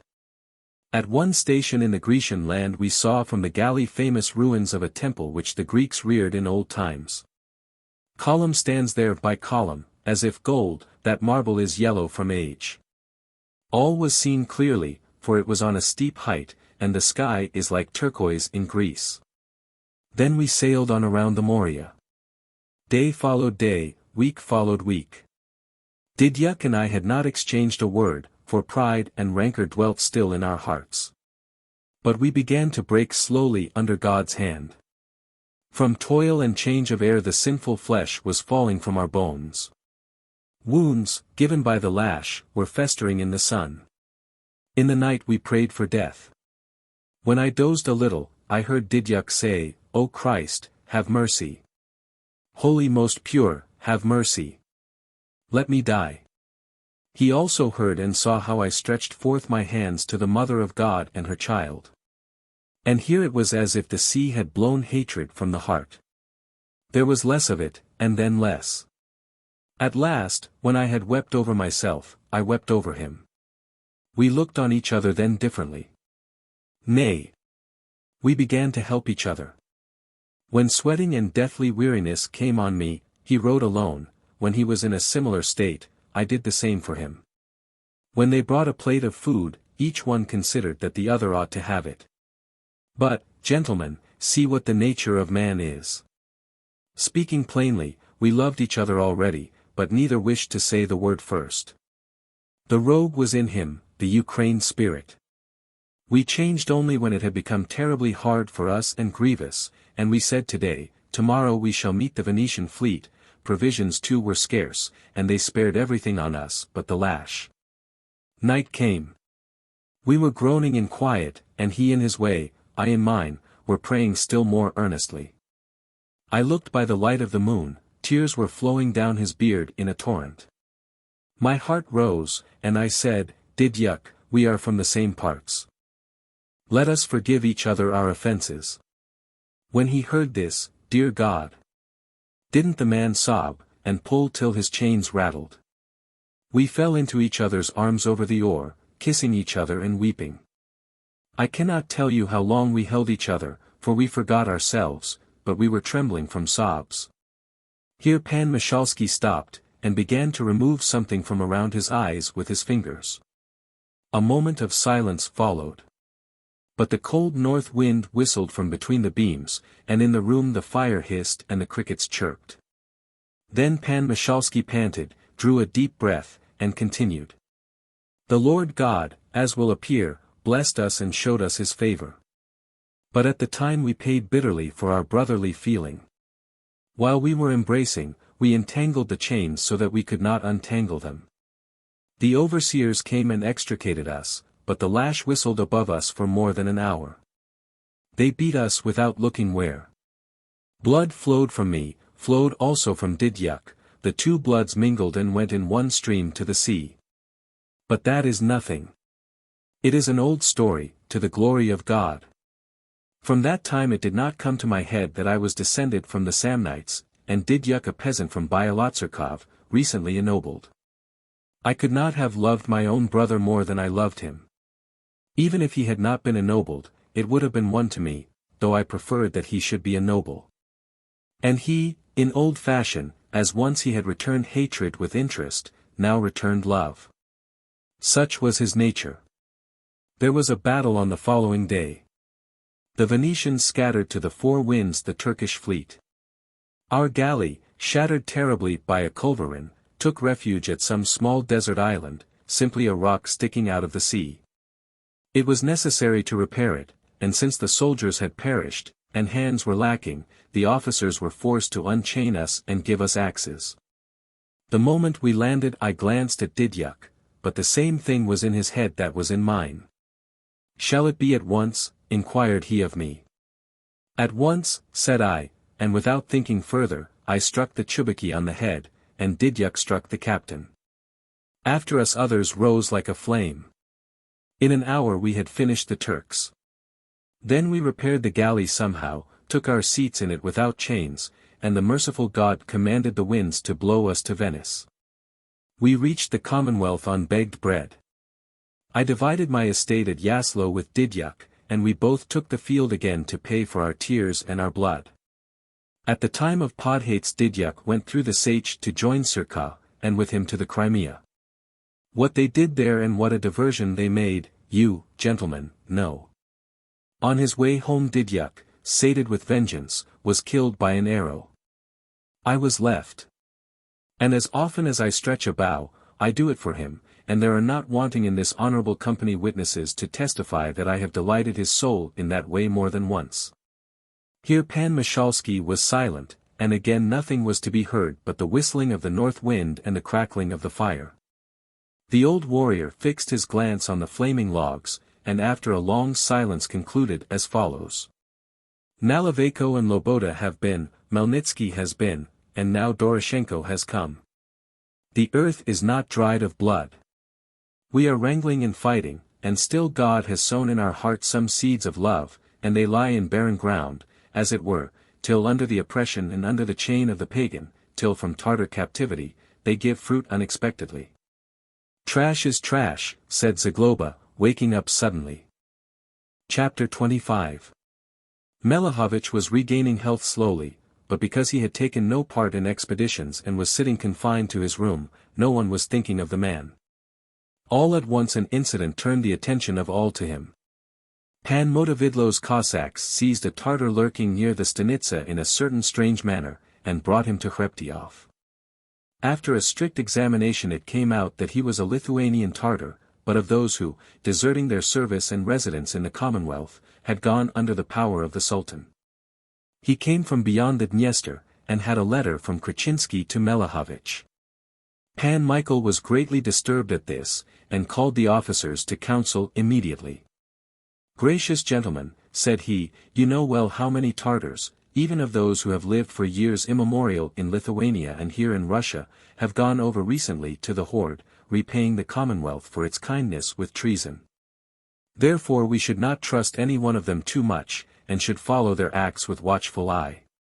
We have here too a small Tartar squadron, numbering 150 good horse, led by Melehovich. I do not know this Melehovich from of old, I know only this, that the hetman has made him captain for eminent services, and sent him here with his men. It was a wonder to me, too, that no one of you gentlemen knew him before his entrance into service, or heard of him. This fact, that our Tartars love him greatly and obey him blindly, I explained by his bravery and famous deeds. But even they do not know whence he is, nor who he is. Relying on the recommendation of the hetman, I have not suspected him of anything hitherto, nor have I examined him, though he shrouds himself in a certain secrecy. People have various fancies. And this is nothing to me, if each man performs his own duty. But, you see, Pan Motovidlo's men have captured a Tartar who was bringing a letter from Krachinsky to Melehovich, and I do not know whether you are aware, gentlemen, who Krachinsky is? Of course, said Pan Yenishinets. I know Krachinsky personally, and all know him now from his evil fame. We were at school together, began Pan Zagloba. But he stopped suddenly, remembering that in such an event Krachinsky must be 90 years old, and at that age men were not usually fighting. Speaking briefly, continued the little knight, Krachinsky is a Polish Tartar. He was a colonel of one of our Tartar squadrons. Then he betrayed his country and went over to the Dobruja horde, where he has, as I hear, great significance, for there they hope evidently that he will bring over the rest of the Tartars to the pagan side.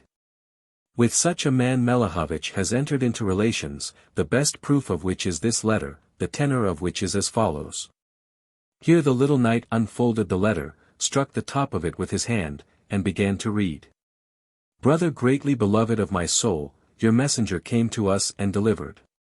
He writes Polish, interrupted Zagloba. Krachinsky, like all our Tartars, knows only Russian and Polish, said the little knight, and Melehovich also will surely not gnaw in Tartar. Listen, gentlemen, without interruption. And delivered your letter. May God bring about that all will be well, and that you will accomplish what you desire. We take counsel here often with Moravsky, Alexandrovich, Tarasovsky, and Grahalsky, and write to other brothers, taking their advice too, touching the means through which that which you desire may come to pass most quickly. News came to us of how you suffered loss of health, therefore I send a man to see you with his eyes and bring us consolation. Maintain the secret carefully, for God forbid that it should be known prematurely. May God make your race as numerous as stars in the sky. Krachinsky. Wołodyjowski finished, and began to cast his eyes around on those present. And since they kept unbroken silence, evidently weighing the gist of the letter with care, he said, Tarasovsky, Moravsky, Grahalsky, and Alexandrovich are all former Tartar captains, and traitors. So are Potarzinski, Tvarovsky, and Adurovich, added Pan Snitko. Gentlemen, what do you say of this letter? Open treason. There is nothing here upon which to deliberate, said Pan Michalski. He is simply conspiring with Melehovich to take our Tartars over to their side. For God's sake! What a danger to our command, cried a number of voices. Our Tartars too would give their souls for Melehovich. And if he orders them, they will attack us in the night. The blackest treason under the sun, cried Pan Dama. And the hetman himself made that Melehovich a captain, said Pan Michalski. Pan Snitko, said Zagloba, what did I say when I looked at Melehovich? Did I not tell you that a renegade and a traitor were looking with the eyes of that man? Ha! It was enough for me to glance at him. He might deceive all others, but not me. Repeat my words, Pan Snitko, but do not change them. Did I not say that he was a traitor? Pan Snitko thrust his feet back under the bench and bent his head forward. In truth, the penetration of your grace is to be wondered at. But what is true, is true. I do not remember that your grace called him a traitor. Your grace said only that he looked out of his eyes like a wolf. Ha! Then you maintain that a dog is a traitor, and a wolf is not a traitor. That a wolf does not bite the hand which fondles him and gives him to eat. Then a dog is a traitor. Perhaps you will defend Melehovich yet, and make traitors of all the rest of us. Confused in this manner, Pan Snitko opened his eyes and mouth widely, and was so astonished that he could not utter a word for some time. Meanwhile Pan Michalski, who formed opinions quickly, said at once, "First of all, we should thank the Lord God for discovering such infamous intrigues, and then send 6 dragoons with Melehovich to put a bullet in his head. And appoint another captain," added Nyenashinyets. "The reason is so evident that there can be no mistake." To which Pan Michael added, "First, it is necessary to examine Melehovich, and then to inform the hetman of these intrigues, for as Pan Bogusz from Zyembits told me, the Lithuanian Tartars are very dear to the marshal of the kingdom." "But, your grace," said Pan Motovidlo, "a general inquiry will be a favor to Melehovich, since he has never before been an officer." "I know my authority," said Wołodyjowski, "and you need not remind me of it." Then the others began to exclaim, "Let such a son stand before our eyes, that traitor, that betrayer." The loud calls roused Zagloba, who had been dozing somewhat. This happened to him now continually. He recalled quickly the subject of the conversation and said, "No, Pan Snitko, the moon is hidden in your escutcheon, but your wit is hidden still better, for no one could find it with a candle. To say that a dog, a faithful dog, is a traitor, and a wolf is not a traitor. Permit me, you have used up your wit altogether." Pan Snitko raised his eyes to heaven to show how he was suffering innocently, but he did not wish to offend the old man by contradiction. Besides, Wołodyjowski commanded him to go for Melehovich. He went out, therefore, in haste, glad to escape in that way. He returned soon, conducting the young Tartar, who evidently knew nothing yet of the seizure of Kraczynski's messenger. His dark and handsome face had become very pale, but he was in health and did not even bind his head with a kerchief, he merely covered it with a Crimean cap of red velvet. The eyes of all were as intent on him as on a rainbow. He inclined to the little knight rather profoundly, and then to the company rather haughtily. "Melehovich," said Wołodyjowski, fixing on the Tartar his quick glance, "do you know Colonel Kraczynski?" A sudden and threatening shadow flew over the face of Melehovich. "I know him." "Read," said the little knight, giving him the letter found on the messenger. Melehovich began to read, but before he had finished, calmness returned to his face. "I await your order," said he, returning the letter. "How long have you been plotting treason, and what confederates have you? Am I accused, then, of treason?" "Answer, do not inquire," said the little knight, threateningly.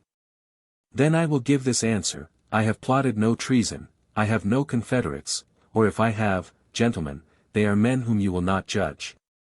Hearing this, the officers gritted their teeth, and straightway a number of threatening voices called, more submissively, "Dog's son," more submissively. "You are standing before your betters." Thereupon Melehovich surveyed them with a glance in which cold hatred was glittering. "I am aware of what I owe to the commandant, as my chief," said he, bowing a second time to Wołodyjowski. "I know that I am held inferior by you, gentlemen, and I do not seek your society. Your grace," here he turned to the little knight, "has asked me of confederates. I have 2 in my work, one is Pan Bogusz, Understolnik of Novgorod, and the other is the Grand Hetman of the kingdom." When they heard these words, all were astonished greatly, and for a time there was silence.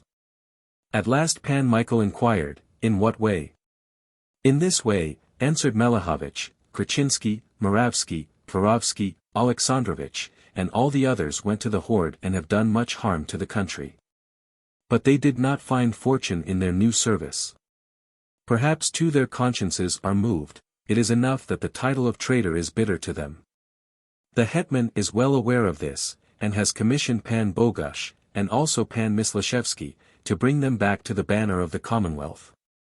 Pan Bogusz has employed me in this mission, and commanded me to come to an agreement with Kraczynski. I have at my quarters letters from Pan Bogusz which your grace will believe more quickly than my words. Go with Pan Snitko for those letters and bring them at once.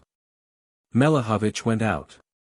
Gracious gentlemen, said the little knight, quickly, we have offended this soldier greatly through over-hasty judgment, for if he has those letters, he tells the truth, and I begin to think that he has them. Then he is not only a cavalier famous through military exploits, but a man sensitive to the good of the country, and reward, not unjust judgments, should meet him for that. As God lives! This must be corrected at once. The others were sunk in silence, not knowing what to say, but Zagloba closed his eyes, feigning sleep this time. Meanwhile Melehovich returned and gave the little knight Bogush's letter. Wołodyjowski read as follows. I hear from all sides that there is no one more fitted than you for such a service, and this by reason of the wonderful love which those men bear to you. The hetman is ready to forgive them, and promises forgiveness from the Commonwealth. Communicate with Kraczynski as frequently as possible through reliable people, and promise him a reward.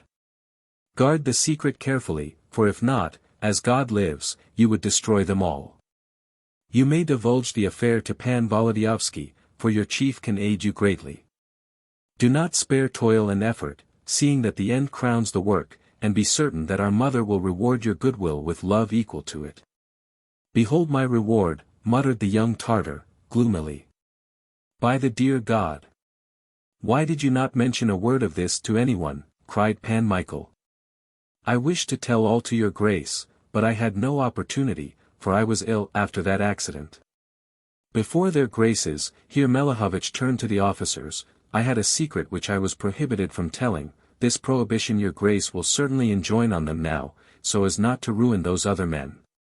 The proofs of your virtue are so evident that a blind man could not deny them, said the little knight.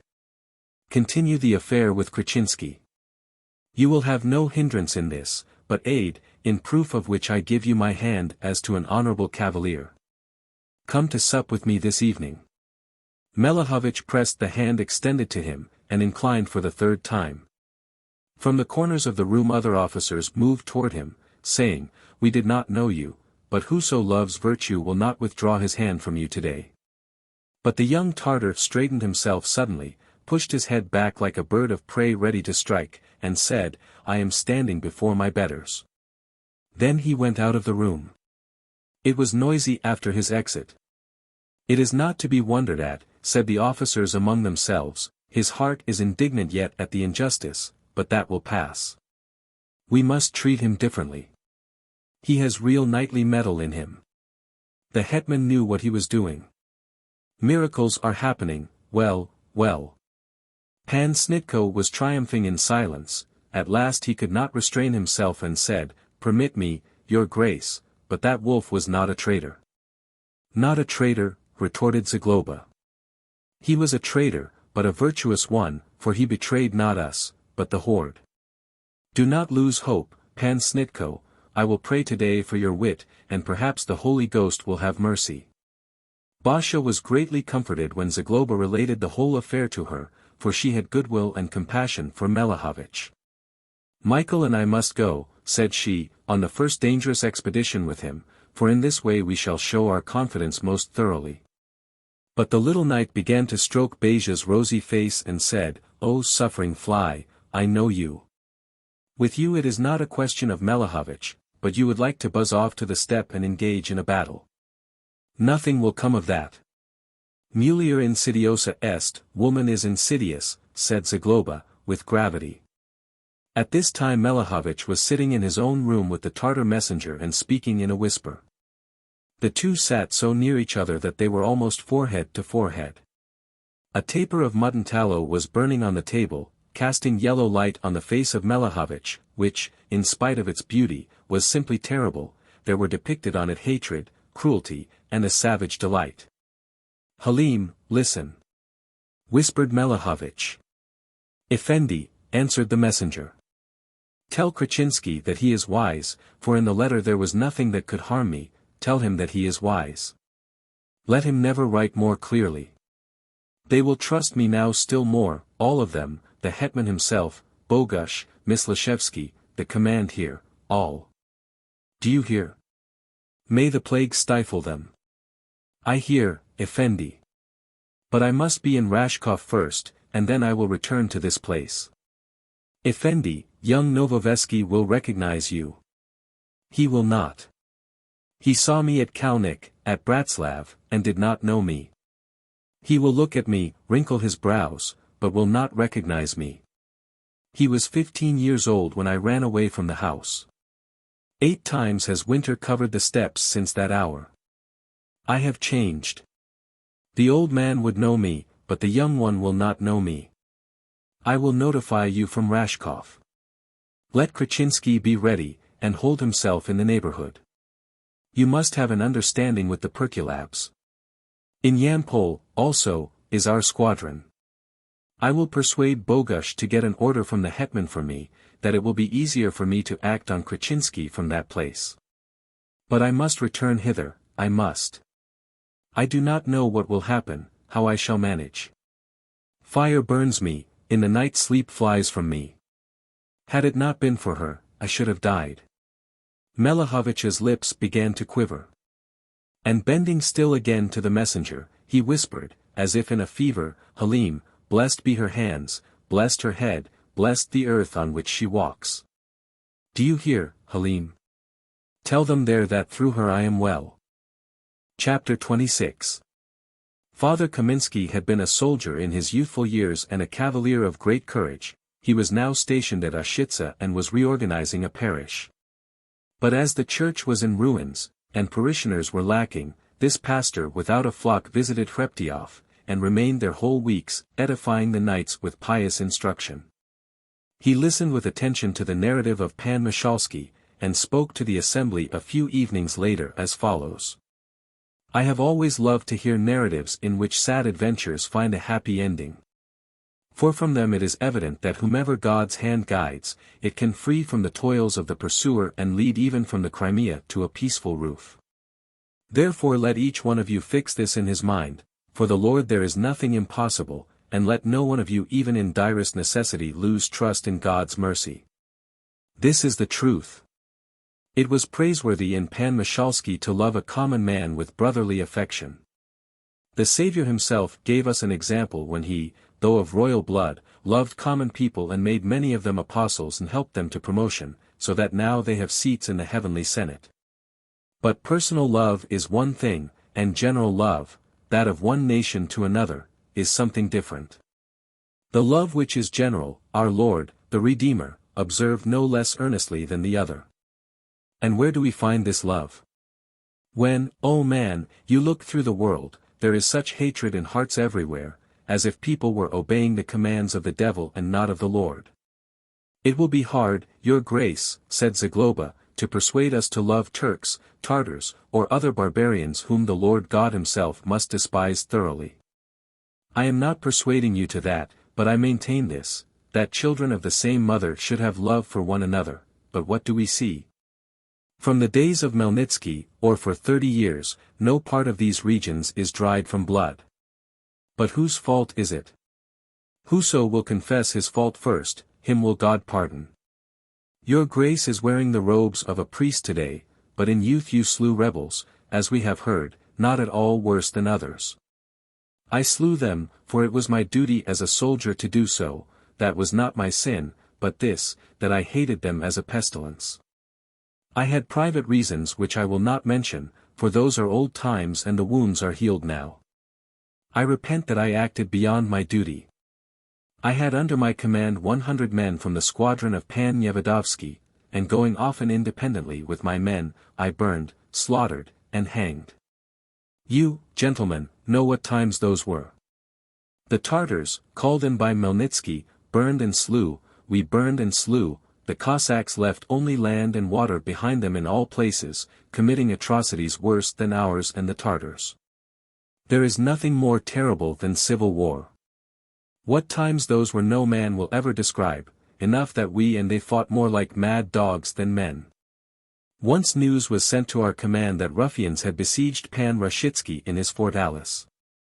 I was sent with my troops to the rescue. I came too late, the place was level with the ground. But I fell upon the drunken peasants and cut them down notably, only a part hid in the grain. I gave command to take these alive, to hang them for an example. But where? It was easier to plan than to execute. In the whole village there was not one tree remaining, even the pear trees standing on the boundaries between fields were cut down. I had no time to make gibbets. A forest too, as that was a steppe land, was nowhere in view. What could I do? I took my prisoners and marched on. I shall find a forked oak somewhere, thought I. I went a mile, 2 miles, step and step, you might roll a ball over it. At last we found traces of a village, that was toward evening. I gazed around, here and there a pile of coals, and besides grey ashes, nothing more. On a small hillside there was a cross, a firm oak one, evidently not long made, for the wood was not dark yet and glittered in the twilight as if it were afire. Christ was on it, cut out of tin plate and painted in such a way that only when you came from one side and saw the thinness of the plate could you know that not a real statue was hanging there. But in front the face was as if living, somewhat pale from pain, on the head a crown of thorns, the eyes were turned upward with wonderful sadness and pity. When I saw that cross, the thought flashed into my mind, there is a tree for you. There is no other, but straightway I was afraid. In the name of the Father and the Son. I will not hang them on the cross. But I thought that I should comfort the eyes of Christ if I gave command in his presence to kill those who had spilled so much innocent blood, and I spoke thus, O dear Lord. Let it seem to thee that these men are those Jews who nailed thee to the cross, for these are not better than those. Then I commanded my men to drag the prisoners one by one to the mound under the cross. There were among them old men, grey-haired peasants, and youths. The first whom they brought said, By the passion of the Lord, by that Christ, have mercy on me. And I said in answer, Off with his head. A dragoon slashed and cut off his head. They brought another, the same thing happened, By that merciful Christ, have pity on me. And I said again, Off with his head. The same with the third, the fourth, the fifth, there were 14 of them, and each implored me by Christ. Twilight was ended when we finished. I gave command to place them in a circle around the foot of the cross. Fool! I thought to delight the only Son with this spectacle.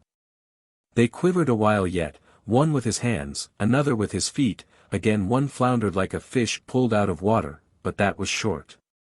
Strength soon left their bodies, and they lay quiet in a circle. Since complete darkness had come, I determined to stay in that spot for the night, though there was nothing to make a fire.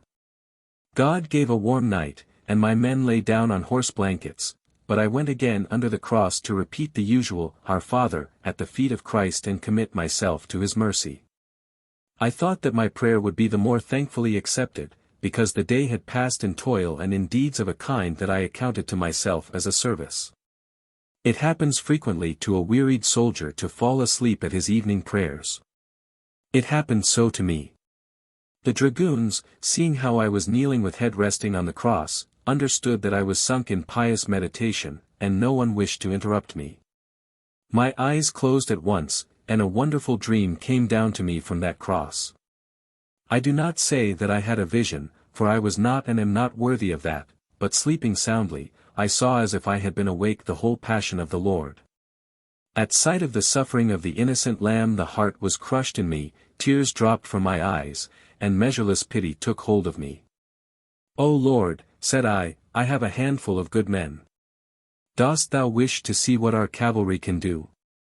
Only beckon with thy head, and I will bear apart on sabres in one twinkle those such sons, thy executioners. I had barely said this when all vanished from the eye, there remained only the cross, and on it Christ, weeping tears of blood. I embraced the foot of the holy tree then, and sobbed. How long this lasted, I know not, but afterward, when I had grown calm somewhat, I said again, O Lord, O Lord! Why didst thou announce thy holy teaching among hardened Jews? Hadst thou come from Palestine to our commonwealth, surely we should not have nailed thee to the cross, but would have received thee splendidly, given thee all manner of gifts, and made thee a noble for the greater increase of thy divine glory. Why didst thou not do this, O Lord? I raise my eyes, This was all in a dream, you remember, gentlemen, and what do I see? Behold, our Lord looks on me severely, he frowns, and suddenly speaks in a loud voice, cheap is your nobility at this time. During war every low fellow may buy it, but no more of this. You are worthy of each other, both you and the ruffians, and each and the other of you are worse than the Jews, for you nail me here to the cross every day. Have I not enjoined love, even for enemies, and forgiveness of sins? But you tear each other's entrails like mad beasts. Wherefore I, seeing this, suffer unendurable torment. You yourself, who wish to rescue me, and invite me to the commonwealth, what have you done? See, corpses are lying here around my cross, and you have bespattered the foot of it with blood. And still there were among them innocent persons, young boys, or blinded men, who, having care from no one, followed others like foolish sheep. Had you mercy on them, did you judge them before death? No. You gave command to slay them all for my sake, and still thought that you were giving comfort to me. In truth, it is one thing to punish and reprove as a father punishes a son, or as an elder brother reproves a younger brother, and another to seek revenge without judgment, without measure, in punishing and without recognizing cruelty. It has gone so far in this land that wolves are more merciful than men, that the grass is sweating bloody dew, that the winds do not blow, but howl. That the rivers flow in tears, and people stretch forth their hands to death, saying, "O, our refuge." O Lord, cried I, are they better than we? Who has committed the greatest cruelty? Who brought in the pagan? Love them while chastising, said the Lord, and then the beam will fall from their eyes, hardness will leave their hearts, and my mercy will be upon you. Otherwise the onrush of Tartars will come, and they will lay bonds upon you and upon them, and you will be forced to serve the enemy in suffering, in contempt, in tears, till the day in which you love one another.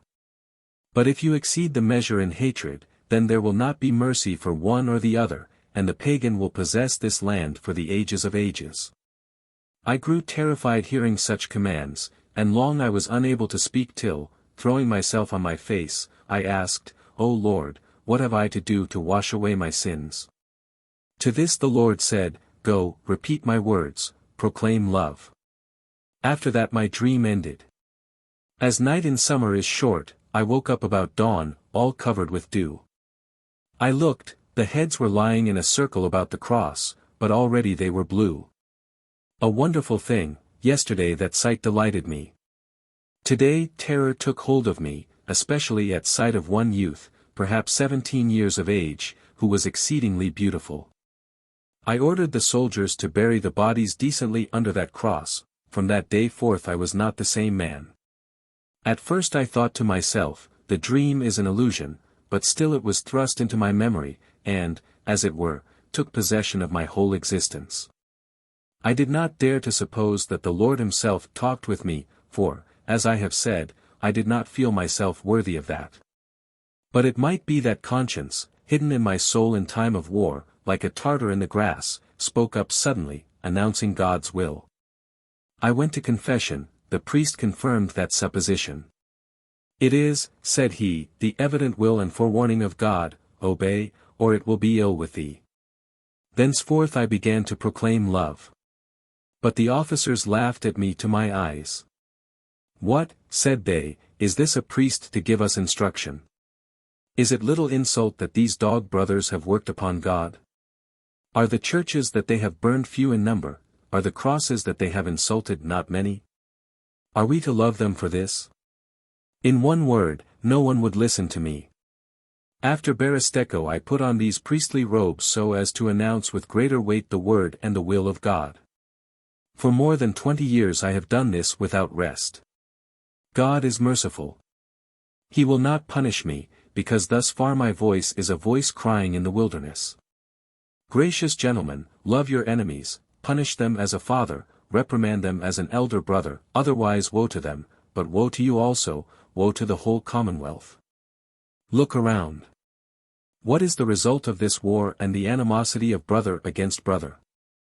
This land has become a desert, I have graves in Auschwitz instead of parishioners, churches, towns, and villages are in ruins. The pagan power is rising and growing over us like a sea, which is ready to swallow even thee, O rock of Kamenets. Pan Yenishinets listened with great emotion to the speech of the priest, so that the sweat came out on his forehead. Then he spoke thus, amid general silence.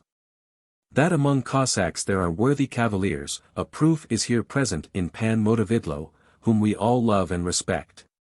But when it comes to the general love, of which Father Kaminsky has spoken so eloquently, I confess that I have lived in grievous sin hitherto, for that love was not in me, and I have not striven to gain it. Now His grace has opened my eyes somewhat. Without special favor from God I shall not find such love in my heart, because I bear there the memory of a cruel injustice, which I will relate to you briefly. Let us drink something warm, said Zagloba. Throw hornbeam on the fire, said Basha to the attendants. And soon after the broad room was bright again with light, and before each of the knights an attendant placed a quart of heated beer. All moistened their mustaches in it willingly, and when they had taken one and a second draught, Pan Yenishinets collected his voice again, and spoke as if a wagon were rumbling. My mother when dying committed to my care a sister. Halshka was her name. I had no wife nor children, therefore I loved that girl as the apple of my eye. She was 20 years younger than I, and I had carried her in my arms, I looked on her simply as my own child. Later I went on a campaign, and the horde took her captive. When I came home I beat my head against the wall. My property had vanished in time of the invasion. But I sold what I had, put my last saddle on a horse, and went with Armenians to ransom my sister. I found her in Bagchesarai. She was attached to the harem, not in the harem, for she was only 12 years of age then. I shall never forget the hour when I found thee, O Halshka. How thou didst embrace my neck. How thou didst kiss me in the eyes. But what? It turned out that the money I had brought was too little. The girl was beautiful. Yehu Aga, who carried her away, asked 3 times as much for her. I offered to give myself in addition, but that did not help. She was bought in the market before my eyes by Tugay Bey, that famous enemy of ours, who wished to keep her 3 years in his harem and then make her his wife. I returned, tearing my hair. On the road home I discovered that in a Tartar village by the sea one of Tugay Bey's wives was dwelling with his favorite son Asya. Tugay Bey had wives in all the towns and in many villages, so as to have everywhere a resting place under his own roof. Hearing of this son, I thought that God would show me the last means of salvation for Halshka. At once I determined to bear away that son, and then exchange him for my sister, but I could not do this alone. It was necessary to assemble a band in the Ukraine, or the wilderness, which was not easy, first, because the name of Tugay Bey was terrible in all Russia, and secondly, he was helping the Cossacks against us. But not a few heroes were wandering through the steppes, men looking to their own profit only and ready to go anywhere for plunder. I collected a notable party of those. What we passed through before our boats came out on the sea tongue cannot tell, for we had to hide before the Cossack commanders. But God blessed us. I stole Asya, and with him splendid booty. We returned to the wilderness in safety. I wished to go thence to Kamenets and commence negotiations with merchants of that place. I divided all the booty among my heroes, reserving for myself Tugay Bey's whelp alone. And since I had acted with such liberality, since I had suffered so many dangers with those men, had endured hunger with them, and risked my life for them, I thought that each one would spring into the fire for me. That I had won their hearts for the ages. I had reason to repent of that bitterly and soon. It had not come to my head that they tear their own Ataman to pieces, to divide his plunder between themselves afterward.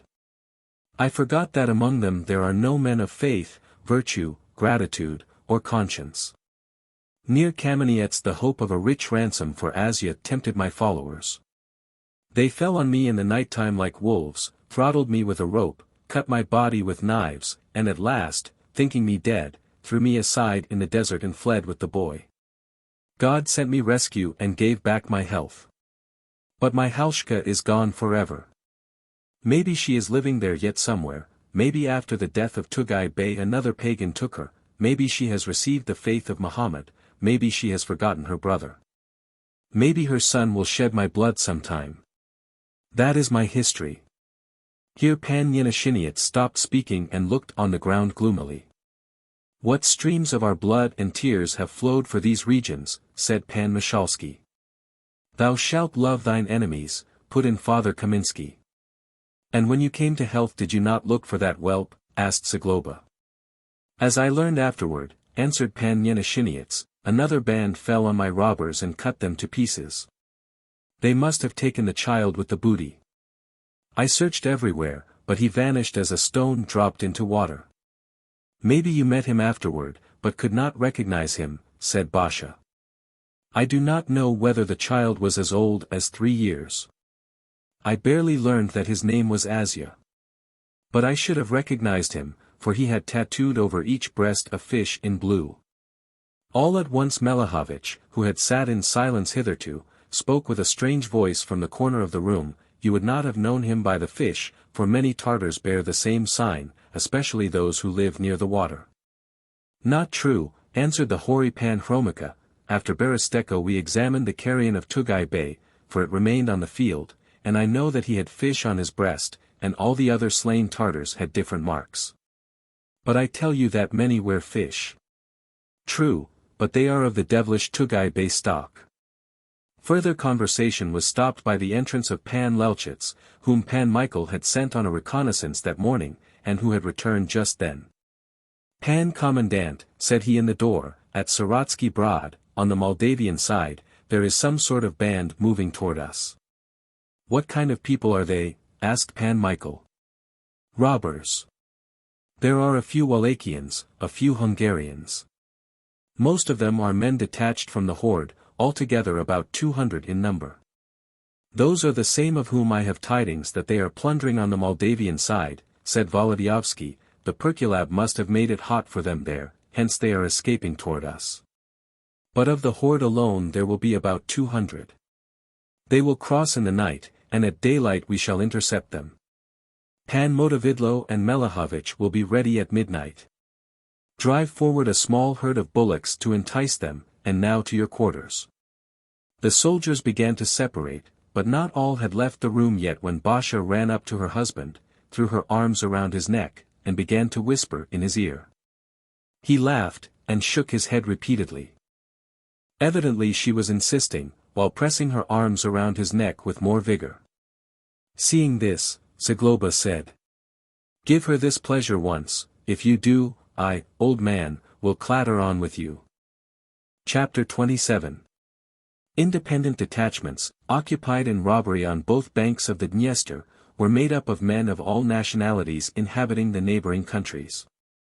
Runaway Tartars from the Dobruja and Belgrade hordes, wilder still and braver than their Crimean brethren, always preponderated in them. But there were not lacking either Wallachians, Cossacks, Hungarians, Polish domestics escaped from stanitsas on the banks of the Dniester. They ravaged now on the Polish, now on the Moldavian side, crossing and recrossing the boundary river, as they were hunted by the Perculab's forces or by the commandants of the Commonwealth. They had their almost inaccessible hiding places in ravines, forests, and caves. The main object of their attacks was the herds of cattle and horses belonging to the stanitsas.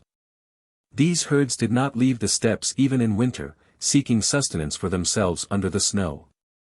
But, besides, the robbers attacked villages, hamlets, settlements, smaller commands, Polish and even Turkish merchants, intermediaries going with ransom to the Crimea.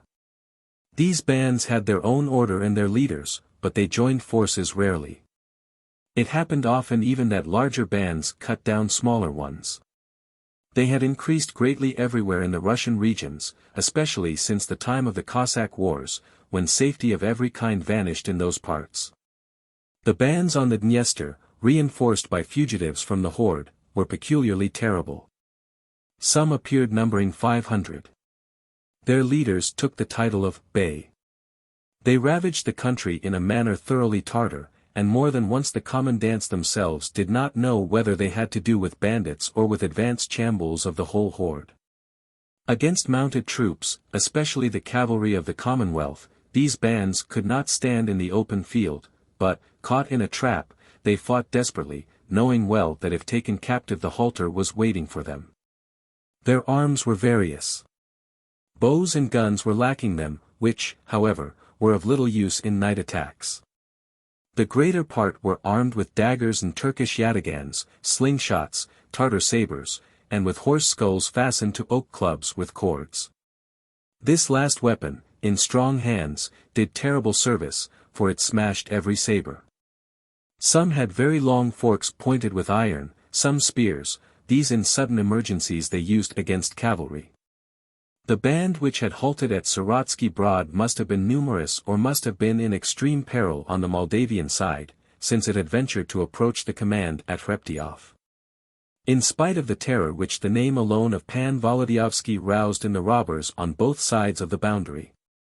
In fact, another party brought intelligence that it was composed of more than 400 men, under the leadership of Azba Bey, a famous ravager, who for a number of years had filled the Polish and Moldavian banks with terror. Pan Wołodyjowski was delighted when he knew with whom he had to do, and issued proper orders at once. Besides Melehovich and Pan Motovidlo, the squadron of the Starosta of Podolia went, and that of the Understolnik of Przemysl. They set out in the night, and, as it were, in different directions, for as fishermen who cast their nets widely, in order afterward to meet at one opening, so those squadrons, marching in a broad circle, were to meet at Sorotsky Broad about dawn. Basha assisted with beating heart at the departure of the troops, since this was to be her first expedition, and the heart rose in her at sight of those old wolves of the steppe. They went so quietly that in the fortalice itself it was possible not to hear them, the bridle bits did not rattle, stirrup did not strike against stirrup, saber against saber, not a horse neighed. The night was calm and unusually bright. The full moon lighted clearly the heights of the Stanitsa and the steppe, which was somewhat inclined toward every side. Still, barely had a squadron left the stockade, barely had it glittered with silver sparks, which the moon marked on the sabers, when it had vanished from the eye like a flock of partridges into waves of grass. It seemed to Basha that they were sportsmen setting out on some hunt, which was to begin at daybreak, and were going therefore quietly and carefully, so as not to rouse the game too early. Hence great desire entered her heart to take part in that hunt. Pan Michael did not oppose this, for Zagloba had inclined him to consent. He knew besides that it was necessary to gratify Baja's wish sometime. He preferred therefore to do it at once, especially since the ravagers were not accustomed to bows and muskets. But they moved only 3 hours after the departure of the first squadrons, for Pan Michael had thus planned the whole affair. Pan Michalski, with 20 of Linkov's dragoons and a sergeant, went with them, all Mazovians, choice men, behind whose sabers the charming wife of the commandant was as safe as in her husband's room. Basha herself, having to ride on a man's saddle, was dressed accordingly. She wore pearl-colored velvet trousers, very wide, looking like a petticoat, and thrust into yellow Morocco boots. A grey overcoat lined with white Crimean sheepskin and embroidered ornamentally at the seams, she carried a silver cartridge box, of excellent work, a light Turkish saber on a silk pendant, and pistols in her holsters. Her head was covered with a cap, having a crown of Venetian velvet, adorned with a heron feather, and bound with a rim of lynx skin. From under the cap looked forth a bright rosy face, almost childlike, and 2 eyes curious and gleaming like coals. Thus equipped, and sitting on a chestnut pony, swift and gentle as a deer, she seemed a hetman's child, who, under guard of old warriors, was going to take the first lesson. They were astonished too at her figure. Pan Zagloba and Pan Michalski nudged each other with their elbows, each kissing his hand from time to time, in sign of unusual homage for Basha. Both of them, together with Pan Michael, allayed her fear as to their late departure. "You do not know war," said the little knight, "and therefore reproach us with wishing to take you to the place when the battle is over. Some squadrons go directly. Others must make a detour, so as to cut off the roads, and then they will join the others in silence, taking the enemy in a trap. We shall be there in time, and without us nothing will begin, for every hour is reckoned. But if the enemy takes alarm and escapes between the squadrons? He is cunning and watchful, but such a war is no novelty to us. Trust in Michael, cried Zagloba, for there is not a man of more practice than he. Their evil fate sent those bullock drivers hither. In Lubni I was a youth, said Pan Michael, and even then they committed such duties to me. Now, wishing to show you this spectacle, I have disposed everything with still greater care. The squadrons will appear before the enemy together, will shout together, and gallop against the robbers together, as if someone had cracked a whip. I, piped Basha, with delight. And standing in the stirrups, she caught the little knight by the neck. But may I gallop, too? What, Michael, what? Asked she, with sparkling eyes. Into the throng I will not let you go, for in the throng an accident is easy, not to mention this, that your horse might stumble. But I have ordered to give rein to our horses immediately the band driven against us is scattered, and then you may cut down 2 or 3 men, and attack always on the left side. For in that way it will be awkward for the fugitive to strike across his horse at you, while you will have him under your hand. Ho! Ho! Never fear. You said yourself that I work with the saber far better than Uncle Makovetsky, let no one give me advice. Remember to hold the bridle firmly, put in Zagloba. They have their methods. And it may be that when you are chasing, the fugitive will turn his horse suddenly and stop, then before you can pass, he may strike you. A veteran never lets his horse out too much, but reins him in as he wishes. And never raise your saber too high, lest you be exposed to a thrust, said Pan Michalski. I shall be near her to guard against accident, said the little knight. You see, in battle the whole difficulty is in this, that you must think of all things at once, of your horse, of the enemy, of your bridle, the saber, the blow, and the thrust, all at one time. For him who is trained this comes of itself. But at first even renowned fencers are frequently awkward, and any common fellow, if in practice, will unhorse a new man more skilled than himself. Therefore I will be at your side. But do not rescue me, and give command to the men that no one is to rescue me without need.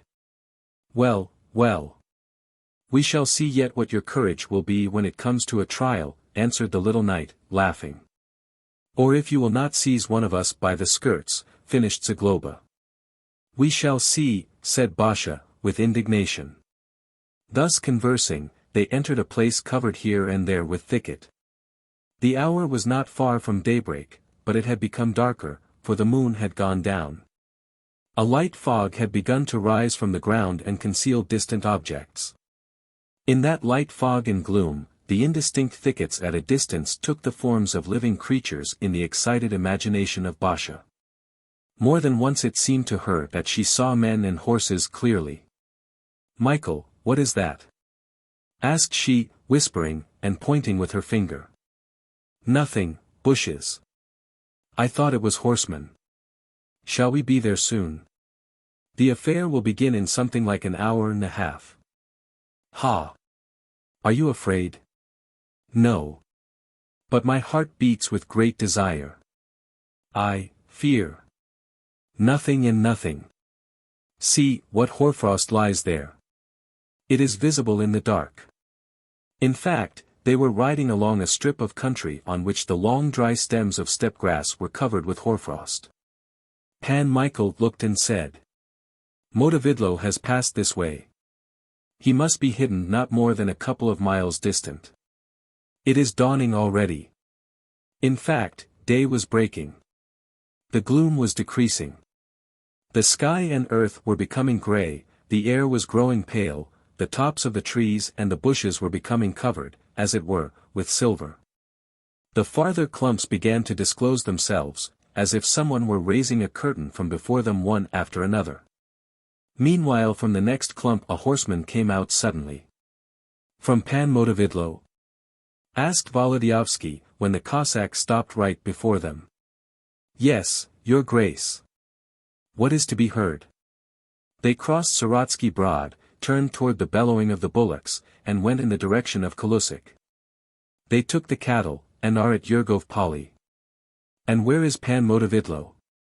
He has stopped near the hill, and Pan Melehovich neat Kalusik. Where the other squadrons are I know not. Well, said Wołodyjowski, I know. Hurry to Pan Motovidlo and carry the command to close in, and dispose men singly as far as halfway from Pan Melehovich. Hurry. The Cossack bent in the saddle and shot forward, so that the flanks of his horse quivered at once, and soon he was out of sight. They rode on still more quietly, still more cautiously. Meanwhile it had become clear day. The haze which had risen from the earth about dawn fell away altogether, and on the eastern side of the sky appeared a long streak, bright and rosy, the rosiness and light of which began to color the air on high land, the edges of distant ravines, and the hilltops. Then there came to the ears of the horsemen a mingled croaking from the direction of the Dniester, and high in the air before them appeared, flying eastward, an immense flock of ravens. Single birds separated every moment from the others, and instead of flying forward directly began to describe circles, as kites and falcons do when seeking for prey. Pan Zagloba raised his saber, pointing the tip of it to the ravens, and said to Basha, "Admire the sense of these birds. Only let it come to a battle in any place, straightway they will fly in from every side, as if someone had shaken them from a bag.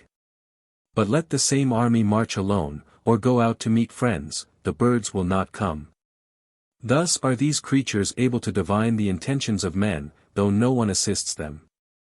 The wisdom of nostrils is not sufficient in this case, and so we have reason to wonder." Meanwhile the birds, croaking louder and louder, approached considerably, therefore Pan Mishalski turned to the little knight and said, striking his palm on the bow, "Pan Commandant, will it be forbidden to bring down one, to please the lady? It will make no noise." "Bring down even two," said Wołodyjowski, seeing how the old soldier had the weakness of showing the certainty of his arrows. Thereupon the incomparable bowman, reaching behind his shoulder, took out a feathered arrow, put it on the string, and raising the bow and his head, waited. The flock was drawing nearer and nearer. All reined in their horses and looked with curiosity toward the sky. All at once the plaintive wheeze of the string was heard, like the twitter of a sparrow, and the arrow, rushing forth, vanished near the flock. For a while it might be thought that Mishalski had missed, but, behold, a bird reeled head downward, and was dropping straight toward the ground over their heads, then tumbling continually, approached nearer and nearer. At last it began to fall with outspread wings, like a leaf opposing the air. Soon it fell a few steps in front of Baja's pony. The arrow had gone through the raven, so that the point was gleaming above the bird's back. "As a lucky omen," said Mishalski, bowing to Basha, "I will have an eye from a distance on the lady commandress and my great benefactress, and if there is a sudden emergency, God grant me again to send out a fortunate arrow. Though it may buzz nearby, I assure you that it will not wound." "I should not like to be the Tartar under your aim," answered Basha. Further conversation was interrupted by Wołodyjowski, who said, pointing to a considerable eminence some furlongs away, "We will halt there." After these words they moved forward at a trot. Halfway up, the little knight commanded them to lessen their pace, and at last, not far from the top, he held in his horse. "We will not go to the very top," said he, "for on such a bright morning the eye might catch us from a distance. But dismounting, we will approach the summit, so that a few heads may look over." When he had said this, he sprang from his horse, and after him Basha, Pan Mishalski, and a number of others. The dragoons remained below the summit, holding their horses, but the others pushed on to where the height descended in wall form, almost perpendicularly, to the valley. At the foot of this wall, which was a number of tens of yards in height, grew a somewhat dense, narrow strip of brushwood, and farther on extended a low level step. Of this they were able to take in an enormous expanse with their eyes from the height. This plain, cut through by a small stream running in the direction of Kalusik, was covered with clumps of thicket in the same way that it was near the cliff. In the thickest clumps slender columns of smoke were rising to the sky. "Yon see," said Pan Michael to Basha, "that the enemy is hidden there." "I see smoke, but I see neither men nor horses," said Basha, with a beating heart. "No. For they are concealed by the thickets, though a trained eye can see them. Look there, 2, 3, 4, a whole group of horses are to be seen, one pied, another all white, and from here one seems blue. Shall we go to them soon? They will be driven to us, but we have time enough, for to that thicket it is 1.25 miles. Where are our men? Do you see the edge of the wood yonder? The Chamberlain's squadron must be touching that edge just now. Melehovich will come out of the other side in a moment. The accompanying squadron will attack the robbers from that cliff. Seeing people, they will move toward us, for here it is possible to go to the river under the slope. But on the other side there is a ravine, terribly steep, through which no one can go. Then they are in a trap. As you see. For God's sake. I am barely able to stand still, cried Basha. But after a while she inquired, Michael, if they were wise, what would they do? They would rush, as if into smoke, at the men of the Chamberlain's squadron and go over their bellies. Then they would be free. But they will not do that, for, first, they do not like to rush into the eyes of regular cavalry, secondly, they will be afraid that more troops are waiting in the forest, therefore they will rush to us. Bah! But we cannot resist them. We have only 20 men. But Motovidlo? True. Ha! But where is he? Pan Michael, instead of an answer, cried suddenly, imitating a hawk. Straightway numerous calls answered him from the foot of the cliff. These were Motovidlo's Cossacks, who were secreted so well in the thicket that Basha, though standing right above their heads, had not seen them at all. She looked for a while with astonishment, now downward, now at the little knight. Suddenly her eyes flashed with fire, and she seized her husband by the neck. Michael, you are the first leader on earth. I have a little training, that is all, answered Wołodyjowski, smiling. But do not pat me here with delight, and remember that a good soldier must be calm. But the warning was useless, Basha was as if in a fever. She wished to sit straightway on her horse and ride down from the height to join Motovidlo's detachment. But Wołodyjowski delayed, for he wished her to see the beginning clearly. Meanwhile the morning sun had risen over the steppe and covered with a cold, pale yellow light the whole plain. The nearer clumps of trees were brightening cheerfully. The more distant and less distinct became more distinct, the hoarfrost, lying in the low places in spots, was disappearing every moment, the air had grown quite transparent, and the glance could extend to a distance almost without limit. The Chamberlain's squadron is coming out of the grove, said Wołodyjowski, I see men and horses. In fact, horses began to emerge from the edge of the wood, and seemed black in a long line on the meadow, which was thickly covered with hoarfrost near the wood. The white space between them and the wood began to widen gradually. It was evident that they were not hurrying too much, wishing to give time to the other squadrons. Pan Michael turned then to the left side. Melehovich is here too, said he. And after a while he said again, and the men of the Understolnik of Przemysl are coming. No one is behind time to our fathers. Not a foot should escape. Now to horse. They turned quickly to the dragoons, and springing into the saddles rode down along the flank of the height to the thicket below, where they found themselves among Motovidlo's Cossacks. Then they moved in a mass to the edge of the thicket, and halted, looking forward. It was evident that the enemy had seen the squadron of the Chamberlain, for at that moment crowds of horsemen rushed out of the grove growing in the middle of the plain, as deer rush when someone has roused them. Every moment more of them came out. Forming a line, they moved at first over the steppe by the edge of the grove, the horsemen bent to the backs of the horses, so that from a distance it might be supposed that that was merely a herd moving of itself along the grove. Clearly, they were not certain yet whether the squadron was moving against them, or even saw them, or whether it was a detachment examining the neighborhood. In the last event they might hope that the grove would hide them from the eyes of the oncoming party. From the place where Pan Michael stood, at the head of Motovidlo's men, the uncertain and hesitating movements of the Shambul could be seen perfectly, and were just like the movements of wild beasts sniffing danger. When they had ridden half the width of the grove, they began to go at a light gallop. When the first ranks reached the open plain, they held in their beasts suddenly, and then the whole party did the same. They saw approaching from that side Melehovich's detachment. Then they described a half-circle in the direction opposite the grove, and before their eyes appeared the whole Przemysl squadron, moving at a trot. Now it was clear to the robbers that all the squadrons knew of their presence and were marching against them. Wild cries were heard in the midst of the party, and disorder began. The squadrons, shouting also, advanced on a gallop, so that the plain was thundering from the tramp of their horses.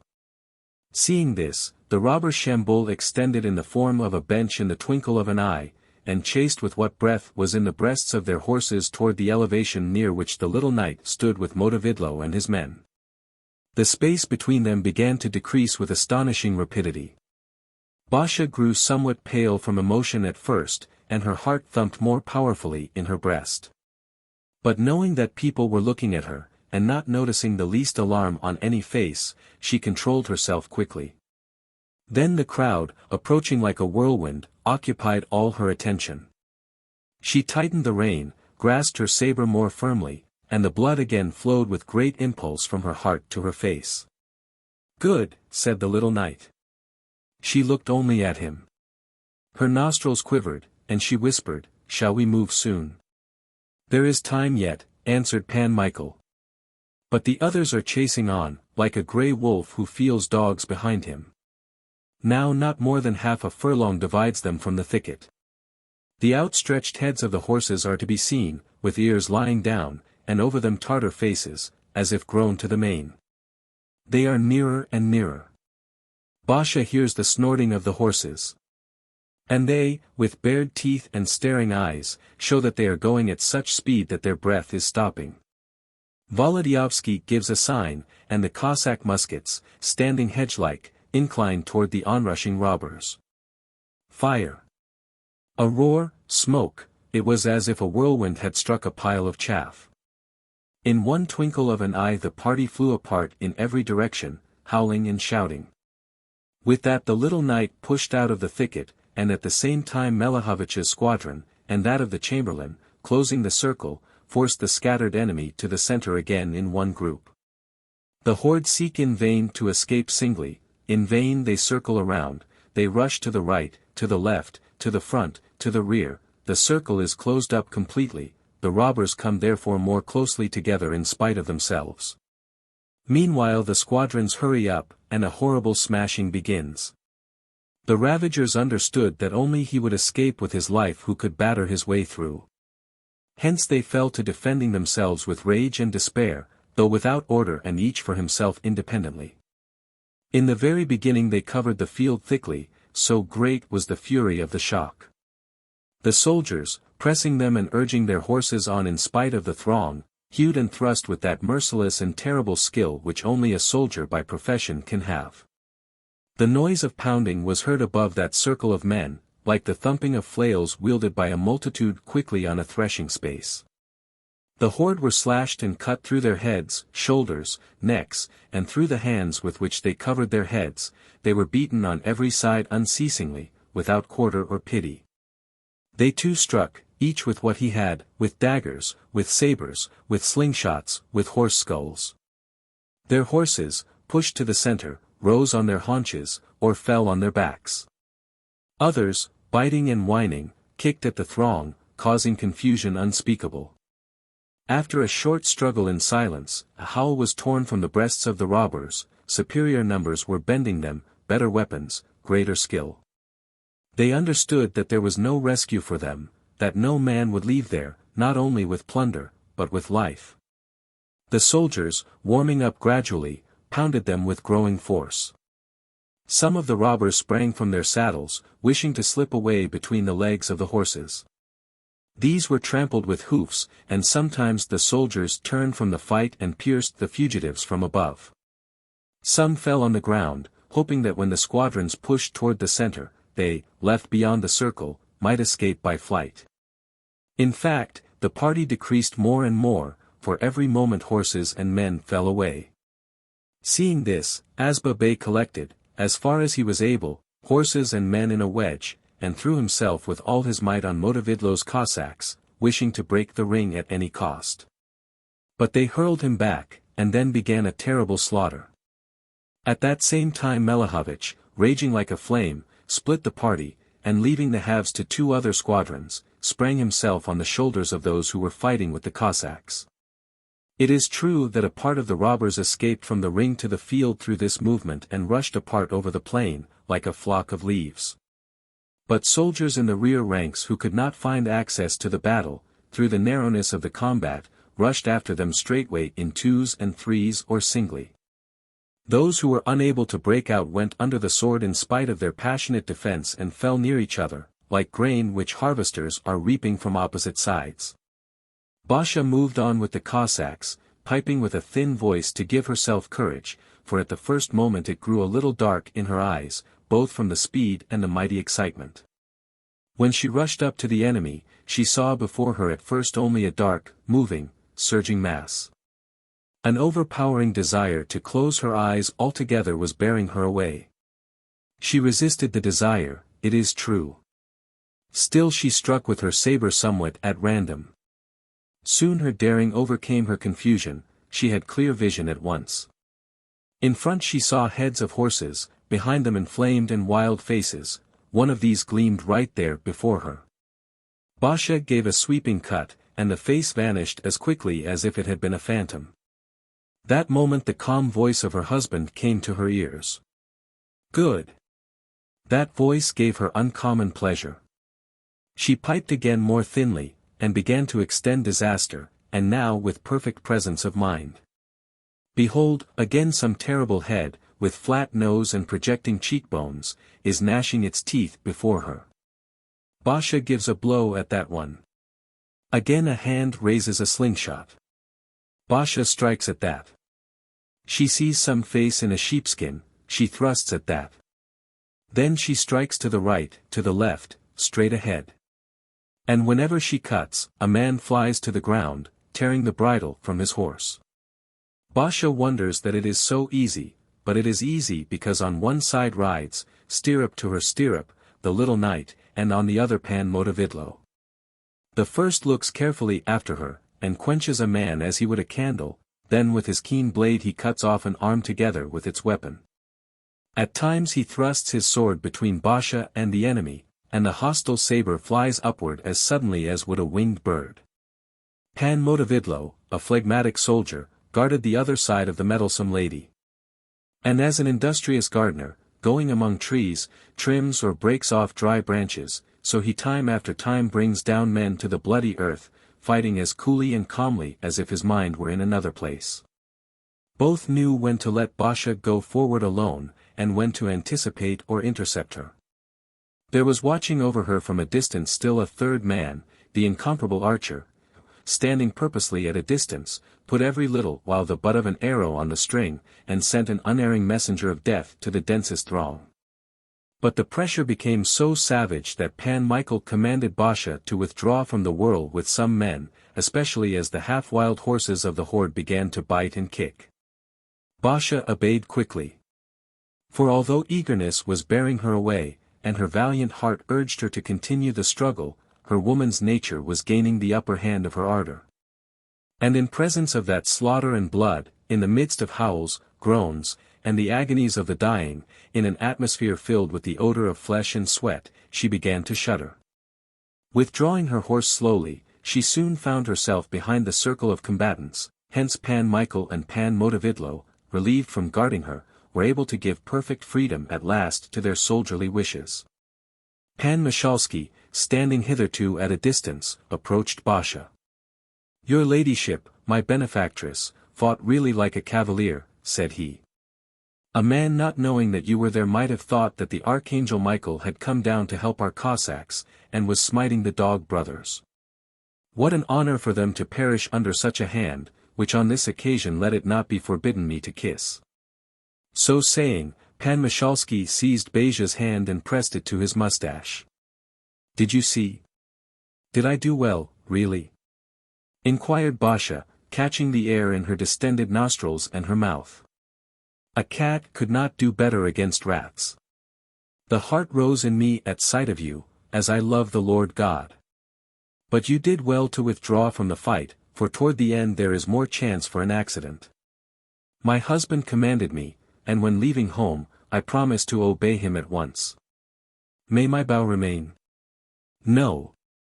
It is of no use now. Besides, I will rush forward with the saber. I see 3 men riding up, of course the colonel has sent them to guard your worthy person. Otherwise I would send, but I will go to the foot of the cliff, for the end will come soon, and I must hurry. 3 dragoons really came to guard Basha. Seeing this, Pan Michalski spurred his horse and galloped away. For a while Basha hesitated whether to remain in that place or ride around the steep cliff, and go to the eminence from which they had looked on the plain before the battle. But feeling great weariness, she resolved to remain. The feminine nature rose in her more and more powerfully. About 200 yards distant they were cutting down the remnant of the ravagers without mercy, and a black mass of strugglers was whirling with growing violence on the bloody place of conflict. Despairing cries rent the air. And Basha, so full of eagerness shortly before, had grown weak now in some way. Great fear seized her, so that she came near fainting, and only shame in presence of the dragoons kept her in the saddle. She turned her face from them to hide her pallor. The fresh air brought back her strength slowly in her courage, but not to that degree that she had the wish to spring in anew among the combatants. She would have done so to implore mercy for the rest of the horde. But knowing that that would be useless, she waited anxiously for the end of the struggle. And there they were cutting and cutting. The sound of the hacking and the cries did not cease for a moment. Half an hour perhaps had passed, the squadrons were closing in with greater force. All at once a party of ravagers, numbering about 20, tore themselves free of the murderous circle, and rushed like a whirlwind toward the eminence. Escaping along the cliff, they might in fact reach a place where the eminence was lost by degrees in the plain, and find on the high step their salvation, but in their way stood Basha with the dragoons. The sight of danger gave strength to Basha's heart at this moment, and self-control to her mind. She understood that to stay where she was destruction. For the robbers with impetus alone could overturn and trample her and her guards, not to mention that they would bear them apart on sabers. The old sergeant of dragoons was clearly of this view, for he seized the bridle of Basha's pony, turned the beast, and cried with voice almost despairing. On, on! Serene lady! Basha shot away like the wind. But the 3 faithful soldiers stood like a wall on the spot, to hold back the enemy even one moment, and give the beloved lady time to put herself at a distance. Meanwhile soldiers galloped after that band in immediate pursuit. But the circle hitherto enclosing the ravagers hermetically was thereby broken, they began to escape in 2s, in 3s, and then more numerously. The enormous majority were lying on the field, but some 10s of them, together with Asba Bey, were able to flee. All these rushed on in a body as fast as their horses could gallop toward the eminence. 3 dragoons could not detain all the fugitives, in fact, after a short struggle they fell from their saddles, but the cloud, running on behind Basha, turned to the slope of the eminence and reached the high step.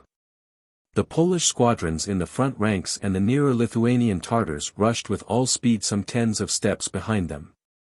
On the high step, which was cut across thickly by treacherous clefts and ravines, was formed a gigantic serpent of those on horseback, the head of which was Basha, the neck the ravagers. And the continuation of the body Melehovich with the Lithuanian Tartars and dragoons, at the head of which rushed Wołodyjowski, with his spurs in the side of his horse, and terror in his soul. At the moment when the handful of robbers had torn themselves free of the ring, Wołodyjowski was engaged on the opposite side of it, therefore Melehovich preceded him in the pursuit. The hair was standing on his head at the thought that Basha might be seized by the fugitives, that she might lose presence of mind, and rush straight toward the Dniester. That any one of the robbers might reach her with a saber, a dagger, or a slingshot, and the heart was sinking in him from fear for her life. Lying almost on the neck of the horse, he was pale, with set teeth, a whirlwind of ghastly thoughts in his head. He pricked his steed with armed heels, struck him with the side of his sword, and flew like a bustard before he rises to soar. God grant Melehovich to come up. He is on a good horse. God grant him, repeated he, in despair. But his fears were ill-founded, and the danger was not so great as it seemed to the loving knight. The question of their own skins was too near to the robbers. They felt the Lithuanian Tartars too close to their shoulders to pursue a single rider, even were that rider the most beautiful houri in the Mohammedan paradise, escaping in a robe set with jewels. Basha needed only to turn toward Hreptyoff to escape from pursuit, for surely the fugitives would not return to the jaws of the lion for her, while they had before them a river, with its reeds in which they could hide.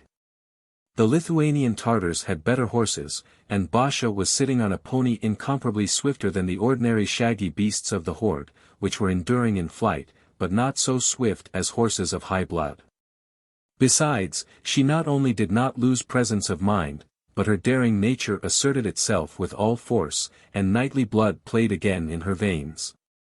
The pony stretched out like a deer. The wind whistled in Basha's ears, and instead of fear, a certain feeling of delight seized her. They might hunt a whole year, and not catch me, thought she. I'll rush on yet, and then turn, and either let them pass, or if they have not stopped pursuing, I will put them under the sabre. It came to her mind that if the ravagers behind her were scattered greatly over the steppe, she might, on turning, meet one of them and have a hand-to-hand combat. Well, what is that, said she to her valiant soul. Michael has taught me so that I may venture boldly. If I do not, they will think that I am fleeing through fear, and will not take me on another expedition, and besides, Pan Zagloba will make sport of me. Saying this to herself, she looked around at the robbers, but they were fleeing in a crowd. There was no possibility of single combat. But Basha wished to give proof before the eyes of the whole army that she was not fleeing at random and in frenzy. Remembering that she had in the holsters 2 excellent pistols carefully loaded by Michael himself before they set out, she began to rein in her pony, or rather to turn him toward Hreptyoff, while slacking his speed. But, oh, wonder! At sight of this the whole party of ravagers changed the direction of their flight somewhat, going more to the left, toward the edge of the eminence. Basha, letting them come within a few tens of steps, fired twice at the nearest horses. Then, turning, urged on at full gallop toward Hreptyoff. But the pony had run barely some yards with the speed of a sparrow, when suddenly there darkened in front a cleft in the steppe. Basha pressed the pony with her spurs without hesitation, and the noble beast did not refuse, but sprang forward, only his 4 feet caught somewhat the bank opposite. For a moment he strove violently to find support on the steep wall with his hind feet, but the earth, not sufficiently frozen yet, fell away, and the horse went down through the opening, with Basha. Fortunately the horse did not fall on her. She succeeded in freeing her feet from the stirrups, and, leaning to one side with all force, struck on a thick layer of moss, which covered the bottom of the chasm as if with a lining, but the shock was so violent that she fainted. Pan Michael did not see the fall, for the horizon was concealed by the Lithuanian Tartars, but Melehovich shouted with a terrible voice at his men to pursue the ravagers without stopping, and running himself to the cleft, disappeared in it. In a twinkle he was down from the saddle, and seized Basha in his arms. His falcon eyes saw her all in one moment, looking to see if there was blood anywhere. Then they fell on the moss, and he understood that this had saved her and the pony from death. A stifled cry of joy was rent from the mouth of the young Tartar. But Basha was hanging in his arms, he pressed her with all his strength to his breast. Then with pale lips he kissed her eyes time after time, as if wishing to drink them out of her head. The whole world whirled with him in a mad vortex. The passion concealed hitherto in the bottom of his breast, as a dragon lies concealed in a cave, carried him away like a storm. But at that moment the tramp of many horses was heard in an echo from the lofty steppe, and approached more and more swiftly. Numerous voices were crying, "Here! In this cleft! Here!" Melehovich placed Basha on the moss, and called to those riding up. "This way, this way!" A moment later, Pan Michael was at the bottom of the cleft, after him Pan Zagloba, Mishalski, and a number of other officers. "Nothing is the matter," cried the Tartar. "The moss saved her.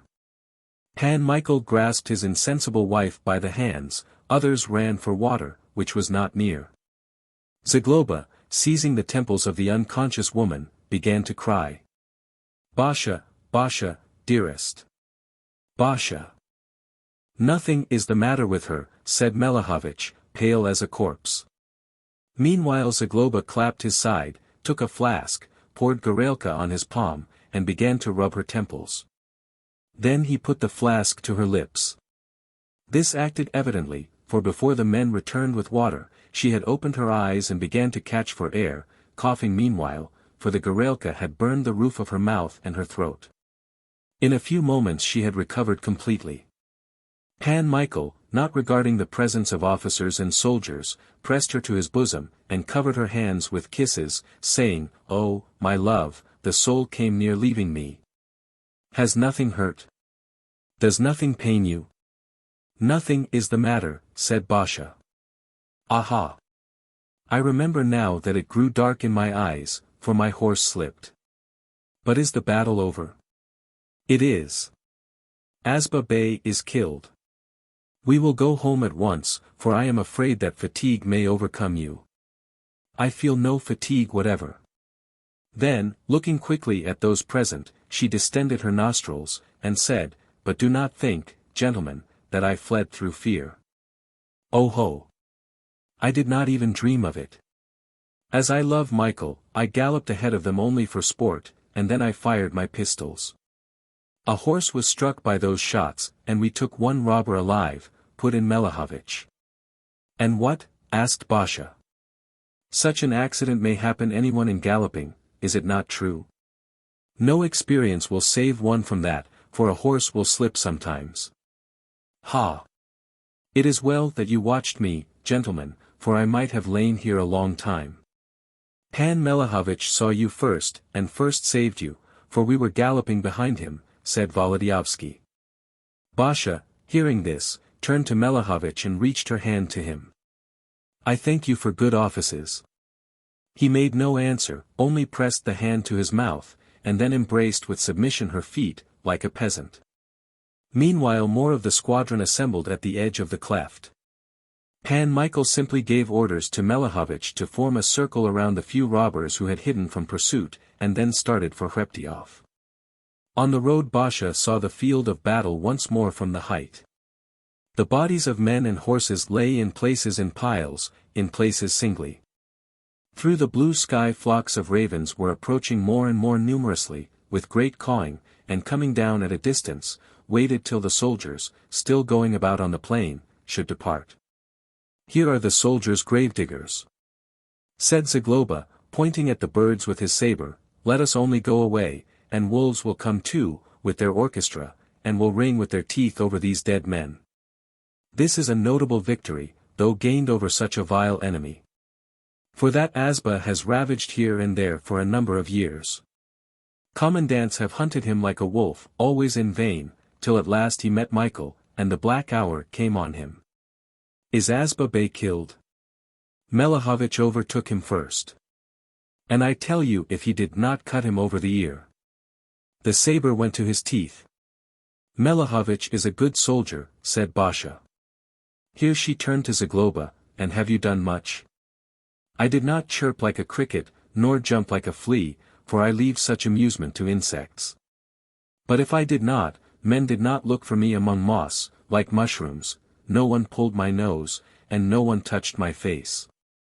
I do not like you," said Basha, pouting, and reaching involuntarily to her nose, which was red. And he looked at her, smiled, and muttered, without ceasing to joke, "You fought valiantly, you fled valiantly, you went valiantly heels over head. And now, from pain in your bones, you will put away Kasha so valiantly that we shall be forced to take care of you, lest the sparrows eat you up with your valor, for they are very fond of Kasha. You are talking in that way so that Michael may not take me on another expedition. I know you perfectly. But I will ask him to take you nutting always, for you are skillful, and do not break branches under you.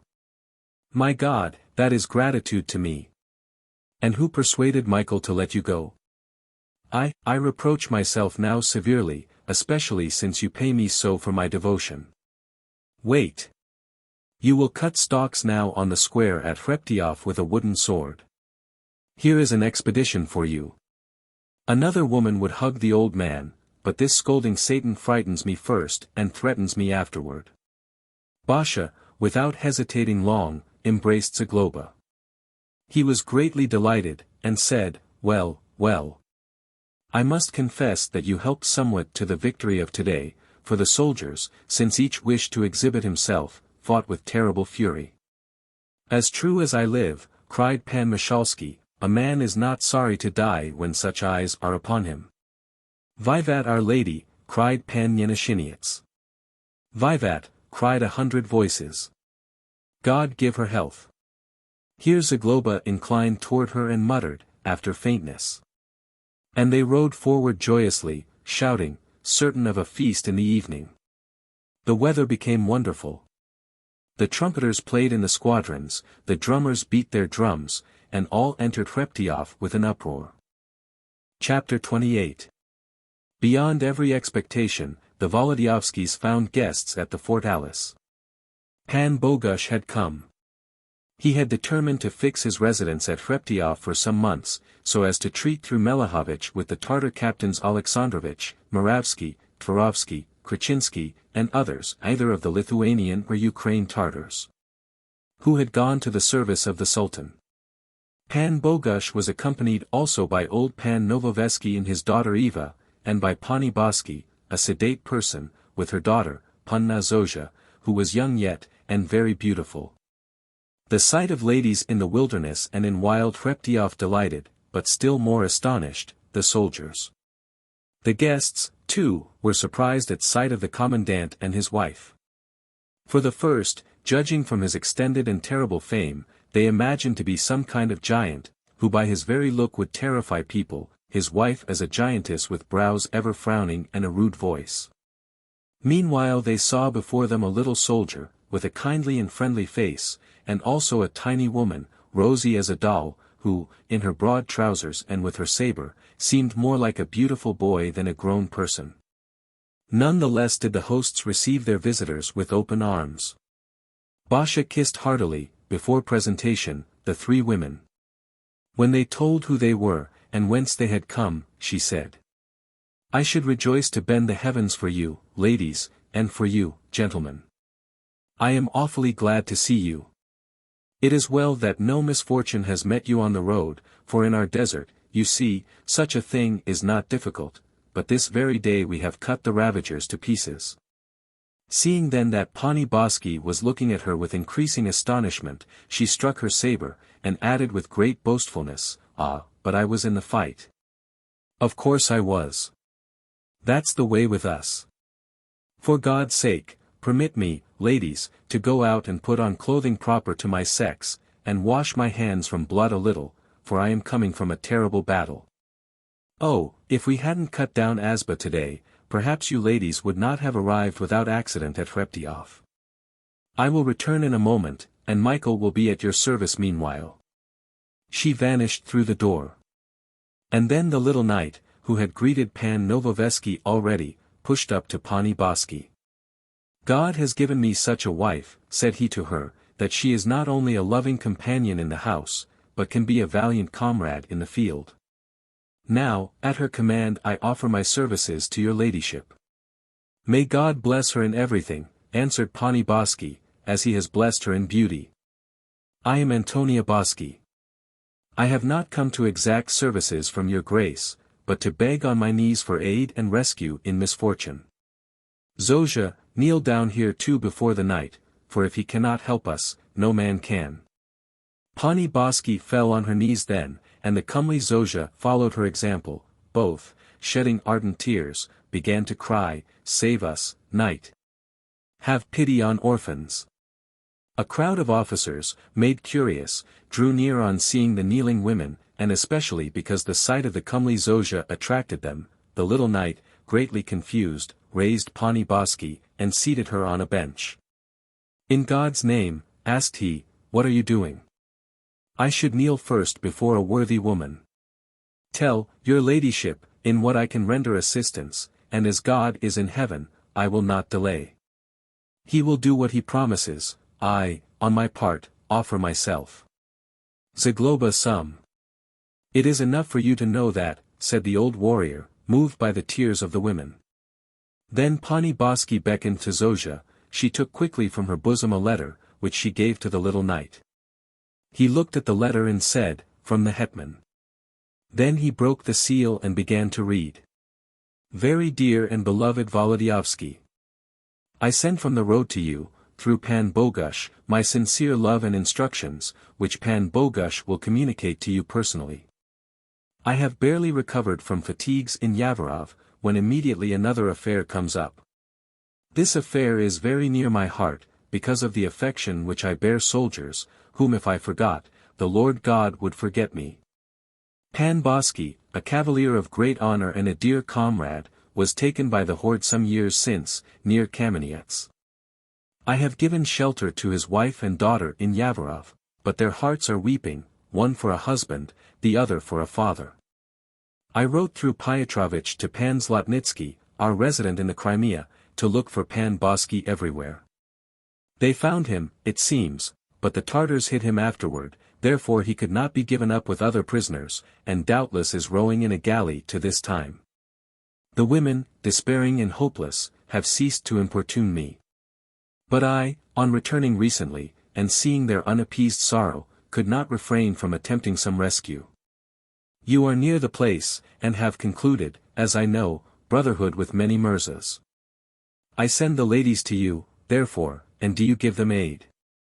Piotrovich will go soon to the Crimea. Give him letters to those Mirzas with whom you are in brotherhood. I cannot write to the Vizier or the Khan, for they are not friendly to me. And besides, I fear that if I should write, they would consider Boski a very eminent person, and increase the ransom beyond measure. Commend the affair urgently to Piotrovich, and command him not to return without Boski. Stir up all your brothers. Though pagans, they observe plighted faith always, and must have great respect for you. Finally, do what you please, go to Rashkov, promise 3 of the most considerable Tartars in exchange, if they return Boski alive. No one knows better than you all their methods, for, as I hear, you have ransomed relatives already. God bless you, and I will love you still more, for my heart will cease to bleed. I have heard of your management in Hreptyov, that it is quiet there. I expected this. Only keep watch on Azba. Pan Bogusz will tell you all about public affairs. For God's sake, listen carefully in the direction of Moldavia, for a great invasion will not miss us. Committing Pani Boski to your heart and efforts, I subscribe myself, etc. Pani Boski wept without ceasing during the reading of the letter. And Zofia accompanied her, raising her blue eyes to heaven. Meanwhile, and before Pan Michael had finished, Basha ran in, dressed in woman's garments, and seeing tears in the eyes of the ladies, began to inquire with sympathy what the matter was. Therefore Pan Michael read the hetman's letter for her, and when she had listened to it carefully, she supported at once and with eagerness the prayers of the hetman and Pani Boski. The hetman has a golden heart, cried Basha, embracing her husband, but we shall not show a worse one, Michael. Pani Boski will stay with us till her husband's return, and you will bring him in 3 months from the Crimea. In 3 or in 2, is it not true? Or tomorrow, or in an hour, said Pan Michael, bantering. Here he turned to Pani Boski. Decisions, as you see, are quick with my wife.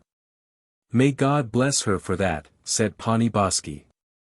Zofia kissed the hand of the lady commandress. But the lady commandress did not think of giving her hands to be kissed, she embraced Zofia again, for in some way they pleased each other at once. Help us, gracious gentlemen, cried she. Help us, and quickly. Quickly, for her head is burning, muttered Zagloba. But Basha, shaking her yellow forelock, said, Not my head, but the hearts of those gentlemen are burning from sorrow. No one will oppose your honest intention, said Pan Michael, but first we must hear Pani Boski's story in detail. Zofia, tell everything as it was, for I cannot, from tears, said the matron. Zofia dropped her eyes toward the floor, covering them entirely with the lids, then she became as red as a cherry, not knowing how to begin, and was greatly abashed at having to speak in such a numerous assembly. But Basha came to her aid. Zofia, and when did they take Pan Boski captive? 5 years ago, in 1667, said Zofia, with a thin voice, without raising the long lashes from her eyes. And she began in one breath to tell the story. There were no raids to be heard of at that time, and Papa's squadron was near Penyavtsi. Papa, with Pan Bolyovsky, was looking after men who were herding cattle in the meadows, and the Tartars came then on the Wallachian road, and took Papa, with Pan Bolyovsky, but Pan Bolyovsky returned 2 years ago, and Papa has not returned. Here 2 tears began to flow down Zofia's cheeks, so that Zagloba was moved at sight of them, and said, "Poor girl. Do not fear, child, Papa will return, and will dance yet at your wedding." "But did the hetman write to Pan Zlotnitsky through Piotrovich?" inquired Volodyovsky. "The hetman wrote about Papa to the sword-bearer of Poznan," recited Zofia, "and the sword-bearer and Pan Piotrovich found Papa with Aga Mirza Bey." "In God's name! I know that Mirza Bey. I was in brotherhood with his brother," said Volodyovsky. "Would he not give up Pan Boski? There was a command of the Khan to give up Papa, but Mirza Bey is severe, cruel. He hid Papa, and told Pan Piotrovich that he had sold him long before into Asia. But other captives told Pan Piotrovich that that was not true, and that the Mirza only said that purposely, so that he might abuse Papa longer. For he is the cruelest of all the Tartars toward prisoners. Perhaps Papa was not in the Crimea then, for the Mirza has his own galleys, and needs men for rowing. But Papa was not sold. All the prisoners said that the Mirza would rather kill a prisoner than sell him." "Holy truth," said Pan Mishalsky. "They know that Mirza Bey in the whole Crimea. He is a very rich Tartar, but wonderfully venomous against our people, for 4 brothers of his fell in campaigns against us." "But has he never formed brotherhood among our people?" asked Pan Michael. "It is doubtful," answered the officers from every side. "Tell me once what that brotherhood is," said Basha. "You see," said Zagloba, "when negotiations are begun at the end of war, men from both armies visit one another and enter into friendship. It happens then that an officer inclines to himself a Mirza, and a Mirza an officer, then they vow to each other life friendship, which they call brotherhood. The more famous a man is, as Michael, for instance, or I, or Pan Rushchitz, who holds command in Rashkov now, the more is his brotherhood sought. It is clear that such a man will not conclude brotherhood with some common fellow, but will seek it only among the most renowned Mirzas. The custom is this: they pour water on their sabers and swear mutual friendship, do you understand? And how if it comes to war afterward? They can fight in a general war, but if they meet alone, if they are attacking as skirmishers, they will greet each other, and depart in friendship. Also if one of them falls into captivity, the other is bound to alleviate it, and in the worst case to ransom him. Indeed, there have been some who shared their property with brothers. When it is a question of friends or acquaintances, or of finding someone, brothers go to brothers, and justice commands us to acknowledge that no people observe such oaths better than the Tartars. The word is the main thing with them, and such a friend you can trust certainly. But has Michael many such? I have 3 powerful Mirzas, answered Volodyovsky, and one of them is from Lubny times. Once I begged him of Prince Yeremy. Aga Bey is his name, and even now, if he had to lay his head down for me, he would lay it down. The other 2 are equally reliable. Ah, said Basha, I should like to conclude brotherhood with the Khan himself, and free all the prisoners. He would not be averse to that, said Zagloba, but it is not known what reward he would ask of you. Permit me, gentlemen, said Pan Michael, let us consider what we ought to do. Now listen. We have news from Kamenets that in 2 weeks at the furthest Piotrovich will be here with a numerous escort. He will go to the Crimea with ransom for a number of Armenian merchants from Kamenets, who at the change of the Khan were plundered and taken captive. That happened to Seferovich, the brother of Peter. All those people are very wealthy.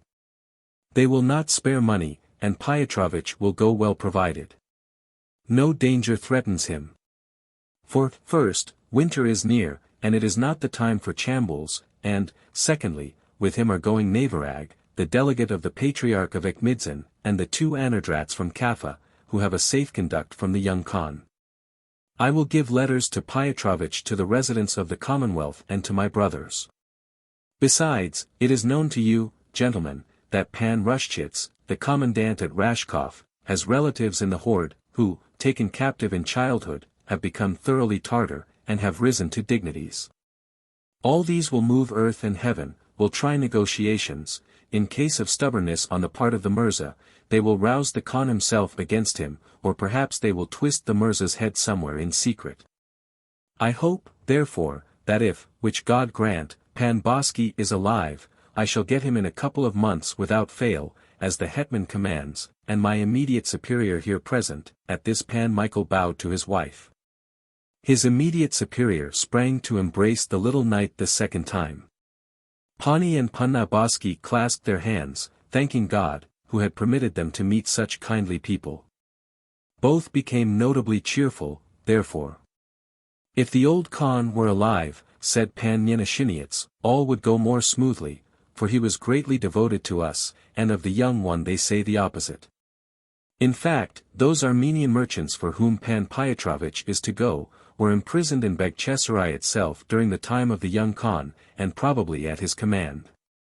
There will be a change in the young, as there was in the old Khan, who, before he convinced himself of our honesty, was the most inveterate enemy of the Polish name, said Zagloba. I know this best, for I was 7 years under him in captivity.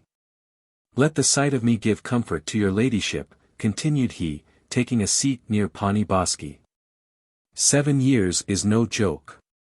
And still I returned and crushed so many of those dog brothers that for each day of my captivity I sent at least 2 of them to hell, and for Sundays and holidays who knows if there will not be 3 or 4.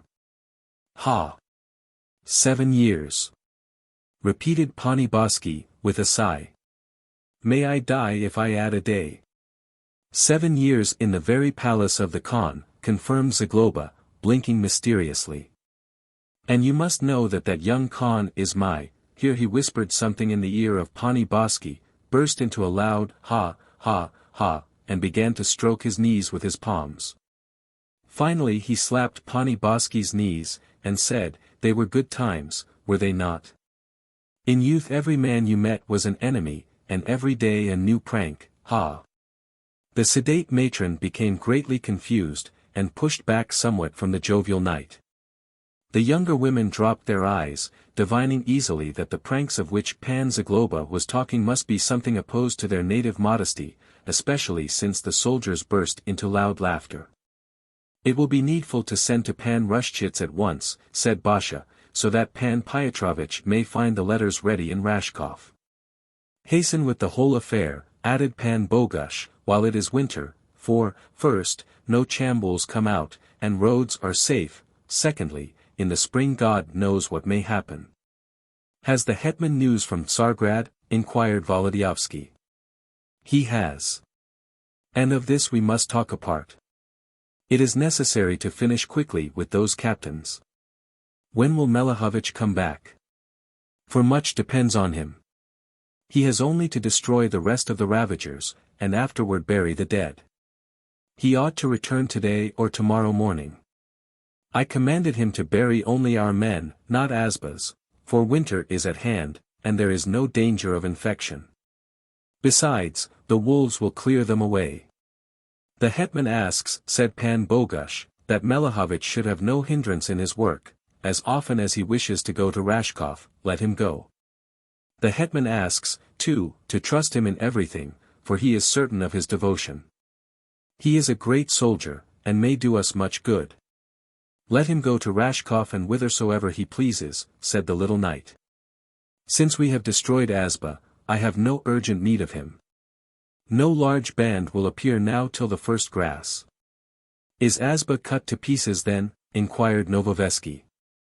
So cut up that I do not know if 25 men escaped, and even those will be caught one by one, if Melehovich has not caught them already. I am terribly glad of this, said Novoveski, for now it will be possible to go to Rashkov in safety. Here he turned to Basha. We can take to Pan Rushchitz the letters which her Grace, our benefactress, has mentioned. Thank you, answered Basha, there are occasions here continually, for men are sent expressly. All the commands must maintain communication, said Pan Michael. But are you going to Rashkov, indeed, with this young beauty? Oh, this is an ordinary puss, not a beauty, gracious benefactor, said Novoveski, and I am going to Rashkov, for my son, the rascal, is serving there under the banner of Pan Rushchitz. It is nearly 10 years since he ran away from home, and knocks at my fatherly clemency only with letters. I guessed at once that you were Pan Adam's father, and I was about to inquire, but we were so taken up with sorrow for Pani Boski. I guessed it at once, for there is a resemblance in features. Well, then, he is your son. So his late mother declared, and as she was a virtuous woman, I have no reason for doubt. I am doubly glad to have such a guest as you. For God's sake, but do not call your son a rascal, for he is a famous soldier, and a worthy cavalier, who brings the highest honor to your Grace. Do you not know that, after Pan Rushchitz, he is the best partisan in the squadron? Do you not know that he is an eye in the head of the hetman? Independent commands are entrusted to him, and he has fulfilled every function with incomparable credit. Pan Novoveski flushed from delight. Gracious Colonel, said he, more than once a father blames his child only to let someone deny what he says, and I think that 'tis impossible to please a parent's heart more than by such a denial. Reports have reached me already of Adam's good service, but I am really comforted now for the first time, when I hear these reports confirmed by such renowned lips. They say that he is not only a manful soldier, but steady, which is even a wonder to me, for he was always a whirlwind. The rogue had a love for war from youth upward, and the best proof of this is that he ran away from home as a boy. If I could have caught him at that time, I would not have spared him. But now I must spare him, if not, he would hide for 10 other years, and it is dreary for me, an old man, without him. And has he not been home during so many years? He has not, I forbade him. But I have had enough of it, and now I go to him, since he, being in service, cannot come to me. I intended to ask of you and my benefactress a refuge for this maiden while I went to Rashkov alone. But since you say that it is safe everywhere, I will take her. She is curious, the magpie, to see the world. Let her look at it. And let people look at her, put in Zagloba. Ah, they would have nothing to see, said the young lady, out of whose dark eyes and mouth, fixed as if for a kiss, something quite different was speaking. An ordinary puss, nothing more than a puss, said Pan Novoveski. But if she sees a handsome officer, something may happen, therefore I chose to bring her with me rather than leave her, especially as it is dangerous for a girl at home alone. But if I go without her to Rashkov, then let her Grace give command to tie her with a cord, or she will play pranks. I was no better myself, said Basha. They gave her a distaff to spin, said Zagloba. But she danced with it, since she had no one better to dance with. But you are a jovial man. Basha, I should like to have an encounter with Pan Novoveski, for I also am fond of amusement at times. Meanwhile, before supper was served, the door opened, and Melehovich entered. Pan Novoveski did not notice him at once, for he was talking with Zagloba, but Eva saw him, and a flame struck her face, then she grew pale suddenly.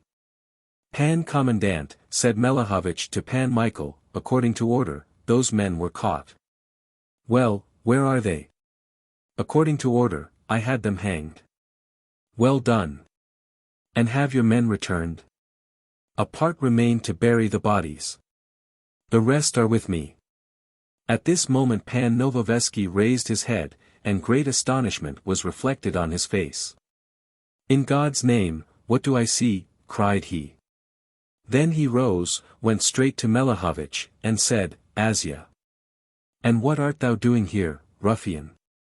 He raised his hand to seize the Tartar by the collar, but in Melehovich there was such an outburst in one moment as there is when a man throws a handful of powder into fire. He grew pale as a corpse, and seizing with iron grasp the hand of Novoveski, he said, "I do not know you. Who are you?" and pushed him so violently that Novoveski staggered to the middle of the room. For some time he could not utter a word from rage, but regaining breath, began to cry. "Gracious Commandant, this is my man, and besides that, a runaway. He was in my house from childhood. The ruffian denies. He is my man. Eva, who is he? Tell." "Asya," said Eva, trembling in all her body. Melehovich did not even look at her. With eyes fixed on Novoveski, and with quivering nostril, he looked at the old noble with unspeakable hatred, pressing with his hand the handle of his knife. At the same time his mustaches began to quiver from the movement of his nostrils, and from under those mustaches white teeth were gleaming, like those of an angry wild beast. The officers stood in a circle. Basha sprang in between Melehovich and Novoveski. "What does this mean?" asked she, frowning. "Pan Commandant," said Novoveski, "this is my man, Asya by name, and a runaway. Serving in youthful years in the Crimea, I found him half alive on the steppe, and I took him. He is a Tartar. He remained 12 years in my house, and was taught together with my son. When my son ran away, this one helped me in management until he wished to make love to Eva. Seeing this, I had him flogged. He ran away after that." "What is his name here?" "Melehovich. He has assumed that name. He is called Asya, nothing more. He says that he does not know me, but I know him, and so does Eva." "Your Grace's son has seen him many times," said Basha. "Why did not he know him?" "My son might not know him. For when he ran away from home, both were 15 years old, and this one remained 6 years with me afterward, during which time he changed considerably, grew, and got mustaches. But Eva knew him at once. Gracious hosts, you will lend belief more quickly to a citizen than to this accident from the Crimea. Pan Melehovich is an officer of the hetman," said Basha, "we have nothing to do with him. Permit me, I will ask him." "Let the other side be heard," said the little knight. But Pan Novoveski was furious. "Pan Melehovich. What sort of a pan is he? My serving lad, who has hidden himself under a strange name. Tomorrow I'll make my dog keeper of that pan. The day after tomorrow I'll give command to beat that pan with clubs. And the hetman himself cannot hinder me, for I am a noble, and I know my rights." To this Pan Michael answered more sharply, and his mustaches quivered. "I am not only a noble, but a colonel, and I know my rights too. You can demand your man, by law, and have recourse to the jurisdiction of the hetman, but I command here, and no one else does."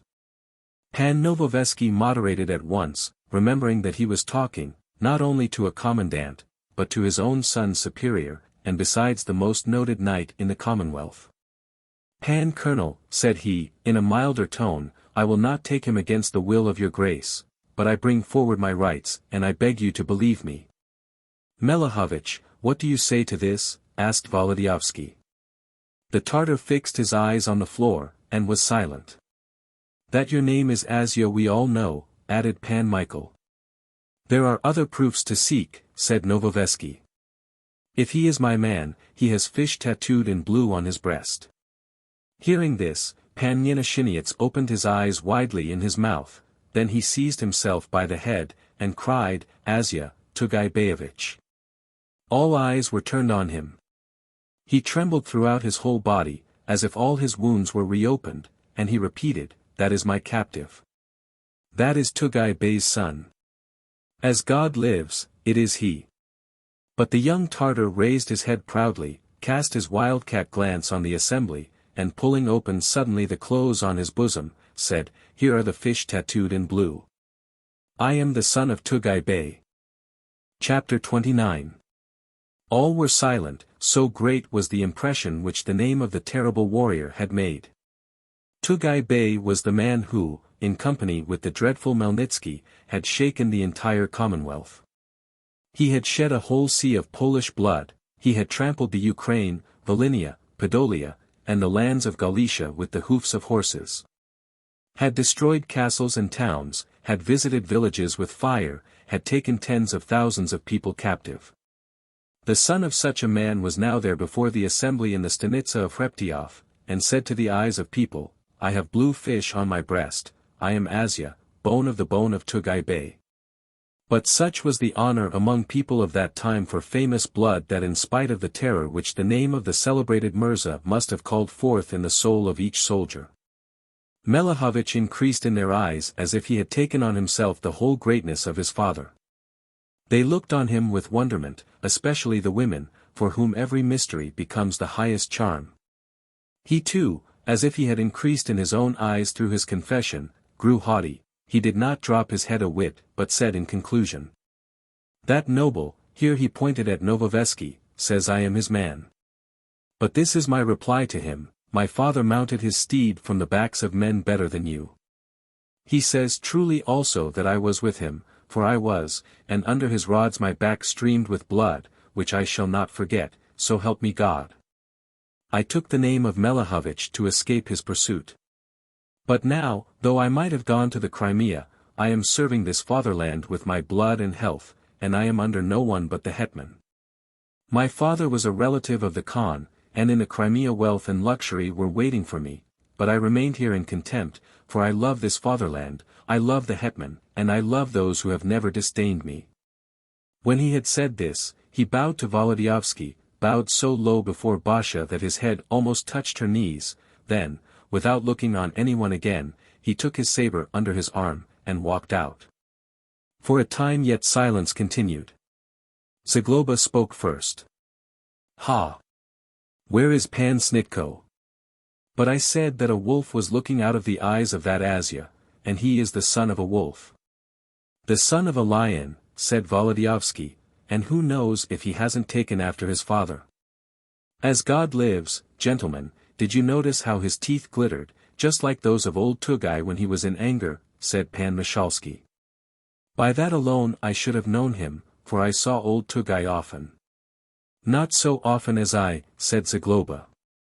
Now I understand, put in Bogush, why he is so much esteemed among the Tartars of Lithuania and the south. And they remember Tugay's name as sacred. By the living God, if that man had the wish, he might take every Tartar to the Sultan's service, and cause us a world of trouble. He will not do that, answered Pan Michael, for what he has said, that he loves the country in the hetman, is true, otherwise he would not be serving among us, being able to go to the Crimea and swim there in everything. He has not known luxury with us. He will not go to the Crimea, said Pan Bogush, for if he had had the wish, he could have done so already, he met no hindrance. On the contrary, added Nyenashinets, I believe now that he will entice back all those traitorous captains to the Commonwealth again. Pan Novoveski, said Zagloba, suddenly, if you had known that he was the son of Tugay Bey, perhaps then, perhaps so, what? I should have commanded to give him, instead of 3,000 blows. May the thunderbolts shatter me if I would not have done so. Gracious gentlemen, it is a wonder to me that he, being Tugay Bey's whelp, did not run off to the Crimea, it must be that he discovered this only recently. For when with me he knew nothing about it. This is a wonder to me, I tell you it is, but for God's sake, do not trust him. I know him, gentlemen, longer than you do. And I will tell you only this much, the devil is not so slippery, a mad dog is not so irritable, a wolf is less malignant and cruel, than that man. He will pour tallow under the skins of you all yet. What are you talking about? Asked Michalski. We have seen him in action at Kalnik, at Uman, at Bratslav, and in 100 other emergencies. He will not forget his own, he will have vengeance, said Novoveski. But today he slew Asba's ravagers. What are you telling us? Meanwhile Basha was all on fire, that history of Melehovich occupied her so much, but she was anxious that the end should be worthy of the beginning, therefore, shaking Eva Novoveski, she whispered in her ear, but you loved him, Eva? Own up. Don't deny. You loved him. You love him yet, do you not? I am sure you do. Be outspoken with me. In whom can you confide, if not in me, a woman? There is almost royal blood in him. The hetman will get him, not 1, but 10 naturalizations. Pan Novoveski will not oppose. Undoubtedly Asya himself loves you yet.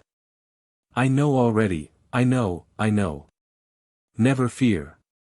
He has confidence in me. I will put the question to him at once. He will tell me without torture. You loved him terribly. You love him yet, do you not? Eva was as if dazed. When Asya showed his inclination to her the first time, she was almost a child. After that she did not see him for a number of years, and had ceased to think of him. There remained with her the remembrance of him as a passionate stripling, who was half comrade to her brother, and half serving lad. But now she saw him again. He stood before her a handsome hero and fierce as a falcon, a famous warrior, and, besides, the son of a foreign, it is true, but princely, stock. Therefore young Asya seemed to her altogether different. Therefore the sight of him stunned her, and at the time dazzled and charmed her. Memories of him appeared before her as in a dream. Her heart could not love the young man in one moment, but in one moment she felt in it an agreeable readiness to love him. Basha, unable to question her to the end, took her, with Zozia Boski, to an alcove, and began again to insist, Eva, tell me quickly, awfully quickly, do you love him? A flame beat into the face of Eva. She was a dark-haired and dark-eyed maiden, with hot blood, and that blood flew to her cheeks at any mention of love. Eva, repeated Basha, for the 10th time, do you love him? I do not know, answered Eva, after a moment's hesitation. But you don't deny? Oh ho! I know. Do not hesitate. I told Michael first that I loved him, no harm. And it was well. You must have loved each other terribly this long time. Ha! I understand now. It is from yearning for you that he has always been so gloomy, he went around like a wolf. The poor soldier withered away almost. What passed between you? Tell me. He told me in the storehouse that he loved me, whispered Eva. In the storehouse. What then? Then he caught me and began to kiss me, continued she, in a still lower voice. Maybe I don't know him, that Melahovich. And what did you do? I was afraid to scream. Afraid to scream. Zozia, do you hear that? When was your loving found out? Father came in, and struck him on the spot with a hatchet, then he whipped me, and gave orders to flog him so severely that he was a fortnight in bed. Here Eva began to cry, partly from sorrow, and partly from confusion. At sight of this, the dark blue eyes of the sensitive Zozia filled with tears, then Basha began to comfort Eva, all will be well, my head on that. And I will harness Michael into the work, and Pan Zagloba. I will persuade them, never fear. Against the wit of Pan Zagloba nothing can stand, you do not know him. Don't cry, Eva dear, it is time for supper. Melahovich was not at supper. He was sitting in his own room, warming at the fire gorelka and mead, which he poured into a smaller cup afterward and drank, eating at the same time dry biscuits. Pan Bogush came to him late in the evening to talk over news. The Tartar seated him at once on a chair lined with sheepskin, and placing before him a pitcher of hot drink, inquired, but does Pan Novoveski still wish to make me his slave? There is no longer any talk of that, answered the understolnik of Novgorod. Pan Yenashinets might claim you first, but he cares nothing for you, since his sister is already either dead, or does not wish any change in her fate. Pan Novoveski did not know who you were when he punished you for intimacy with his daughter. Now he is going around like one stunned, for though your father brought a world of evil on this country, he was a renowned warrior, and blood is always blood. As God lives, no one will raise a finger here while you serve the country faithfully, especially as you have friends on all sides. Why should I not serve faithfully, answered Asya. My father fought against you. But he was a pagan, while I profess Christ. That's it, You cannot return to the Crimea, unless with loss of faith, and that would be followed by loss of salvation, therefore no earthly wealth, dignity, or office could recompense you. In truth, you owe gratitude both to Pan Yenishinets and Pan Novoveski, for the first brought you from among pagans, and the second reared you in the true faith. I know, said Asia, that I owe them gratitude, and I will try to repay them. Your Grace has remarked truly that I have found here a multitude of benefactors. You speak as if it were bitter in your mouth when you say that, but count yourself your well-wishers. His Grace the Hetman and you in the first rank, that I will repeat until death. What others there are, I know not. But the commandant here? Do you think that he would yield you into anyone's hands, even though you were not Tugay Bey's son? And Pani Wołodyjowski, I heard what she said about you during supper.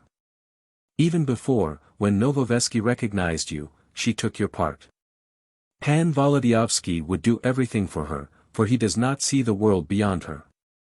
A sister could not have more affection for a brother than she has for you. During the whole time of supper your name was on her lips.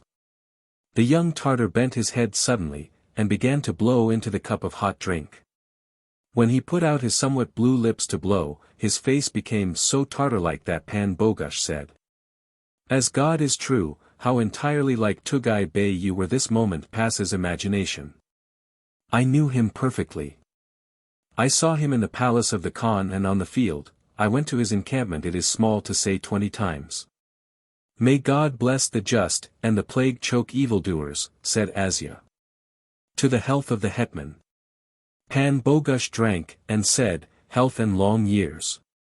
It is true those of us who stand with him are a handful, but true soldiers. God grant that we shall not give up to those bread-skinners, who know only how to intrigue at petty diets, and accuse the hetman of treason to the king. The rascals! We stand night and day with our faces to the enemy, and they draw around kneading troughs full of hashed meat and cabbage with millet, and are drumming on them with spoons, that is their labor. The hetman sends envoy after envoy, implores reinforcements for Kamenets. Cassandra-like, he predicts the destruction of Ilyin and the people of Priam. But they have no thought in their heads, and are simply looking for an offender against the king. Of what is your Grace speaking? Nothing. I made a comparison of Kamenets with Troy, but you, of course, have not heard of Troy. Wait a little. The hetman will obtain naturalization for you. The times are such that the occasion will not be wanting, if you wish really to cover yourself with glory. Either I shall cover myself with glory, or earth will cover me. You will hear of me, as God is in heaven. But those men? What is Kraczynski doing? Will they return, or not? What are they doing now? They are in encampment, some in Erziesk, others farther on. It is hard to come to an agreement at present, for they are far from one another. They have an order to move in spring to Adrianople, and to take with them all the provisions they can carry. In God's name, that is important, for if there is to be a great gathering of forces in Adrianople, war with us is certain. It is necessary to inform the hetman of this at once. He thinks also that war will come, but this would be an infallible sign. Halim told me that it is said there among them that the Sultan himself is to be at Adrianople. Praised be the name of the Lord. And here with us hardly a handful of troops. Our whole hope in the rock of Kamenets. Does Kraczynski bring forward new conditions? He presents complaints rather than conditions. A general amnesty, a return to the rights and privileges of nobles which they had formerly, commands for the captains, is what they wish, but as the Sultan has offered them more, they are hesitating. What do you tell me? How could the Sultan give them more than the Commonwealth? In Turkey there is absolute rule, and all rights depend on the fancy of the Sultan alone. Even if he who is living and reigning at present were to keep all his promises, his successor might break them or trample on them at will, while with us privileges are sacred, and whoso becomes a noble, from him even the king can take nothing. They say that they were nobles, and still they were treated on a level with dragoons, that the starostas commanded them more than once to perform various duties, from which not only a noble is free, but even an attendant.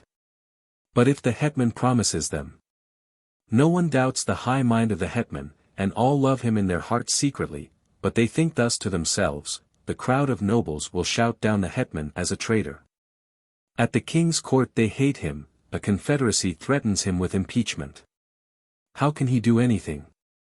Pan Bogusz began to stroke his forelock.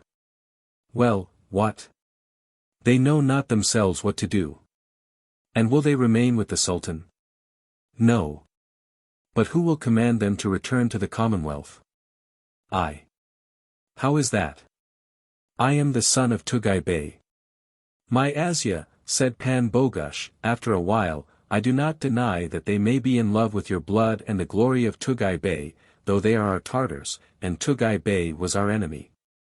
I understand such things, for even with us there are nobles who say with a certain pride that Melnitsky was a noble, and descended, not from the Cossacks, but from our people, from the Mazovians.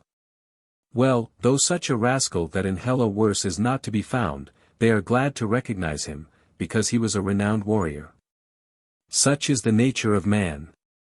But that your blood of Tugay Bey should give you the right to command all Tartars, for this I see no sufficient reason. Asya was silent for a time, then he rested his palms on his thighs, and said, Then I will tell you.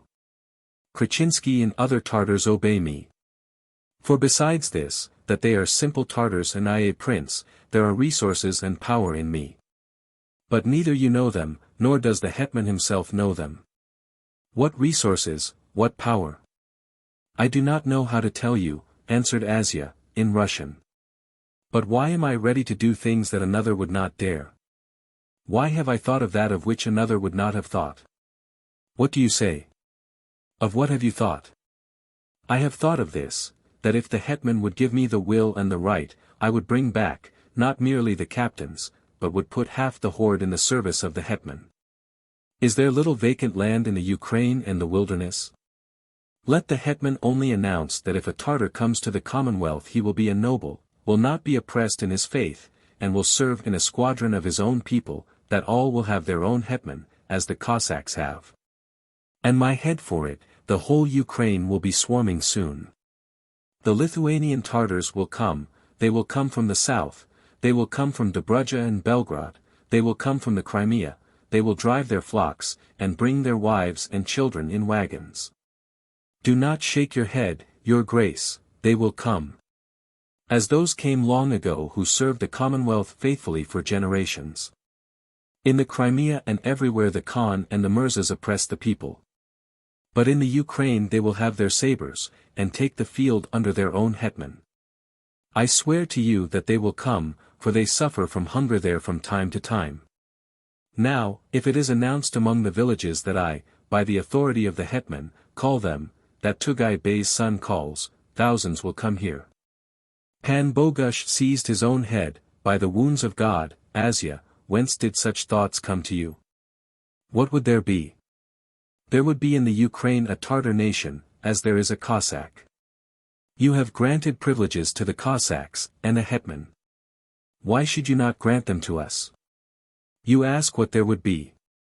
There would not be what there is now, a second Melnitsky, for we should have put foot at once on the throat of the Cossack, there would not be an uprising of peasants, slaughter and ruin.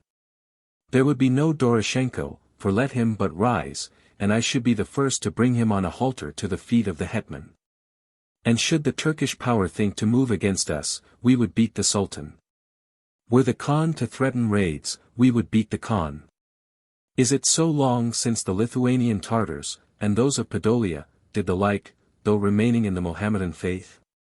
Why should we do otherwise? We are of the Commonwealth, we are noble. Now, calculate. The Ukraine in peace, the Cossacks in check, protection against Turkey, a number of tens of thousands of additional troops, this is what I have been thinking, this is what came to my head. This is why Krachinsky, Adurovich, Moravsky, Tarasovsky, obey me, this is why 1/2 the Crimea will roll to those steps when I raise the call.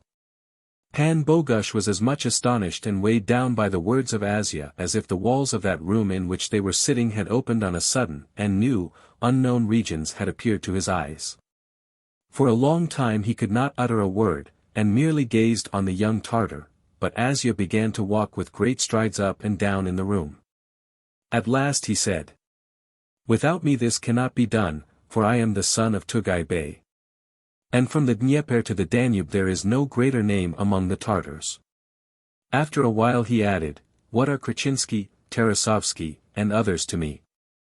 It is not a question of them alone, or of some thousands of Lithuanian or Podolian Tartars, but of the whole Commonwealth. They say that in spring a great war will rise with the power of the Sultan. But only give me permission, and I will cause such a seething among the Tartars that the Sultan himself will scald his hands." "In God's name, who are you, Asya?" cried Pan Bogush. The young man raised his head, the coming hetman of the Tartars. A gleam of the fire fell at that moment on Asya, lighting his face, which was at once cruel and beautiful. And it seemed to Pan Bogush that some new man was standing before him, such was the greatness and pride beating from the person of the young Tartar. Pan Bogush felt also that Asya was speaking the truth. If such a proclamation of the hetman were published, all the Lithuanian and Podolian Tartars would return without fail, and very many of the wild Tartars would follow them. The old noble knew passing well the Crimea, in which he had been twice as a captive, and, ransomed by the hetman, had been afterward an envoy. He knew the court of Begchesarai, he knew the hordes living from the Don to the Dobruja. He knew that in winter many villages were depopulated by hunger, he knew that the despotism and rapacity of the Khans Baskaks were disgusting to the Mirzas, that in the Crimea itself it came often to rebellion. He understood at once, then, that rich lands and privileges would entice without fail all those for whom it was evil, narrow, or dangerous in their old homesteads. They would be enticed most surely if the son of Tugay Bey raised the call. He alone could do this, no other. He, through the renown of his father, might rouse villages, involve one half of the Crimea against the other half, bring in the wild horde of Belgrade, and shake the whole power of the Khan, nay, even that of the Sultan. Should the hetman desire to take advantage of the occasion, he might consider Tugay Bey's son as a man sent by Providence itself. Pan Bogush began then to look with another eye on Asya, and to wonder more and more how such thoughts could be hatched in his head. And the sweat was in drops like pearl on the forehead of the knight, so immense did those thoughts seem to him. Still, doubt remained yet in his soul, therefore he said, after a while, "And do you know that there would have to be war with Turkey over such a question? There will be war as it is. Why did they command the horde to march to Adrianople? There will be war unless dissensions rise in the Sultan's dominions, and if it comes to taking the field, half the horde will be on our side. For every point the rogue has an argument," thought Pan Bogush. "It turns one's head," said he, after a while. "You see, Asya, in every case it is not an easy thing. What would the king say, what the chancellor, the estates, and all the nobles, for the greater part hostile to the hetman? I need only the permission of the hetman on paper, and when we are once here, let them drive us out. Who will drive us out, and with what? You would be glad to squeeze the Zaporojians out of the Sach, but you cannot in any way. The hetman will dread the responsibility. Behind the hetman will be 50,000 sabres of the horde, besides the troops which he has in hand. But the Cossacks? Do you forget the Cossacks? They will begin opposition at once. We are needed here specially to keep a sword hanging over the Cossack neck. Through whom has Doroshenko support? Through the Tartars. Let me take the Tartars in hand, Doroshenko must beat with his forehead to the hetman." Here Asya stretched out his palm and opened his fingers like the talons of an eagle, then he grasped after the hilt of his saber. "This is the way we will show the Cossacks law. They will become serfs, and we will hold the Ukraine. Do you hear, Pan Bogush?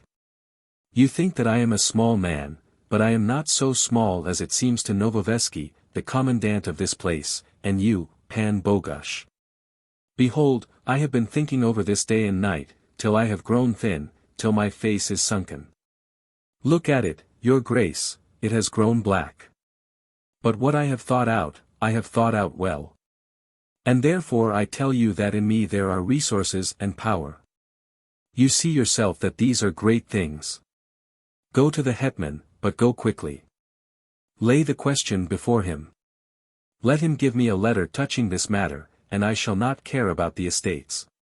The hetman has a great soul, the hetman will know that this is power and resource. Tell the hetman that I am Tugai Bey's son, that I alone can do this.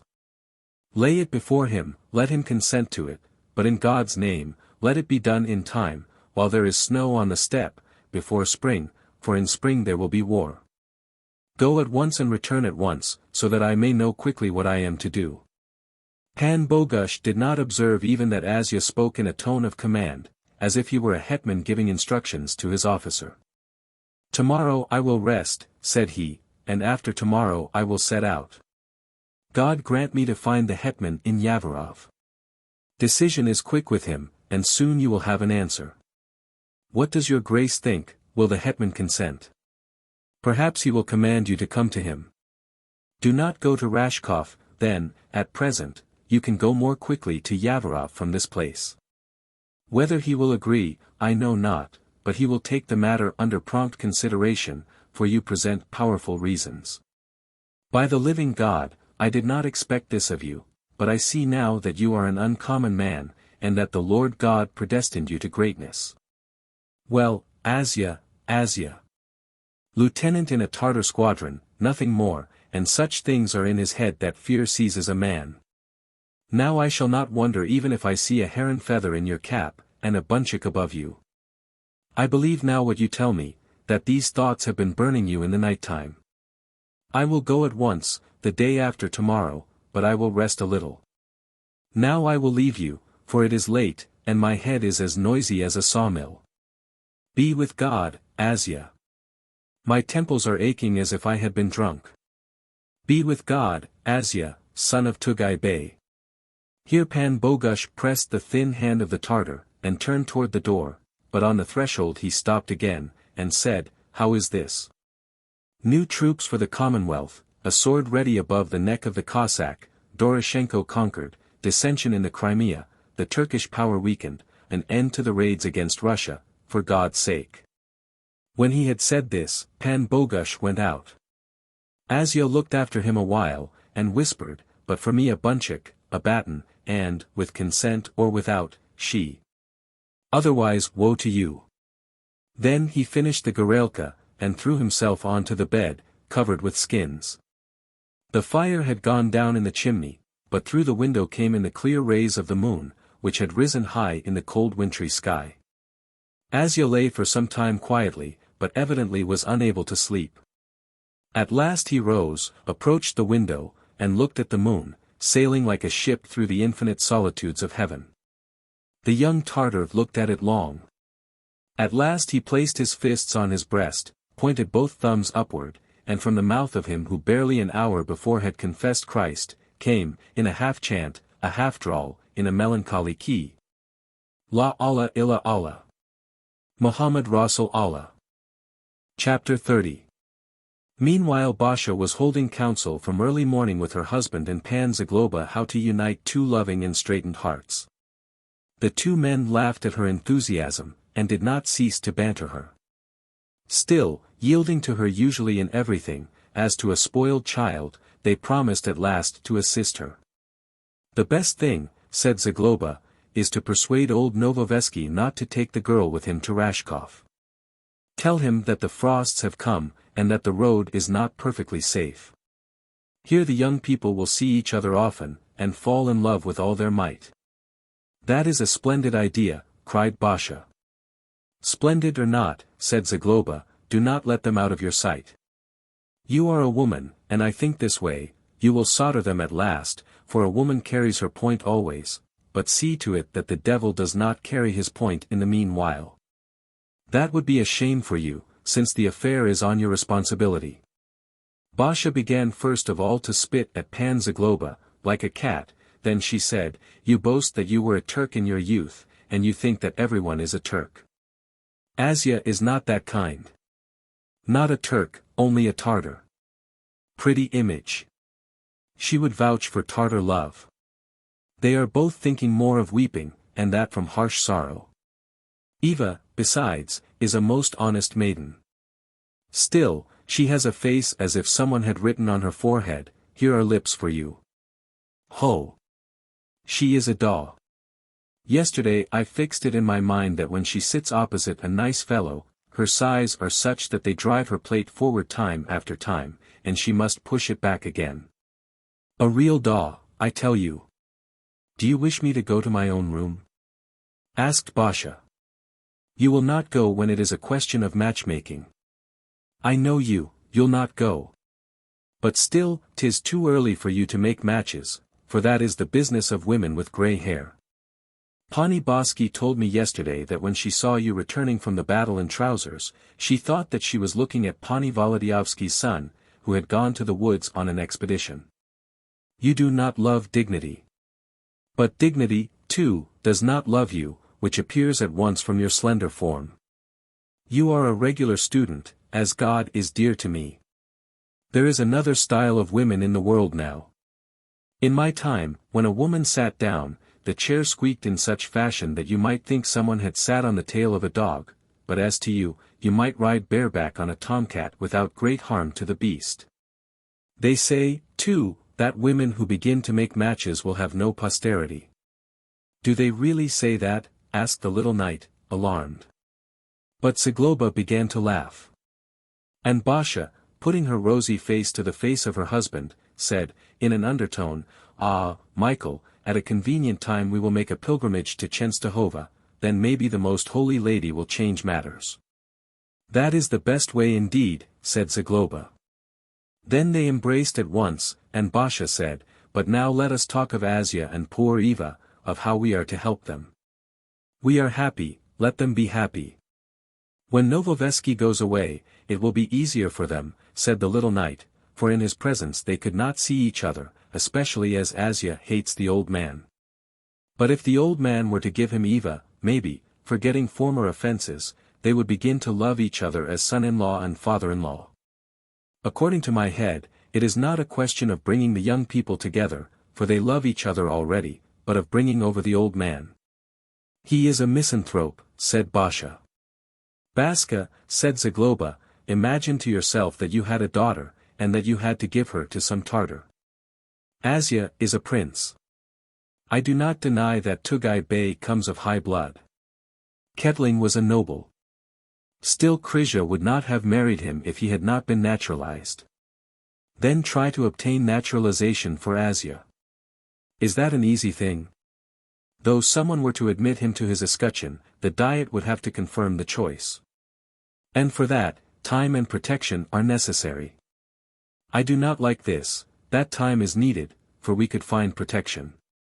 Surely the hetman would not refuse it to Asia, for he loves soldiers. Michael, write to the hetman. Do you want ink, pen, paper? Write at once. I'll bring you everything, and a taper and the seal, and you will sit down and write without delay.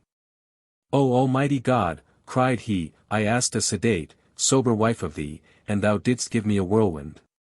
Talk that way, talk, then I'll die. Ah, your impatience, cried the little knight, with animation, your impatience, tfu. Tfu. A charm for a dog. Here he turned to Zagloba, do you not know the words of a charm? I know them, and I've told them, said Zagloba. Write, cried Basha, or I shall jump out of my skin. I would write 12 letters, to please you, though I know not what good that would be, for in this case the hetman himself can do nothing. Even with protection, Asia can appear only at the right time. My Basha, Punna Novoveski has revealed her secret to you, very well. But you have not spoken to Asia, and you do not know to this moment whether he is burning with love for Eva or not. He not burning. Why shouldn't he be burning, when he kissed her in the storehouse? Aha! Golden soul, said Zagloba, smiling. That is like the talk of a newly born infant, except that you turn your tongue better. My love, if Michael and I had to marry all the women whom we happen to kiss, we should have to join the Mohammedan faith at once, and I should be Sultan of Turkey, and he Khan of the Crimea. How is that, Michael, hey? I suspected Michael before I was his, said Basha, and thrusting her finger up to his eye, she began to tease him. "Move your mustaches, move them. Do not deny. I know, and you know, at Kettling's." The little knight really moved his mustaches to give himself courage, and at the same time to cover his confusion. At last, wishing to change the conversation, he said, "And so you do not know whether Asia is in love with Panna Eva? Wait. I will talk to him alone and ask him. But he is in love, he must be in love. Otherwise I don't want to know him. In God's name. She is ready to talk him into it," said Zagloba. "And I will persuade him, even if I had to shut myself in with him daily." "Inquire of him, to begin with," said the little knight. "Maybe at first he will not confess, for he is shy, that is nothing. You will gain his confidence gradually. You'll know him better, you'll understand him, and then only can you decide what to do." Here the little knight turned to Zagloba. "She seems giddy, but she is quick." "Kids are quick," said Zagloba, seriously.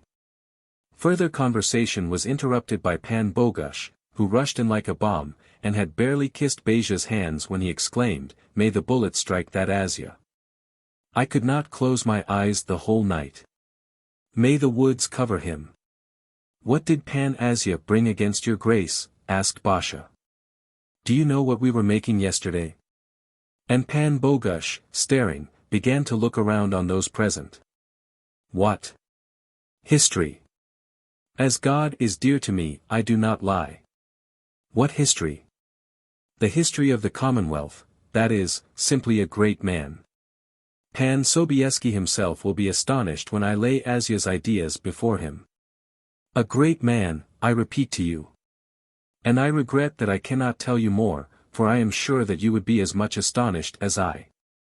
I can only say that if what he has in view succeeds, God knows what he will be." "For example," asked Zagloba, "will he be hetman?" Pan Bogusz put his hands on his hips. "That is it, he will be hetman. I am sorry that I cannot tell you more. He will be hetman, and that's enough. Perhaps a dog hetman, or he will go with bullocks. Chabans have their hetmans also." "Tfu! What is this that your grace is saying?" "Pan Understolnik. That he is the son of Tugay Bey is true, but if he is to become hetman, what am I to become, or what will Pan Michael become, or your grace? Shall we become 3 kings at the birth of Christ, waiting for the abdication of Caspar, Melchior, and Balthazar? The nobles at least created me commander. I resigned the office, however, out of friendship for Pavel 19, but, as God lives, I don't understand your prediction. But I tell you that Asia is a great man." "I said so," exclaimed Basha, turning toward the door, through which other guests at the stanitsa began to enter. First came Pani Boski with the blue-eyed Zozia, and Pan Novoveski with Eva, who, after a night of bad sleep, looked more charming than usual. She had slept badly, for strange dreams had disturbed her. She dreamed of Asia, only he was more beautiful and insistent than of old. The blood rushed to her face at thought of this dream, for she imagined that everyone would guess it in her eyes. But no one noticed her, since all had begun to say, "Good day," to Pani Wołodyjowski. Then Pan Bogusz resumed his narrative touching Asia's greatness and destiny, and Basha was glad that Eva and Pan Novoveski must listen to it. In fact, the old noble had blown off his anger since his first meeting with the Tartar, and was notably calmer. He spoke of him no longer as his man. To tell the truth, the discovery that he was a Tartar prince and a son of Tugay Bey imposed upon him beyond measure. He heard with wonder of Asia's uncommon bravery, and how the hetman had entrusted such an important function to him as that of bringing back to the service of the Commonwealth all the Lithuanian and Podolian Tartars. At times it seemed even to Pan Novoveski that they were talking of someone else besides Asia, to such a degree had the young Tartar become uncommon. But Pan Bogusz repeated every little while, with a very mysterious mien, "This is nothing in comparison with what is waiting for him, but I am not free to speak of it." And when the others shook their heads with doubt, he cried, "There are 2 great men in the Commonwealth, Pan Sobieski and that Asia, son of Tugay Bey.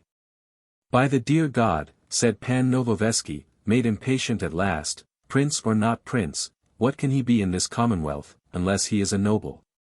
He is not naturalized yet." "The hetman will get him 10 naturalizations," cried Basha. Ivo listened to these praises with closed eyes and a beating heart. It is difficult to say whether it would have beaten so feverishly for a poor and unknown Asia as for Asia the knight and man of great future. But that glitter captivated her. And the old remembrance of the kisses and the fresh dream went through her with a quiver of delight. "So great and so celebrated," said Eva. "What wonder if he is as quick as fire?" Chapter 31. Basha took the Tartar that very day to an examination, following the advice of her husband, and fearing the shyness of Asia, she resolved not to insist too much at once.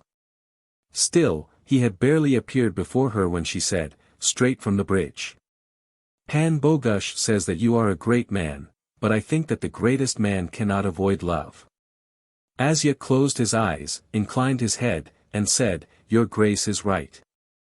I see that you are a man with a heart." When she had said this, Basha began to shake her yellow forelock and blink, as if to say that she knew affairs of this kind well, and also hoped that she was not speaking to a man without knowledge. Asia raised his head and embraced with his glance her charming figure. She had never seemed so wonderful to him as on that day, when her eyes, gleaming from curiosity in animation, and the blushing childlike face, full of smiles, were raised toward his face. But the more innocent the face, the more charm did Asia see in it, the more did desire rise in his soul.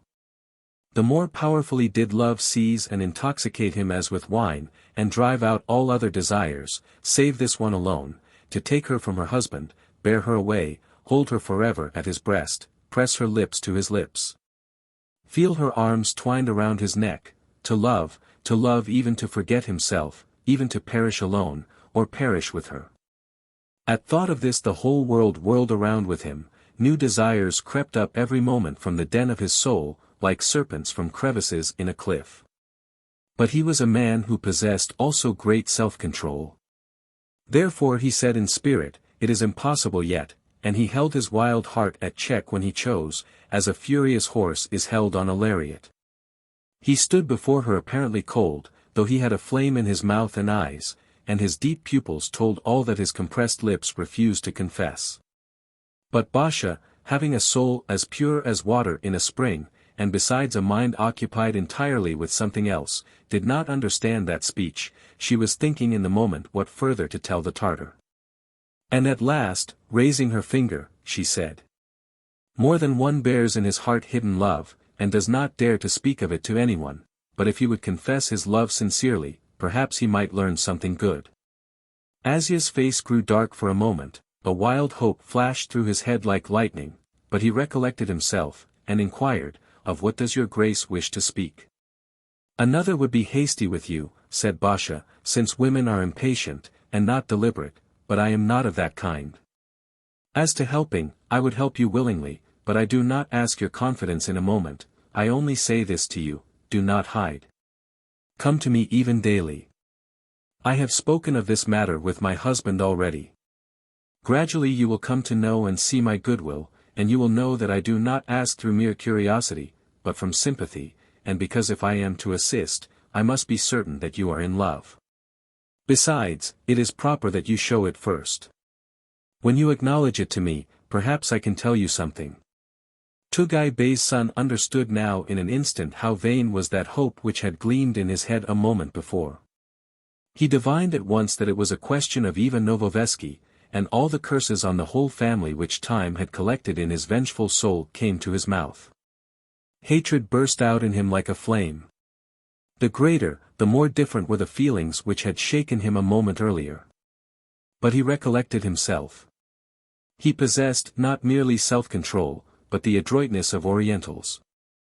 In one moment he understood that if he burst out against the Novoveskis venomously, he would lose the favor of Basha and the possibility of seeing her daily. But, on the other hand, he felt that he could not conquer himself, at least then, to such a degree as to lie to that desired one in the face of his own soul by saying that he loved another. Therefore, from a real internal conflict and undissembled suffering, he threw himself suddenly before Basha, and kissing her feet, began to speak thus. I give my soul into the hands of your grace, I give my faith into the hands of your grace. I do not wish to do anything except what you command me, I do not wish to know any other will. Do with me what you like. I live in torment and suffering, I am unhappy. Have compassion on me, if not, I shall perish and be lost. And he began to groan, for he felt immense pain, and unacknowledged desires burned him with a living flame. But Basha considered these words as an outburst of love for Eva, love long and painfully hidden. Therefore pity for the young man seized her, and 2 tears gleamed in her eyes. Rise, Asia, said she to the kneeling Tartar. I have always wished you well, and I wish sincerely to help you. You come of high blood, and they will surely not withhold naturalization in return for your services. Pan Novoveski will let himself be appeased, for now he looks with different eyes on you. And Eva, here Basha rose, raised her rosy, smiling face, and putting her hand at the side of her mouth, whispered in Asia's ear, Eva loves you. His face wrinkled, as if from rage. He seized his hips with his hands, and without thinking of the astonishment which his exclamation might cause, he repeated a number of times in a hoarse voice, Allah! Allah! Allah! Then he rushed out of the room. Basha looked after him for a moment. The cry did not astonish her greatly, for the Polish soldiers used it often, but seeing the violence of the young Tartar, she said to herself, real fire. He is wild after her. Then she shot out like a whirlwind to make a report to her husband, Pan Zagloba, and Eva. She found Pan Michael in the chancery, occupied with the registry of the squadron stationed in Hreptyoff. He was sitting and writing, but she ran up to him and cried, do you know? I spoke to him. He fell at my feet, he is wild after her. The little knight put down his pen and began to look at his wife. She was so animated and pretty that his eyes gleamed, and, smiling, he stretched his arms toward her. She, defending herself, repeated again. Asia is wild after Eva. As I am after you, said the little knight, embracing her. That same day Zagloba and Eva knew most minutely all her conversation with Asia. The young lady's heart yielded itself now completely to the sweet feeling, and was beating like a hammer at the thought of the first meeting, and still more at thought of what would happen when they should be alone. And she saw already the face of Asia at her knees, and felt his kisses on her hands, and her own faintness at the time when the head of a maiden bends toward the arms of the loved one, and her lips whisper, I love. Meanwhile, from emotion and disquiet she kissed Beja's hands violently, and looked every moment at the door to see if she could behold in it the gloomy but shapely form of young Tugay Bey. But Asia did not show himself, for Halim had come to him, Halim, the old servant of his father, and at present a considerable Mirza in the Dobruja. He had come quite openly, since it was known in Hreptyoff that he was the intermediary between Asia and those captains who had accepted service with the Sultan. They shut themselves up at once in Asia's quarters, where Halim, after he had given the requisite obeisances to Tugay Bey's son, crossed his hands on his breast, and with bowed head waited for questions. Have you any letters? Asked Asia. I have none, Effendi. They commanded me to give everything in words. Well, speak. War is certain. In the spring we must all go to Adrianople. Commands are issued to the Bulgarians to take hay and barley there. And where will the Khan be? He will go straight by the wilderness, through the Ukraine, to Doroshenko. What do you hear concerning the encampments? They are glad of the war, and are sighing for spring. There is suffering in the encampments, though the winter is only beginning. Is the suffering great? Many horses have died. In Belgrade men have sold themselves into slavery, only to live till spring. Many horses have died, Effendi. For in the fall there was little grass on the steppes. The sun burned it up. But have they heard of Tugay Bey's son? I have spoken as much as you permitted. The report went out from the Lithuanian and Podolian Tartars. But no one knows the truth clearly. They are talking too of this, that the Commonwealth wishes to give them freedom and land, and call them to service under Tugay Bey's son. At the mere report all the villages that are poorer were roused. They are willing, Effendi, they are willing, but some explain to them that this is all untrue, that the Commonwealth will send troops against them, and that there is no son of Tugay Bey at all. There were merchants of ours in the Crimea. They said that some there were giving out, there is a son of Tugay Bey, and the people were roused, others said, there is not, and the people were restrained. But if it should go out that your grace calls them to freedom, land, and service, swarms would move. Only let it be free for me to speak. Asia's face grew bright from satisfaction, and he began to walk with great strides up and down in the room. Then he said, be in good health, Halim, under my roof. Sit down and eat. I am your servant and dog, Effendi, said the old Tartar. Asia clapped his hands, whereupon a Tartar orderly came in, and, hearing the command, brought refreshments after a time, garelka, dried meat, bread, sweetmeats, and some handfuls of dried watermelon seeds, which, with sunflower seeds, are a tidbit greatly relished by Tartars. You are a friend, not a servant, said Asia, when the orderly retired. Be well, for you bring good news, sit and eat. Halim began to eat, and until he had finished, they said nothing. But he refreshed himself quickly, and began to glance at Asia, waiting till he should speak. They know here now who I am, said Asia, at length. And what, Effendi? Nothing. They respect me still more. When it came to work, I had to tell them anyhow. But I delayed, for I was waiting for news from the horde, and I wished the hetman to know first, but Novoveski came, and he recognized me. The young one? Asked Halim, with fear. The old, not the young one. Allah has sent them all to me here, for the maiden is here. The evil spirit must have entered them. Only let me become hetman, I will play with them. They are giving me the maiden. Very well, slaves are needed in the harem. Is the old man giving her? No. She thinks that I love, not her, but the other. Effendi, said Halim, bowing, I am the slave of your house, and I have not the right to speak before your face. But I recognized you among the Lithuanian Tartars, I told you at Bratslav who you are, and from that time I serve you faithfully. I tell others that they are to look on you as master. But though they love you, no one loves you as I do, is it free for me to speak? Speak. Be on your guard against the little knight. He is famous in the Crimea and the Dobruja. And, Halim, have you heard of Melnitsky? I have, and I served Tugay Bey, who warred with Melnitsky against the Poles, ruined castles, and took property. And do you know that Melnitsky took Chaplinsky's wife from him, married her himself, and had children by her? What then? There was war, and all the troops of the hetmans and the king and the Commonwealth did not take her from Melnitsky. He beat the hetmans and the king and the Commonwealth, and besides that, he was hetman of the Cossacks. And I, what shall I be? Hetman of the Tartars. They must give me plenty of land, and some town as capital. Around the town villages will rise on rich land, and in the villages good men with sabers, many bows and many sabers. And when I carry her away to my town, and have her for wife, the beauty, with whom will the power be? With me. Who will demand her? The little knight, if he be alive.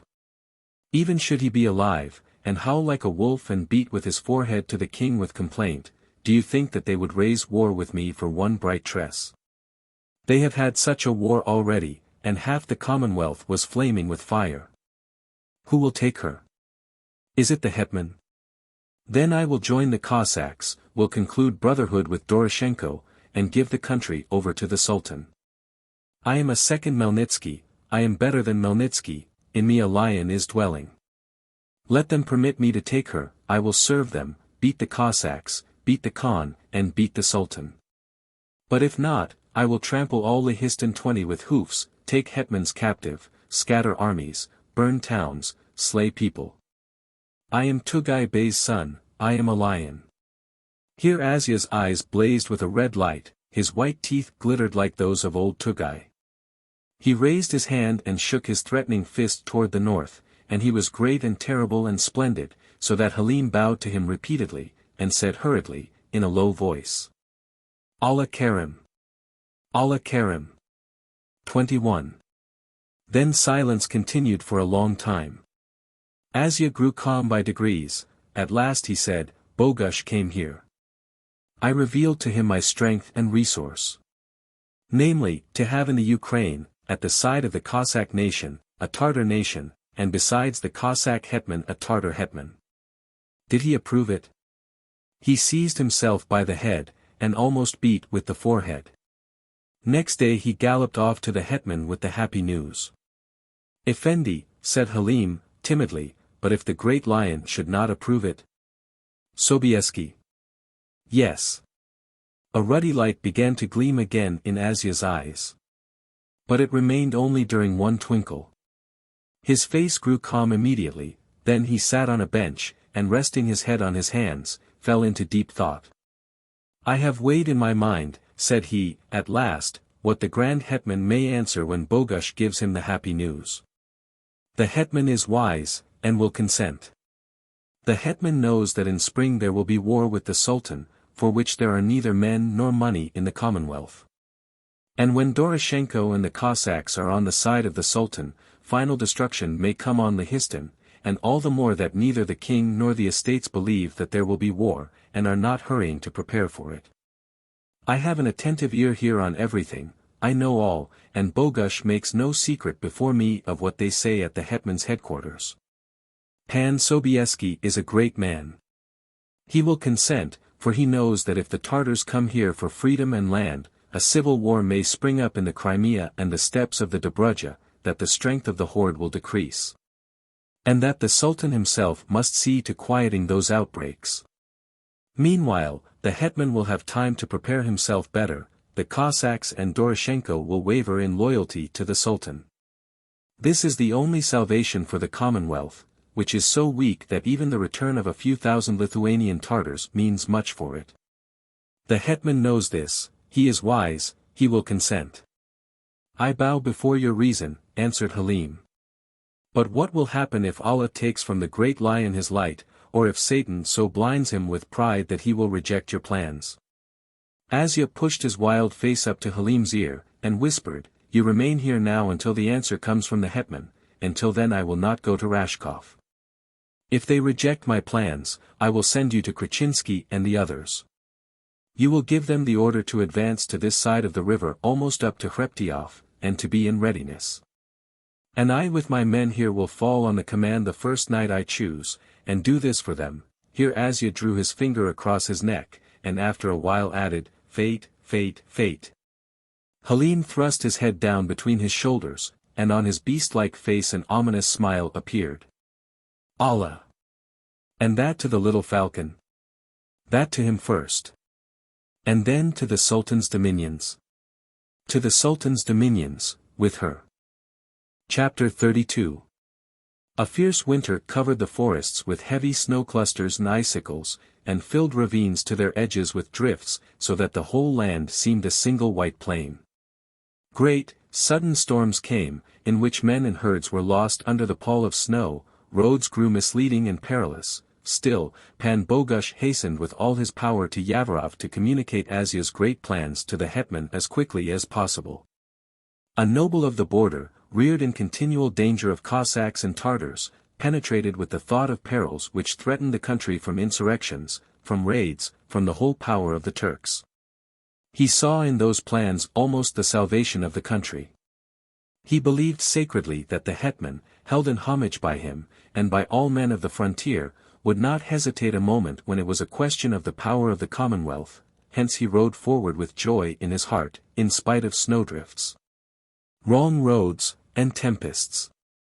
He dropped in at last on a Sunday, together with snow, at Yavorov, and having the good fortune to find Pan Sobieski at home, announced himself straightway, though attendants informed him that the hetman busied night and day with expeditions and the writing of dispatches, had barely time to take food.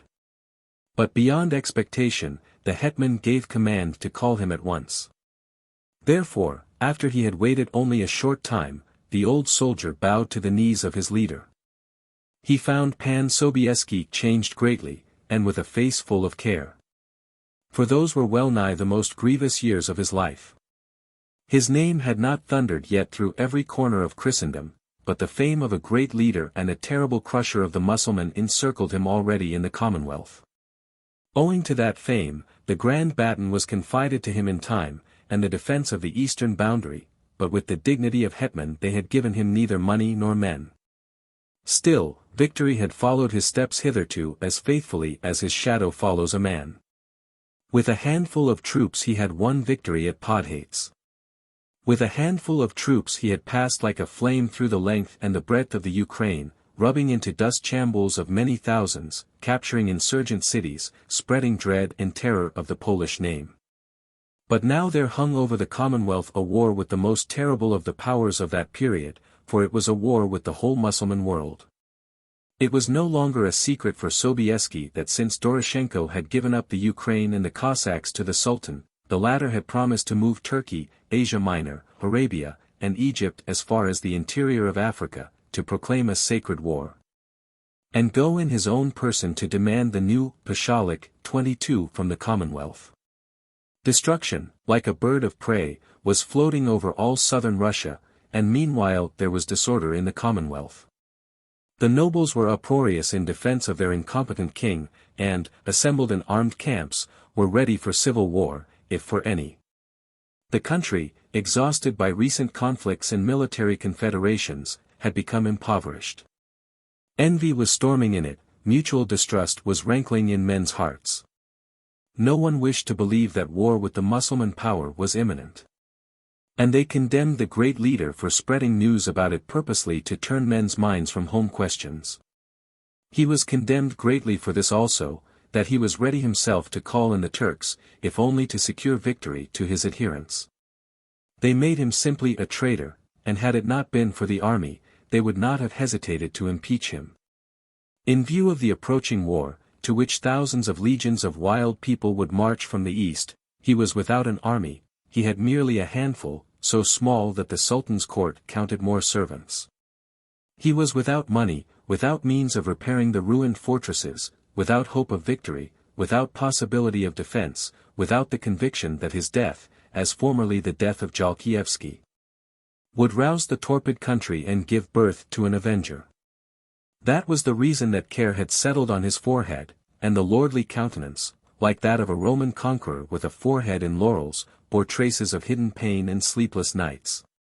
But at sight of Bogusz a kindly smile brightened the face of the hetman. He placed his hands on the shoulders of the man inclining before him, and said, "I greet you, soldier, I greet you. I had not hoped to see you so soon. But you are the dearer to me in Yavorov. Whence do you come, from Kamenets?" "No, serene, great, mighty Lord Hetman, I have not even been at Kamenets. I come straightway from Hreptyov. What is my little soldier doing there? Is he well, and has he cleared the wilds of Ushitsa even somewhat? The wilds are so peaceful that a child might pass through them in safety. The robbers are hanged, and in these last days Azba Bey with his whole party was cut to pieces, so that even a witness of the slaughter was not left. I arrived there on the very day of their destruction. I recognize Volodyovski, Rushchits in Rashkov is the only man who may compare with him. But what do they say in the steppes? Are there fresh tidings from the Danube? There are, but of evil. There is to be a great muster of troops at Adrianople in the last days of winter.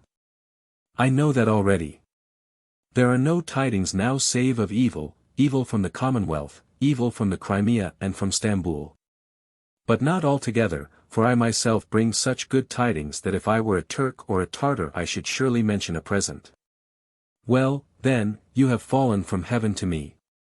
Come, speak quickly, dispel my anxiety. But if I am so frozen, your great mightiness, that the wit has stiffened in my head? The hetman clapped his hands, and commanded an attendant to bring mead. After a while they brought in a mouldy decanter, and candlesticks with burning tapers, for though the hour was still early, snowy clouds had made the air so gloomy that outside, as well as in the house, it was like nightfall. The hetman poured out and drank to his guest. The latter, bowing low, emptied his glass, and said, "The first news is this, that Asya, who was to bring back to our service the captains of the Lithuanian Tartars and the Cheremis, is not called Melehovich, he is a son of Tugay Bey." "Of Tugay Bey?" asked Pan Sobieski, with amazement. "Thus it is, your great mightiness. It has come out that Pan Yenishinets carried him away from the Crimea while a child, but lost him on the road home. And Asya, falling into possession of the Novoveskis, was reared at their house without knowing that he was descended from such a father. It was a wonder to me that he, though so young, was held in such esteem among the Tartars. But now I understand, and the Cossacks too, even those who have remained faithful to the mother 23 consider Melnitsky as a kind of saint, and are proud of him." "That is just it, I told Asya the same thing," said Pan Bogush. "Wonderful are the ways of God," said the hetman. "After a while, old Tugay shed rivers of blood in our country, and his son is serving it, at least he serves it faithfully so far. But now I do not know whether he will not wish to taste Crimean greatness. Now he is still more faithful. And here my second tidings begin, in which it may be that strength and resource and salvation for the suffering Commonwealth are contained. So help me God, I forgot fatigue and danger in view of these tidings, so as to let them out of my lips at the earliest moment, and console your troubled heart." "I am listening eagerly," said Pan Sobieski. Bogush began to explain Asya's plans, and presented them with such enthusiasm that he grew really eloquent. From time to time his hand, trembling from emotion, poured out a glass of mead, spilling the noble drink over the rim. And he spoke and spoke on. Before the astonished eyes of the Grand Hetman passed as it were clear pictures of the future. Therefore thousands and tens of thousands of Tartars came for land and freedom, bringing their wives and children and their herds. Therefore the astonished Cossacks, seeing the new power of the Commonwealth, bowed down to it obediently, bowed down to the king and the hetman, hence there was rebellion in the Ukraine no longer. Hence raids, destructive as fire or flood, were advancing no longer on the old roads against Russia, but at the side of the Polish and the Cossack armies moved over the measureless steppes, with the playing of trumpets and the rattle of drums. Chambuls of Tartars, nobles of the Ukraine. And for whole years carts after carts were advancing, and in them, in spite of the commands of Khan and Sultan, were multitudes who preferred the black land of the Ukraine and bread to their former hungry settlements. And the power, hostile aforetime, was moving to the service of the Commonwealth. The Crimea became depopulated, their former power slipped out of the hands of the Khan and the Sultan, and dread seized them. For from the steppes, from the Ukraine, the new hetman of a new Tartar nobility looked threateningly into their eyes, a guardian and faithful defender of the Commonwealth, the renowned son of a terrible father, young Tugay Bey. A flush came out on the countenance of Bogush. It seemed that his own words bore him away, for at the end he raised both hands and cried, "This is what I bring. This is what that dragon's whelp has brooded out in the wild woods of Hreptyoff. All that is needed now is to give him a letter and permission from your great mightiness to spread a report in the Crimea and on the Danube. Your great mightiness, if Tugay Bey's son were to do nothing except to make an uproar in the Crimea and on the Danube, to cause misunderstandings, to rouse the hydra of civil war among the Tartars, to embroil some camps against others. And that on the eve of conflict, I repeat, he would render a great and undying service to the Commonwealth." But Pan Sobieski walked back and forth with long strides through the room, without speaking. His lordly face was gloomy, almost terrible. He strode, and it was to be seen that he was conversing in his soul, unknown whether with himself or with God. "At last thou didst open some page in thy soul, Grand Hetman, for thou gavest answer in these words to the speaker. Bogush, even if I had the right to give such a letter and such permission, while I live I should not give them. These words fell as heavily as if they had been of molten lead or iron, and weighed so on Bogusz that for a time he was dumb, hung his head, and only after a long interval did he groan out. "Why, your great mightiness, why?" "First, I will tell you, as a statesman, that the name of Tugai Bey's son might attract, it is true, a certain number of Tartars, if land, liberty, and the rights of nobility were offered them. But not so many would come as he and you have imagined. And, besides, it would be an act of madness to call Tartars to the Ukraine, and settle new people there, when we cannot manage the Cossacks alone. You say that disputes and war will rise among them at once, that there will be a sword ready for the Cossack neck, but who will assure you that that sword would not be stained with Polish blood also? I have not known this as yet, hitherto. But now I perceive that the dragon of pride and ambition inhabits his breast, therefore I ask again, who will guarantee that there is not in him a second Melnitsky? He will beat the Cossacks. But if the Commonwealth shall fail to satisfy him in something, and threaten him with justice and punishment for some act of violence, he will join the Cossacks, summon new hordes from the east, as Melnitsky summoned Tugai Bey. Give himself to the Sultan, as Doroshenko has done, and, instead of a new growth of power, new bloodshed and defeats will come on us. Your great mightiness, the Tartars, when they have become nobles, will hold faithfully to the Commonwealth. Were there few of the Lithuanian Tartars and Cherimis? They were nobles a long time, and went over to the Sultan. Their privileges were withheld from the Lithuanian Tartars. But what will happen if, to begin with, the Polish nobles, as is certain, oppose such an extension of their rights to others?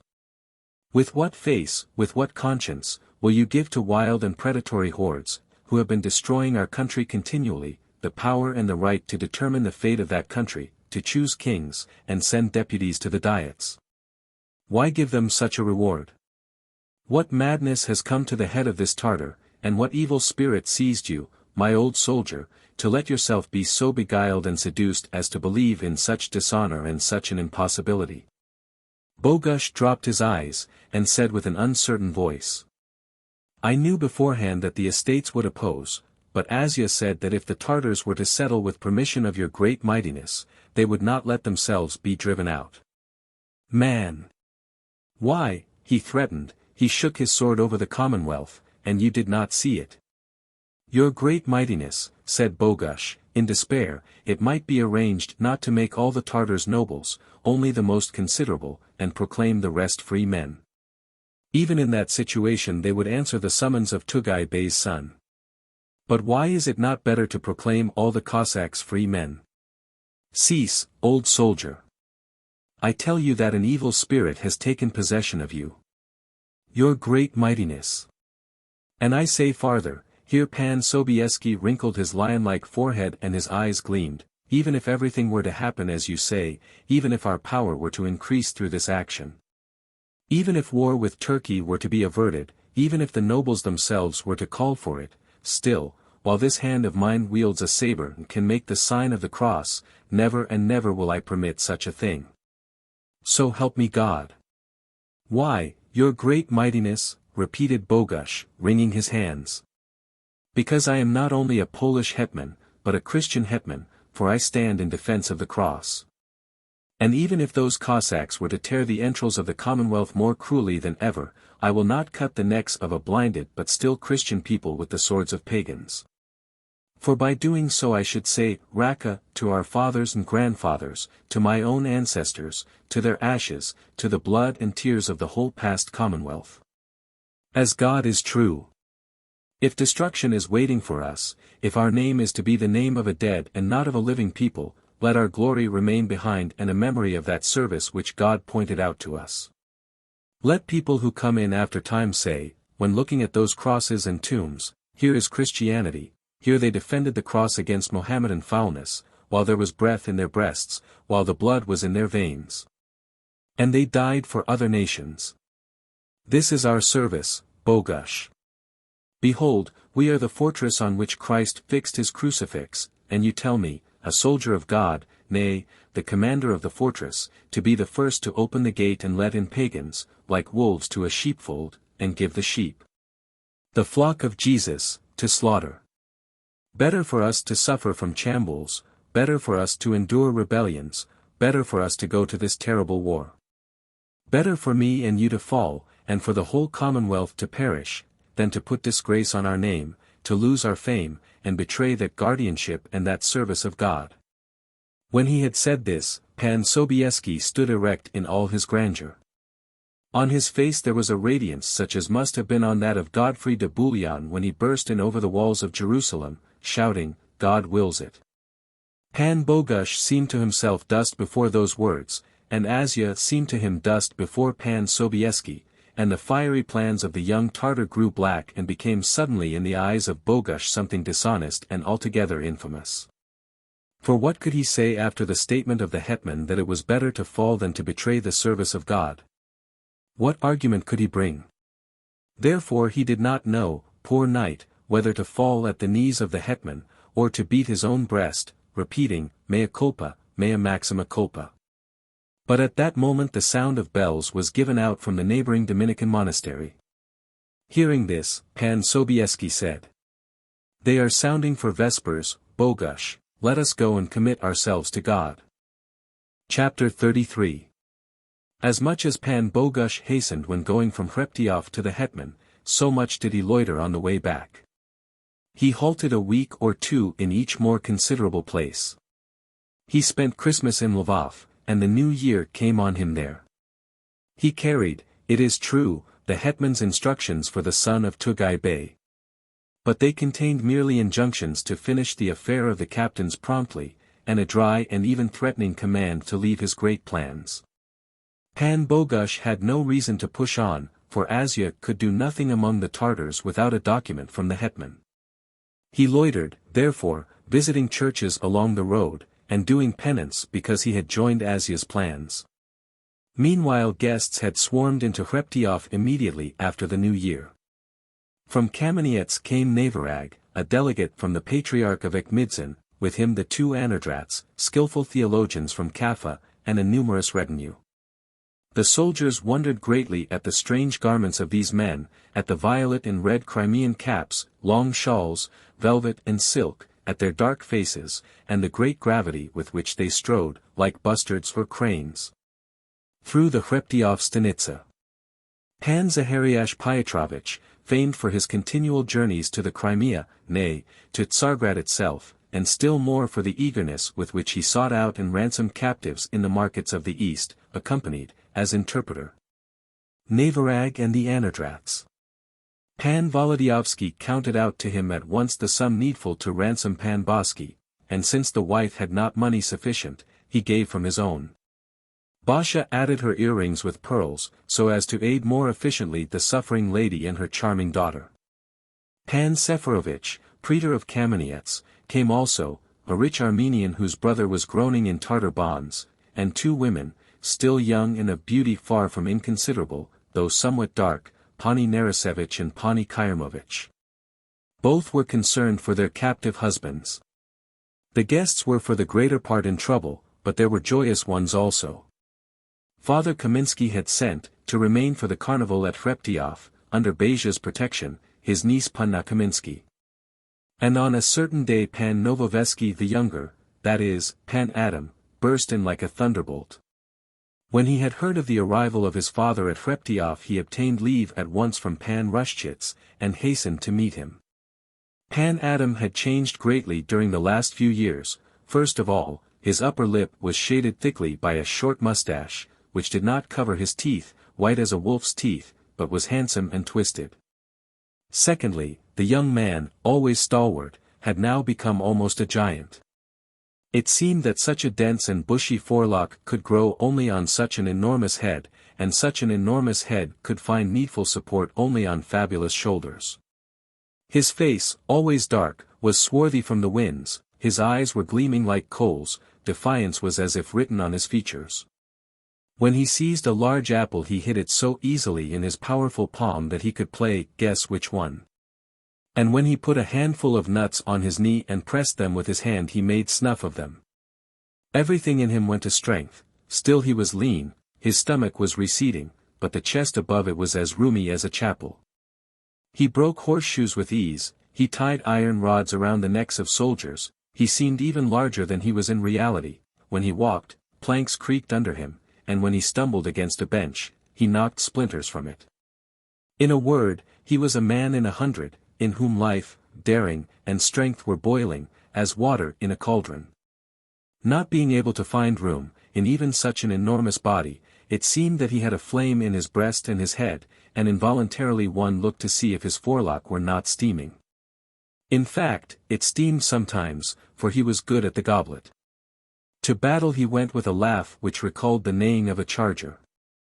And he hewed in such fashion that when each engagement was over soldiers went to examine the bodies left by him, and wonder at his astonishing blows. Accustomed, moreover, from childhood to the steppe, to watchfulness and war, he was careful and foreseeing in spite of all his vehemence, he knew every Tartar stratagem, and, after Wołodyjowski in Ruszczyk, was deemed the best partisan leader. In spite of threats and promises, old Nowowiejski did not receive his son very harshly, for he feared lest he might go away again if offended, and not show himself for another 11 years. Besides, the selfish noble was satisfied at heart with that son who had taken no money from home, who had helped himself thoroughly in the world, won glory among his comrades, the favor of the hetman, and the rank of an officer, which no one else could have struggled to without protection. The father considered that this young man, grown wild in the steppes, might not bend before the importance of his father, and in such a case it was not best to expose it to the test. Therefore the son fell at his feet, as was proper. Still he looked into his eyes, and at the first reproach he answered without ceremony. "Father, you have blame in your mouth, but at heart you are glad, and with reason. I have incurred no disgrace, I ran away to the squadron. Besides, I am a noble." "But you may be a Mussulman," said the father, "since you did not show yourself at home for 11 years. I did not show myself through fear of punishment, which would be repugnant to my rank and dignity of officer. I waited for a letter of pardon, I saw nothing of the letter, you saw nothing of me. But are you not afraid at present?" The young man showed his white teeth with a smile. "This place is governed by military power, to which even the power of a father must yield. Why should you not, my benefactor, embrace me, for you have a hearty desire to do so?" Saying this, he opened his arms, and Pan Nowowiejski did not know himself what to do. Indeed, he could not quarrel with that son who went out of the house a lad, and returned now a mature man and an officer surrounded with military renown. And this and that flattered greatly the fatherly pride of Pan Nowowiejski. He hesitated only out of regard for his personal dignity. But the son seized him, the bones of the old noble cracked in the bear-like embrace, and this touched him completely. "What is to be done?" cried he, panting. "He feels, the rascal, that he is sitting on his own horse, and is not afraid. 'Pon my word! If I were at home, indeed I should not be so tender, but here, what can I do? Well, come on again." And they embraced a second time, after which the young man began to inquire hurriedly for his sister. "I gave command to keep her aside till I called her," said the father, "the girl will jump almost out of her skin." "For God's sake, where is she?" cried the son, and opening the door he began to call so loudly that an echo answered, "Eva! Eva!" from the walls. Eva, who was waiting in the next chamber, rushed in at once, but she was barely able to cry, "Adam!" when strong arms seized her and raised her from the floor. The brother had loved her greatly always. In old times, while protecting her from the tyranny of their father, he took her faults on himself frequently, and received the floggings due her. In general the father was a despot at home, really cruel, therefore the maiden greeted now in that strong brother, not a brother merely, but her future refuge and protection. He kissed her on the head, on the eyes and hands. At times he held her at arm's length, looked into her face, and cried out with delight, "A splendid girl, as God is dear to me. Then again, see how she has grown. A stove, 24, not a maiden." Her eyes were laughing at him.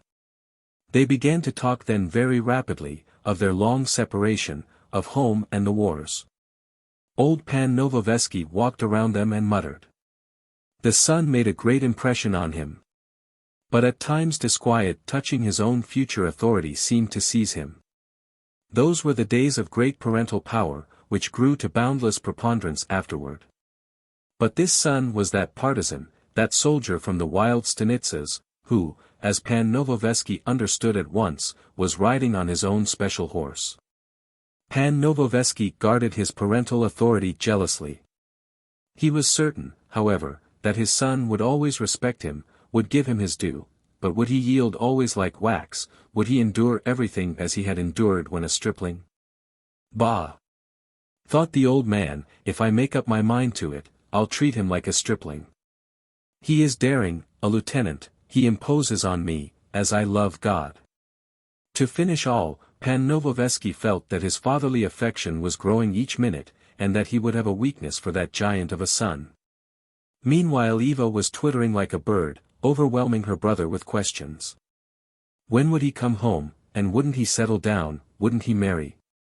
She in truth does not know clearly, and is not certain, but as she loves her father, she has heard that soldiers are given to falling in love. But now she remembers that it was Paul Wołodyjowski who said so. How beautiful and kind she is, that Pani Wołodyjowski. A more beautiful and better is not to be found in all Poland with a candle. Zofia Boski alone might, perhaps, be compared with her. Who is Zofia Boski? Asked Pan Adam.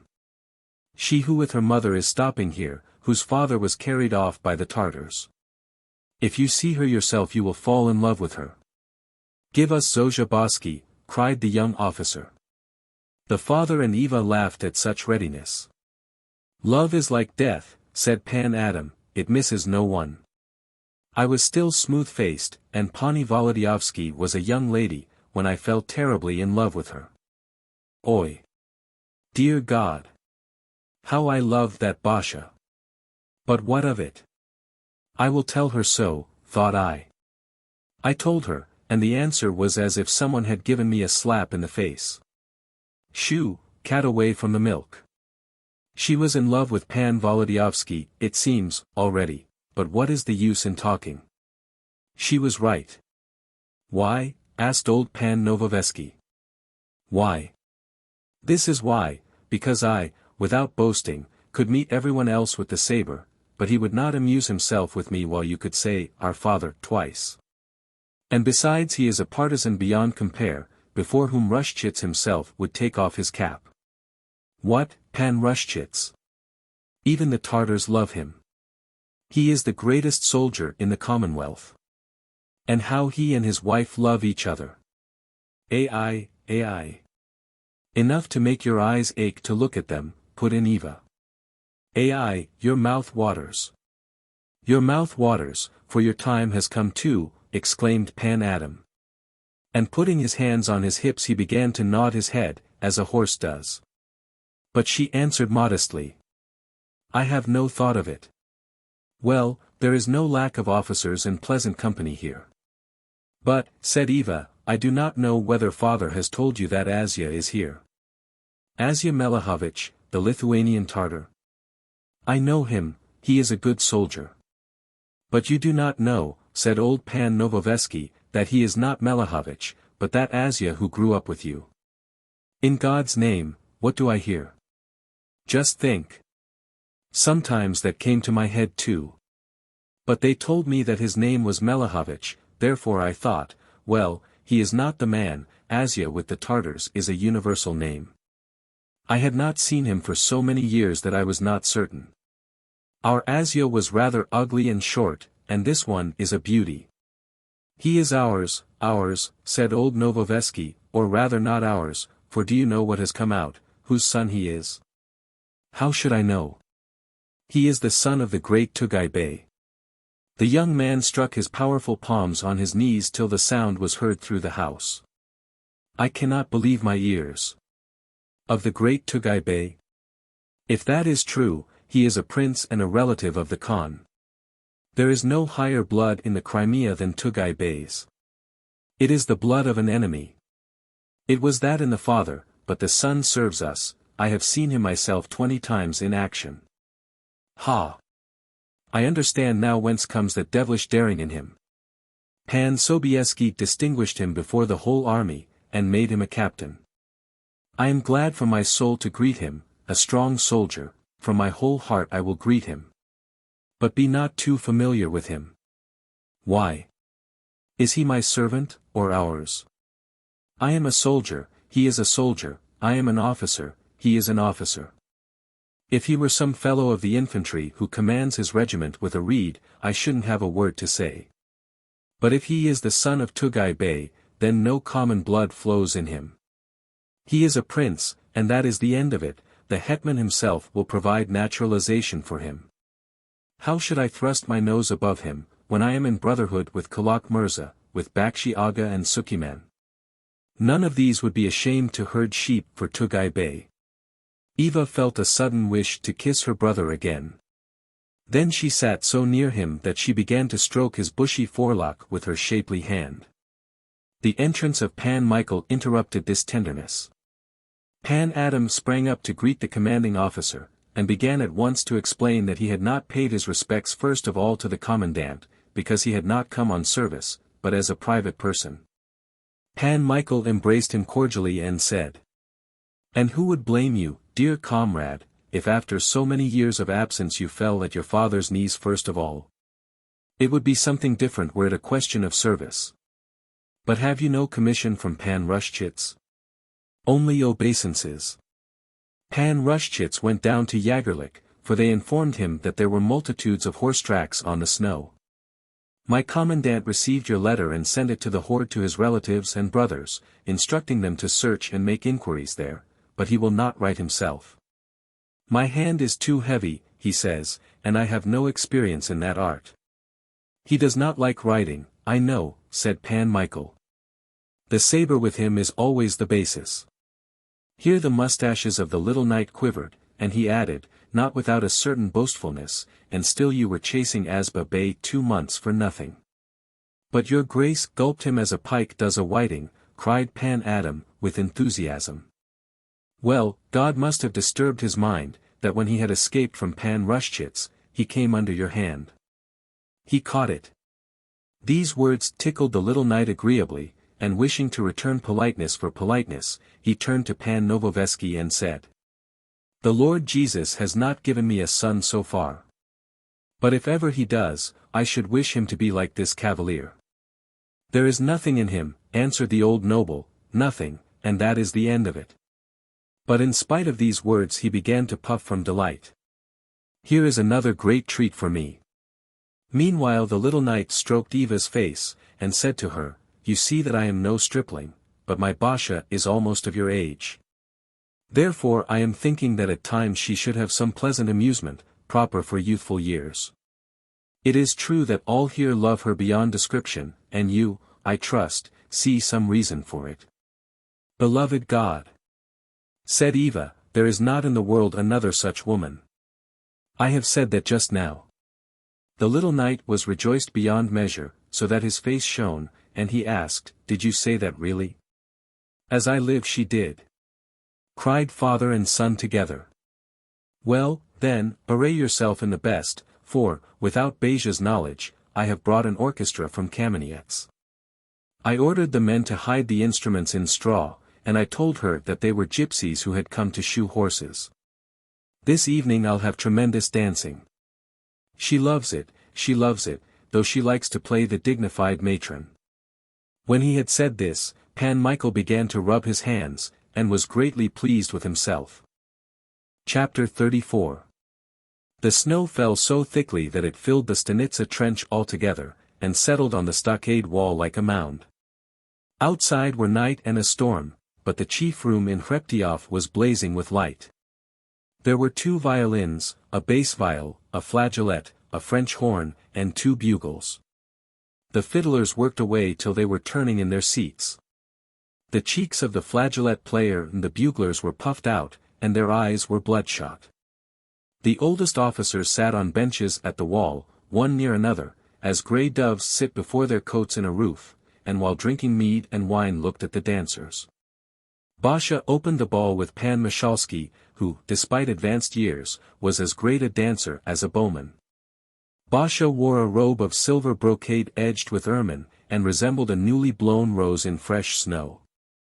Young and old marveled at her beauty, and the cry, "Save us," came involuntarily from the breasts of many, for though Panna Eva and Panna Zofia were somewhat younger, and beautiful beyond common measure, still Basha surpassed all. In her eyes delight and pleasure were flashing. As she swept past the little knight she thanked him for the entertainment with a smile. Through her open rosy mouth gleamed white teeth, and she shone in her silver robe, glittering like a sunray or a star, and enchanted the eye and the heart with the beauty of a child, a woman, and a flower. The split sleeves of her robe fluttered after her like the wings of a great butterfly. And when, raising her skirt, she made an obeisance before her partner, you would think that she was floating on the earth like a vision, or one of those sprites which on bright nights in summer skip along the edges of ravines. Outside, the soldiers pressed their stern mustached faces against the lighted window-panes, and flattening their noses against the glass peered into the room. It pleased them greatly that their adored lady surpassed all others in beauty, for they held furiously to her side. They did not spare jests, therefore, and allusions to Panna Eva, or Panna Zofia, and greeted with loud hurrahs every approach that Basha made to the window. Pan Michael increased like bread rising, and nodded his head, keeping time with Basha's movements. Pan Zagloba, standing near, held a tankard in his hand, tapped with his foot and dropped liquor on the floor. But at times he and the little knight turned and looked at each other with uncommon rapture and puffing. But Basha glittered and glittered through the whole room, ever more joyous, ever more charming. Such for her was the wilderness. Now a battle, now a hunt, now amusements, dancing and music, and a crowd of soldiers, her husband the greatest among them, and he loving and beloved. Basha felt that all liked and admired her, gave her homage, that the little knight was happy through that, and she herself felt as happy as birds feel when spring has come, and they rejoice and sing lustily and joyously in the air of May. The second couple were Asia and Eva Novoveski, who wore a crimson jacket. The young Tartar, completely intoxicated with the white vision glittering before him, spoke not one word to Eva. But she, thinking that emotion had stopped the voice in his breast, tried to give him courage by pressure of her hand, light at the beginning, and afterward stronger. Asia, on his part, pressed her hand so powerfully that hardly could she repress a cry of pain. But he did this involuntarily, for he thought only of Basha, he saw only Basha, and in his soul he repeated a terrible vow, that if he had to burn half Russia she should be his. At times, when consciousness came to him somewhat, he felt a desire to seize Eva by the throat, stifle her, and gloat over her, because she pressed his hand, and because she stood between him and Basha. At times he pierced the poor girl with his cruel, falcon glance, and her heart began to beat with more power. She thought that it was through love that he looked at her so rapaciously. Pan Adam and Zofia formed the third couple. She looked like a forget-me-not, and tripped along at his side with downcast eyes. He looked like a wild horse, and jumped like one. From under his shod heels splinters were flying, his forelock was soaring upward. His face was covered with ruddiness, he opened his nostrils wide like a Turkish charger, and sweeping Zofia around, as a whirlwind does a leaf, carried her through the air. The soul grew glad in him beyond measure, since he lived on the edge of the wilderness whole months without seeing a woman. Zofia pleased him so much at first glance, that in a moment he was in love with her to kill. From time to time he looked at her downcast eyes, at her blooming cheeks, and just snorted at the pleasant sight, then all the more mightily did he strike fire with his heels. With greater strength did he hold her, at the turn of the dance, to his broad breast, and burst into a mighty laugh from excess of delight, and boiled and loved with more power every moment. But Zofia had fear in her dear little heart. Still, that fear was not disagreeable, for she was pleased with that whirlwind of a man who bore her along and carried her with him, a real dragon. She had seen various cavaliers in Yavorov, but such a fiery one she had not met till that hour. And none danced like him, none swept her on so. In truth, a real dragon. What was to be done with him, since it was impossible to resist? In the next couple, Panna Kaminsky danced with a polite cavalier, and after her came the Armenians, Pani Kyrmovich and Pani Narasevich, who, though wives of merchants, were still invited to the company, for both were persons of courtly manners and very wealthy. The dignified Navarag and the two Anadrats looked with growing wonder at the Polish dances. The old men at their mead cups made an increasing noise, like grasshoppers on stubble land. But the music drowned every voice, and in the middle of the room delight grew in all hearts.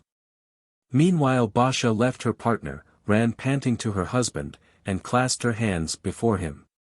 "Michael," said she, "it is so cold outside the windows for the soldiers, give command to let them have a keg of Gorelka." He, being unusually jovial, fell to kissing her hands, and cried, "I would not spare blood to please you." Then he hurried out himself to tell the soldiers at whose instance they were to have the keg, for he wished them to thank Basha, and love her the more. In answer, they raised such a shout that the snow began to fall from the roof. The little knight cried in addition, "Let the muskets roar there as a vivat to the Pani." Upon his return to the room he found Basha dancing with Asya. When the Tartar embraced that sweet figure with his arm, when he felt the warmth coming from her and her breath on his face, his pupils went up almost into his skull, and the whole world turned before his eyes. In his soul he gave up paradise, eternity, and for all the houris he wanted only this one. Then Basha, when she noticed in passing the crimson jacket of Eva, curious to know if Asya had proposed yet, inquired, "Have you told her?" "No." "Why?" "It is not time yet," said he, with a strange expression. "But are you greatly in love?" To the death," answered the Tartar, with a low but hoarse voice, like the croaking of a raven. And they danced on, immediately after Pan Adam, who had pushed to the front. Others had changed partners, but Pan Adam did not let Zosha go, only at times he seated her on a bench to rest and recover breath, then he revelled again. At last he stopped before the orchestra, and holding Zosha with one arm, cried to the musicians, "Play the Krakowiak. On with it." Obedient to command, they played at once. Pan Adam kept time with his foot, and sang with an immense voice. "Lost are crystal torrents in the Dniester river. Lost in thee, my heart is. Lost in thee, O maiden. Yuha." And that Yuha he roared out in such Cossack fashion that Zosha was drooping from fear. The dignified Navarag, standing near, was frightened, the two learned Anadrats were frightened, but Pan Adam led the dance farther. Twice he made the circle of the room, and stopping before the musicians, sang of his heart again. "Lost, but not to perish. Though the current snatch it. In the depth 'twill seek out. And bear back a gold ring. Yuha." "Very pretty rhymes," cried Zagloba, "I am skilled in the matter, for I have made many such. Bark away, cavalier, bark away, and when you find the ring I will continue in this sense. Flint are all the maidens. Steel are all the young men. You'll have sparks in plenty. If you strike with will. Yuha. Vivat. Vivat Pan Zagloba," cried the officers, with a mighty voice, so that the dignified Navarag was frightened, and the two learned Anadrats were frightened, and began to look at one another with exceeding amazement. But Pan Adam went around twice more, and seated his partner at last on the bench, panting, and astonished at the boldness of her cavalier. He was very agreeable to her, so valiant and honest, a regular conflagration. But just because she had not met such a man hitherto, great confusion seized her, therefore, dropping her eyes still lower, she sat in silence, like a little innocent. "Why are you silent? Are you grieving for something?" asked Pan Adam. "I am. My father is in captivity," answered Zosha, with a thin voice. "Never mind that," said the young man, "it is proper to dance. Look at this room. Here are some tens of officers, and most likely no one of them will die his own death, but from arrows of pagans or in bonds, this one today, that tomorrow. Each man on these frontiers has lost someone, and we make merry lest God might think that we murmur at our service. That is it. It is proper to dance. Laugh, young lady. Show your eyes, for I think that you hate me. Zofia did not raise her eyes, it is true, but she began to raise the corners of her mouth, and 2 dimples were formed in her rosy cheeks. Do you love me a little bit? Asked he. And Zofia, in a still lower voice, said, yes. But when he heard this, Pan Adam started up, and seizing Zofia's hands, began to cover them with kisses, and cry. Lost. No use in talking, I love you to death. I don't want anyone but you, my dearest beauty. Oh, save me, how I love you. In the morning I'll fall at your mother's feet. What? In the morning. I'll fall tonight, so as to be sure that you are mine. A tremendous roar of musketry outside the window drowned Zofia's answer.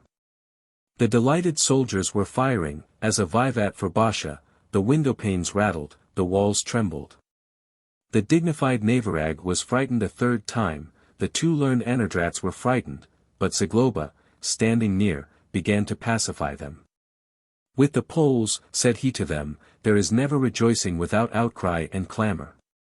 In truth, it came out that all were just waiting for that firing from muskets to revel in the highest degree. The usual ceremony of nobles began now to give way to the wildness of the steppe. Music thundered again, dances burst out anew, like a storm, eyes were flashing and fiery, mist rose from the forelocks. Even the oldest went into the dance. Loud shouts were heard every moment, and they drank and frolicked, drank healths from Beja's slipper, fired from pistols at Eva's boot heels. Hreptyoff shouted and roared and sang till daybreak, so that the beasts in the neighboring wilds hid from fear in the deepest thickets. Since that was almost on the eve of a terrible war with the Turkish power, and over all these people terror and destruction were hanging, the dignified Navarag wondered beyond measure at those Polish soldiers. And the 2 learned Anadrats wondered no less. Chapter 35. All slept late next morning, except the soldiers on guard and the little knight, who never neglected service for pleasure. Pan Adam was on his feet early enough, for Panna Zofia seemed still more charming to him after his rest. Arraying himself handsomely, he went to the room in which they had danced the previous evening to listen whether there was not some movement or bustle in the adjoining chambers where the ladies were. In the chamber occupied by Pani Boski movement was to be heard. But the impatient young man was so anxious to see Zofia that he seized his dagger and fell to picking out the moss and clay between the logs, so that, God willing, he might look through the chink with one eye at Zofia. Zagloba, who was just passing with his beads in his hand, found him at this work, and knowing at once what the matter was, came up on tiptoe and began to belabor with the sandalwood beads the shoulders of the knight. Pan Adam slipped aside and squirmed as if laughing, but he was greatly confused, and the old man pursued him and struck him continually. Oh, such a Turk! Oh, Tartar! Here it is for you, here it is for you. I exorcise you. Where are your morals? You want to see a woman? Here it is for you, here it is for you. My benefactor, cried Pan Adam, it is not right to make a whip out of holy beads. Let me go, for I had no sinful intention. You say it is not right to strike with a rosary? Not true. The palm on Palm Sunday is holy, and still people strike with it. Ha! These were pagan beads once and belonged to Subban Kazi, but I took them from him at Zbaraj, and afterward the apostolic nuncio blessed them. See, they are genuine sandalwood. If they are real sandalwood, they have an odor. Beads have an odor for me, and a girl for you. I must dress your shoulders well yet, for there is nothing to drive out the devil like a chaplet. I had no sinful intention, upon my health I had not. Was it only through piety that you were opening a chink? Not through piety, but through love, which is so wonderful that I'm not sure that I shall not burst from it, as a bomb bursts. What is the use in pretending, when it is true? Flies do not trouble a horse in autumn as this affection troubles me. See that this is not sinful desire. For when I came in here you could not stand still, but were striking heel against heel as if you were standing on a firebrand. I saw nothing, as I love God sincerely, for I had only just begun to pick at the chink. Ah, youth! Blood is not water. I, too, must at times even yet repress myself, for in me there is a lion seeking whom he may devour. If you have honorable intentions, you are thinking of marriage. Thinking of marriage? God of might! Of what should I be thinking? Not only am I thinking, but 'tis as if someone were pricking me with an awl. Is it not known to your grace that I made a proposal to Panna Boski last evening, and I have the consent of my father? The boy is of sulphur and powder. Hangman take thee. If that is the case, then the affair is quite different, but tell me, how was it? Last evening Pani Boski went to her room to bring a handkerchief for Zosha, I after her. She turns around, who is there? And I, with a rush to her feet, beat me, mother, but give me Zosha, my happiness, my love. But Pani Boski, when she recovered herself, said, all people praise you and think you a worthy cavalier. Still, I will not give an answer today, nor tomorrow, but later, and you need the permission of your father. She went out then, thinking that I was under the influence of wine. In truth, I had a little in my head. That is nothing.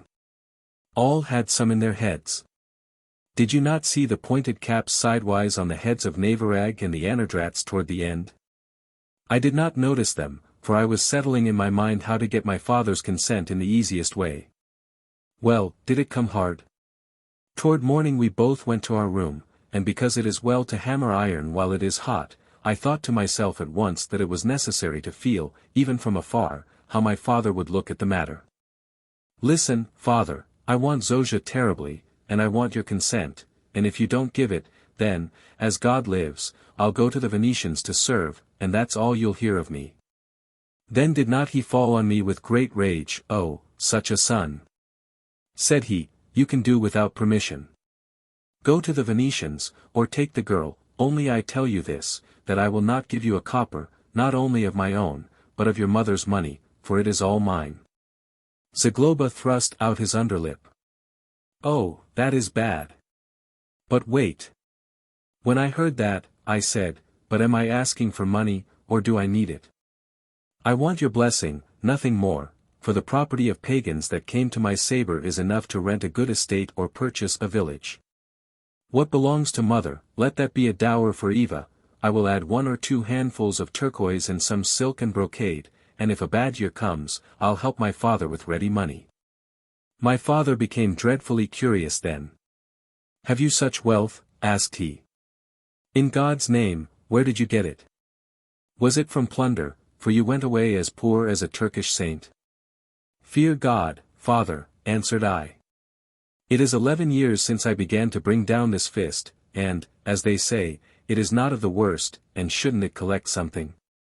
I was at the storming of rebel towns in which ruffiandom and the Tartars had piled up the finest plunder. I fought against Mirzas and robber bands, booty came and came. I took only what was recognized as mine without injustice to any, but it increased, and if a man didn't frolic, I should have had twice as much property as you got from your father. What did the old man say to that? Asked Zagloba, rejoicing. My father was amazed, for he had not expected this, and began straightway to complain of my wastefulness. There would be, said he, an increase, but that this scatterer, this haughty fellow who loves only to plume himself and puts on the magnate, squanders all, saves nothing.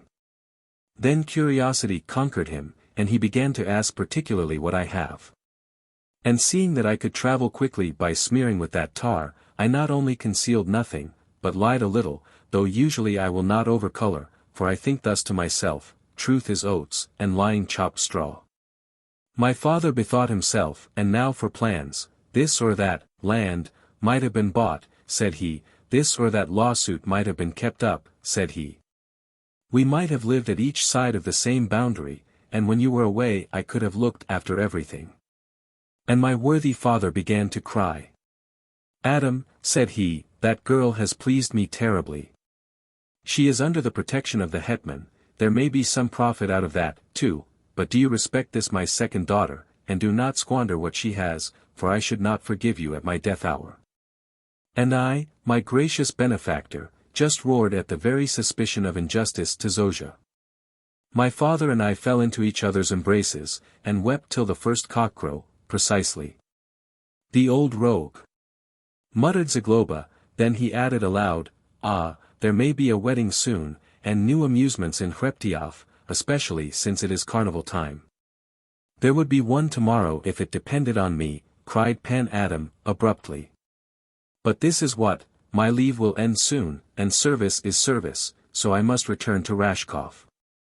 Well, Pan Rushchitz will give me another leave, I know.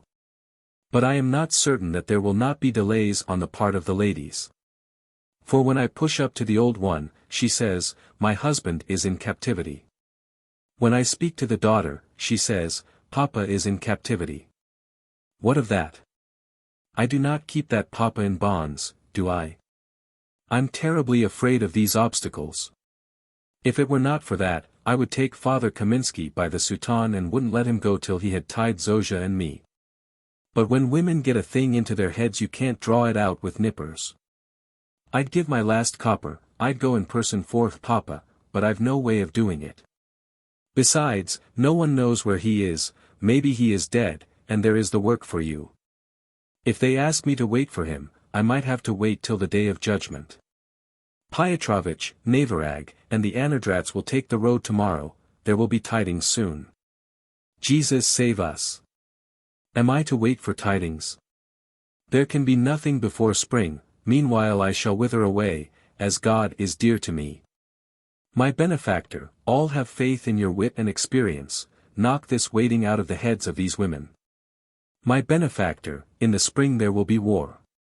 God knows what will happen. Besides, I want to marry Zofia, not Papa. Why must I sigh to him? Persuade the women to go to Rashkov and settle. There it will be easier to get tidings, and if Pietrovitch finds Bosky, he will be near you. I will do what I can, I repeat, but do you ask Pani Basha to take your part? I will not neglect that, I will not neglect, for devil. With that the door squeaked, and Pani Bosky entered. But before Zagloba could look around, Pan Adam had already thundered down with his whole length at her feet, and occupying an enormous extent of the floor with his gigantic body, began to cry. I have my father's consent. Give me Zofia, mother. Give me Zofia, mother. Give Zofia, mother, repeated Zagloba, in a bass voice. The uproar drew people from the adjacent chambers. Basha came in, Pan Michael came from his office, and soon after came Zofia herself. It did not become the girl to seem to surmise what the matter was, but her face grew purple at once, and putting one hand in the other quickly she dropped them before her, pursed her mouth, and stood at the wall with downcast eyes. Pan Michael ran for old Novoveski. When he came he was deeply offended that his son had not committed the function to him, and had not left the affair to his eloquence, still he upheld the entreaty. Pani Bosky, who lacked, indeed, every near guardianship in the world, burst into tears at last, and agreed to Pan Adam's request to go to Rashkov and wait there for her husband. Then, covered with tears, she turned to her daughter. Zofia, asked she, are the plans of Pan Adam to your heart? All eyes were turned to Zofia. She was standing at the wall, her eyes fixed on the floor as usual, and only after some silence did she say, in a voice barely audible. I will go to Rashkov. My beauty, roared Pan Adam, and springing to the maiden he caught her in his arms. Then he cried till the walls trembled, Zofia is mine. She is mine, she is mine. Chapter 36. Pan Adam started for Rashkov immediately after his betrothal, to find and furnish quarters for Pani and Panna Bosky. 2 weeks after his departure a whole caravan of Hreptyoff guests left the Fort Alice. It was composed of Navarag, the 2 Anadrats, the Armenian women, Kyrmovich and Narasevich, Seferevich, Pani and Panna Bosky, the 2 Pietrovitches, and old Pan Novoveski, without counting a number of Armenians from Kamenets. And numerous servants, as well as armed attendants to guard wagons, draft horses, and pack animals. The Piotroviches and the delegation of the Patriarch of XXIII were to rest simply at Rashkov, receive news there concerning their journey, and move on toward the Crimea. The remainder of the company determined to settle in Rashkov for a time, and wait, at least till the first thaws, for the return of the prisoners, namely, Bosky, the younger Seferevich, and the two merchants whose wives were long waiting in sorrow. That was a difficult road, for it lay through silent wastes and steep ravines. Fortunately abundant but dry snow formed excellent sleighing, the presence of commands in Mohilov, Yampol, and Rashkov ensured safety. As Babay was cut to pieces, the robbers either hanged or dispersed, and the Tartars in winter, through lack of grass, did not go out on the usual roads. Finally, Pan Adam had promised to meet them with a few tens of horses, if he should receive permission from Pan Rushchitz. They went, therefore, briskly and willingly. Zozia was ready to go to the end of the world for Pan Adam. Pani Bosky and the two Armenian women were hoping for the speedy return of their husbands. Rashkov lay, it is true, in terrible wilds on the border of Christendom, but still they were not going there for a lifetime, nor for a long stay. In spring war would come, war was mentioned on the borders everywhere. When their loved ones were found, they must return with the first warm breeze to save their heads from destruction. Eva remained at Hreptyov, detained by Pani Basha. Pan Novovesky did not insist greatly on taking his daughter, especially as he was leaving her in the house of such worthy people. "I will send her most safely, or I will take her myself," said Basha, "rather I will take her myself, for I should like to see once in my life that whole terrible boundary of which I have heard so much from childhood. In spring, when the roads will be black from chambuls, my husband would not let me go, but now, if Eva stays here, I shall have a fair pretext. In a couple of weeks I shall begin to insist, and in 3 I shall have permission surely. Your husband, I hope, will not let you go in winter unless with a good escort. If he can go, he will go with me, if not, Asya will escort us with a couple of 100 or more horses, for I hear that he is to be sent to Rashkov in every case." The conversation ended with this, and Eva remained in Hreptyov. Basha, however, had other calculations besides the reasons given to Pan Novovesky. She wished to lighten for Asya an approach to Eva, for the young Tartar was beginning to disquiet her. As often as he met Basha he answered her queries, it is true, by saying that he loved Eva, that his former feeling had not died. But when he was with Eva he was silent. Meanwhile the girl had fallen in love with him to desperation in that Hreptyov desert. His wild but splendid beauty, his childhood passed under the strong hand of Novovesky, his princely descent, and that prolonged mystery which had weighed upon him, finally his military fame, had enchanted her thoroughly. She was waiting merely for the moment to open to him her heart, burning as a flame, and to say to him, "Asya, I have loved thee from childhood," to fall into his arms and vow love to him till death. Meanwhile he closed his teeth and was silent. Eva herself thought at first that the presence of her father and brother restrained Asya from a confession. Later, disquiet seized her too, for if obstacles arose unavoidably on the part of her father and brother, especially before Asya had received naturalization, still he might open his heart to her. And he was bound to do so the more speedily and sincerely the more obstacles were rising on their road. But he was silent. Doubt crept at last into the maiden's heart, and she began to complain of her misfortune to Basha, who pacified her, saying, "I do not deny that he is a strange man, and wonderfully secretive. But I am certain that he loves you, for he has told me so frequently, and besides he looks on you not as on others." To this Eva, shaking her head, answered gloomily, "Differently, that is certain. But I know not whether there is love or hatred in that gaze. Dear Eva, do not talk folly. Why should he hate you? But why should he love me?"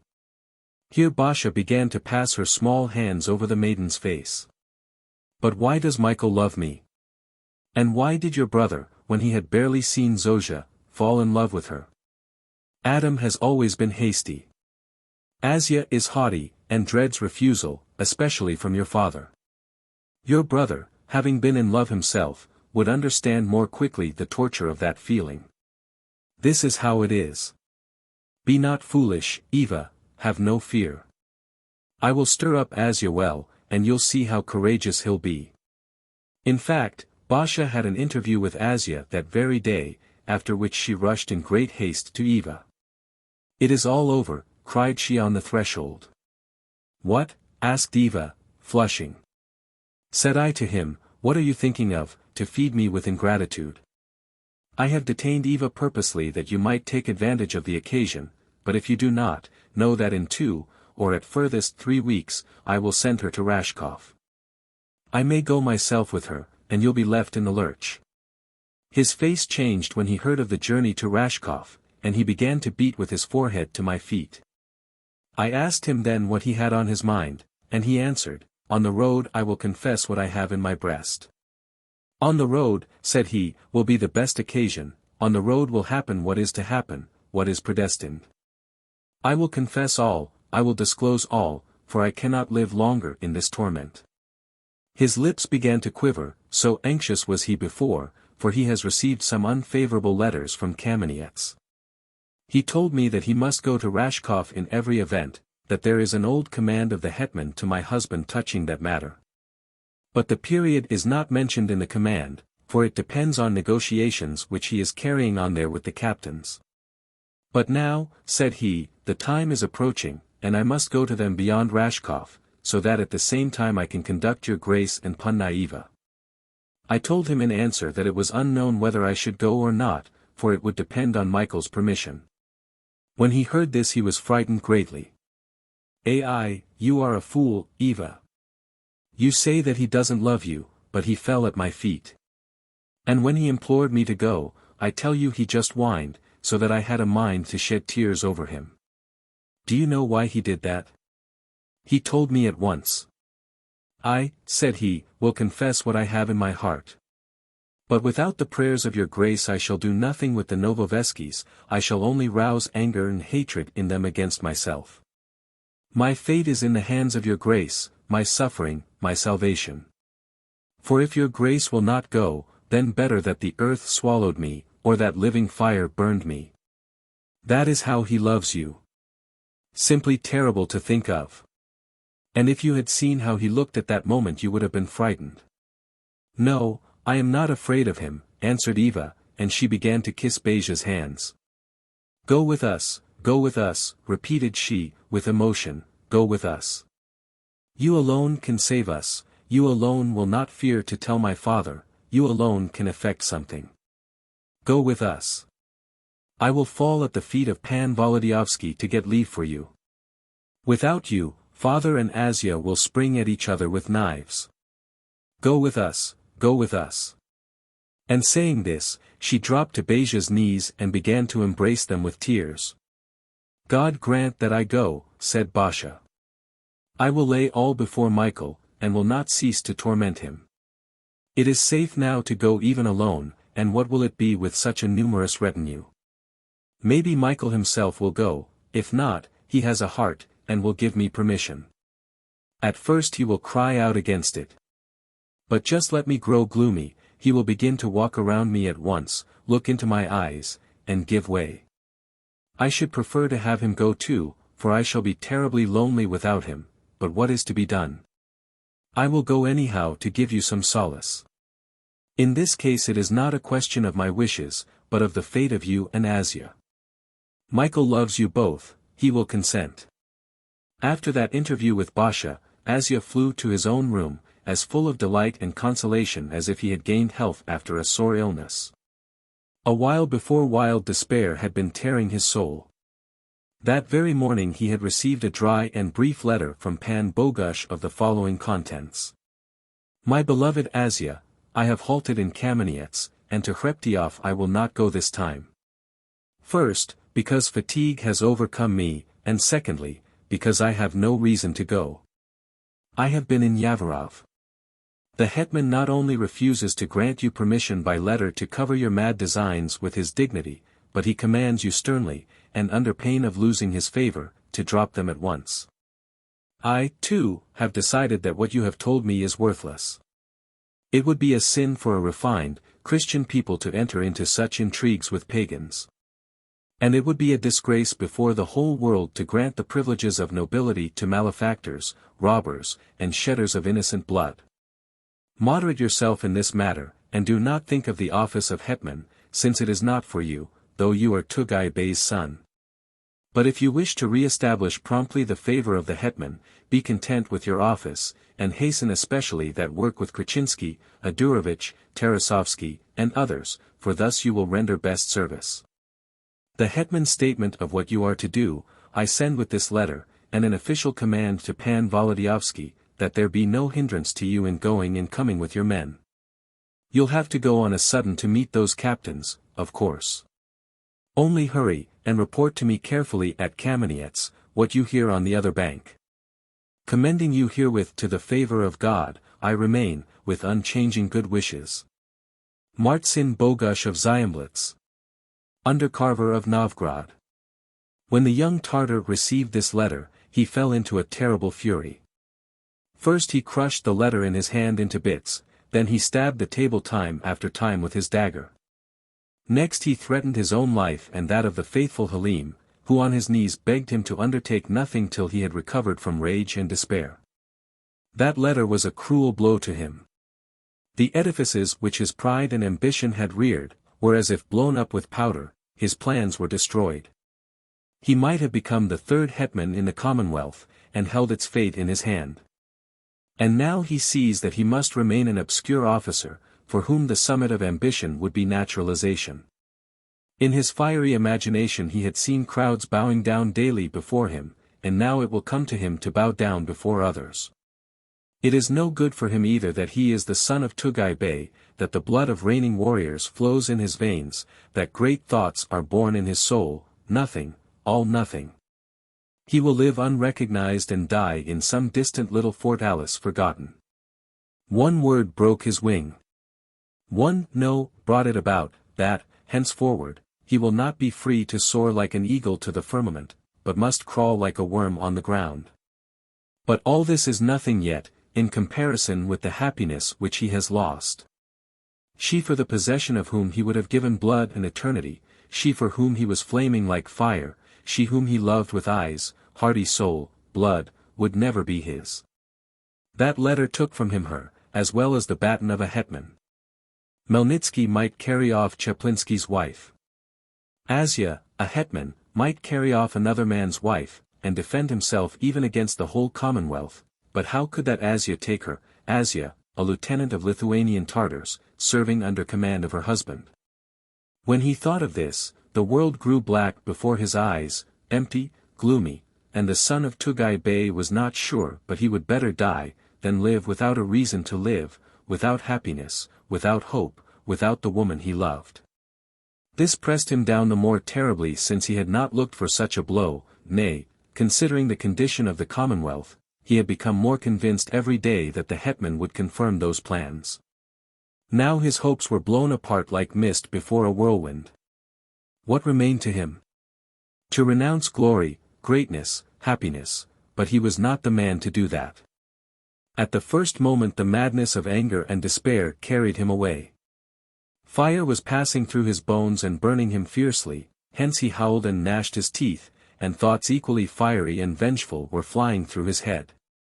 He wanted revenge on the Commonwealth, on the hetman, on Pan Michael, even on Basha. He wanted to rouse his Tartars, cut down the garrison, all the officers, all Hreptyoff, kill Pan Michael, carry off Basha, go with her beyond the Moldavian boundary, and then down to the Dobruja, and farther on, even to Tsargrad itself. Even to the deserts of Asia. But the faithful Halim watched over him, and he himself, when he had recovered from his first fury in despair, recognized all the impossibility of those plans.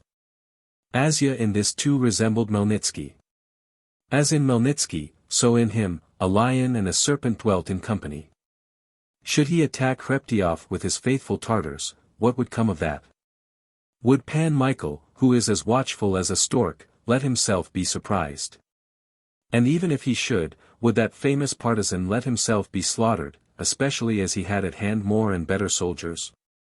Finally, suppose that Asya should finish Wołodyjowski, what would he do then? If he moves along the river toward Yagerlik, he must rub out the commands at Mohilov, Yampol, and Rashkov. If he crosses to the Moldavian bank, the Perkulabs are there, friends of Wołodyjowski, and Haberskul of Houghton himself, his sworn friend. If he goes to Doroshenko, there are Polish commands at Bratslav, and the steppe, even in winter, is full of scouts. In view of all this, Tugay Bey's son felt his helplessness, and his maligned soul belched forth flames first, and then buried itself in deep despair, as a wounded wild beast buries itself in a dark den of a cliff, and remained quiet. And as uncommon pain kills itself and ends in torpidity, so he became torpid at last. Just then it was announced to him that the wife of the commandant wished to speak to him. Halim did not recognize Asya when he returned from that conversation. Torpor had vanished from the Tartar's face, his eyes danced like those of a wildcat, his face was gleaming, and his white teeth glittered from under his mustaches. In his wild beauty he was like the terrible Tugay Bey. "My lord," inquired Halim, "in what way has God comforted thy soul?" "Halim," said Asya, "God forms bright day after dark night, and commands the sun to rise out of the sea." Here he seized the old Tartar by the shoulders. "In a month she will be mine for the ages." And such a gleam issued from his dark face that he was beautiful, and Halim began to make obeisances. "O, son of Tugay Bey, thou art great, mighty, and the malice of the unbeliever cannot overcome thee." "Listen," said Asya. "I am listening, son of Tugay Bey. I will go beyond the blue sea, where the snows lie only on the mountains, and if I return again to these regions it will be at the head of chambuls like the sands of the sea, as innumerable as the leaves in those wildernesses. And I will bring fire and sword. But thou, Halim, son of Kurdluk, wilt take the road today, wilt find Krachinsky, and tell him to hasten with his men to the opposite bank over against Rashkov. And let Adurovich, Moravsky, Alexandrovich, Groholsky, Tarasovsky, with every man living of the Lithuanian Tartars and Cheremis, threaten the troops. Let them notify the chambuls that are in winter quarters with Doroshenko to cause great alarm from the side of Uman, so that the Polish commands may go far into the steppe from Mohilov, Yampol, and Rashkov. Let there be no troops on that road over which I go, so that when I leave Rashkov there will remain behind me only ashes and burned ruins." "God aid thee, my lord," answered Halim. And he began to make obeisances, and Tugay Bey's son bent over him and repeated a number of times yet. Hasten the messengers, for only a month's time is left." He dismissed Halim then, and remaining alone began to pray, for he had a breast filled with happiness and gratitude to God. And while praying he looked involuntarily through the window at his men, who were leading out their horses just then to water them at the wells. The square was black, there was such a crowd. The Tartars, while singing their monotonous songs in a low voice, began to draw the squeaking well sweeps and to pour water into the trough. Steam rose in 2 pillars from the nostrils of each horse and concealed his face. All at once Pan Michael, in a sheepskin coat and cowhide boots, came out of the main building, and, approaching the men, began to say something. They listened to him, straightening themselves and removing their caps in contradiction to Eastern custom. At sight of him Asya ceased praying, and muttered. "You are a falcon, but you will not fly whither I fly. You will remain in Hreptyoff in grief and in sorrow." After Pan Michael had spoken to the soldiers, he returned to the building, and on the square was heard again the songs of Tartars, the snorting of horses, and the plaintive and shrill sound of well sweeps.